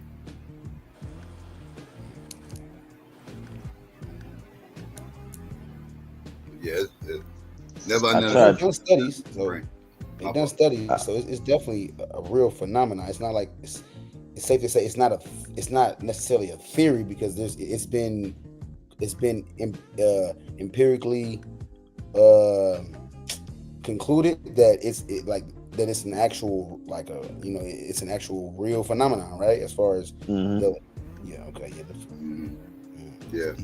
that's deep though. But that's why I say, I agree with you, Psycho. The brain, I get a lot of people be like, but what about people that see this? What about people that... I'm like, bro, your brain is powerful, bro. You can really see whatever the fuck you want. You know what I mean? Your brain will real life trick you. Like, people be like, man, you go take that ayahuasca, it take you to another realm. No, it don't. That's your brain. You're in your own mind. You ain't nowhere else. Yeah. And I ain't never done ayahuasca, but I done some shit. Take these herbs, man, and drink this. Like, niggas be on all that shit. I never smoked so much that I started seeing things, though. I've never seen nothing. And I smoked that a lot of weed. Shrooms didn't even make me do that. A lot of weed in my life, and I ain't never hallucinated one time ever. I think folks be lying, or maybe it's what the weed do to their brain. But I've been smoking since I was like 13, and I've never seen nothing but some clouds. In the clouds, watching the clouds. Right. They might look a little cloudy, but you ain't seeing things, right? Like, you ain't seeing shit. And though I say, even chewing shrooms, I didn't see no shit. The lights changed and shit like that, got a little more heightened and stuff. But didn't see no hallucinations and shit like that. I say when I was young, I did a lot of shit. I ain't never do no cocaine or no shit like that. But as far as like earth shit, yeah. You ain't rejecting it in your arm or your neck, and I'm just playing with you. nah, I ain't doing none of that. I can't snort nothing. I hate needles. Like I ain't doing none of I was that. cool. I was cool. Extracurricular activity. I was cool with people that would mess around with that dust. That dust used to have the motherfuckers tweaking. That shit used to have motherfuckers. That would have motherfuckers seeing things. Like that shit used to have Atlanta. motherfuckers seeing things. Like I've been around motherfuckers who was out that dust. They start seeing shit and hallucinating. Like they was just wild. Like I can't be around those motherfuckers. I have been around them, but I can't be around them. Like cause they. People think Atlanta like a perk city and shit like that. Atlanta's a cocaine city, man. Like most of these motherfuckers do cocaine. Like folks think they do Miley and all of that shit, man. Motherfucker, cocaine. Like a lot of these niggas be dust heads, bro. That should be crazy. Yeah. And Dust, you talking about PCP? Yes, I'm in Floyd. Oh yeah. no, I was yeah. That hey, man, they killed the whole family off that. Some people call it dip. Some people call it wet. Some people call it that sherb. ain't big down here. Yeah, some people call it sherb. Some people call it leak. Depending on where you at, it got different names, but yeah, it's all the same shit. Yeah. So dip cigarettes and shit like that. And dip blunt. See, I know about that shit from movies and shit. I ain't never like that. Wasn't never down in Atlanta like that I knew of. It was crack. It was coke. You got your heroin spots and you got your meth spots, but they ain't really in Atlanta. That ain't big up here. We ain't meth is not big that's the up outskirts. It's a big meth. It's a meth money down here. But that's them white folk. That meth shit. It's some black people, but it's mostly white folk. Yeah, that ain't no nigga shit. Down here, niggas is on the pills, niggas on the drink, niggas on the cocaine. You can find all that up here, but meth, you get your feelings hurt if you was a meth head up here. Yeah, you in Atlanta, you know who the meth head is, because you know as soon as you see him, but you ain't. Like I said, bro, you ain't really selling that in the city like that. You probably on the outskirts with that. It just ain't no area like that. I mean, it's some little pockets, but you gotta find that shit on the outside.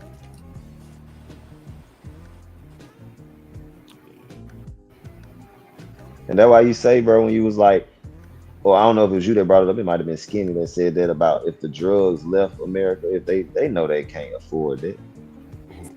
No, they can't. That's big business. Yeah, they know how much money is in the drugs.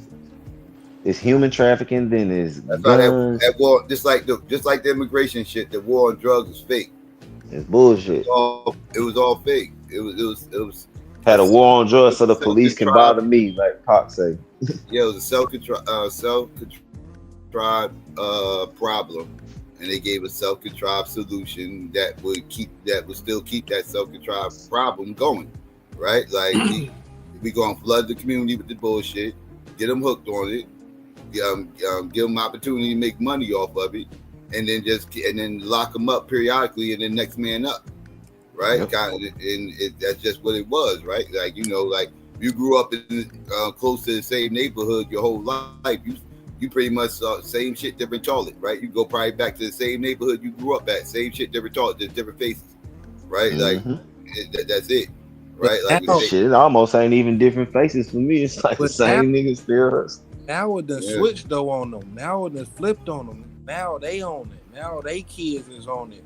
Them Chinese that infiltrated and shot that fentanyl down to Mexico. And they swinging it right back across the border, getting them houses. Oh yeah, that fent going crazy. That's taking that fent and that meth is taking them people out way more than it's take. I don't see no niggas on fat unless it's one of them fake Percocets. But I'm from Cincinnati, so this is the tri-state area, so it ain't nothing but white people coming up here to get dope. Oh yeah, you up there? Yeah, they be requesting that shit. With all them pills and sticks and everything else. They want all that type of shit. Yeah. It ain't nothing but guns. Crazy ass skateboarding white boys. Yeah. If I like, you right there by Pennsylvania. You're not far from Pennsylvania too. So about 5 hours, 5-6 hours away. Yeah. What part of Ohio you in? Cincinnati. Yeah, see me So like that right should be Ohio funny. Valley, right? Right by the Ohio Valley, right? I'm right next to KY, Covington, Indiana, right next door too. I'm 10 minutes away from both. Right. Bro, I don't know shit about Ohio, bro. I didn't even know niggas lived out there till I started fucking with a chick from Cincinnati. Yeah, Ohio got a lot of. No, was she from Cincinnati or Cleveland? One of them motherfuckers. It's a lot of Cleveland, our biggest city in the O. It's a lot of black folk. Hell yeah. Okay, it might have been. Ohio, She might have been. Cleveland, Cincinnati, and Columbus is where all the black folks at. I know she ain't from Columbus. It's one of them C's though. Yeah, that shit all sound like white people here to me. Ohio and shit. Combined, it's literally a mix. That's the only good thing about it. It's a mixture. We live with each other, and we ain't really segregate. I mean, the community is, don't get me wrong. Yeah. But it's like any other city I go to. That's why it's funny when they be like, "Oh, segregation shit." I'm like, bro. I mean, integration. I'm like, it's been segregated in Atlanta my whole life. I didn't grow up with white people till I got in 11th grade. Yeah, like Atlanta, I don't never see niggas with white people. Like, yeah, bro. Get around white people till I was in 11th grade. That's because I moved to Cobb County.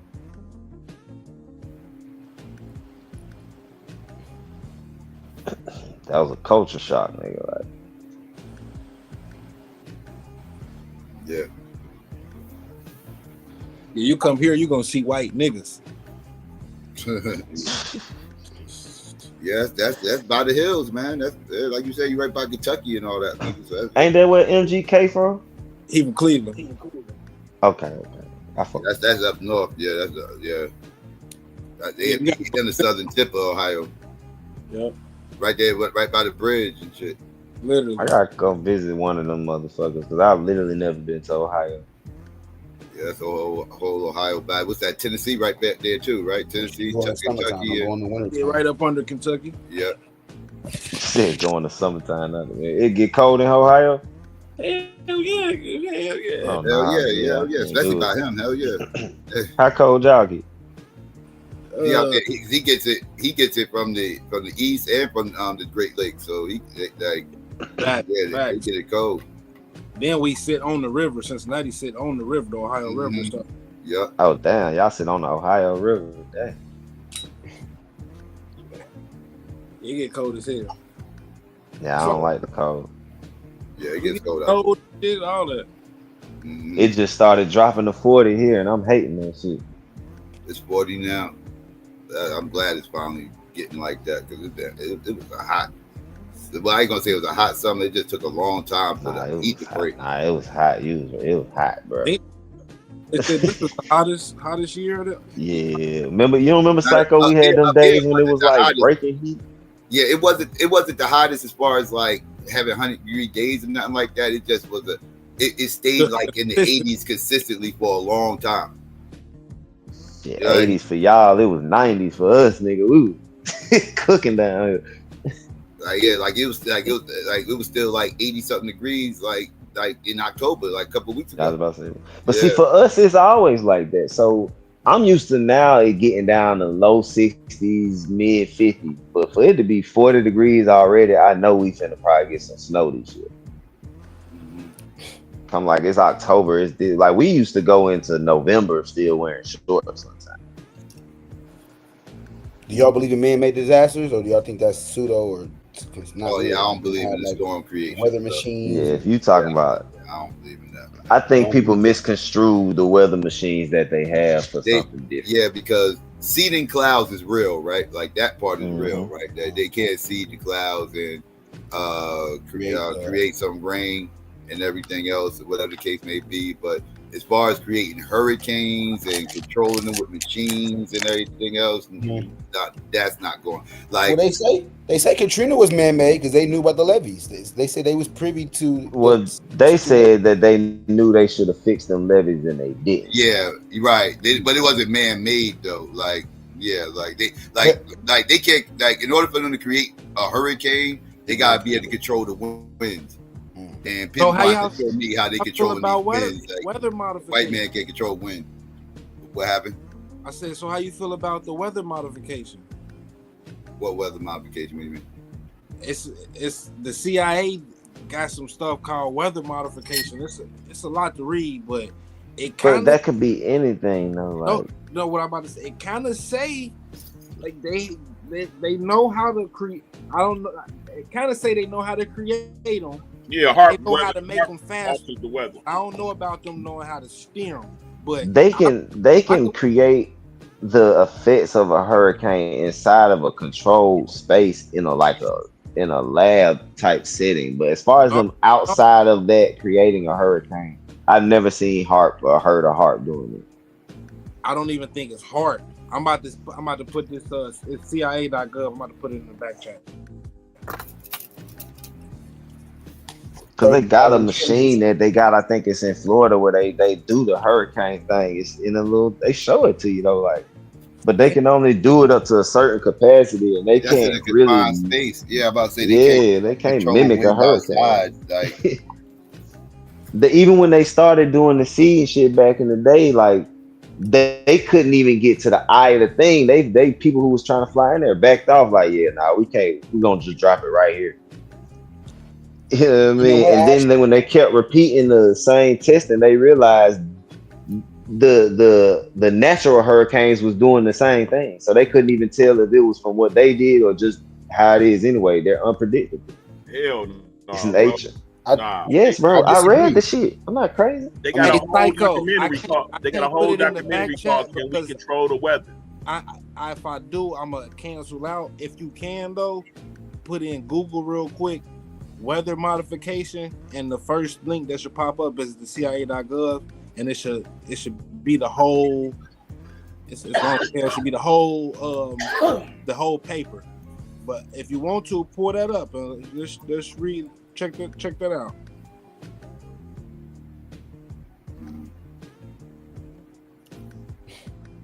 You said, I'm gonna look that up. I hear about Bill Gates trying to block the sun. Y'all don't believe that either, huh? Y'all no, yeah, that's real. Okay, he is trying to do that. That's real. They got it right now to where they got when China launched that sun in the sky. Now they got it to where you can order sunlight at nighttime just for your house, nigga. Where I'm finna order some. The only thing that's popping up, sunlight on demand. The only thing that's popping up with weather modification is cloud seeding, which I already said. Yeah, they can do that. The CIA FOIA, FOIA. The sun on demand. Man, if they can, man, these people can. It's simple. It's sun. Doing sustainable emergency. Gay bomb and all that. I wouldn't put nothing past this wicked scientist. Exactly. I believe that shit. Real. Y'all ain't ready for the gay bomb. Whoa, what? They ain't ready for that, bro. We talking about that already. That does not exist. That's a myth. That's something that they had some crazy idea about trying, just like they had a crazy idea about trying mind control, stuff like that. It is a myth. It didn't happen. Yeah, it didn't happen. They claimed that they stopped. No, it didn't happen. They was trying to make a gay bomb. They was trying to make a gay. It was a war tactic. They was trying. This was the idea because y'all right about them actually thinking about doing this wild shit, but they had an idea about a war tactic about making a gay bomb and dropping it in the middle of enemy territory, and all the soldiers would turn gay and fall in love with each other, and they'll lose their testosterone, and they'll be easier to beat. And yeah, they actually thought this, but just like Stalin thought he could make hybrid soldiers with mixed gorilla DNA with human DNA. You know, yeah, it never happened. You know, like Hitler was putting cats inside of women to see if they could birth some kind of a hybrid baby and shit. Humans are stupid. They come up with crazy ideas, but it didn't happen though. It never happened. we tested a lot of theories, like not just a lot. All the things humans think they can do or thought, we done tested. And them motherfuckers not humans, bro. Okay. 5 in the morning. I ain't gonna argue. They not humans. I'm reading this Sun on Demand shit though. She wild, ain't it? No, it ain't. Not from what I'm reading. It's like it makes sense. I'm trying to see though. I could be wrong. Which one you read, nigga? Because this shit come from the sky. Yeah, that's what I'm saying. No, yeah, this coming. This something they using to reflect sun rays onto people solar panels at night. Or Reflect Orbital, a California startup, is selling what seems to be an impossible idea: sunlight and energy after dark. The U.S. firm plans to send a big mirror into space aboard a satellite that will reflect sunlight into a precise location on Earth. While in the conceptual phase, this possible game-changing invention has got everyone talking. But this is old, so they already doing it. Oh no, this is the 28th. Yeah, like I don't see. Yeah, this ain't crazy. This is March 15, 2024. What I'm reading, it say it was based on a groundbreaking formulation, which in a way defies the foundations of the solar system. That a startup from Santa Monica, California, thought about selling sunlight after dark. Reflect Orbital is building space mirrors to reflect sunlight on solar panels at night. The goal is to maximize solar farms' energy production. Yeah, like that's fire. Like I don't know. Just like I understand why Bill Gates was talking about blocking out the sun. All people heard was blocking out the sun. They misconstrued that. Yeah, like he wasn't necessarily talking about blocking out the sun, like literally. Like man, his explanation. They be vilifying that man, and he really just some type of foreign substance over the sun. Would have had different ideas on what to do. It was going to be in the atmosphere. And it was kind of like a tent. He was going to put like a tent in the atmosphere to try to protect the sun rays or whatever the case may be, and cool the earth down. Yeah, but that somehow or another got misconstrued to him blacking out the sun, and they took that. Yeah. But why is the tech guy trying to experience? Because if you a tech guy and you that rich and you rubbing shoulders with motherfuckers that are scientists and people that are around the world, and you see they telling you about global warming, they telling you see you in Africa with your company helping with the medical shit. You see all this shit going on. So are you supposed to not do nothing? You know his daddy was on his daddy. I'm not talking about his daddy. I'm talking about him. I'm talking about him. No, it matters. History matters. His daddy was on the board of Planned Parenthood with. If my dad was a rapist, would you not take? If my dad was a rapist, would you not? That's what I do. That's different. Is everything I do gonna be mad? But his daddy was a rapist. Okay. If my dad was a racist killer, does that mean I'm somehow? Like that, y'all talking about that man, daddy, man. His dad is involved in you. That man work speak for itself, bro. That man work speak for itself, bro. Same thing now. That's not. Have y'all ever looked into any of the work he done in Africa, or y'all just read on the surface what people tell you? Say it again. Have y'all ever looked into any of the work he's done in Africa with the villages in Africa? Yeah, I have. I've heard about the philanthropic work and stuff like that, but also I don't mean heard about it. Have you actually read some stuff, looked into what is this nigga over there doing? Because I was a big conspiracy theorist, and I was heavy on Bill Gates and some bullshit, and Bill Gates is killing people and all that shit. And then I looked into the shit. I listened to the videos people were telling me to watch and shit, and he wasn't saying none of the shit people saying. And that man works speak for itself. So you don't feel like him saying we need to reduce the world population and we can do that by implementing vaccines that's not a problem? Yes. Not at all. Do you know why he said that? Man, shut your ass up, man. Nobody want to hear. Listen, bro, like, man, be a grown man. It's 5 a.m, and that's how you have to talk to another grown man, bro. I promise you, Lance, bro, I would like listen, bro. Just talk, bro. He clearly said you ain't. Yes, go listen to the whole thing. Did I say he didn't say it, did? You said did I just say he did not say it, did? You try to make it sound like he ain't say what he meant. Okay. Did I? No, I didn't try to make it sound like he didn't say what he meant. He said exactly what he meant. I'm saying people misconstrue what he said. That's what I'm saying. Yes, we can reduce the population by using vaccines. Yes, huh? Chemical warfare is real. It's always been yeah, but you mixing conversations. Now you're saying he's doing chemical warfare. Like what evidence that he's doing chemical warfare? What vaccine has Bill Gates implemented? Bro, he was the face of COVID pushing. He was the face of that. Face of which vaccine did he implement? Next to Which Fauci, one of the vaccines was the one he backed? You want me to get like specific as far as which? Yeah, because it was Pfizer, it was Johnson and Johnson. Yeah, it was multiple vaccines. So which one did he back? Because you're saying he's using chemical warfare. No, you got to make it make sense though. I'm saying look what you're saying about that man. I'm using chemical historical methods that's been used, and you putting it on him. Contemporarily methods that's been, and you're putting it on him though. But you're putting it on him though, because you're saying it in reference. We're talking about Bill Gates. And I made the relation to his dad because all that matters. That's all that. Yes, all that I'm not saying it don't matter. That's all. But, that's all connected, bro. Yes, it is connected. Now show and prove that he did something. So like you just showing that his dad was a part of Planned Parenthood. That really don't have nothing to do with him. With Margaret Sanger on what does that have to do with Bill Gates? Huh? What does that have to do with Bill Gates? Shoot, I got it. So you're saying because his dad was like that, he has to be what his daddy was. Linear, yeah, he's looking at Elon Musk. So what was Trump? So what was Trump's dad? So what was Trump's dad? So what was Trump's dad? So what was Trump's dad? Huh? What was Trump's dad? Oh, Trump's dad. What? You gotta ask that, bro.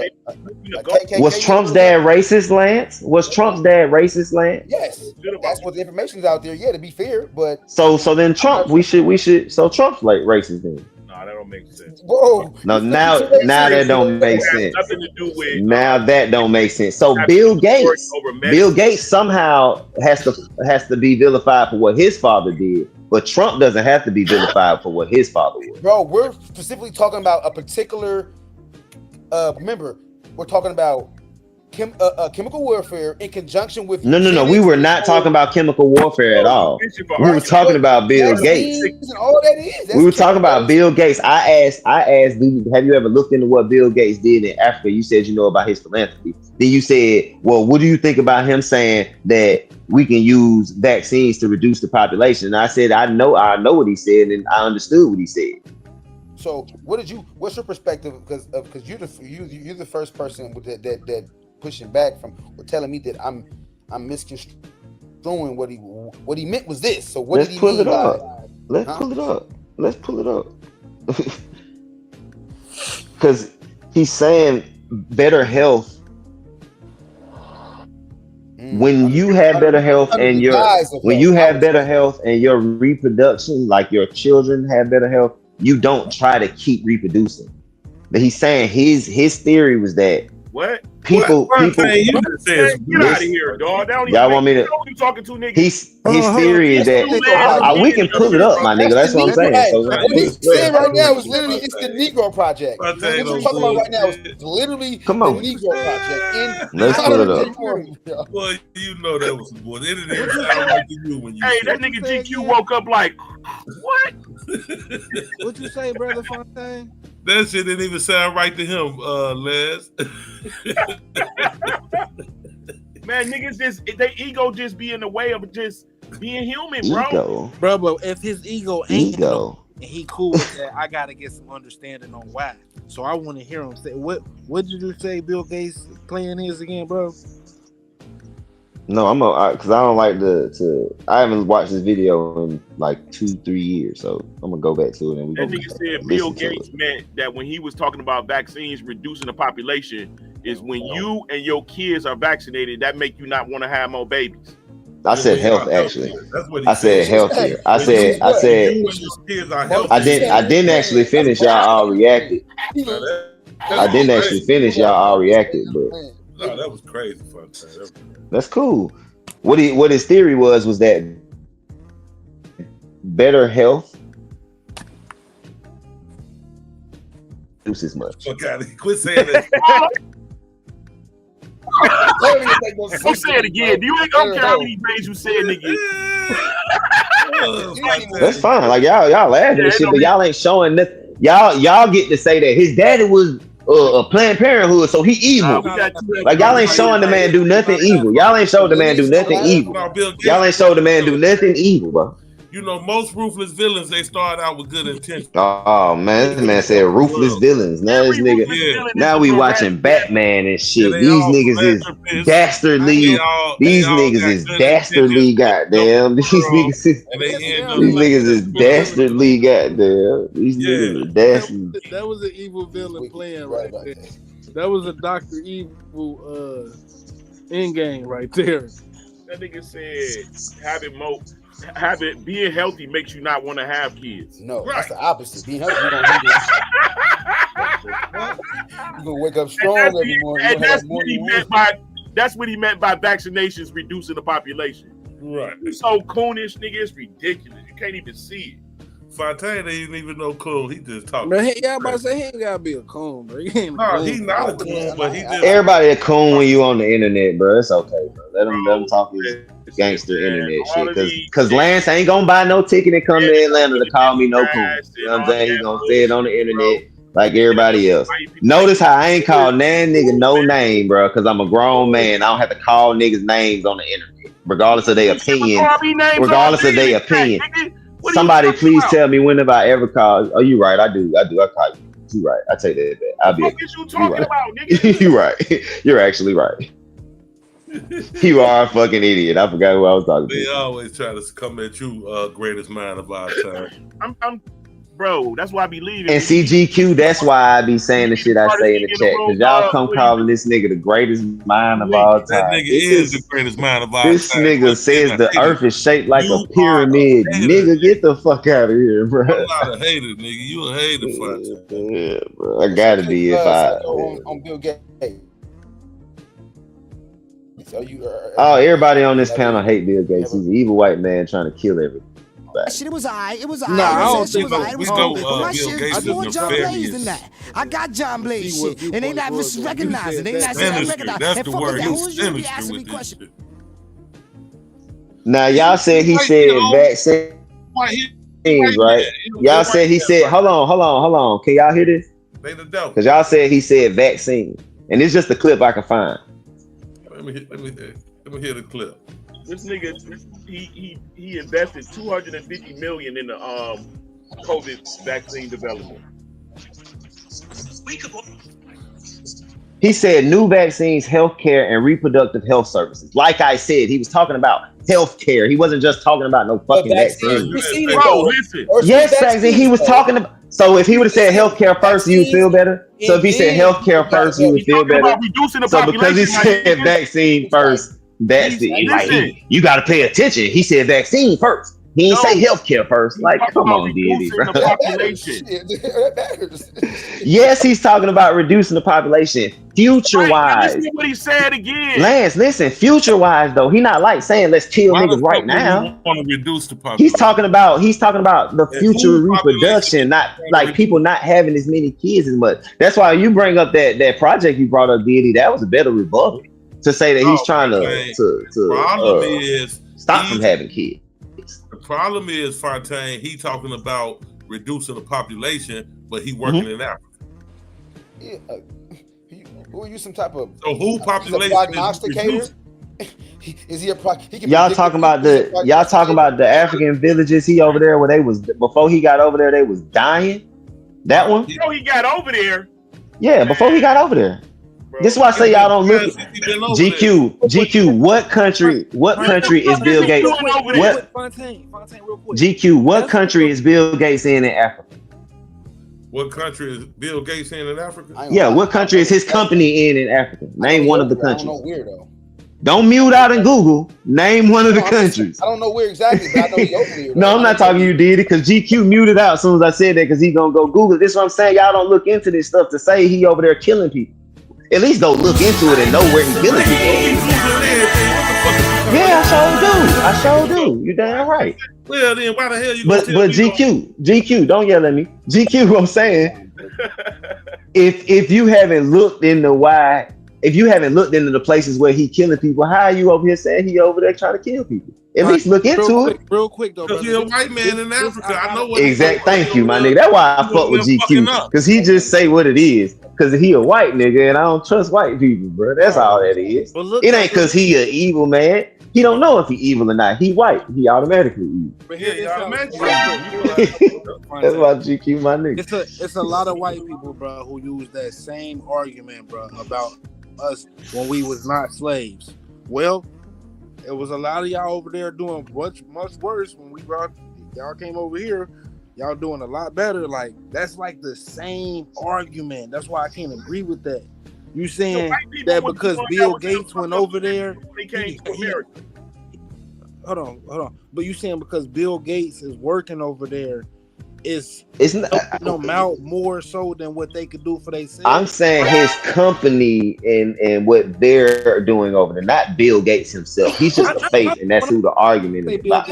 But his company and the people that are over there working with them, yes, they're doing good things. That's what I say. It's the Bill and Melinda Gates Foundation, right? Yes. Yeah, the Bill and Melinda Gates. Man, we ain't had white folks went to Africa with good intentions. In 2024.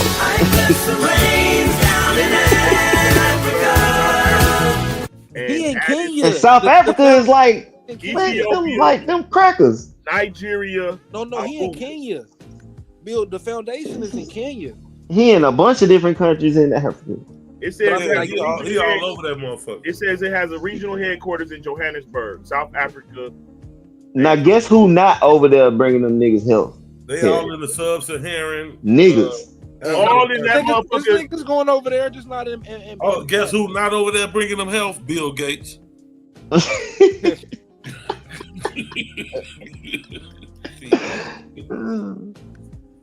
And he's I want to say ain't nothing no good over there. He's either number one or number two. That's I mean, y'all got, as a black man in America, y'all got every right for the position y'all standing in. I'm not knocking it. You know what I'm saying? I just don't agree. I just don't agree. You feel like right now, I can respect you not agreeing, but you don't have no type of understand the good dude, right? A good man and with a good heart. That's how you really feel about Bill Gates. He's just a good tech hell guy. no, Fatan don't feel like that. Nah, I do. I feel like he a good, like, I don't get what's my boy name? What's Elon Musk vibes from Bill Gates? So if he playing me, if he just getting bad. I don't think Musk is bad. I just don't trust the nigga. Like, I think both of them motherfuckers is horrible. Yeah, I just don't trust Musk. Like, a different type of cracker right there, bro.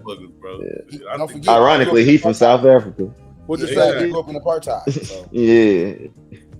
And it's funny because I used to fuck with Elon Musk until I read up on him.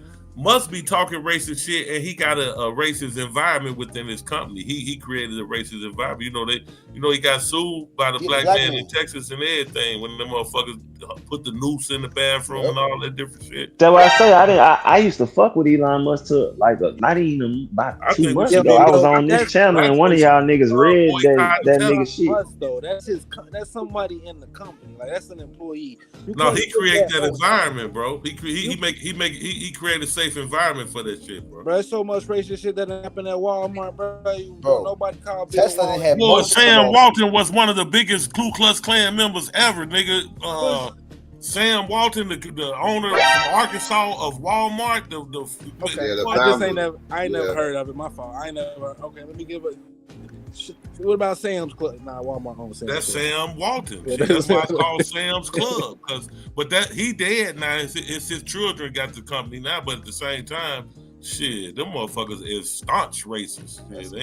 I follow Elon Musk. I've never heard Elon Musk say no racist shit. Boy, Elon Musk is a racist. He said on the real slick. Nah, he just direct, bro. He got autism. He's literal. He's direct with people. Like, it ain't no. I don't feel he's a racist person, but I just feel like he's just straight up. Like, it ain't no gray area. It's black or white. I don't feel like it's racism though with him. I can see everybody else, but I just don't see it with Elon Musk. Like, he trying to innovate, like, and they trying to stop him from innovating the world. Y'all know a black American man built the first model Tesla, right? It was a black American engineer and then he went off to create that He got his supercar own and show now. yeah, Romeo and all that supporting. No, exactly what you talking about. Supporting, yeah. So yep. Yeah. So yep. A black man was the lead Stop engineer. him. He was part of the engineer crew, and they trying to stop him from remaking Teslas. He going out and buying old Teslas and shit and rebuilding them, modifying them and shit. And he tried to stop him from doing it, but he got rights. Come on. Oh, did he? I gotta look that up. Yeah. Yeah. He was showing all of the secrets. He was showing, like, he building the Tesla in your face. He repairing shit. He like, yeah, he run a diagnostic onto this shit and everything right there. He's showing all of the secrets. Yep. I know exactly what you're talking about. But I don't think even if he pushed back, I don't feel like that's racist. I just feel like that's just good business. You don't want Elon Musk racist is a motherfucker, bro. You can Google Elon Musk and racism, man, and they got 37 articles. I just did it. There's so much shit on there. I didn't even know. I mean, you could write an article. I never heard him say nothing racist in any of his interviews. You can go on Twitter. Go on his Twitter feed. Go. Do you follow? He's not going to say it in the interview. I follow him on Twitter. He's not going to say it in the interview. You never publicly heard Hulk Hogan say anything racist. We have. Don't forget that phone call came out. Yeah, I'm saying publicly, but that was behind the scenes. That's what I'm saying. Hey, I just want to point something out real quick. Hashtag white power on the Elon Musk Twitter feed. Say that one more time. Man, that man supported. Have you seen hashtag white power on Elon Musk's Twitter feed? Yeah, he's mocking. Oh yeah. Nah, he ain't mocking that. Oh yeah, you seen it? And you talking about you never seen that racist? Listen, I'm for my people, bro. But I'm a fair I understand, person, bro. Listen, right? We do a lot of the stuff that we complain to other people, right? We do that, right? And it's people who are like really like, okay, I'm gonna do the same thing and I'm gonna be bold about it. Now I understand how that looks. I understand how that perspective looks, nigga. You racist. Like, I can see how that perspective looks. But if you look at it, if you put yourself in that person and say I put myself in a white person's shoes, I ain't never did nothing to nobody. Yeah, but my past, my peoples was racist.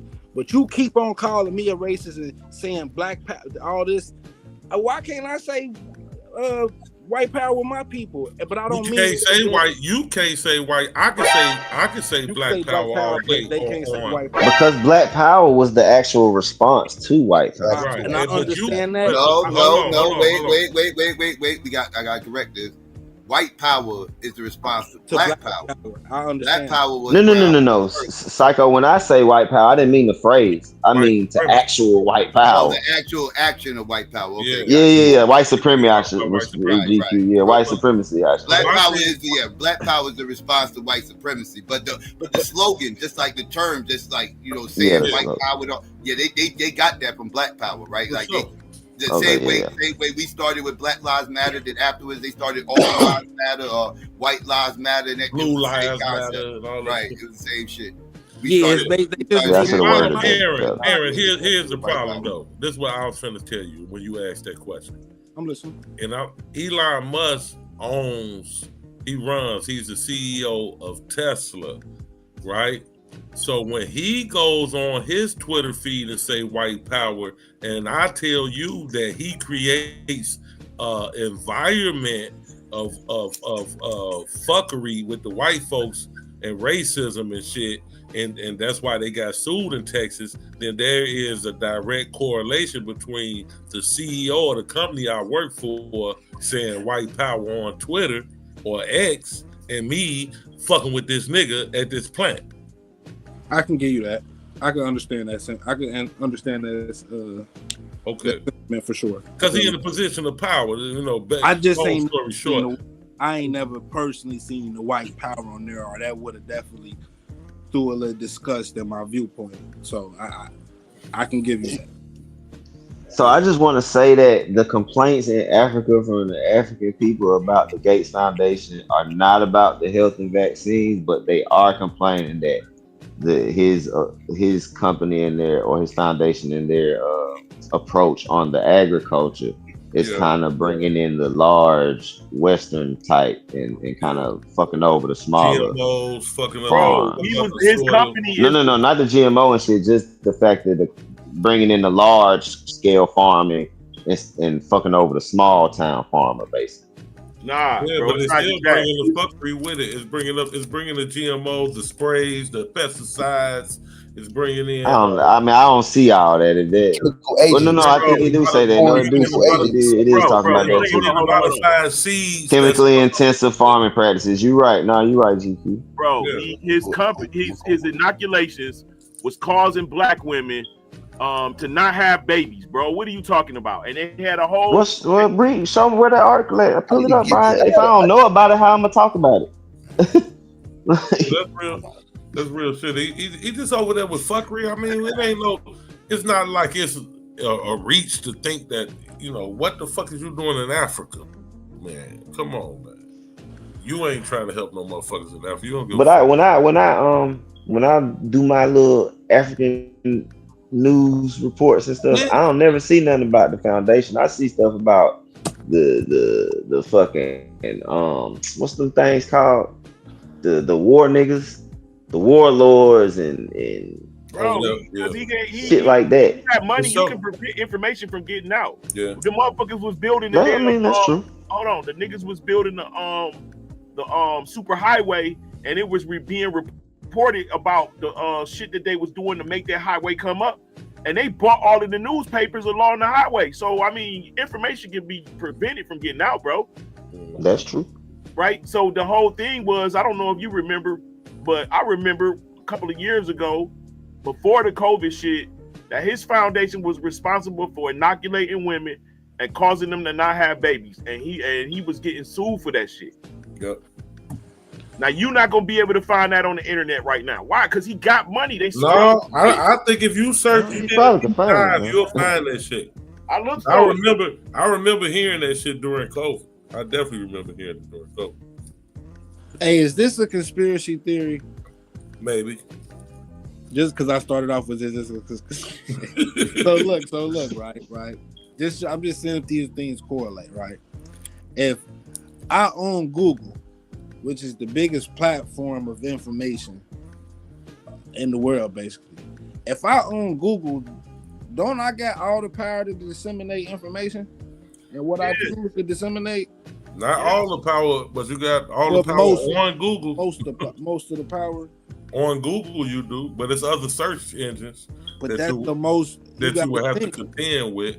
And if you got a direct opposite, somebody else, say for instance you using whatever Apple's search engine is, and it's direct opposite of yours, now we have a real information problem, because different search engines coming up with different opposite information. So you kind of want to be on, and then Google really just let everybody throw on the information that they throw on there. That's when you search, you find. Hey man, nah, this letter I found. That ain't how this letter I found gonna have Lance talking shit to me. This shit say a letter, an African woman's open letter to Melinda Gates. It's a long ass letter, but she basically talking about how she loves Melinda dirty draw. Hell no. She's saying what Lance is saying. No. That's why I said he gonna be like, yeah, nigga. Yeah. Because I'm gonna start from right here. Say, amidst all our African afflictions and difficulties, amidst all the socio-economic and political instabilities, our babies are always a firm symbol of hope, a promise of life, a reason to strive for the legacy of a bright future. So a few weeks ago, I stumbled upon the plan and promise of Melinda Gates to implant the seeds of her quote-unquote legacy in 69 of the poorest countries in the world, most of which are in sub-Saharan Africa. Her pledge is to collect pledges for almost $5 billion in order to ensure that the African woman is less fertile, less encumbered, and yes, she says, more liberated. With her incredible wealth, she wants to replace the legacy of an African woman, quote, in parentheses, which is her child, with a legacy of quote unquote child-free sex.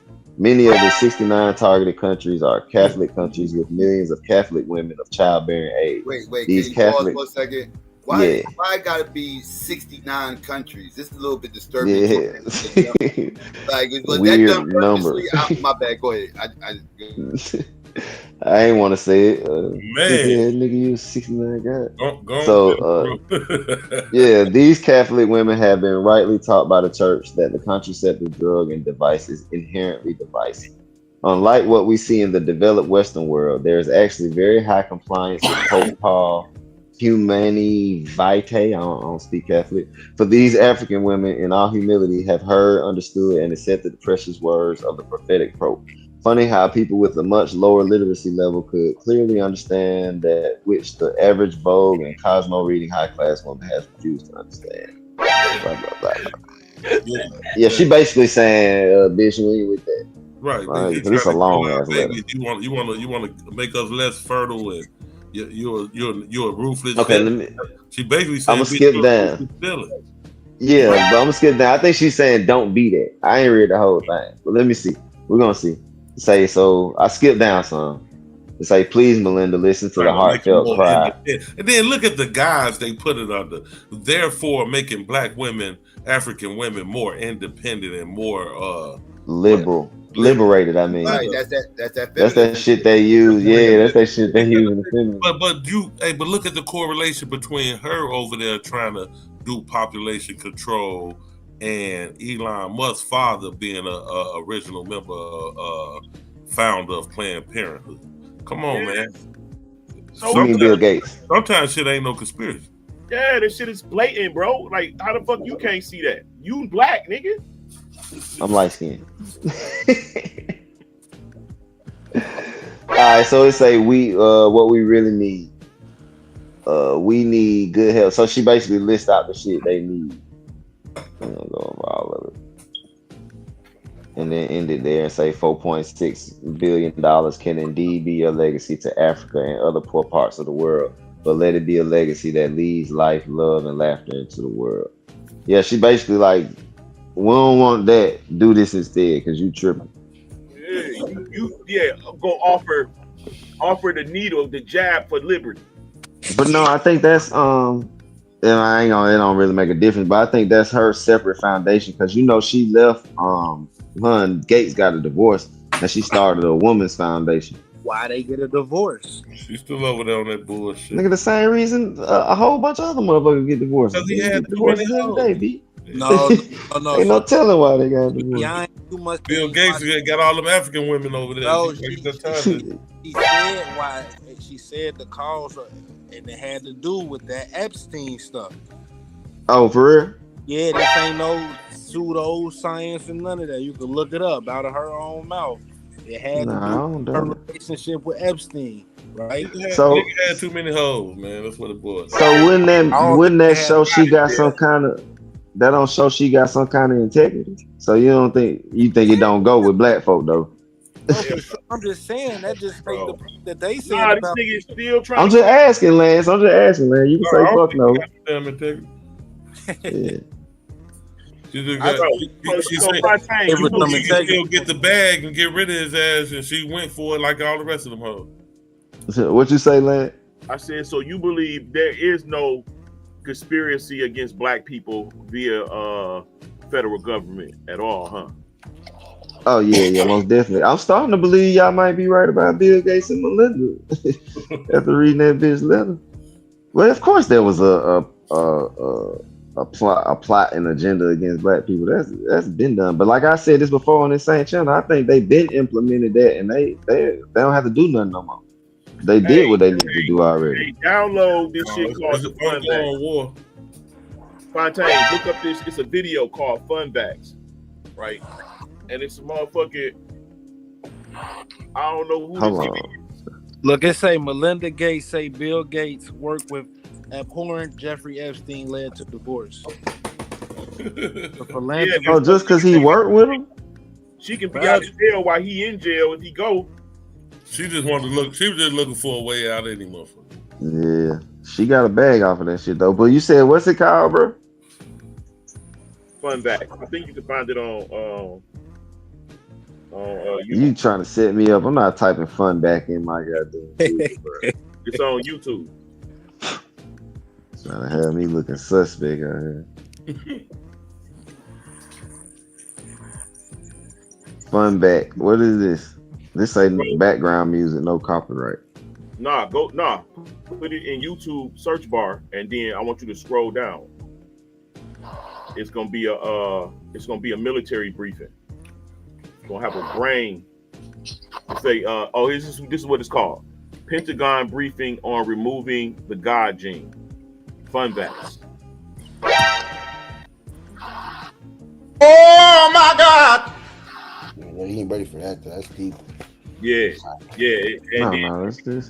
And so why this will make you wonder why every time I ask, when niggas be so solidified in this illusion, like, did you get the jab?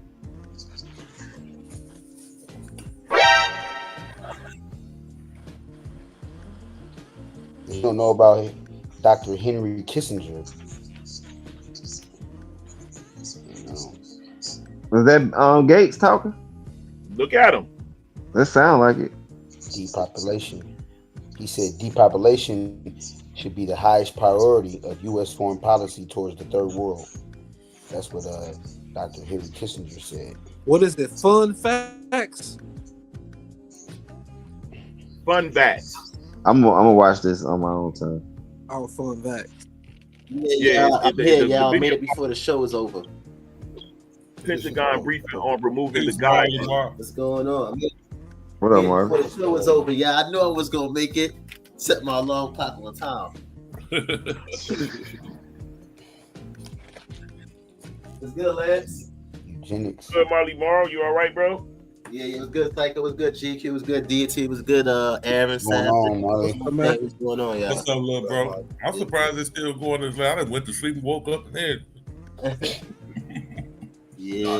Psycho dozing somewhere. He's somewhere dozing. I started watching. He was just talking. I started watching the news in the morning time too. Now, like the world news and shit like that when I wake up. Or like that's just fake, Molly Mark. Can't watch that shit, man. Like Damo said, you can't watch the news, man. No. I just watch it in the morning time. But yeah, but Damo right there.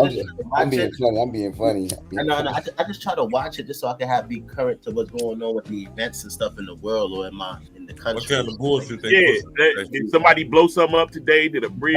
Yeah. Not looking for, like, you know what I'm saying, not really so much focus on the propaganda of it and the misinformation, but you know, there's things that they're gonna be accurate about, like events and stuff like that. You know what I'm saying? They might not be accurate about what's going on, but the events is happening, and then you can do the research from there and figure out what's actually happening as opposed to what they're saying in the news. Yeah. It's good to watch it though. Get to know what's going on with the weather, the whole hurricane shit.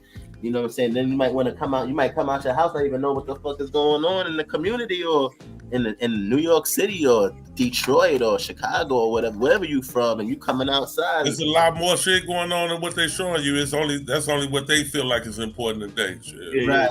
But at least you'll get something though. You know what I'm saying? You're right about that too. At least you'll get something. Bro, I just seen some shit today. A police officer shot 2 police officers so that he can get shot. They refused.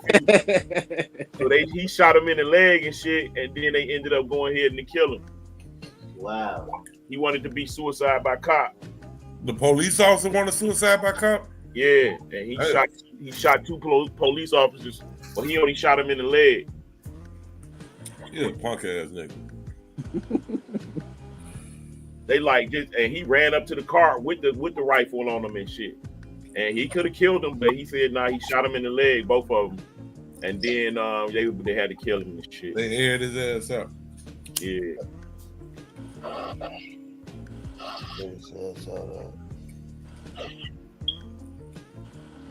Yeah, that was stupid.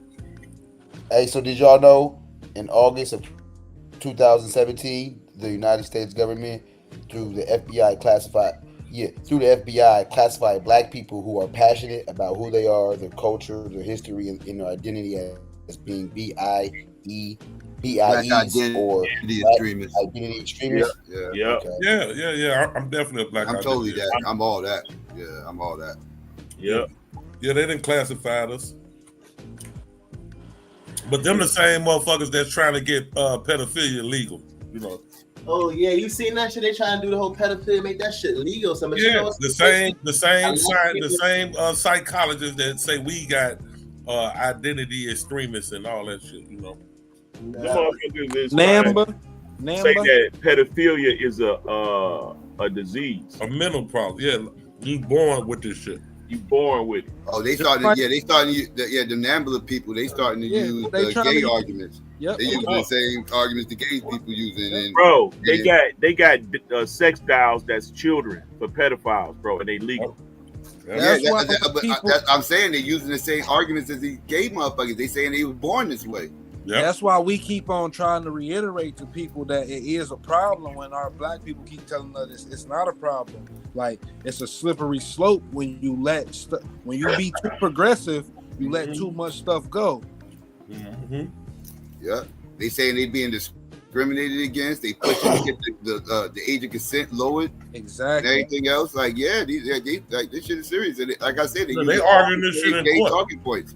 They using all the same gay talking. You know what's so crazy? Next, what they're gonna start doing is being like, well, what about black people? I hate when people always going through their struggle. They always got to associate with black people. Like, we the only people who struggle in the world. Like, that's racism to me. Like, that's the most blatant. Yeah, I hate that shit when they do that shit. They always compare and use black people as an analogy. There's no other group of people that you could use. Like, we can't change our color. You can actually, I cannot know that you are LGBTQ. Like, I don't have to know that. You're gonna always know that I'm black. The reason why is because we already did all the civil rights work. We did all the homework already. So now they're just piggybacking off all our talking points. Mm-hmm. Because we did all the civil rights work. So they're getting all of those presidents, all those books that we have written over for civil rights, and they use it for their argument. The gays did it, and now the damn pedophiles. And they get black allies to jump out the window for them as well. Yep. Now that will cause a civil war. If that ever get allowed, hold on, you got a lot of black. God damn it, Lance! Why you send me that video? You got a lot of black people, and hold on, you got a lot of black people and a lot of people who really believes that, like, yo, they was born like that, so they going with it, right? Yeah, but but me being the age I am, I'm seeing that's the effects of indoctrination in the '90s, bro. Right. Like, they targeted our kids in the '90s, bro, and they indoctrinated and normalized a lot of this stuff. Yep. And so now they have age and they don't see a problem with a lot of things that older people see a problem with. But Psycho, indoctrination. I had a family gathering last 2 weeks ago, right? Maybe 30 people, just a little family gathering. Out of the second youngest group, which all came from the 90s and the 2000s. I'm the only one who has 2 boys. The rest are all either gay or don't have no kids. That's great. We all was born in the 90s, and I'm the only one. See what I mean? Like, that's all indoctrination, man. Like, it's not about, like, gays always been around, right? Nigga. But not to this degree, right? Like you know, everybody probably had that one or two maybe gay dudes at your school where everybody knew this motherfucker was gay, probably all clowned them and everything. Whatever the case may be. I had no gay dudes in my school, but I seen gay white dudes in high school when I went to school. Okay, yeah, that's what I'm talking about. Yeah, like you knew they was the fruitcakes and you stayed away from them, y'all clowned them and everything, second, third, right? But now it's crazy. It's like now it's like all these gay kids running around now, like identifying as this stuff and pronouns and shit like that. Like, it's like. Why is all these kids gay now all of a sudden? Don't tell me all these kids all of a sudden is being born this way. Then now you gotta tell me what the fuck's in the water. If they being born this way, that means something's in the water, something's in the Similac. Like, what's going on here? Like, they done dropped the gay bomb. And then This nigga's stupid. Nah, I think hey, and then the motherfucking pedos is using civil rights lawyers in court, G. You know what I'm saying? This shit is out the chain. How the fuck you got a pedo charge and you up there with a civil rights attorney arguing why you should be released and why you know it's okay for what you did. This shit crazy. I'm finna email Bill Gates though. I know that. I'm gonna have a conversation with him about this video last. That's your dog. That's your boy. Yeah, he gotta talk to me. Hey, bro, you gotta think of what you said. You said that they pinpointed where. So what they did, let me explain it. They pinpoint. No, I understood it, but go ahead. They pinpoint. So when you pray, it's a certain portion of your brain that light up, right? Mm-hmm. If you're religious, if you believe in God, and then so they tried it on people who don't believe in God, and that portion of their brain didn't light up. The other part developed a vaccine that knock out that. We got to slow down on that talk on the back. You can go ahead and get this out, but it's been a lot of this talk, and yeah, YouTube don't like that stuff. But so go ahead. Oh, okay. They knocked out it knocks out that portion of your brain. You know what I'm saying? And he said the way he said it, like he said, it can be given over a period of time, and it takes the zeal out of a zealot. Yeah, they basically was saying that they proposal was trying to use it for fanatics and stuff like that's what they were saying they were trying to use it for. But yeah, he did say what you saying. Yeah, that's real, nigga. We ain't playing. Look how old that video is. It's older than that. It's 12 years old. Yeah. They removed, the one I saw. That's the remove the God dream one, right? Yeah. Yeah. So if you got one of them, I don't know, if you ate one of them candy bars, you know what I'm saying? You could have that could be the reason why you got an issue with. Well, no, I was like that before I ate a candy bar, but I was like that before I ate a candy bar. But that might be why I fuck with Bill Gates though. What you mean you was like that? You was like what? Your estrogen was high? Oh no, I didn't hear that part. I didn't hear that part. I was talking about the God gene shit and believing in God. That's what I thought, man. Yeah, I said that's why your estrogen is so high. About that. Oh hell no, like nigga. That. Hold on, Fontaine. That motherfucker is crazy. Hell nah, nigga, I ain't hear that. They ain't been hanging around see Dot them that damn long. Nah, don't do my boy. I don't like that. Nah, but Fontaine, my whole point is the information is out here. It's shit that niggas not just making up conspiracies, bro. It's something that they seeing that's causing them to say that shit because the explanation that's being presented isn't suffice enough for what the person is seeing. You know what I'm saying? You gotta. No, that's why I like to go see shit for myself. I ain't no biased nigga, bro. If you show me some shit and I see it, I ain't gonna be like, hell nah. Nigga, I showed you the give you that, pyramid 100 times. Nah, that's different, bro. Come on now. You roll with the info. You winning right now, bro. Don't do that. What Land say? Some shit about the earth.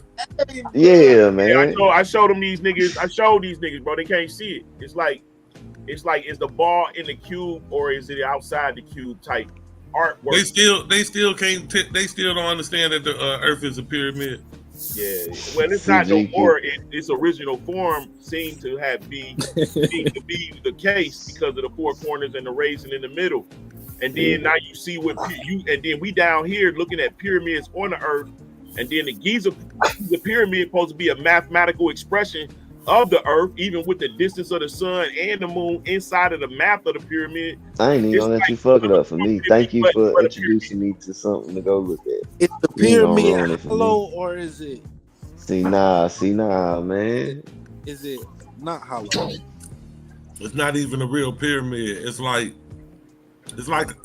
fucked up terrain, man. It's just a big ass blob of some glue. I'm serious. You laughing, motherfucker. I'm telling you the truth. But look, hey, you right though. That's what it kind of is, like a blob of poop that's sunken in the top. I'm already knowing, G. You know I know.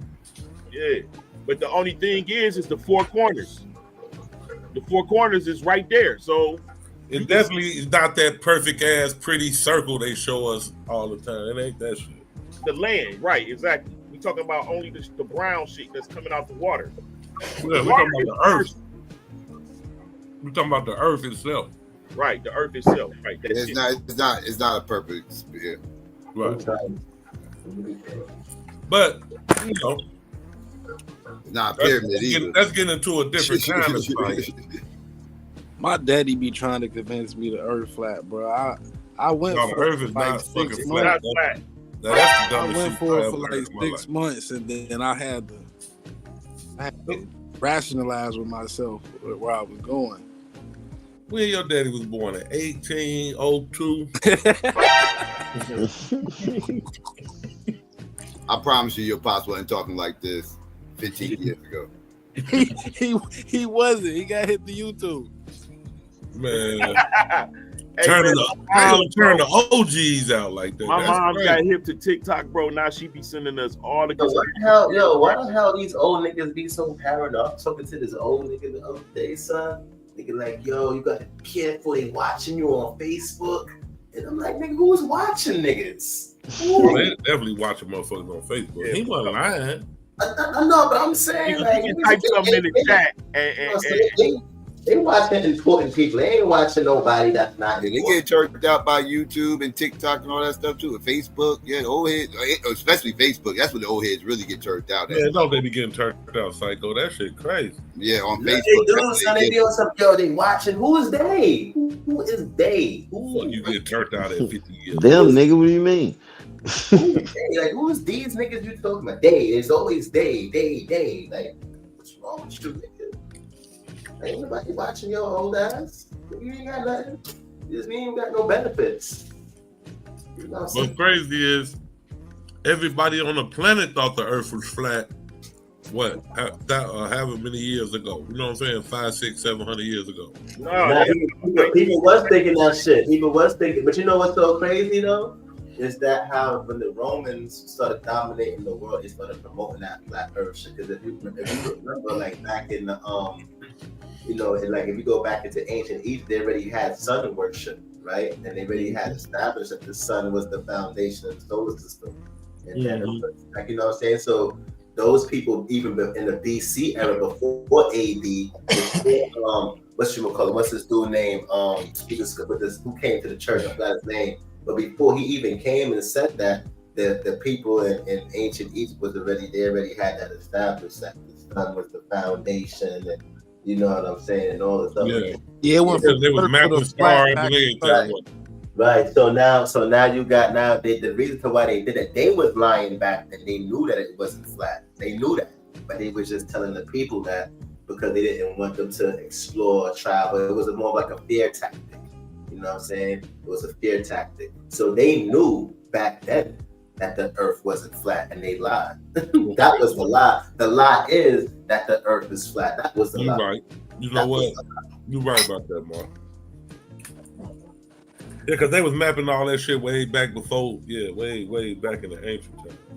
Mapping the stars and the sun, they had all that shit going on. So yeah. Right, and you got to remember, astronomy is the oldest form of science. That Now in school, we learned that they thought the Earth was flat until Christopher Columbus sailed around the motherfucker and they figured out it was round. No, but before that, remember they found out what's his name, Copernicus, the dude who went up to the church. Remember that was before that. Remember, I forgot his name, but he went up to the church. No, in my school, that's when I learned that the Earth was round. When they said Christopher Columbus sailed around the motherfucker, he thought he was going east and ended up west. Oh, so they had different education systems in America at certain time periods.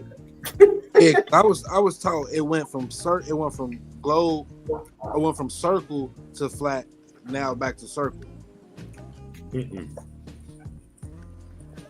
was always circle. The flat earth is a circle. The earth is definitely a circle, bro. No, I mean like spirit. It went from spherical, like he said back in the Egyptian times. Oh, okay. Then, like he said, the Romans, it was flat during their era, and then as Einstein, not Einstein, but Einstein. They already knew. Everybody knew the earth was globe by then. Who was it? Newton. Am I the only one that heard that he was going east and ended up west? Shit. Yeah, but they was thinking it was flat then. Right, until he did that, then they said it was a circle. It was spiritual. Nah, that ain't what made them know it was a circle though. Yeah, I don't think it was. That's what I was told. That's what I was told. Third grade, fourth grade. Nah. Aristonides was like the first one to do that experiment. No, not Aristotle. Aristonides or something like that. I can't say the nigga name. I look it up. Yeah, I know Aristophanes or something like that. you're talking about the Greek dude who was in Egypt by the pillar. In Yeah, that was well before. Yeah, that was. Yeah, I know you took. I went to the. I was over there at that pillar before. I took pictures over there and shit. Like the Christopher Columbus that made the reason that they found out the world was spherical though. It might have added to it, but I don't think he was the one. It was the white folks taught me. That's why I tell you, man, you can't trust white people. But the white folks told me that when I was in the 3rd, 4th grade. No, it was Aristotle. It was Pythagoras, then it was Aristotle.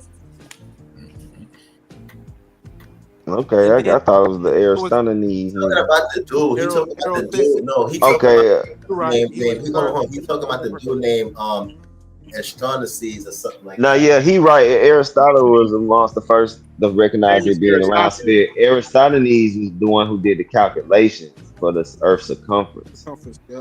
Yeah. Yeah, he right. It was Aristotle who did the all sphere them around boys, sphere.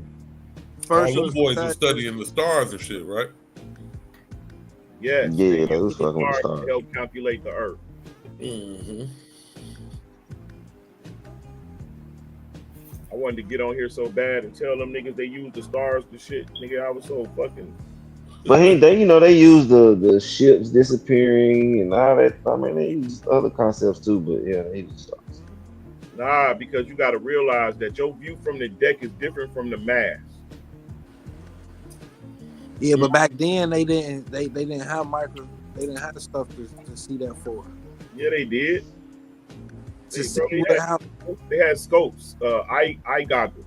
Yeah, but that only went so far. You know what I'm saying? You could magnify now, like how you be saying that the Earth is a pyramid shape, and that the ship ain't going over a ball or ain't hitting over the horizon. You be saying if you get a camera that can magnify like 50 times now, you feel me? We could still see it. Back then they couldn't.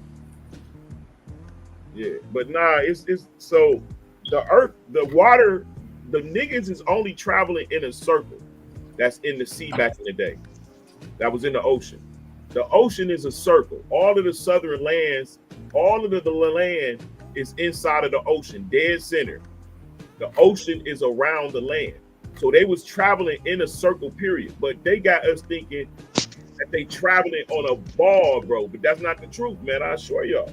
I just want y'all But this say, according to historical records, ancient Greek philosophers like Pythagoras and Aristotle are credited with first proposing that the Earth is round based on observations like the Earth's shadow on the moon during a lunar eclipse and the disappearance of ships' hull first over the horizon.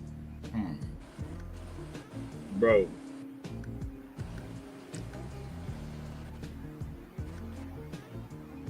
The circumference of the Earth is round, not the globe. People is including the atmosphere that is round. The atmosphere is dome shaped. The ground is like a mountain, bro. I get what you're saying. Like when you say that, I'm not disagreeing that there are parts of the Earth that look like that. The depiction you showed, how you show the Earth set up, I just don't see that, bro. I just show a map. I don't show no depiction. I just show a map. But I'm talking about how you say this, like it sits in this bowl and the continents are stacked. How you saying they stack, and then the sun is as close as you saying it is. Like, bro, once you start doing all that, it's like, yeah, nah. Yeah, to actually visualize that verbally is hard as hell. Like, we would literally have to have like a 3D model to even get for me to get a concept. Nah, you just have to deny all of the actual evidence that exists. Like, that's why I don't argue with people about the shape of the Earth. That's not nothing. Watch this, bro. The pyramid is a three-dimensional shape, right? The mountain, the cone, that's a three-dimensional shape. The Earth is a three-dimensional shape. Flat Earthers is always gonna run into three-dimensional problems.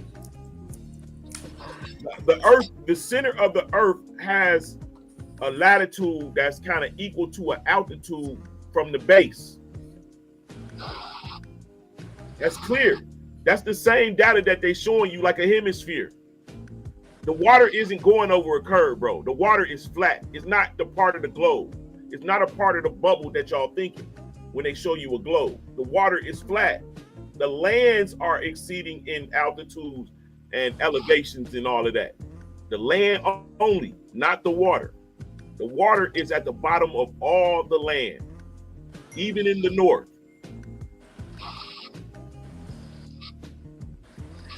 I can't even visualize that. I'm trying my hardest. What you mean the water is underneath the bottom of all the land? Because it's land under the water.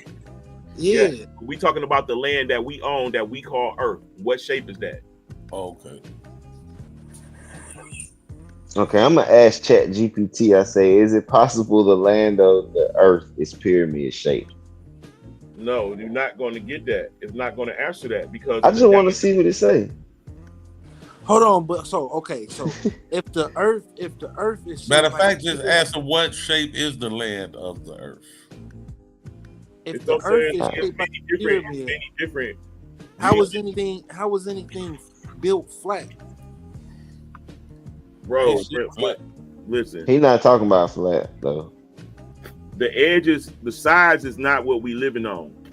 We living on the corners of it, the edges, like a corner, like Africa is a corner, South America is a corner, Australia is a corner, and the Pacific Ocean is a corner. We live on corners of it, not on, and only the people in the north live on, you know what I'm saying, the connected portions of the pyramid, because the southern portions come to a point in the north. What about? So I asked it, GQ. I asked it what you told me to ask it. Hold on, real quick. I said, what shape is the land of the Earth? It said the land of the Earth doesn't have a uniform shape, but rather a complex and uneven form shaped by geological processes. It consists of continents, islands, mountain ranges, valleys, plains, and other varied topographies. These features are the result of tectonic activity, erosion, volcanic activity, and other forces over millions of years. Overall, Earth's land masses sit on the planet's surface, which is roughly spherical, oblate spheroid, but the actual land is irregular with no single defined shape. It's a dynamic landscape constantly changing due to erosion, plate tectonics, and climate forces. All right, watch this. That sounds correct. Hey, watch this. Let's play with it. We're gonna get down. Damn, my mom. So watch this. Ask chat. It's like a blob. Nah, it's not true. Watch this. So the latitude lines are the lines that cross the globe in a ring. All right. The longitude lines are the lines that go from north to south and covers the globe, right? On the what you call it? So ask ChatGPT if the latitude lines are meant to correlate with the landmass, why doesn't the southern portion of Earth convex? Man. You want me to say portion or hemisphere? You want to say southern portion? Yeah, the southern hemisphere. Say the southern hemisphere. Okay. Like, so what I'm showing you is this, that the in the north, so you can rephrase it. In the north, the land masses. Oh, I haven't typed it. Hold on, I'm just saying. In the north, the land masses, they converge together in one single portion, but they flare out in the south and separate into distinct portions, into a distinct square. So all the southern, but so they don't correlate to the actual latitude lines in the south like they telling us, because we can see the land masses don't come together. They stay separate. South Africa, Australia, and South America and the Pacific Ocean, they all separate. But in the north, all the lands come together. Well, I'm gonna just read what it say, because this is what I asked it. If the latitude lines are meant to correlate with the landmass, why doesn't the southern hemisphere convex? So it says latitude lines are not, huh? Go ahead. It says latitude lines are not meant to correlate with land masses, but rather to measure distances north or south of the equator. Latitude lines are imaginary horizontal lines that circle the Earth parallel to the equator, used in a coordinate system to help locate positions on the Earth's surface. The southern hemisphere does not appear convex compared to the northern hemisphere because of how the Earth is shaped and how maps are projected. The Earth is roughly spherical, an oblate spheroid, slightly flattened at the poles, meaning both hemispheres are symmetrically in shape, although land distribution is different. On some common map projections, such as the Mercator projection, the scale is distorted as you move away from the equator, making regions near the poles appear larger than they actually are. This is why places like Antarctica and parts of the southern hemisphere may seem unusually stretched or large on some maps, but in reality, they maintain the same curved shape as the northern hemisphere. All right. So now watch this. Now that right there is a typical answer, right? But here's the issue: if the lands are not the same, if the land distribution in the north is not the same as it is in the south, how are they the same?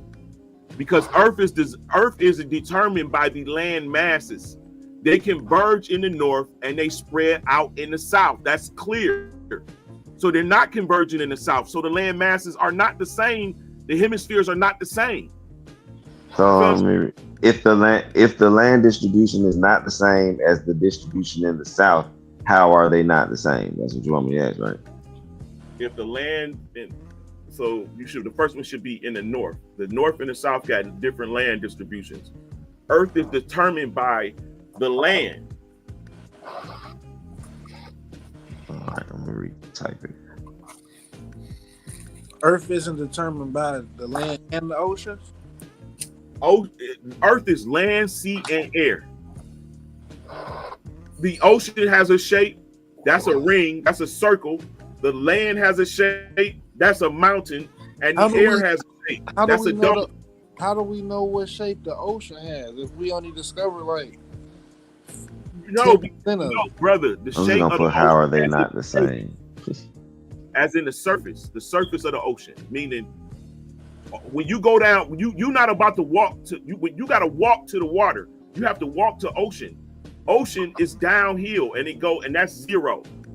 Sea level, that's an average of, like, the ocean moves around. There's waves higher and all. It's bobbling back and forth. It's like taking a bucket and shaking it back and forth or swerving it around. So you're not gonna get perfect water levels, but on average, the sea level is zero, right? If you can make all the waters be still, it'll be flat because all of the lands connect to the sea level.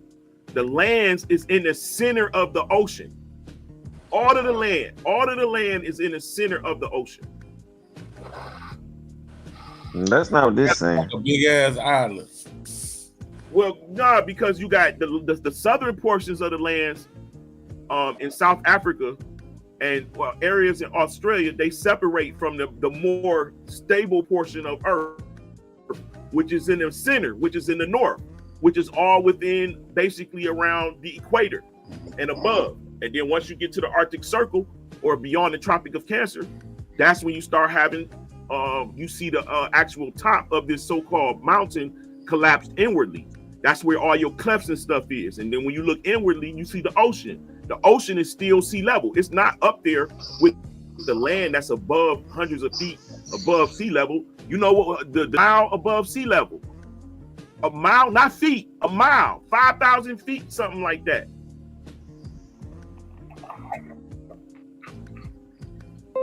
I'm gonna have to bid you guys adieu. Yep, I'm gonna have to get up out of here, man. Right, hey, Lance, you beat me up on that bill topic, bro. You and GQ and Duty, y'all got me on that one, bro. And Aaron, you won that one, but not the Pyramid Earth, my guy.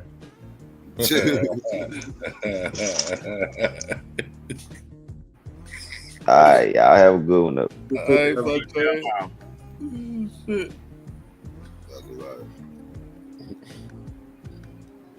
It's like almost 6:30 here, man. I might as well get ready to go ahead and end this, man. I've been on for a minute. Man, we appreciate you, Psycho. All right, yeah, no doubt, no doubt. You know I had to get that interview out of here, knock that out. Yeah. All right. Yeah. Peace. Peace.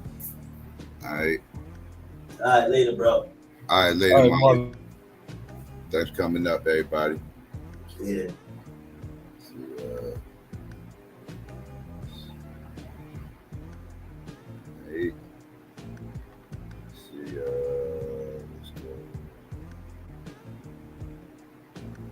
There we go. All right, family. If you haven't already, please do me a favor and please click like, share, and subscribe. It's very important that you click like. It gets me in the algorithm. It's also important that you share. It lets people know I'm breathing.